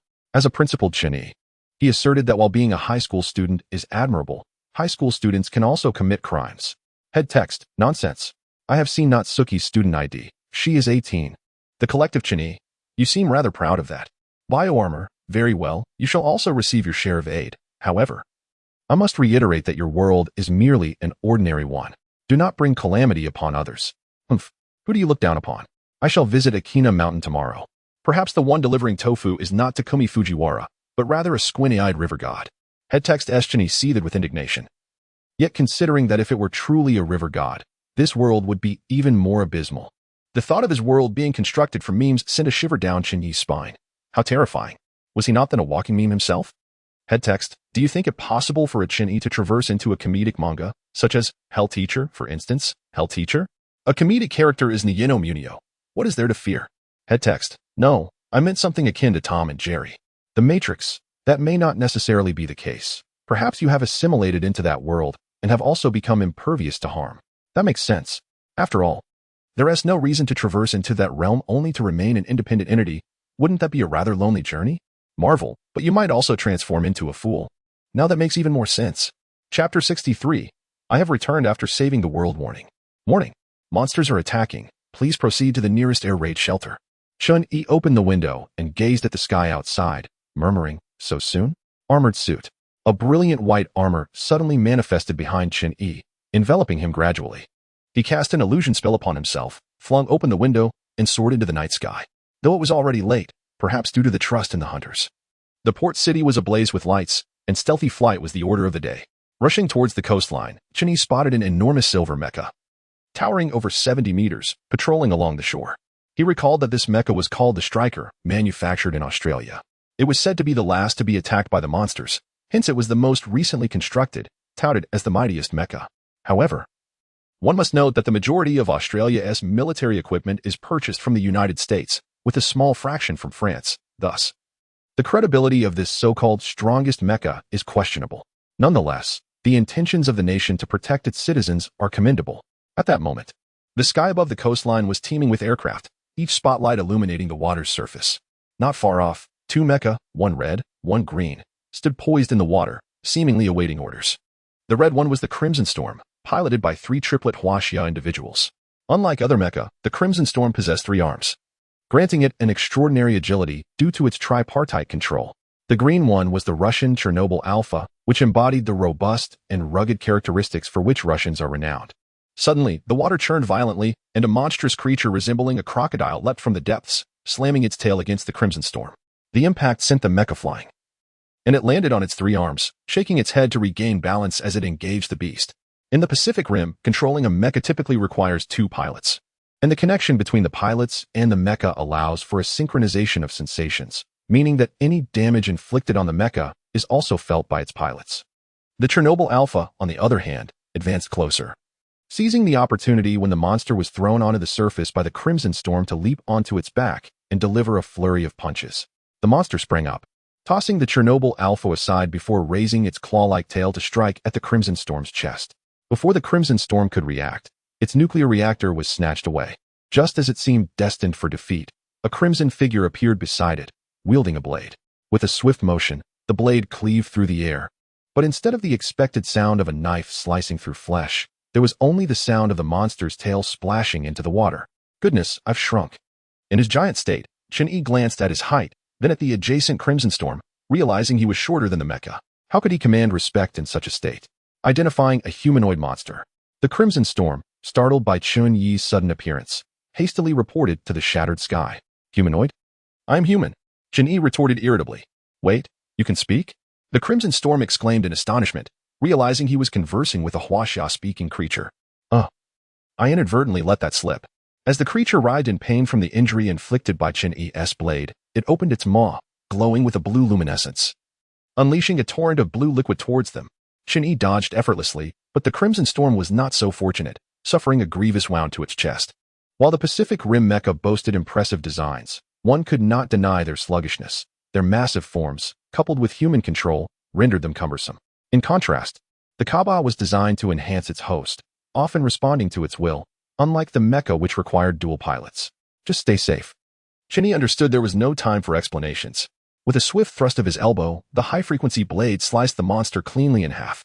Meanwhile, the Chernobyl Alpha, which had just regained its footing to assist the Crimson Storm, froze in its tracks. Recognizing that Chen-Yi's form and weaponry bore an uncanny resemblance to a mecha, save for its more beastly appearance. Attempting to communicate, the commander of the Pacific Rim Defense Force, Stark Pancost, coldly remarked, a talking monster may unravel the mysteries surrounding the creatures. I've already stated I am not a monster. Why do you persist in your disbelief? At that moment, Chen-Yi abruptly turned, thrusting his high-frequency sword into the water, piercing a colossal creature resembling a gorilla through the head and lifting it effortlessly. The couple piloting the Chernobyl Alpha gasped in shock, although they had dispatched numerous monsters. The encounters were typically clumsy exchanges of blows, not the swift precision displayed before them. Such a clean kill indicated that the being before them was capable of dispatching them with equal ease. Also, we are Russians. We do not speak Chinese. Only basic phrases like hello and goodbye. But the encounter was far from over. Chen-Yi activated the particle cannon on his chest, incinerating the creature completely in a purifying blaze. Listen, I harbor no malice. I am also human. Should you discover any monster incursions, feel free to call upon me. As long as you broadcast from the port city, I will hear you. Though he admired the bravery of these hunters, Chen-Yi was acutely aware that revealing his true identity would ensnare him in an endless quagmire of complications. What if nations demanded he relinquish the giant armored suit?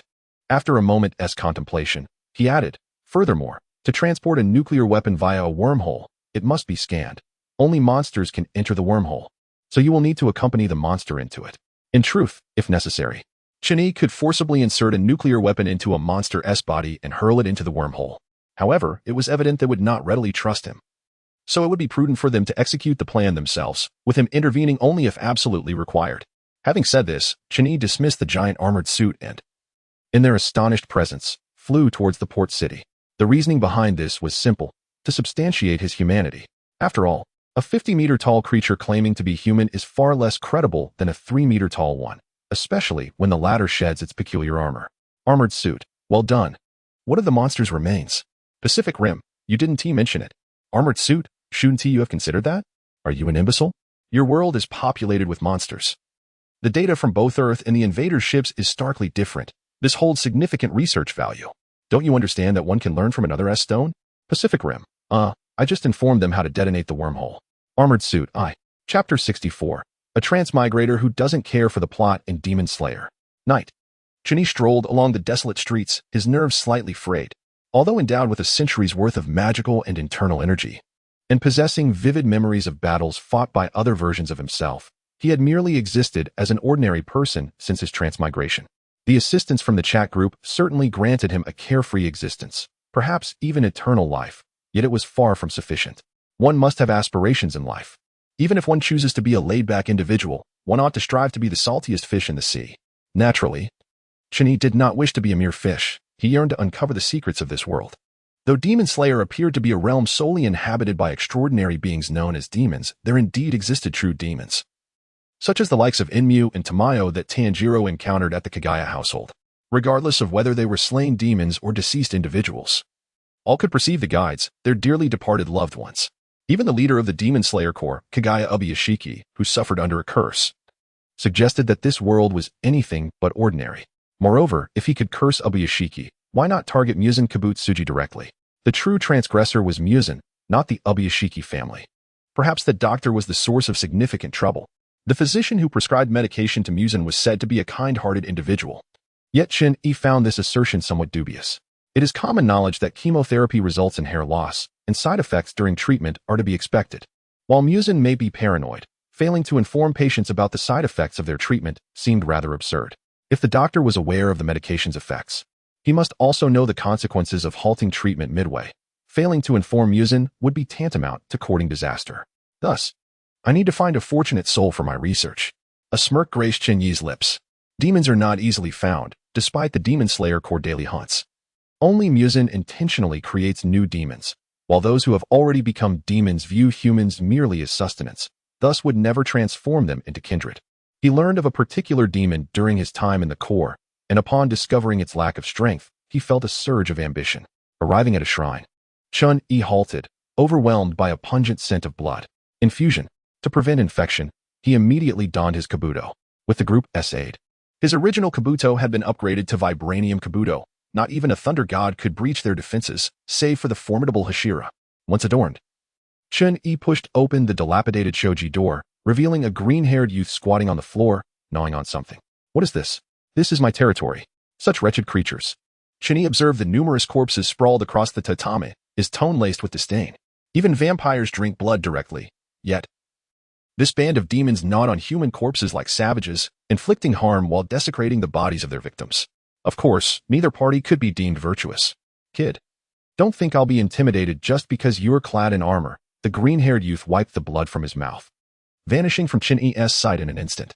This green-haired one seems oddly familiar. Could he be a side character from the plot? Never mind. Why should a transmigrator concern himself with the storyline? Chen-E unleashed a powerful punch into the void. Boom. A figure crashed through the shrine's wall, tumbling into the forest. Cough, cough. Very well. This place belongs to you. The green-haired youth rolled several times before regaining his footing, bloodied but standing, speaking in a meek tone. So, you too possess your own will? As Chen-E stepped out of the shrine, he murmured to himself, what compels you to forsake your humanity and devour flesh? Is it the beastly instincts awakened post-transformation? Have those instincts overshadowed your humanity, leading to a hazy memory? What nonsense are you spouting? The green-haired one turned to leave. This place belongs to you. I have no desire for it. Chen-E realized the youth mistook him for a demon due to his appearance. Yet what he truly sought was a demon. Extending his elbows, Chen-E produced two high-frequency swords, transforming into a blur. The green-haired one felt excruciating pain in his limbs, followed by a spray of blood. Ah, what madness is this? With his arms severed, he lay in a pool of blood, his eyes filled with confusion. As a fellow demon, why should he face such relentless extermination? Was he not concerned about Muzan's wrath? A demon questioning a human's sanity, doesn't that seem ludicrous? Chen-E stepped onto the green-haired youth's chest, his tone mocking. Moreover, you're the one afflicted. Didn't Muzan inform you? The green-haired youth's pupils dilated, utterly astonished that Chen-E dared to utter that esteemed name. Thus, this individual was indeed not a demon. But if he was not a demon, then what was this bizarre attire? This armor was far from human. Can your arms still move? Chen-E inquired, observing the limbs that suddenly propped themselves up. He pointed a finger, summoning a black sphere that engulfed the crawling limbs, reducing them to ash. Just then, the green-haired youth's body sprouted limbs, his fingers elongating into claws aimed at Chen-E's head. Humph. Chen-E sneered, extending his high-frequency sword to sever the green-haired youth's limbs once more. You can't kill me. The green-haired youth shouted in anger, his green hair bristling as it lunged at Chen-E's feet. What a nuisance. Can't you cooperate? Chen-E, quite displeased, used his high-frequency sword to shave the youth's head bald before delivering a kick that knocked him unconscious. Next came the extraction of blood. Remarkably, in the realm of Demon Slayer, as long as demons remain alive, their limbs exist. and so does their blood. However, upon death, they dissolve into ashes. Demon Slayer has released Demon Blood Test Tube 10. It truly works. Chen-Yi raised an eyebrow, preparing to take this individual for thorough examination. No. Treatment. When a man donning a Tengu mask sprinted from afar. Is that Water Hashira? Chen-Yi mused. No wonder this demon seemed so familiar. He was the first demon encountered by the protagonist Tanjiro, or rather, the first demon aside from Nezuko. Nezuko herself was remarkable. I recall she could even survive under the sun in the later chapters, much to the envy of the vile boss. Chen-Yi sighed, sensing it was not the opportune moment to engage with Nezuko and company, and vanished into the forest. Cursed be it, he has vanished. Water Hashira gazed at the corpses littering the shrine, his brow furrowed, yet he proceeded to dig graves for them. Meanwhile, a boy carrying a bamboo basket intended to seek shelter at the shrine for the night. Chapter 65. Am I becoming an onmyoji and demon slayer? With physical attributes thrice that of an ordinary human, this must be a typical demon. Their blood closely resembles that of humans but lacks hematopoietic function in essence. Their blood derives from the humans they devour. No wonder they believe that consuming more humans will make them stronger. Could it be that animals cannot transform into demons due to issues of reason? Merely possessing beastly instincts is insufficient to control one's power. In a brightly lit laboratory, Chen-Yi, clad in his kabuto, wielded 2 bloodied surgical knives, while before him lay a demon, eviscerated. This creature had been heavily sedated by Chen-Yi. It proved that even demons could not withstand an overwhelming dosage of anesthetics. I feel like a pervert. Chen-Yi couldn't help but scoff at himself. Just a few days prior, he had been an ordinary person who had just resigned from the Demon Slayer Corps, and now he resembled a butcher. It must be related to the memories of other Chen-Yi. Shaking his head to dispel those chaotic thoughts, Chen-Yi resumed documenting his discoveries. To prove that he was not merely a freeloader, Chen-Yi invested heavily in crafting magical boxes for each of his counterparts, enabling them to conduct basic scientific research. Of course, he did not suffer a loss, as the Chen-Yi from the realms of the Matrix and Ready Player One shared the technological advancements of their worlds with him. Perhaps soon, Takumi Fujiwara would be able to race in the game without the fear of accidents. These blood samples might just be the most suitable materials for casting spells. Acknowledging his limitations, Chen-Yi naturally sent the blood of the green-haired demon to the other Chen-Yi, requesting their assistance in research. If we thoroughly investigate this blood, perhaps our armors could even defend against magic. What good is defense if the demons from Kimetsu no Yaiba are too weak? Even together, they wouldn't stand a chance against my master. You are being a bit too ambitious. Being able to defend against minor spells is already impressive. I haven't claimed we could create anything. Is discussing defense an issue? Have you found the blue yet? Not yet. Although he knew that the blue blooms during the day, it was challenging to find, especially since it is an extremely rare flower. Fortunately, the pathfinding spell from the Harry Potter world could guide him, but he had not yet begun his search. The chat group's discussions sparked an idea in Chen-Yi. He retrieved a goose quill, dipped it in demon blood, and wrote flashing fluorescence on a piece of paper. After allowing the ink to dry, he tossed the paper into the air. Suddenly, the paper ignited, transforming into a glowing orb that hovered above. This was rather intriguing. Chen-Yi smirked, unexpectedly achieving what everyone had been chanting about, casting spells without a wand. Although this non-wand casting merely substituted the wand with demon blood, it compensated for the shortcomings of wizards, eliminating the worry of becoming powerless if their wand were to break. The words on the paper held no real meaning. Even if he wrote flashing fluorescence, he could still cast a spell that would knock someone unconscious. What is this? True demon glyphs? Chen-Yi couldn't help but scoff, but decided to set aside several hundred pounds of green-haired demon blood, storing up more demon glyphs. The reason for this was twofold. The demon had little value left to extract, and he feared being discovered by Muzan Kibutsuji. For such a lowly demon, Muzan had never paid them much mind and rarely scrutinized their thoughts. Moreover, from his comic readings, Chen-Yi understood that while Muzan could sometimes link with other demons' visions, it was not a constant connection. Soon, a sheet of paper filled with incomprehensible demon glyphs was completed. This was not due to Chen-Yi's overindulgence in dark humor. Rather, the majority of demon blood contained Muzan's will. To utilize the blood, one had to cleanse it of that will. Have you noticed Muzan Kibutsuji's will within the demon blood? No, it merely feels like a magical material. Well, who wants this? The chat group functioned to publish Demon Glyph 100. Clearly, the chat group had its capabilities. And even if Muzan's will resided within the demon blood, the dimensional crossing might prevent him from transmitting his will effectively. What the hell are these demon glyphs? Give me 100. What is this? Am I a yin-yang master in Kimetsu no Yaiba? If we are talking about yin-yang masters, I think Miss Tamayo could serve as a Shikigami. Nezuko would also be great, perfectly balancing offense and support. Although Shinobu Kocho is not a demon, she could still be considered a Shikigami. Anyone in this era knows that true Shikigami don't resemble real demons. Are you suggesting they act as Shikigami? You are clearly just lusting after them. How lowly. I willingly indulge in feminine beauty. As the group grew, their countenances thickened.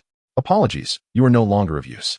After 2 arduous days, Chun-Yi finally transformed the demon blood into talisman paper. Noticing he could extract no more blood from the green-haired demon, and being an environmentalist at heart, he promptly disposed of it in the incinerator, ending its wicked existence. Thus, I now have 2 tasks. One is to seek more demon blood, extract blood, and the other is to find the blue. Chun-Yi removed his armor and exited the research room, lying down on his bed. Previously, while with the green-haired demon, he had refrained from removing his armor, fearing that the scrap boss might see his true appearance through the demon. However, what should be done with the blue? Should I use it directly on the demons? That would not be wise. Although the notes left by that doctor mentioned the need for the blue, who knows how true that is? Notably, until the very end, no one had used the blue to transform a demon into a human. Rather, Tamayo had converted Nezuko into a human through her research on Nezuko and the blood of the 12 Kazuki. I need an assistant. Chun-Yi mused to himself. The next day, Chun-Yi emerged from the box, disabling its cloaking feature. He opened his wardrobe, retrieved the box, and exited, handing the key to the innkeeper before leaving the establishment. In this world inhabited by demons, safety was paramount. He not only slept in the magical box every night but also ensured that his bedroom within the box was heavily fortified. First, I will seek the blue. Then I will search for Tamayo. Chapter 66. The Great Awakening, Asakusa, Tokyo. This bustling street centers around the Sensoji Temple.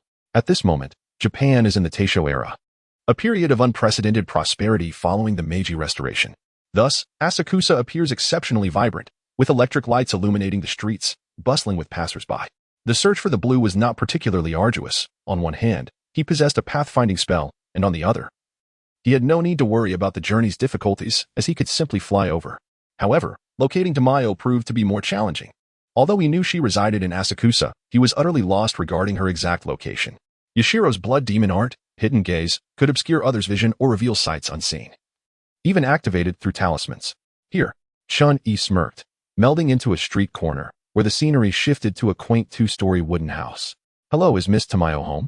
Chun-Yi inquired, but received no response. "I mean no harm. I merely wish to discuss the feasibility of transforming demons into humans with Miss Tamayo." Crack. Chun-Yi stared in disbelief at the blood on his chest, not his own, but that of a green-haired youth. The boy grimaced. His right hand shattered under its own immense force. Although Chun-Yi believed Tamayo and Yashiro were no match for him, he was not foolish enough to confront them unarmed. If he were to be transformed into a demon, where would he lament his fate? The green-haired boy staggered back, shaking his right hand, which returned to its normal human form. Just then, a swirl of multicolored mist wafted toward Chun-Yi's face. Blood demon art. Bewitching blood. Shinobu's blood demon art confuses her opponents with the scent of her own blood, ensnaring them in illusions. However, this technique indiscriminately affects all within its range, including her allies. The issue arises with Chun-Yi, who in his Kabane form, does not need to breathe. "Miss Shinobu, I have stated that I harbor no malice," Chun-Yi said helplessly. The woman in the kimono within the corridor compartment realized that her blood demon art was ineffective against Chun-Yi and pushed open the lattice door. "You're not a demon?" There exists a subtle connection between demons, albeit a weak one. Yet Chun-Yi's parasitic form hardly resembles that of a human, leading the inhabitants of this world to consider him a demon. Indeed, this armor is merely a precaution against demon attacks, Chun-Yi elucidated. Shinobu could not deny that the armor appeared ominous, easily deducing that it served more than just a defensive purpose. "Are you seeking to research how to transform demons into humans?" Shinobu recalled Chun-Yi's earlier words outside the door. Chun-Yi's intrusion had genuinely startled Shinobu and her companion. While she harbored a desire to literally devour Muzan Kibutsuji, she was painfully aware of her own insignificance in his presence. Upon discovering an unusual creature had invaded their sanctuary, her immediate instinct was to assume Muzan had come for retribution, especially since she had nearly celebrated his near demise at the hands of Yurichi Tsujikuni. Now that she understood Chun-Yi was not a demon, although she suspected he had ulterior motives, she felt somewhat relieved. After all, falling into anyone's hands was preferable to being at Muzan's mercy. Chun-Yi made himself at home, placing the magical box he carried on the ground and slowly opening it. "Is this blood demon art?" Despite having lived for centuries, Shinobu found it somewhat incomprehensible. "No, it is magic," Chun-Yi casually remarked. Magic? In contemporary Japan, with frequent exchanges with the West, they had become familiar with some Western legends. Although they resided in this secluded space, they were also studying Western medicine. If demons could indeed exist, why could wizards not be real? Chun-Yi handed a stack of documents to Shinobu. This is my research on demons.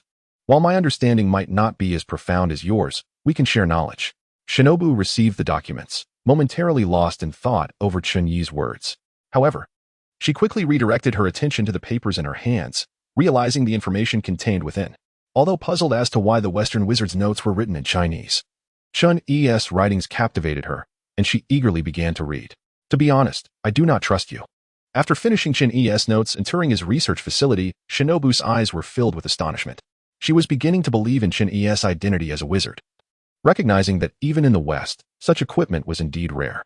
Yet, the question remained, why would a Westerner inexplicably wish to study them? Thus, Shinobu candidly expressed her concerns. Chun-Yi was taken aback. What gave you the impression that I sought to earn your trust? Shinobu replied. Chun-Yi opened a room, a bright chamber that caused Shinobu to instinctively halt. Is that sunlight? Do you see the flowers in the center?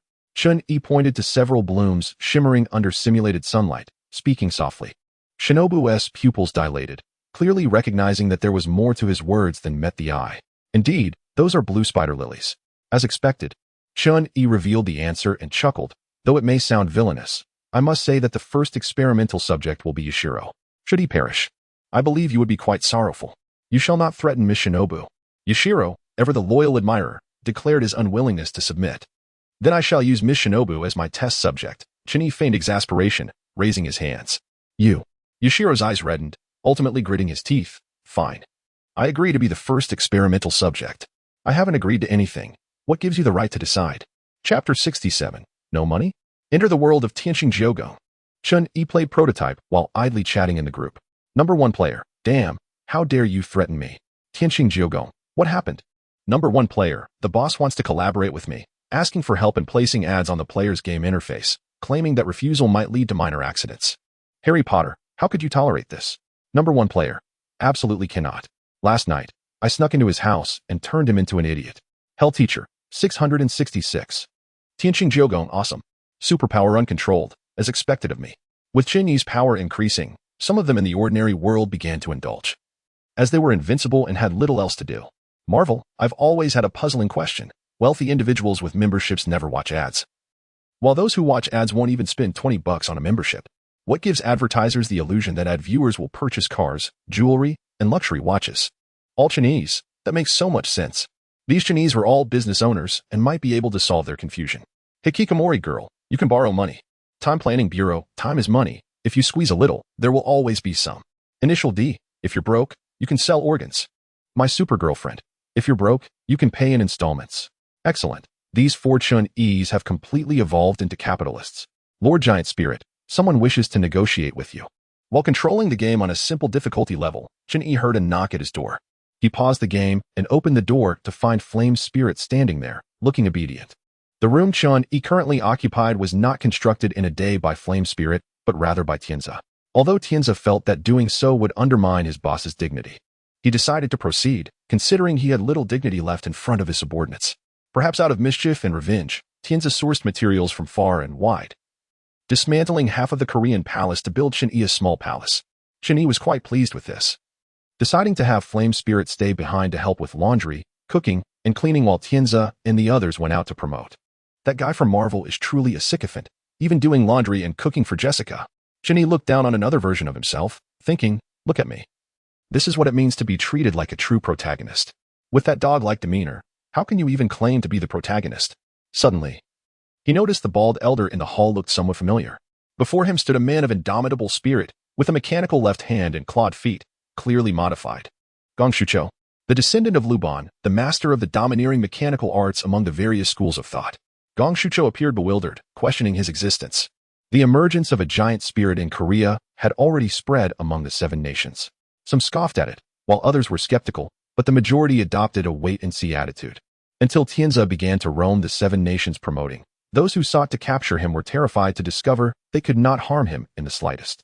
Moreover, as time passed, they gradually realized that Tianza could appear in Qin one day and then in Yin the next. This was rather unsettling. Although this world had moved beyond traditional martial arts, it had not yet escalated to the level of fantasy, capable of flying swords but not of sword flight. Nobles from various nations find themselves engulfed in existential doubt, while warriors across the lands display a keen interest in the demands promoted by Tianzi. A number of audacious individuals have resolved to take a chance. Tianzi then presents the key to the gate, transporting them all into the palace. Esteemed sir, this is the new leader of the dominant mechanisms, Gongsu Band. Tianzi respectfully introduces Chen Yi. As Chen Yi showcases an increasingly remarkable array of abilities, Tianzi's apprehension deepens, extinguishing the rebellious thoughts within him. After all, when confronted with a being who may be a deity or a demon, Tianzi, who considers himself human, does not believe he can resist. Thus, he instinctively comprehends the adage, life is akin to a forced 996 work schedule. If one cannot resist, one must simply close their eyes and enjoy. Still somewhat bewildered, Gongsu Qiu learns that the young man before him is none other than the legendary giant spirit. He gathers his thoughts and respectfully bows to Chen Yi, saying, I pay my respects to the esteemed giant spirit. During the Seven Kingdoms era, there was actually no practice of kneeling in reverence, as at that time even chairs were a rarity, with everyone sitting on the ground. How could one kneel? Even in the Ming dynasty, such gestures were exceedingly rare, as this behavior was deemed quite uncouth, given that the ancient earth was far from clean.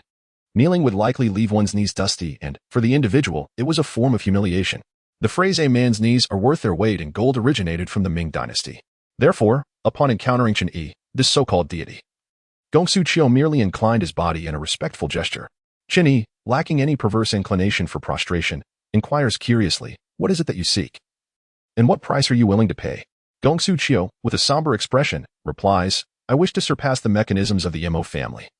And the price will be our Gongsu family's techniques. The Gongsu family harbors a deep-seated enmity towards the Mo family. In the world of Qin's Moon, the portrayal of Gongsu is a reimagined version, where the entire confrontation with Luban is conducted by a mechanical being, and astonishingly, Luban fails to recognize it, resulting in a face-to-face mockery. No wonder the Gongsu family harbors such intense hatred for the Mo family. Chen Yi is taken aback, sensing a hint of opportunism in Gongsu Qiu's conditional offer. At that moment, he feels akin to a river god, with the other party wielding a broken axe while attempting to exchange it for his golden axe.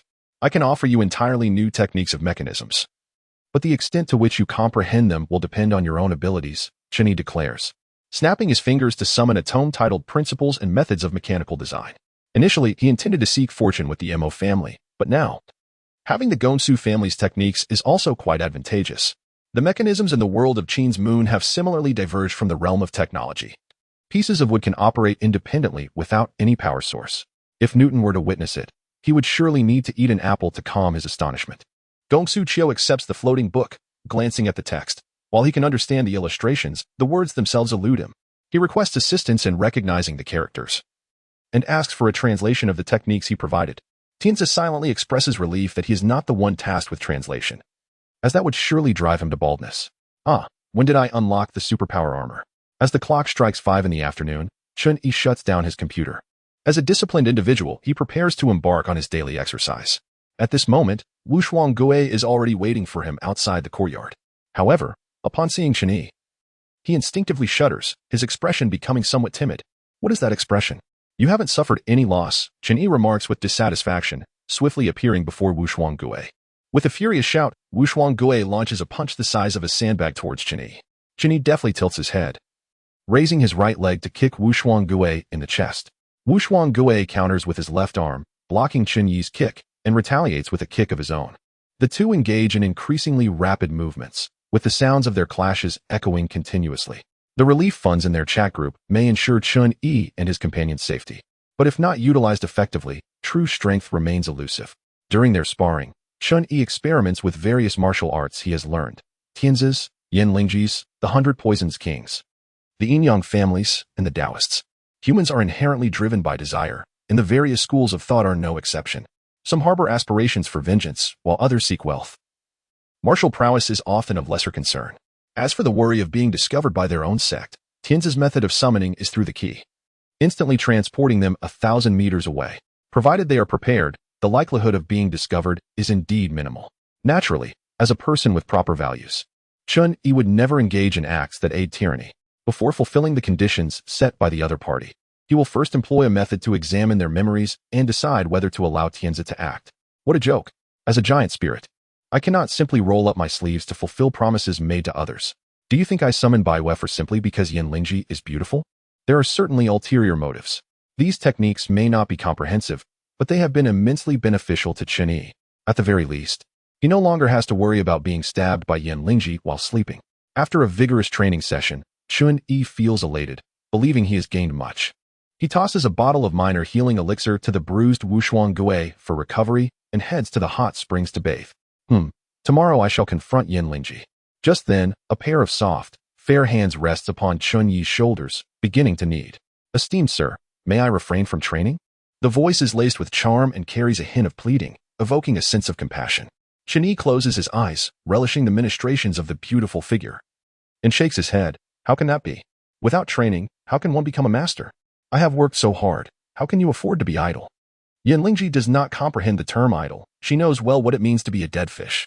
Each time she spars with Chen Yi, her state resembles that of a lifeless fish. Chen Yi treats them quite generously, fully opening access to martial arts manuals, even providing them with minor healing elixirs to enhance their inner strength, with the sole expectation that they become his sparring partners. The likes of Corpse Demon and others are indifferent, but the issue is that she is a girl, enduring disfigurement every few days. Who can withstand that? Esteemed sir, I am a girl. This statement does not sit well with Chen Yi. What of being a girl? I pride myself on advocating gender equality. Thus, he earnestly replies, as the saying goes, women can hold up half the sky. Do not underestimate yourself. I believe in you. Yin Lingji rolls her eyes. She has never heard such a saying, and moreover, who is a woman? You are the woman. Your entire family are women. The 9 Songs of the Sky, Wulong's Romantic Adventures. I recall there is a book on Yi Jing and Wulong Institute. It can be discerned from various angles. Hurry and contribute it. Wulong's Romantic Adventures. I would like to, but Jioma Kong has yet to arrive in due city. Hikikomori made. By the way, in our original world, Yi Jing seems to be a massage manual. Superpower unleashed. In our original world, the Tao Te Ching was just a common book in the realm of immortals. It could easily lead to divinity. The Legend of Sword and Fairy 4, nonsense, it's utterly useless. Even the heavens don't pay attention to me. Marvel. Could it be that your world already possesses the Tao Te Ching? The Legend of Sword and Fairy 4. If that is the case. It's remarkable that the heavens have not struck him down with divine thunder. The 9 Songs of the Sky, The Legend of Sword and Fairy 4, your Hanling Sha has not yet arrived. We are on the verge of becoming superhumans. While you have yet to cultivate The Legend of Sword and Fairy 4, not yet. What do you think about me heading directly to Broadcast Yin Town? The deer and the cauldron, that won't do. We agreed to abduct Hanling Sha as a wife. No, one must adhere to their promises and cannot easily defy their oaths. All of Chen Yi's companions, truly deserving of praise, you always find various legitimate reasons to justify your actions. Strongly cultivated armor. Everyone. I have exciting news for everyone. I have become a superhuman. Upon hearing this, all of Chen Yi's companions in the chat are stirred. For this implies that they too might attain superhuman status. My super girlfriend. What if she is Supergirl? Today, I shall keep her confined to bed. 500 strands of hair may seem abundant, yet as her partner, I can always gather them with determination. Not to mention, Supergirl sometimes uses her heat vision to tidy her own locks. At last, his sacrifices are met with a glimmer of hope. Zhangchini, this car came out of nowhere. Tianqing Jianga received the Supergirl test tube red envelope. Clearly, the powered armor Cheney considered that not all Cheney possessed the necessary equipment to extract meteorite energy. So he provided a simple test tube. Cheney picked it up. It contained a liquid shimmering with golden light, prompting a suspicion that injecting it might transform him into a radioactive source. Upon uncorking the vial, Cheney gulped it down in one go, involuntarily shuddering. In an instant, he felt an overwhelming sensation of vitality surging through him, a terrifying force that was ceaseless and boundless. Suddenly, Cheney found himself floating as if defying gravity, unlike telekinetic flight. This levitation felt instinctive, as if he merely willed it to happen. Wait, my internal energy. Cheney stared in astonishment as his internal energy was consumed by the golden source, becoming a part of his very cells. Tianqing Jianga, my internal energy has vanished. Marvel, mine too. Frozen, mine is gone as well, but it matters not, after all. Supergirl is undoubtedly more formidable than martial arts masters. All right, although this reasoning holds merit, if given a choice, they would still prefer to become martial arts experts. After all, the prestige of striking from afar is surely more appealing than a piercing gaze. Powered armor. Apologies, I forgot to mention that upon becoming a super, our bodies have evolved into a different entity, and thus, the originally primitive energy known as internal force will naturally be rejected by our bodies. Powered armor. Nevertheless, you needn't worry. If you continue to cultivate, you can still develop internal energy. Do not forget. The distinction between us and true supermen lies in the fact that our bodies contain meteorite energy, not Kryptonian genes. Upon hearing this, Chinny from Tianqingjiang pondered thoughtfully. Indeed.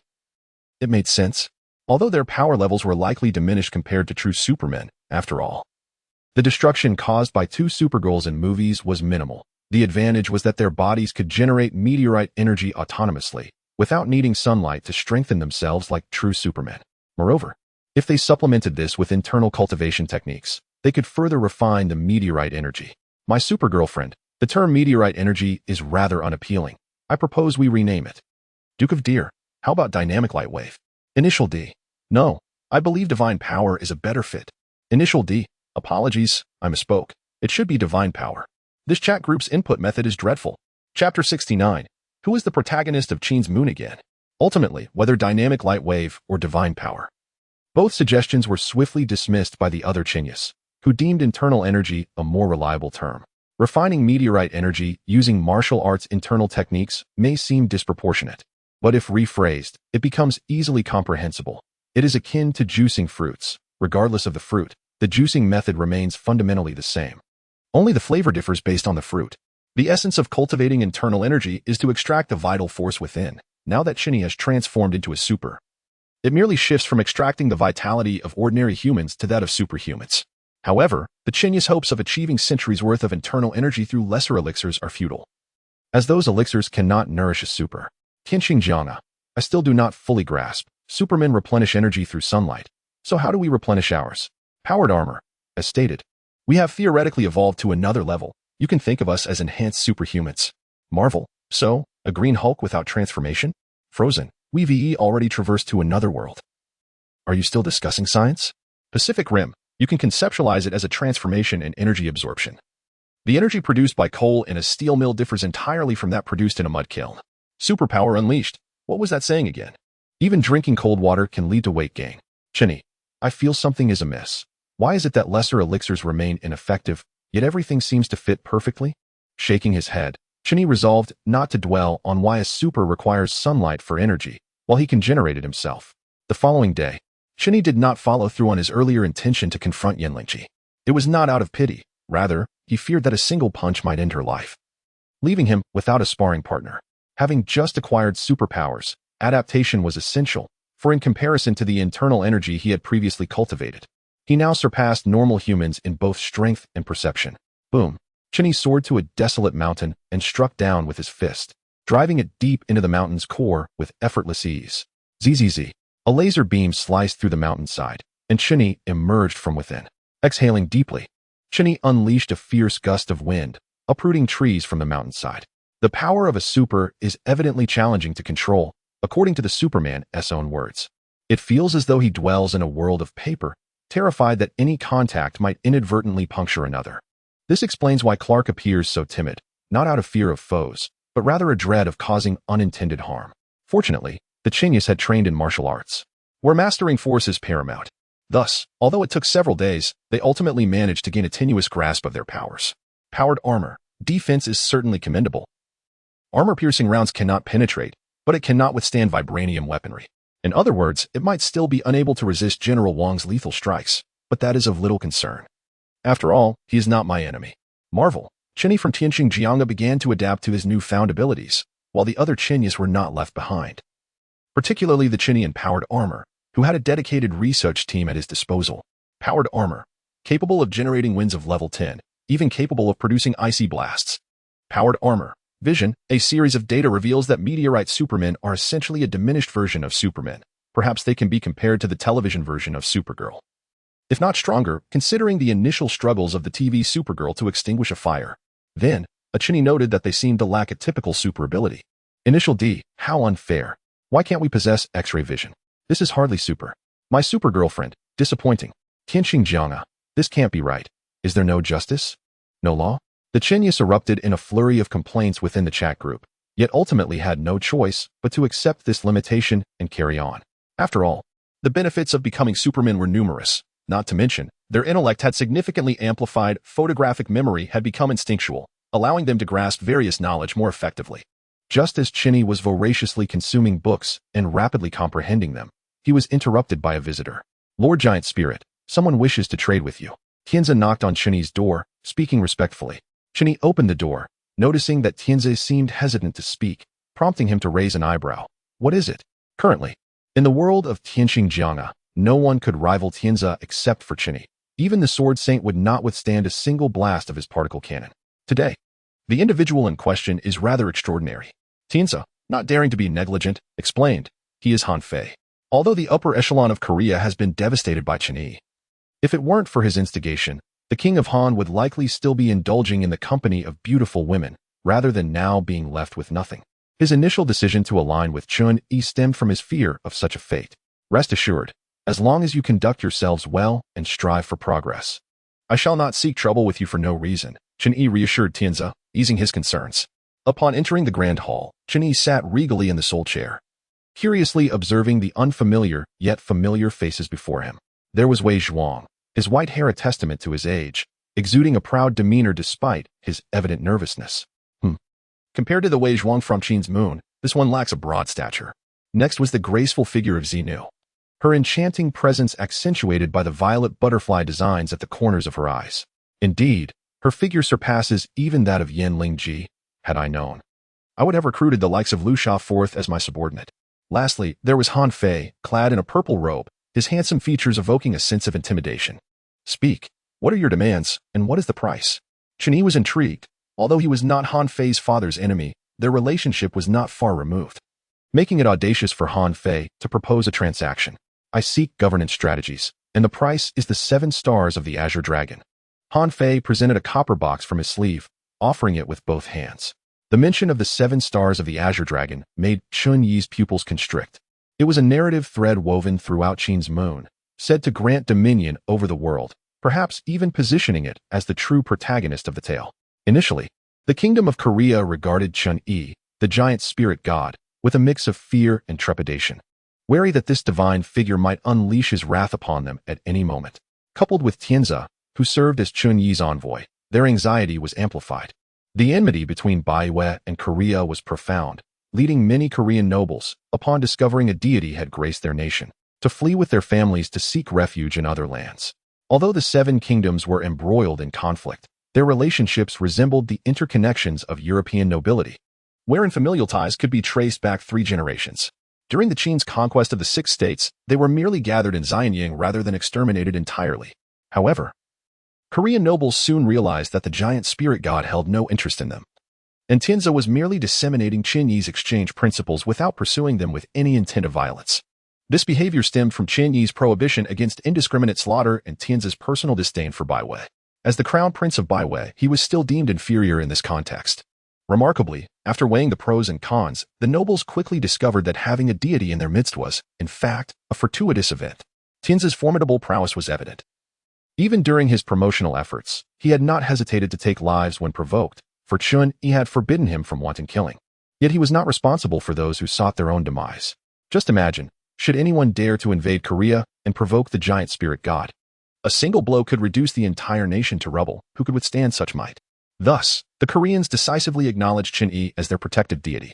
Yet, in these times, legitimacy was crucial. Declaring the giant spirit god as their guardian required a formal acknowledgement to avoid being disregarded should their nation face annihilation. Consequently, the new king of Korea resolved to offer the 7 stars of the Azure Dragon in exchange for governance strategies.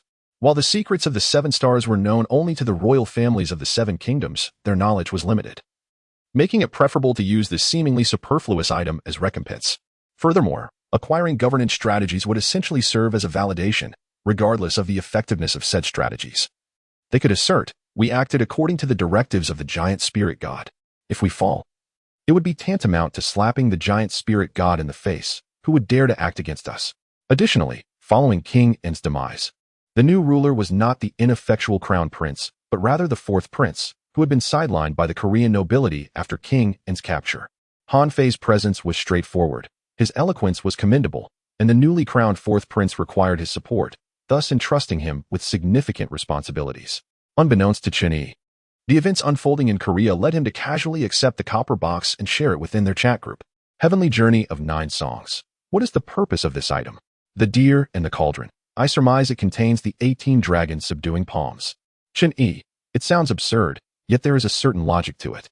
The 7 stars of the Azure Dragon originally represent one of the 4 symbols. In the text of I Ching, the dragon refers to it. Do you believe the phrase "the hidden dragon does not use its power" is profound? In truth, it is quite literal, signifying the dragon's celestial form disappearing below the horizon in winter, rendered useless. Seeing the dragon in the field, the dragon star of mid-spring rises from the eastern horizon, leaping in the abyss. In early summer, it jumps into the air. Flying dragon in the heavens, it soars at noon in the southern sky. It is as straightforward as that. Even Hong Qigong would concede that this explanation holds merit. Of course, the likelihood of it containing the 18 dragons subduing palms is minimal. After all, this is a fantastical realm, and at the very least, it should contain the Buddha's palm. Frozen snow fantasy. I believe that gathering the 7 national treasures will summon a divine dragon. Though the interpretations of Chun Yi and his companions varied widely, they were all remarkably plausible. Given the appearance of the Pi-Show in the grand cinematic narrative of Qin's moon, the emergence of a divine dragon seems equally reasonable. Moreover, considering the legends surrounding the 7 stars of the Azure Dragon, summoning a divine dragon, even if it does not grant wishes, would endow one with the power to dominate the world, provided that the dragon obeys the summoner's command. However, the secrets of the 7 stars are scattered across the 7 kingdoms. A singular fragment holds little value, and he speculated that the purported power may not be as formidable as believed.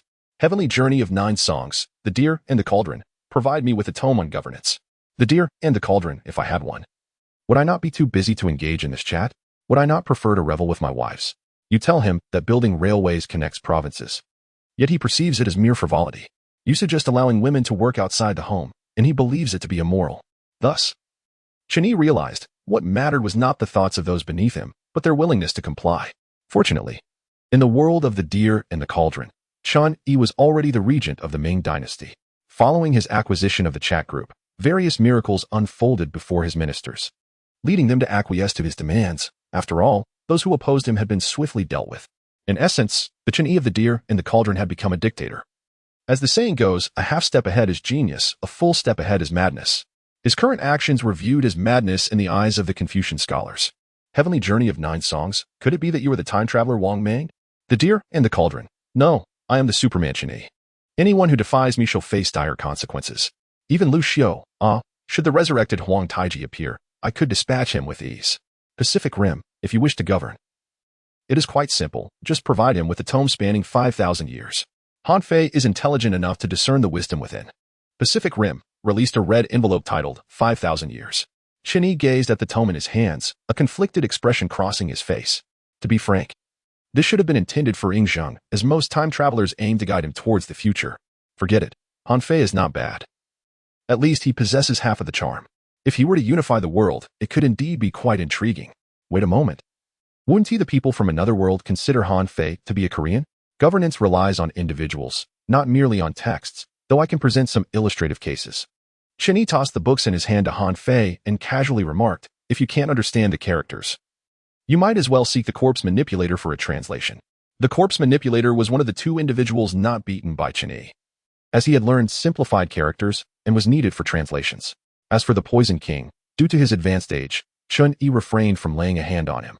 In contrast, Yin Lingji was a poor student who had yet to master simplified characters, and her martial progress had slowed considerably. It was decided. Tomorrow she would receive a thorough sparring session, not that she would be beaten, but rather trained diligently. Chapter 71. Of course, everyone has their own perspectives. In the world of Sword Immortal and Heroic Legends 4, Dragon Gallbladder Grass, Divine Elixir, Royal Jelly, how much I want, I shall acquire. Hold on, is that truly revitalizing incense? Chun Yi entered a pharmacy, scrutinizing the characters on the shelves, eager to procure those herbs that had appeared in the game. While the other herbs were understandable, revitalizing incense was a peculiar item known to resurrect individuals in the game. Dear customer, I regret to inform you that although we have a little revitalizing incense left, our pharmacy focuses on healing, and we cannot sell it to you. Perhaps you could wait a few more days? Clearly, the proprietor of this pharmacy, while inclined to profit, also valued human life, making him a decent doctor after all. Just give me 1 stick, please. By the way, what is this? Chun Yi suspected that this item was not truly a resurrection tool. Otherwise, in the original plot, Han Ling Shao would not have met her demise. Unlike the game, the pharmacy and blacksmith shop in Taiping Village offered limited wares, as the village was relatively closed off, with few outsiders and limited purchasing power among the villagers. Naturally, The incense was to be lit and placed beside the patient to aid in their rest. Chen Yi mused, well, perhaps I was overthinking it. Rather than being called revitalizing incense, it might be better termed calming incense.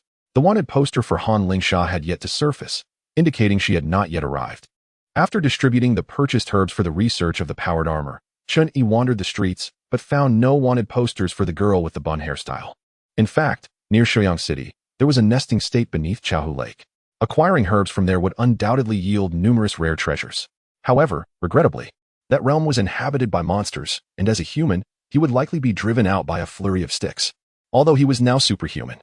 It was widely known that superhumans had rather unimpressive magical resistance, let alone the unknown attributes of demonic power.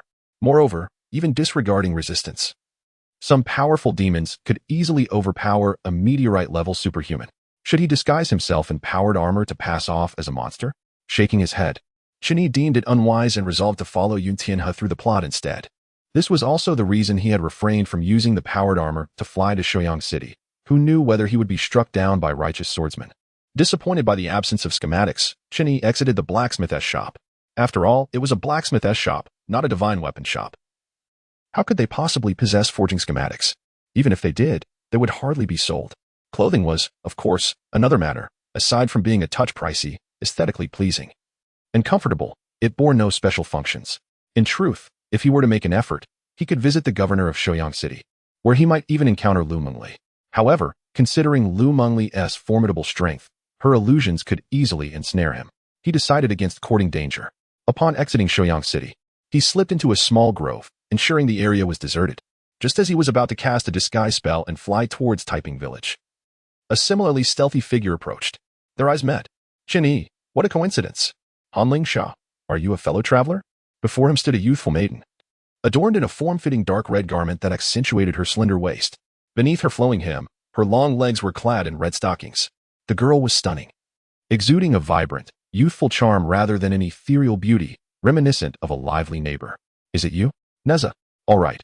Although she indeed sported two buns atop her head, she was not Neza, despite the resemblance. Indeed, this was the Han Lingsha Chen Yi had longed for, yet their encounter was not a mere coincidence. She was here with intentions of tomb raiding. In the original narrative, upon arriving at Shoyang City, Han Lingsha did not head directly to Qingwan Mountain to excavate Yun Tianqing's tomb, but first visited Bawang Mountain, intending to explore the Huainan Wang tomb. This was also the reason she would later be wanted in Shoyang City. It is well known that tomb raiding requires reconnaissance of the terrain, thus necessitating a search around the Huainan Wang tomb for an entry point. Therefore, while Chen Yi had just arrived, Han Lingsha had been observing for several days. The girl in red first assessed Chen Yi from head to toe, concluding that he was likely not part of her group, and thus feigned passing by. Brushing shoulders with him, Chen Yi opened his mouth, despite his exuberant banter in the chat group, adamant about not giving up on Han Lingsha. He found himself at a loss for words as a proper gentleman. Beautiful lady, have you eaten? Was that too foolish? Tomb raiding, perhaps? Together? That was even more foolish. With no other choice, having been raised by Yun Jin, a man of notably traditional values, Chen Yi had similarly cultivated a habit of being courteous and refined. Such behavior was merely habitual, not reflective of his true self. I, Chen Yi, unlike any other Chen Yi, am a handsome, well-mannered young master. After pondering, Chen Yi decided to treat her like a passerby. As he was enamored with the bold and passionate Han Lingsha of the game, while this one was a genuine Han Lingsha, not merely a character from a game. Her future remained uncertain, and her fate was yet unwritten. Anything was possible. Suddenly, Chen Yi raised an eyebrow, slightly tilted his head, and extended his right hand, producing a pine cone. What is the meaning of this, young lady? A gift for you to eat. Han Lingsha giggled, waved her hand at Chen Yi, and dashed towards Shoyang City, her mind racing with thoughts. This guy is certainly no ordinary person. Could he truly be a fellow traveler? Chen Yi, perplexed, stared at the pine cone in his hand. Was this a hint? Frozen. Pine cone. A gift. She wishes to be your aunt. Superpowered chaos. Logically sound. She is Yun Tianhe's mother, and you are of the same generation as him. Her being your aunt is entirely plausible. Number 1 player. This raises a question. When you marry your aunt, will Yun Tianhe call you father or brother? Time Planning Bureau. Does it require questioning? Naturally. Everyone has their own interpretation. Legend of Sword and Fairy 4. It's his fault. Such questions should never be posed to a fool. Chapter 72. You are indeed a person. Village Chief, I wish to venture out for training. With Han Lingsha's appearance, Chen Yi realized he would not be staying in Taiping Village for long. prompting him to prepare in advance. Yunjin, stroking his goat beard, sighed. Since you began practicing our Yun family sword technique, I have known you are a restless spirit. Taiping Village, named for its tranquility, had long been free of conflict. And nowadays, many villagers had abandoned martial pursuits, while Chen Yi, an outsider, had learned their Yun family sword technique. Yunjin had no objections to this. As it was both his choice and that of the villagers, they simply desired to live their lives in peace, tilling the fields and weaving. Village Chief, I am immensely grateful for your care over the years. Chen Yi presented a brocade box with the utmost respect. This is a small elixir I procured from Shouyang City. It is said to prolong life and enhance inner strength. The box contained 100 small elixirs, which had little value for him, but were undoubtedly a great boon for Yunjin. Small elixirs? Yunjin furrowed his brow. Such potions were unheard of in the realm of sword immortals, and he was unaware of their effects. Nevertheless, it was a gesture from the child, and he could not bring himself to refuse. When you leave, do not engage in any wrongdoing that might tarnish the reputation of our peaceful village. Taking the brocade box, Yunjin casually placed it on the table and began a lengthy discourse, referencing the teachings of the sages and the wisdom of ancestors. Chen Yi, already accustomed to this, engaged in his usual banter within the chat group. Character chat, Zixian must have been born around this time as well. He. Hell teacher, Zixian was born over 200 years ago in Sword and Fairy 3, while Long Kuei was sacrificed 1,000 years ago. That's an 800-year gap. Sword Immortal Chronicles 4. No worries, I can wait. Tian Xingjiugu, I too wish to wait for Xia Ximing. Superpower out of control, wake up. You haven't even dealt with Yanling Ji yet. Despite the jests and criticisms from the others in the chat, Chen Yi steadfastly believed they were merely envious of his ability to marry Han Lingsha, Long Kuei, and Zixian. Did you remember everything I said? Yunjin asked solemnly. I have, Chen Yi replied, bowing respectfully. Yunjin nodded in satisfaction. He was quite pleased with this unnamed disciple. He was obedient. Unlike the other youths in the village, who claimed his speeches were lengthy, how could they label them as such? He merely cited the classics. Yet, a sense of melancholy tugged at Yunjin's heart. Once Chen Yi departed, there would be no one left to listen to his musings. Upon exiting the village chief's abode, Chen Yi gazed at the sun setting on the horizon and decided to set out the following day. Thus, he left without any burdens, resembling a young gentleman embarking on a journey. Handsome, his next destination was Qingwan Mountain. Seeking immortals was undoubtedly a splendid excuse to intersect with the protagonists, and he genuinely intended to seek wisdom. Therefore, he resolved to follow Han Lingsha's path, first visiting the Shichengxi Cave. Qingwan Peak is one of the 36 major peaks of Huangshan, and is considered a significant mountain in both the original world and in the realm of Sword and Fairy 4. Locating a thatched cottage would not be an easy task. However, Chen Yi was in no rush. Han Lingsha was still digging, so he could take his time. Along the way, he also found numerous medicinal herbs, which he shared with the powerful armored Chen Yi. Based on his research, Chen Yi discovered these herbs contained a certain energy, which he speculated to be the legendary spiritual power. Yet, for the other Chen Yi, this was not favorable news, as it implied they might be unable to utilize cultivation techniques. The reason they could wield magic was largely due to their magical energy, which was derived from their life force. Of course, this was merely a preliminary hypothesis. Whether they could truly use such powers would depend on whether they acquired genuine cultivation techniques. I found it, Chen Yi exclaimed as he beheld the thatched cottage before him. A hint of melancholy in his expression. Was it inappropriate to have taken Yun Tianhe's mother? After all, he had quite liked the character of Yun Tianhe in the game. Yet, he quickly shook his head in amusement, realizing he had fancied himself a beloved romantic figure. Would Han Lingsha not make her own choices regarding whom she favored? Knock, knock, knock. Is anyone home? Despite knowing that Yun Tianhe was rather uncouth, Chen Yi still knocked politely. Clang. A series of sounds echoed from within, followed by the sound of someone bowing repeatedly. Father, I was wrong. I shouldn't have overslept. I will light incense for you right away. Please don't hit me. Chen Yi, I haven't even married your mother yet. Ugh, I haven't married Han Lingsha yet, and you already recognize me as your father? Upon pushing open the door, Chen Yi finally discerned the situation inside. The thatched cottage was quite small and sparsely furnished, a wooden bed, a table, and scattered jars and bottles on the floor. At that moment, a disheveled young man was kneeling before the table, bowing to an ancestral tablet with a terrified expression. Fortunately, he was not bowing toward the door. Otherwise, he might have unwittingly gained a son. Yun Tianhe was a dutiful child, and before his father Yun Tianqing's death, he was instructed to burn incense daily, which he dutifully adhered to. Having only ever seen his father, he had never met his mother, Suyu, which explained why he mistook Han Lingsha for a pig demon. Chun Yi surmised that Yun Tianhe must have been groggy from sleep, heard someone speaking, and naturally assumed it was his father, only to realize he had overslept, hence the current scene. Ahem, young brother, do you live here alone? Chun Yi reminded Yun Tianhe that there was another person present. Who doesn't he? Yun Tianhe retorted. However, considering that Yun Tianhe's first impression of Han Lingsha was of a pig demon, it was somewhat commendable that he could immediately recognize Chun Yi as human. Hello, young brother. I am Chun Yi. I happened to pass through this area and came to greet the resident. Chun Yi smiled gently and spoke courteously. Hello. I am Yun Tianhe. Seeing an outsider for the first time, Yun Tianhe appeared quite pleased but was at a loss for words. He cheerfully suggested, I'll treat you to some wild boar meat. Come, let us go hunting now. Chapter 73. Shouldn't this task be done by Han Lingsha? Haha. This is quite spicy, but incredibly delicious. On Qingwan Peak, Chun Yi set up a barbecue grill, flipping the meat while grinning. How is it, brother Tianhe? I told you this tastes far better than wild boar. Yun Tianhe nodded vigorously, holding a roasted chicken wing. Chun Yi had no desire to eat wild boar, especially as a young master who detested the act of killing. Therefore, he simply sought food from others in the group. In ancient times, preparing a delicious meal on a whim was no easy task, but in the modern era, it was as simple as having hands. Except for artists with peculiar talents, modern individuals could whip up instant noodles that smelled delightful to ancient people. It was rather pitiable. Even when Yun Tianqing was alive, Yun Tianhe had never tasted anything good. Not even rice? Chun Yi, you are truly a good person. Yun Tianhe exclaimed, his mouth smeared with grease, and he scratched his head with his grimy hands. I'll help you with the grilling. I am excellent at it. After wiping his hands on a beast hide, Yun Tianhe felt it was inappropriate to eat alone and reached for the sausage in Chun Yi's hand. Don't come over here. Chun Yi quickly moved the barbecue grill away from Yun Tianhe, who seemed rather unsanitary. Wait a moment. Didn't this character mention in the original plot that he had never bathed? Chun Yi's eyelids twitched. No wonder he had an odd smell. Wow, you are amazing.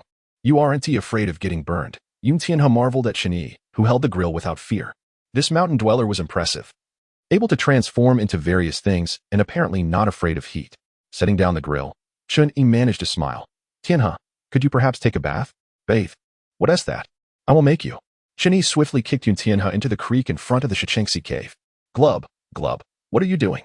Yun Tianhe emerged from the water, looking bewildered and completely unaware of why Chun Yi had suddenly turned hostile.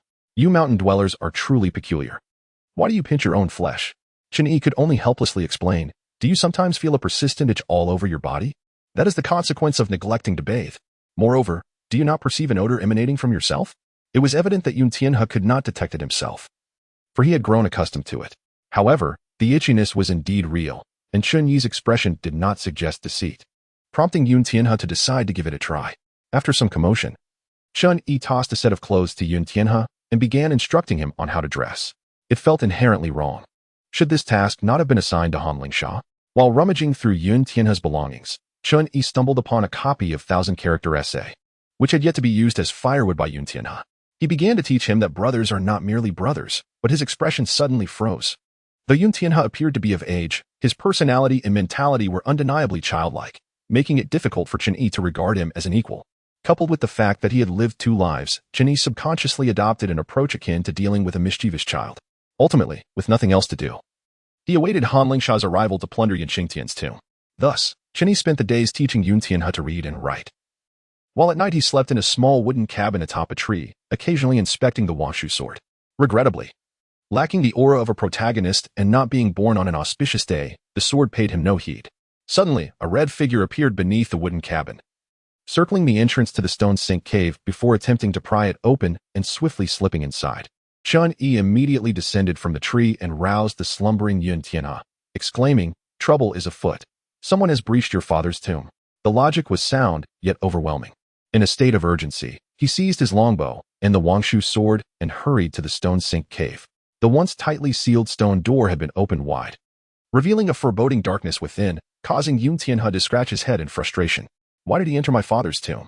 Yun Tianhe could not comprehend it. He had only encountered 2 individuals in his life, and Chun Yi had treated him well, leaving him baffled as to why someone would intrude upon his father's resting place. Chun Yi pondered for a moment and explained in terms Yun Tianhe could grasp. Perhaps they believe there are treasures within your father's tomb. In truth, Chun Yi harbored the same thought. Otherwise, he would have simply waited at the foot of the mountain for Han Lingsha to escort Yun Tianhe down. I'll play the Good Samaritan, and you can bear the blame. I know, That is the role of the villain, right? Yun Tianhe nodded vigorously, brandishing his bow in one hand and the sword in the other, poised to strike Han Lingsha should he encounter her. Ahem, that's unnecessary. We merely need to capture her. Chen Yi hastily interjected. It was because Yun Tianhe had shot Han Lingsha with the Wangshu sword that she had become its master, leading to a series of unfortunate events. Does this count as sowing discord between them? He mused, recalling how they seemed to harbor animosity from the start, as Han Lingsha was often exasperated by Yun Tianhe's antics. Silently mocking himself, he ventured into the stone sink cave alongside Yun Tianhe. Although the cave was eerie, it was adorned with bioluminescent moss, which Chen Yi casually plucked to have his strong armor analyze, perhaps to be utilized by the hacker version of himself. Meanwhile, Yun Tianhe, relying on his lifelong hunting experience, followed Han Lingsha's footprints to explore the tomb. In reality, this was also his first visit to the stone sink cave, for Yin Qingtian had buried himself at his own demise. If he had miscalculated the time and remained in the coffin alive, it would have been quite embarrassing, indeed. To whisper is to conjure rain, to laugh is to summon thunder. I traverse the heavens and the earth, moving from darkness to light, transforming in myriad ways. What is not I? I am the Kuai Zhao, tasked with guarding this place by my master's command. Any intruder shall perish on the spot. Just then, an emotionless voice echoed from afar, causing Chen Yi's pupils to constrict. It was Kuai Zhao. A lethal intent loomed.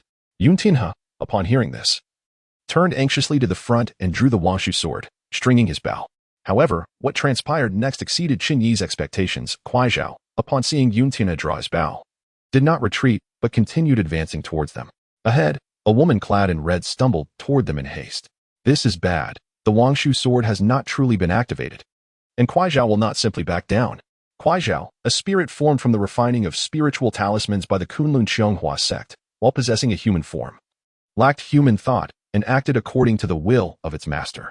It primarily served as a guardian of sacred grounds and caves.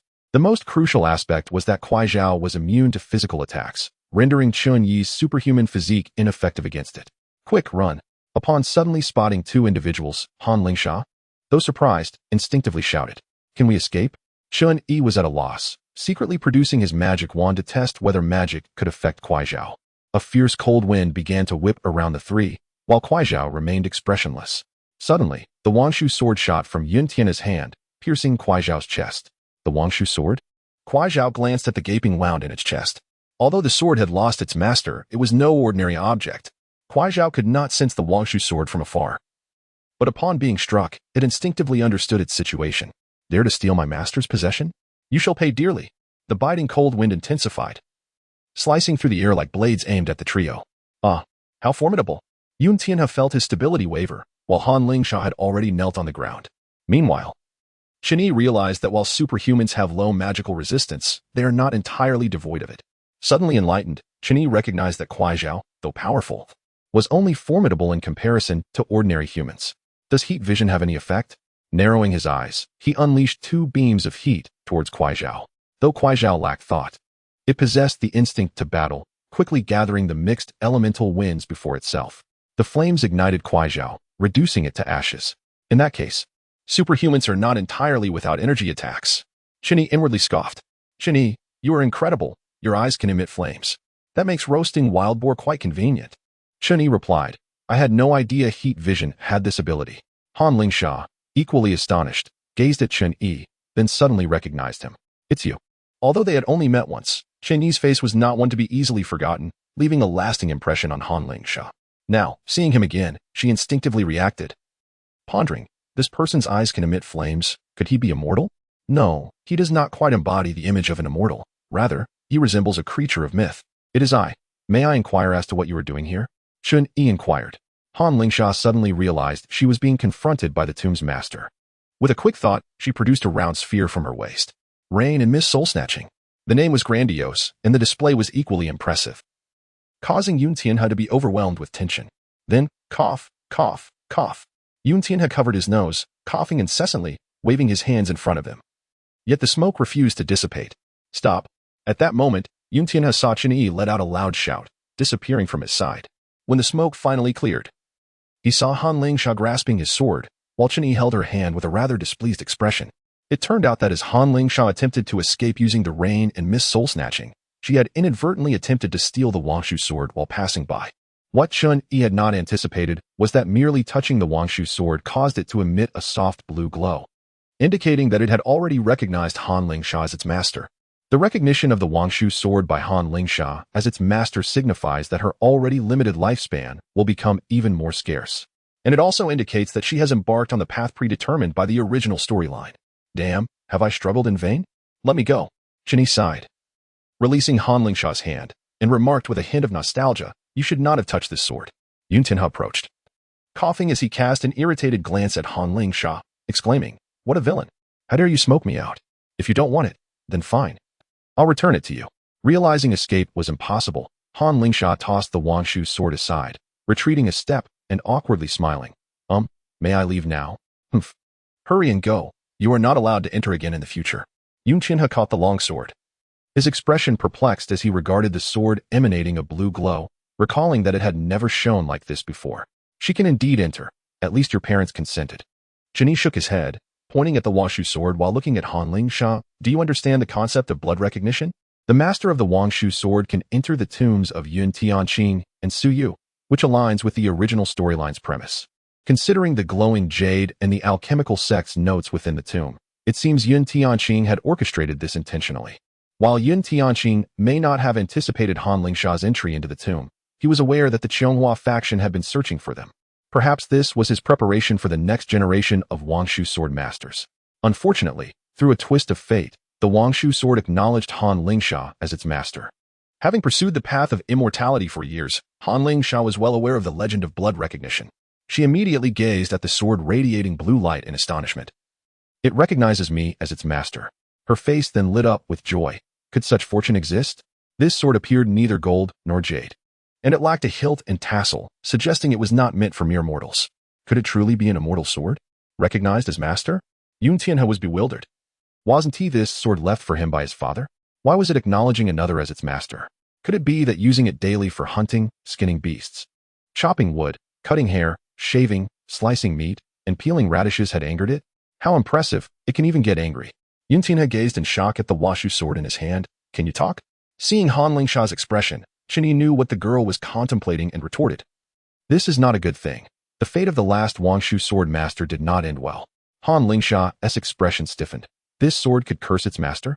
The previous Wangshu sword master was his mother. Perhaps she could inquire about her fate. Han Lingsha regarded Yun Tianhe, who, despite his attire, could not conceal his foolishness, or rather, his innocent demeanor. "Can you hear me? My name is Yun Tianhe. What is yours?" "Oh, I forgot. You recall this as a sword." Watching Yun Tianhe attempt to converse with the Wangshu sword, Han Lingsha's expression changed dramatically. Could this sword even produce foolish offspring? At that moment, as the three conversed, the tomb ahead, sensing the presence of the Wangshu sword, opened a passage. Seeing the opening, Han Lingsha, instinctively thinking as a tomb raider, pointed towards it. There might be treasures inside. Shall we take a look? Chun Yi was speechless. Her life was already in jeopardy, yet she still thought of such things. He realized that Han Lingsha had no idea this was a tomb. She likely believed it to be a cave where some immortal was in seclusion. "No, that is my parents' tomb. If we enter, my father will be angry." Yun Tianhe shook his head repeatedly, standing guard at the entrance. Chun Yi, intrigued by the alchemical notes, desired to enter as well. Those notes were invaluable, and acquiring them could lead to the mass production of divine weapons. But if your parents are inside, and you do not pay your respects, mightn't they be even angrier? Chapter 75. Good children should not go to such places. "No, my father said we must not enter."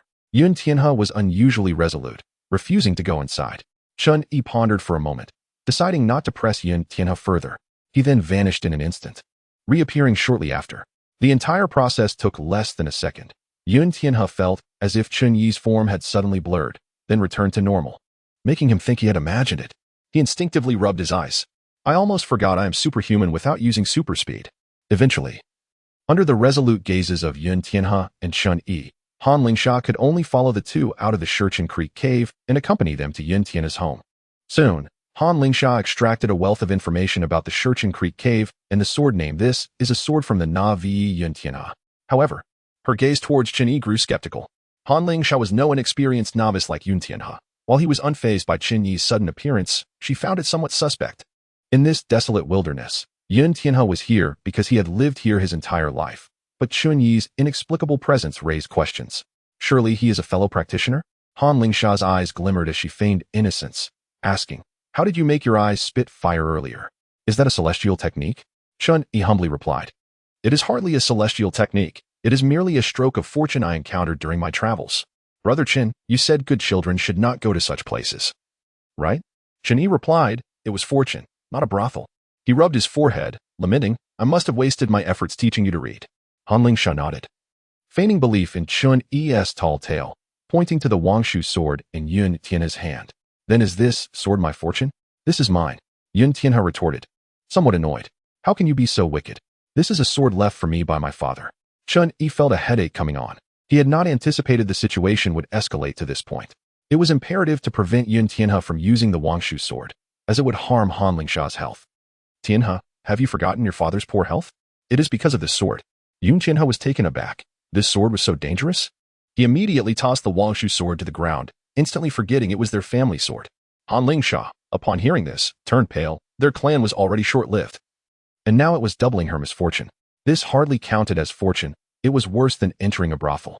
In exasperation, Chun Yi decided to explain the principle of the Wangshu sword and the Xia sword's complementary nature to both of them. "Brother Qin, you are so knowledgeable." Yun Tianhe did not comprehend a single word, yet he felt a sense of awe nonetheless. Chun Yi remarked that this was merely trivial knowledge, adding, "In fact, I also know that the Xia sword master is still sealed in ice." "Then am I not doomed?"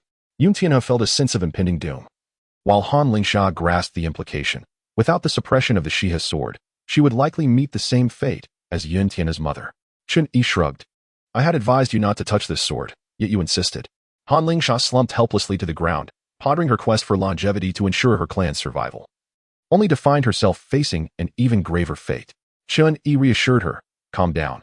As long as Tianhe does not take the sword out hunting, you should be fine for the time being." Yun Tianhe gazed longingly at the Wangshu sword on the ground. He genuinely liked it as it was incredibly versatile.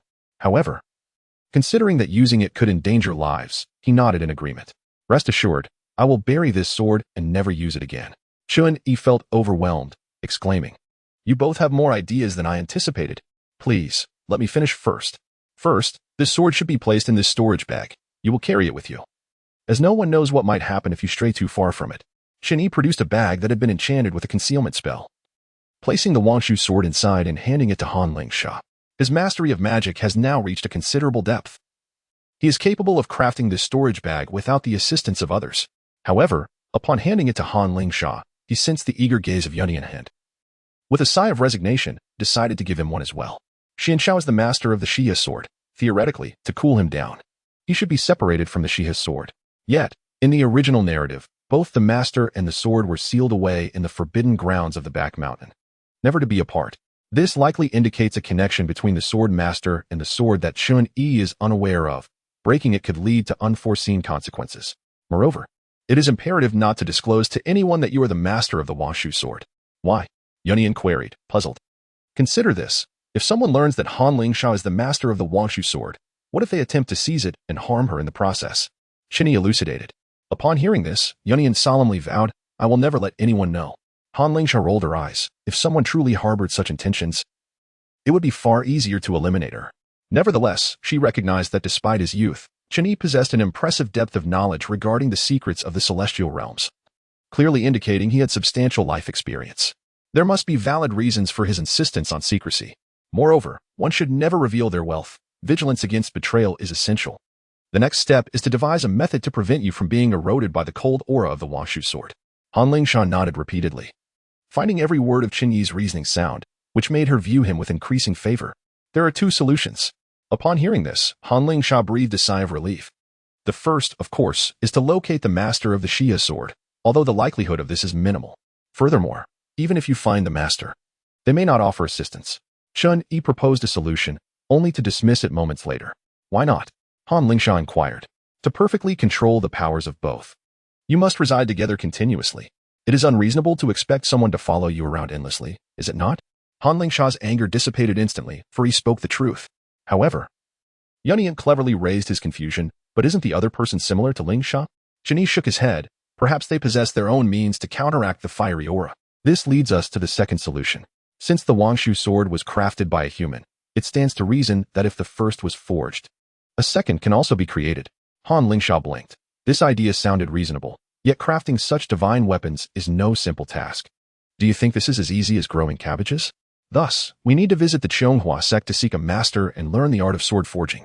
Chun Yi laid out the facts, and Han Lingsha was immediately convinced. His theory was impeccable. Besides, she had initially yearned to seek immortality, so this was even more fortuitous. The individual before her seemed to possess more esoteric knowledge than she, and having him guide her into the celestial realm would undoubtedly ease her journey. Oh, you are leaving? Yunyan expressed reluctance upon hearing this. It is not just us. You shall accompany us. Chen Yi patted Yunyan on the shoulder, exuding camaraderie. But I do not wish to descend the mountain. Yunyan scratched his head. Staying here is delightful. Chapter 76. Let us copy first and discuss later whether to bring Yunyan down the mountain had indeed been a point of internal conflict for Chen Yi. It was not that he desired to usurp Yunyan's role as the protagonist. Rather, it was that Yunyan's life after descending was not particularly joyful. Following his brotherhood with Yu Xiao, he faced betrayal, and his naive love with Lu Mengli faded without resolution as he approached the demon realm. Even his marriage to Han Lingsha did not yield many happy days. Long ago, while playing The Legend of Sword and Fairy 4, Chun Yi had believed Yuntian ultimately survived to reunite with Lu Mengli. However, he later realized that the Yuntian Lu Mengli saw was merely an illusion. They had never existed in the same frame of reality. There was ample evidence, such as the 2 butterflies on their tombstones, which symbolized their transformation into butterflies long ago. Furthermore, the puppet Lu Mengli behind Murong Ziying indicated that if Yunyan had been alive, she could not have followed him. Additionally, Murong Ziying's statement upon meeting Lu Mengli, "They have waited for you for a long time," suggested that if Yuntian were alive, such a claim would be unfathomable. As for the joke made by the Candle Dragon regarding the King of Hell, the concept of immortality could indeed be a jest, as could the extension of life. The Candle Dragon wished to see if Yuntian could maintain his innocence until his final moments, implying that he had never intended for Yuntian to achieve eternal life. If Yuntian were to live for a century, he could not possibly retain his youthful appearance. Most critically, what had given him the illusion that the Sword of Immortality was not merely a weapon? Thus, reviewing the entirety of The Legend of Sword and Fairy 4, it became evident that Yuntian was happiest while residing on the mountain, free from sorrow and worries, frolicking amidst the hills with wild boars. Yet, upon further contemplation, Chun Yi recognized that even if he did not escort Yuntian down the mountain, Yuntian would descend on his own accord one day. For the creatures atop Qingwan Peak would eventually be depleted by him. It was entirely possible that one day he might venture into Taiping village to plunder. As he was unaware of the distinction between domesticated pigs and wild boars, nor did he grasp that one needed to spend money to acquire goods in the valley. For him, killing and dragging away was simply common sense, to prevent Yuntian from becoming a mountain tyrant. Chun Yi resolved to take him down the mountain to expose him to the broader world. Persuading Yuntian to descend was surprisingly simple. There was no need to resort to the original narrative's method of scaring him, for Yuntian had never been explicitly forbidden from descending. He simply had never wished to do so before. Under Chun Yi's culinary temptations, Yuntian ultimately agreed to descend the mountain immediately. Upon hearing that someone was acquainted with his father, Yuntian's spirits lifted. In truth, he knew little about Yunyanking, who had always been reticent about his past, and even harbored no desire for Yuntian to pursue immortality. The 3 descended the mountain, and Chun Yi took the opportunity to bring them to his home, where he visited Yunjin and informed the village chief of Yuntian's lineage. In the original narrative, Yunjin had sought to expel Yuntian for causing chaos in Taiping village. The villagers, unaware of Yuntian's recent descent, lacked the knowledge of the valley's customs and naturally wished to rid themselves of this calamity. Moreover, they were entirely uninformed of Yunyanking's demise, believing him to be enjoying life elsewhere. Throughout history, the people of Huaxia have revered the dead. And even though Yunyanking may have been disliked in Taiping village and had been removed from the family tree, upon learning of his passing, Yunjin felt a deep sorrow. For he was, after all, a descendant of the Yun family. Alas, I remember that fellow was quite robust, always bouncing around. I never expected him to have passed away at such a young age. Reflecting on past events, he mused. Perhaps he was trying to provoke me by competing for Xiang's affections. Otherwise, I would never have dared to pursue her. Had he not taken advantage of my inebriation to strip me and leave me on the street, I might still be a slave to alcohol. Such is human nature. While one is alive, their virtues may be overlooked, yet their flaws are remembered, and upon their passing, the narrative often shifts to emphasize their good qualities. Furthermore, while Yuntianking was indeed a troublemaker, Yuntian's seemingly innocent demeanor led the villagers to believe that he was the product of a bad seed bearing a good fruit, having birthed such a naive child. Yuntian scratched his head and beamed, mentally noting the good deeds his father had performed in Taiping village, vowing that when the opportunity arose, He too would emulate his father's legacy. The evening wore on, and eventually, the villagers departed. Chen Yi's abode was modest, consisting of a single room that had once belonged to his parents in this lifetime, which he naturally inherited. After some contemplation, he decided to present the magical box, inviting the two to reside within. After all, he intended to seek immortality alongside them, and it was inappropriate to keep them hidden away. He did not wish to impose upon himself. You, my friend, harbor many secrets. As the villagers gathered around Yun Tianhe with great curiosity, Han Lingsha busied herself inquiring about Chen Yi's background. After extensive investigation, she discovered a startling revelation. Chen Yi had only been in the village for a few days. However, judging by the array of extraordinary items he had produced and his familiarity with the secrets of the immortal realm, it was clear that Chen Yi was far from ordinary. Everyone harbors secrets, do they not? Just like you, Lingsha, do you not possess your own hidden truths? Chen Yi could not deny this. Failing to extract any information. Han Lingsha wrinkled her delicate nose and retreated to her room. The Matrix, this is incomprehensible. The Matrix released a red envelope for Zhong Lian's notes. Big Hero 6, isn't that obvious? It's written in ancient script. It's surprising you can understand it at all. The Matrix, I thought it was Oracle Bone script. Frozen, the issue is, your understanding of Oracle Bone script is merely from the Marvel Universe, and frankly, the Chinese proficiency in the Marvel Universe is not just limited to that. The neighboring realms can only be described in one word: tragic. I still remember when Chen Yi watched Green Arrow, he only understood that Yofei was referring to survival, not devouring. Marvel, I've said it before, don't elevate actor behavior to the movie universe. The Oracle Bone script learned by the Matrix undoubtedly stemmed from the magical tomes of Kamartash. After all, it would be absurd for the entire universe to speak English, let alone write in it. Chinese Paladin 4 received a red envelope for Zhong Lian's notes. Chapter 77, the youth unaware of the charm of mature women in the world of Big Hero 6, Chen Yi leisurely sipped tea at a CAF while perusing some documents. Finding Hiro Hamada was no easy task, but locating Hiro Takachiho was considerably simpler, as he was a student of Callahan, the inventor of robotics theory at the Old Capital Institute of Technology. Once Hiro Takachiho was found, tracking down their CAF would be a breeze.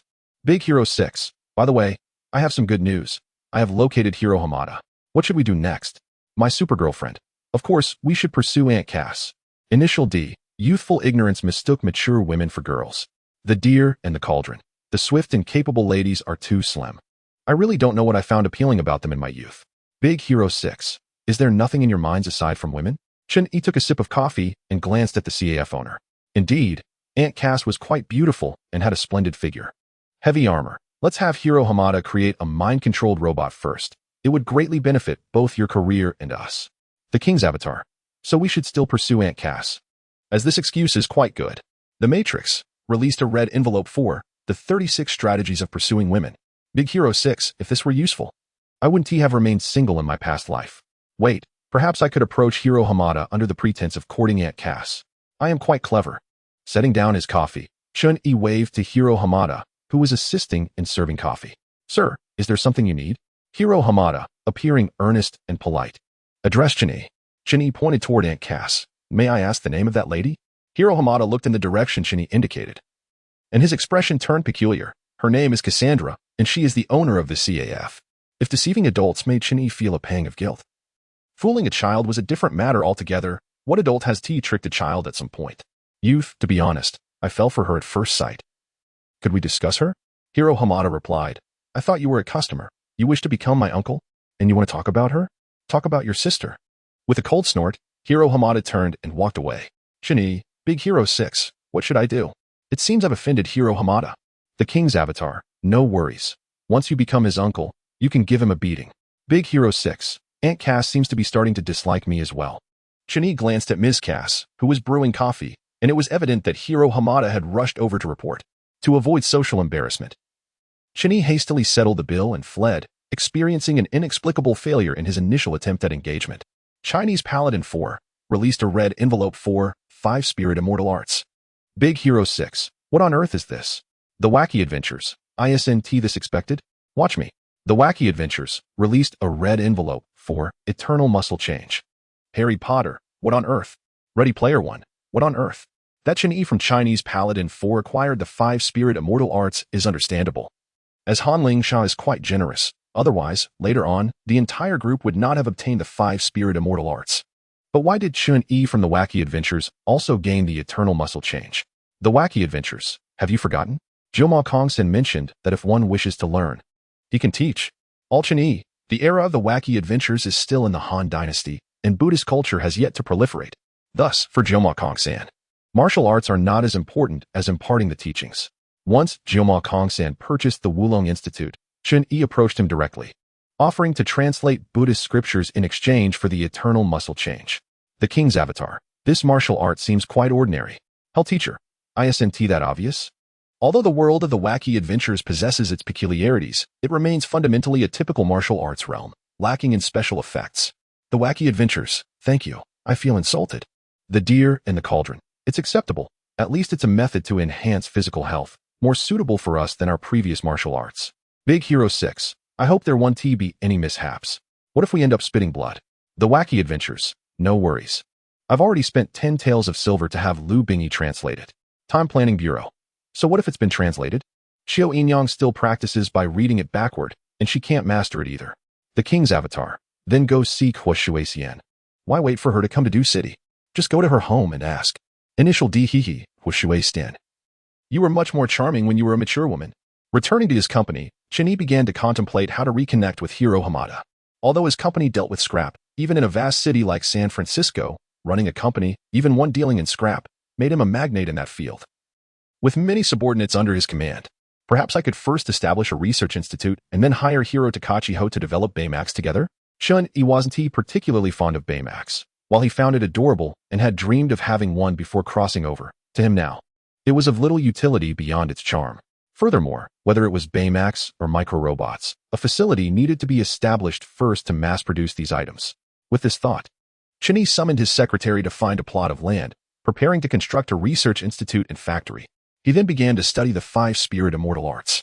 According to what Chun-Yi mentioned in Chinese Paladin 4, this art required sensing the spirit energy of heaven and earth.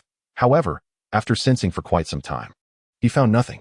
The other Chinese expressed their dissatisfaction with his scripted approach, as they had yet to meet Murong Ziying. And even they lamented not having seen the renowned beauty Lu Mingli, lauded as the first beauty of the immortal realm. Yet, they could not pinpoint any fault.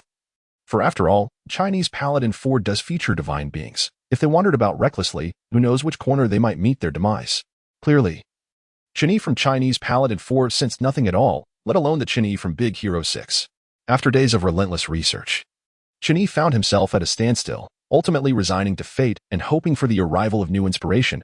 Perhaps a breakthrough would follow. Aunt Cass, that fellow is back, he remarked. Pretending not to hear Hirota Makoto's whispers, Chun-Yi thought to himself, I'll just sip my coffee and familiarize myself with the surroundings. Is that too much to ask? Go ask him when he plans to invite me, he suggested. Chapter 78. What a splendid opportunity. Miss Cass was not unattractive. Yet the presence of her 2 children posed a significant challenge in her quest for companionship. If an older sister who assists her brother in establishing his life is deemed a brother-supporting demon, then Cass Katerina undoubtedly qualifies as a sister-supporting demon, having lost her parents at the tender age of 3. Hirota Makoto not only required educational support for a nephew, but also the care of a child. For Cass, this was a formidable burden, and similarly, for anyone aspiring to be her partner, marrying her meant also shouldering the responsibility of raising 2 nephews, an act that could hardly be viewed as anything other than a rescue mission. Consequently, Cass found it nearly impossible to seek a partner, as she was perpetually occupied in the CAF, managing everything alone. However, Chun-Yi, the unexpected suitor, stirred her heart. The extraordinary physique granted to Chun-Yi not only endowed him with remarkable strength but also significantly enhanced his appearance. In the original narrative, even the plain duckling, Jenny Johnson, transformed into a stunning beauty, let alone someone as striking as Chun-Yi. Initially, Cass assumed he was merely a bored customer amusing himself with children. But Chun-Yi's daily visits to the CAF, coupled with his occasional glances in her direction, left little doubt about his intentions. As the prospect of romance began to blossom, Chun-Yi maintained his distance, which left Cass feeling rather anxious. If you wish to ask me out, do hurry, she urged. Hirota Masaru was already in college and thus no longer a concern, while Hirota Makoto, despite not attending university, had made his own choices, leaving Cass with the freedom to pursue love. Hirota Makoto approached Chun-Yi with a scowl, openly expressing his disdain for what he perceived as mere infatuation driven by physical allure, and he was resolute in his desire to thwart any potential romantic developments. Chun-Yi, bewildered, thought he had intended to discuss a collaboration on microrobotics. Yet somehow the conversation had shifted from future business partners to future relatives. "Hey, uncle. My aunt is asking when you plan to invite her out," Hiroto Makoto stated, his tone far from cordial, clearly attempting to sabotage the date. Chini stroked his chin, realizing that what had started as a mere excuse could indeed lead to numerous advantages if he were to win Cass's heart. First and foremost, a partnership with the Hirota brothers would solidify familial ties, enhancing mutual trust and alleviating concerns about various issues. As his investments grew and his status transitioned from a struggling entrepreneur to a legitimate capitalist, he would require someone to manage the company alongside him, an arrangement that the Hirota brothers might find acceptable. Above all, Ms. Cass was undeniably attractive. This matter warranted a personal discussion with her. With a sly smile, Chun-Yi rose gracefully, nudging Hirota Makoto aside, thinking to himself, "Just wait until I become your uncle. You'll see how it feels." "Greetings, Miss Cass Katerina," he said. "Oh, it's quite all right. I do not mind being pursued," she replied with a light chuckle. "How could that be? I hardly consider myself a beauty," she protested. "Mr. Chun, you are being overly generous," she added. Hirota Makoto glared at the pair, his frustration evident as he watched them grow closer, wishing to interject. "Enough of this. Waiter, another cup of coffee here," he called, "and some cheese bread. Coming right up. Big Hero 6, I have some unfortunate news. Hirota Makoto is only 10 years old. The deer in the cauldron, how is that bad news? Are you planning to target the boy? Do you think I am some kind of pervert?" Big Hero 6. This means he hasn't even created the micro-robots yet. Nor has he produced Hirota Masaru's Baymax. In a fit of exasperation, he tousled Hirota Makoto's hair, assuming a caring elder's demeanor as he inquired about the boy's age, only to discover the shocking truth. He was merely 10. "Why aren't you in school?" Hirota Makoto shot Chun-Yi a disdainful look. "I've already completed my education from elementary through university. Why should I attend school to listen to lessons I've already mastered?" Chun-Yi felt a wave of shame wash over him as a diligent student who had completed his compulsory education, yet still considered himself insufficiently accomplished. Both Hirota Makoto and Hirota Masaru were prodigious talents.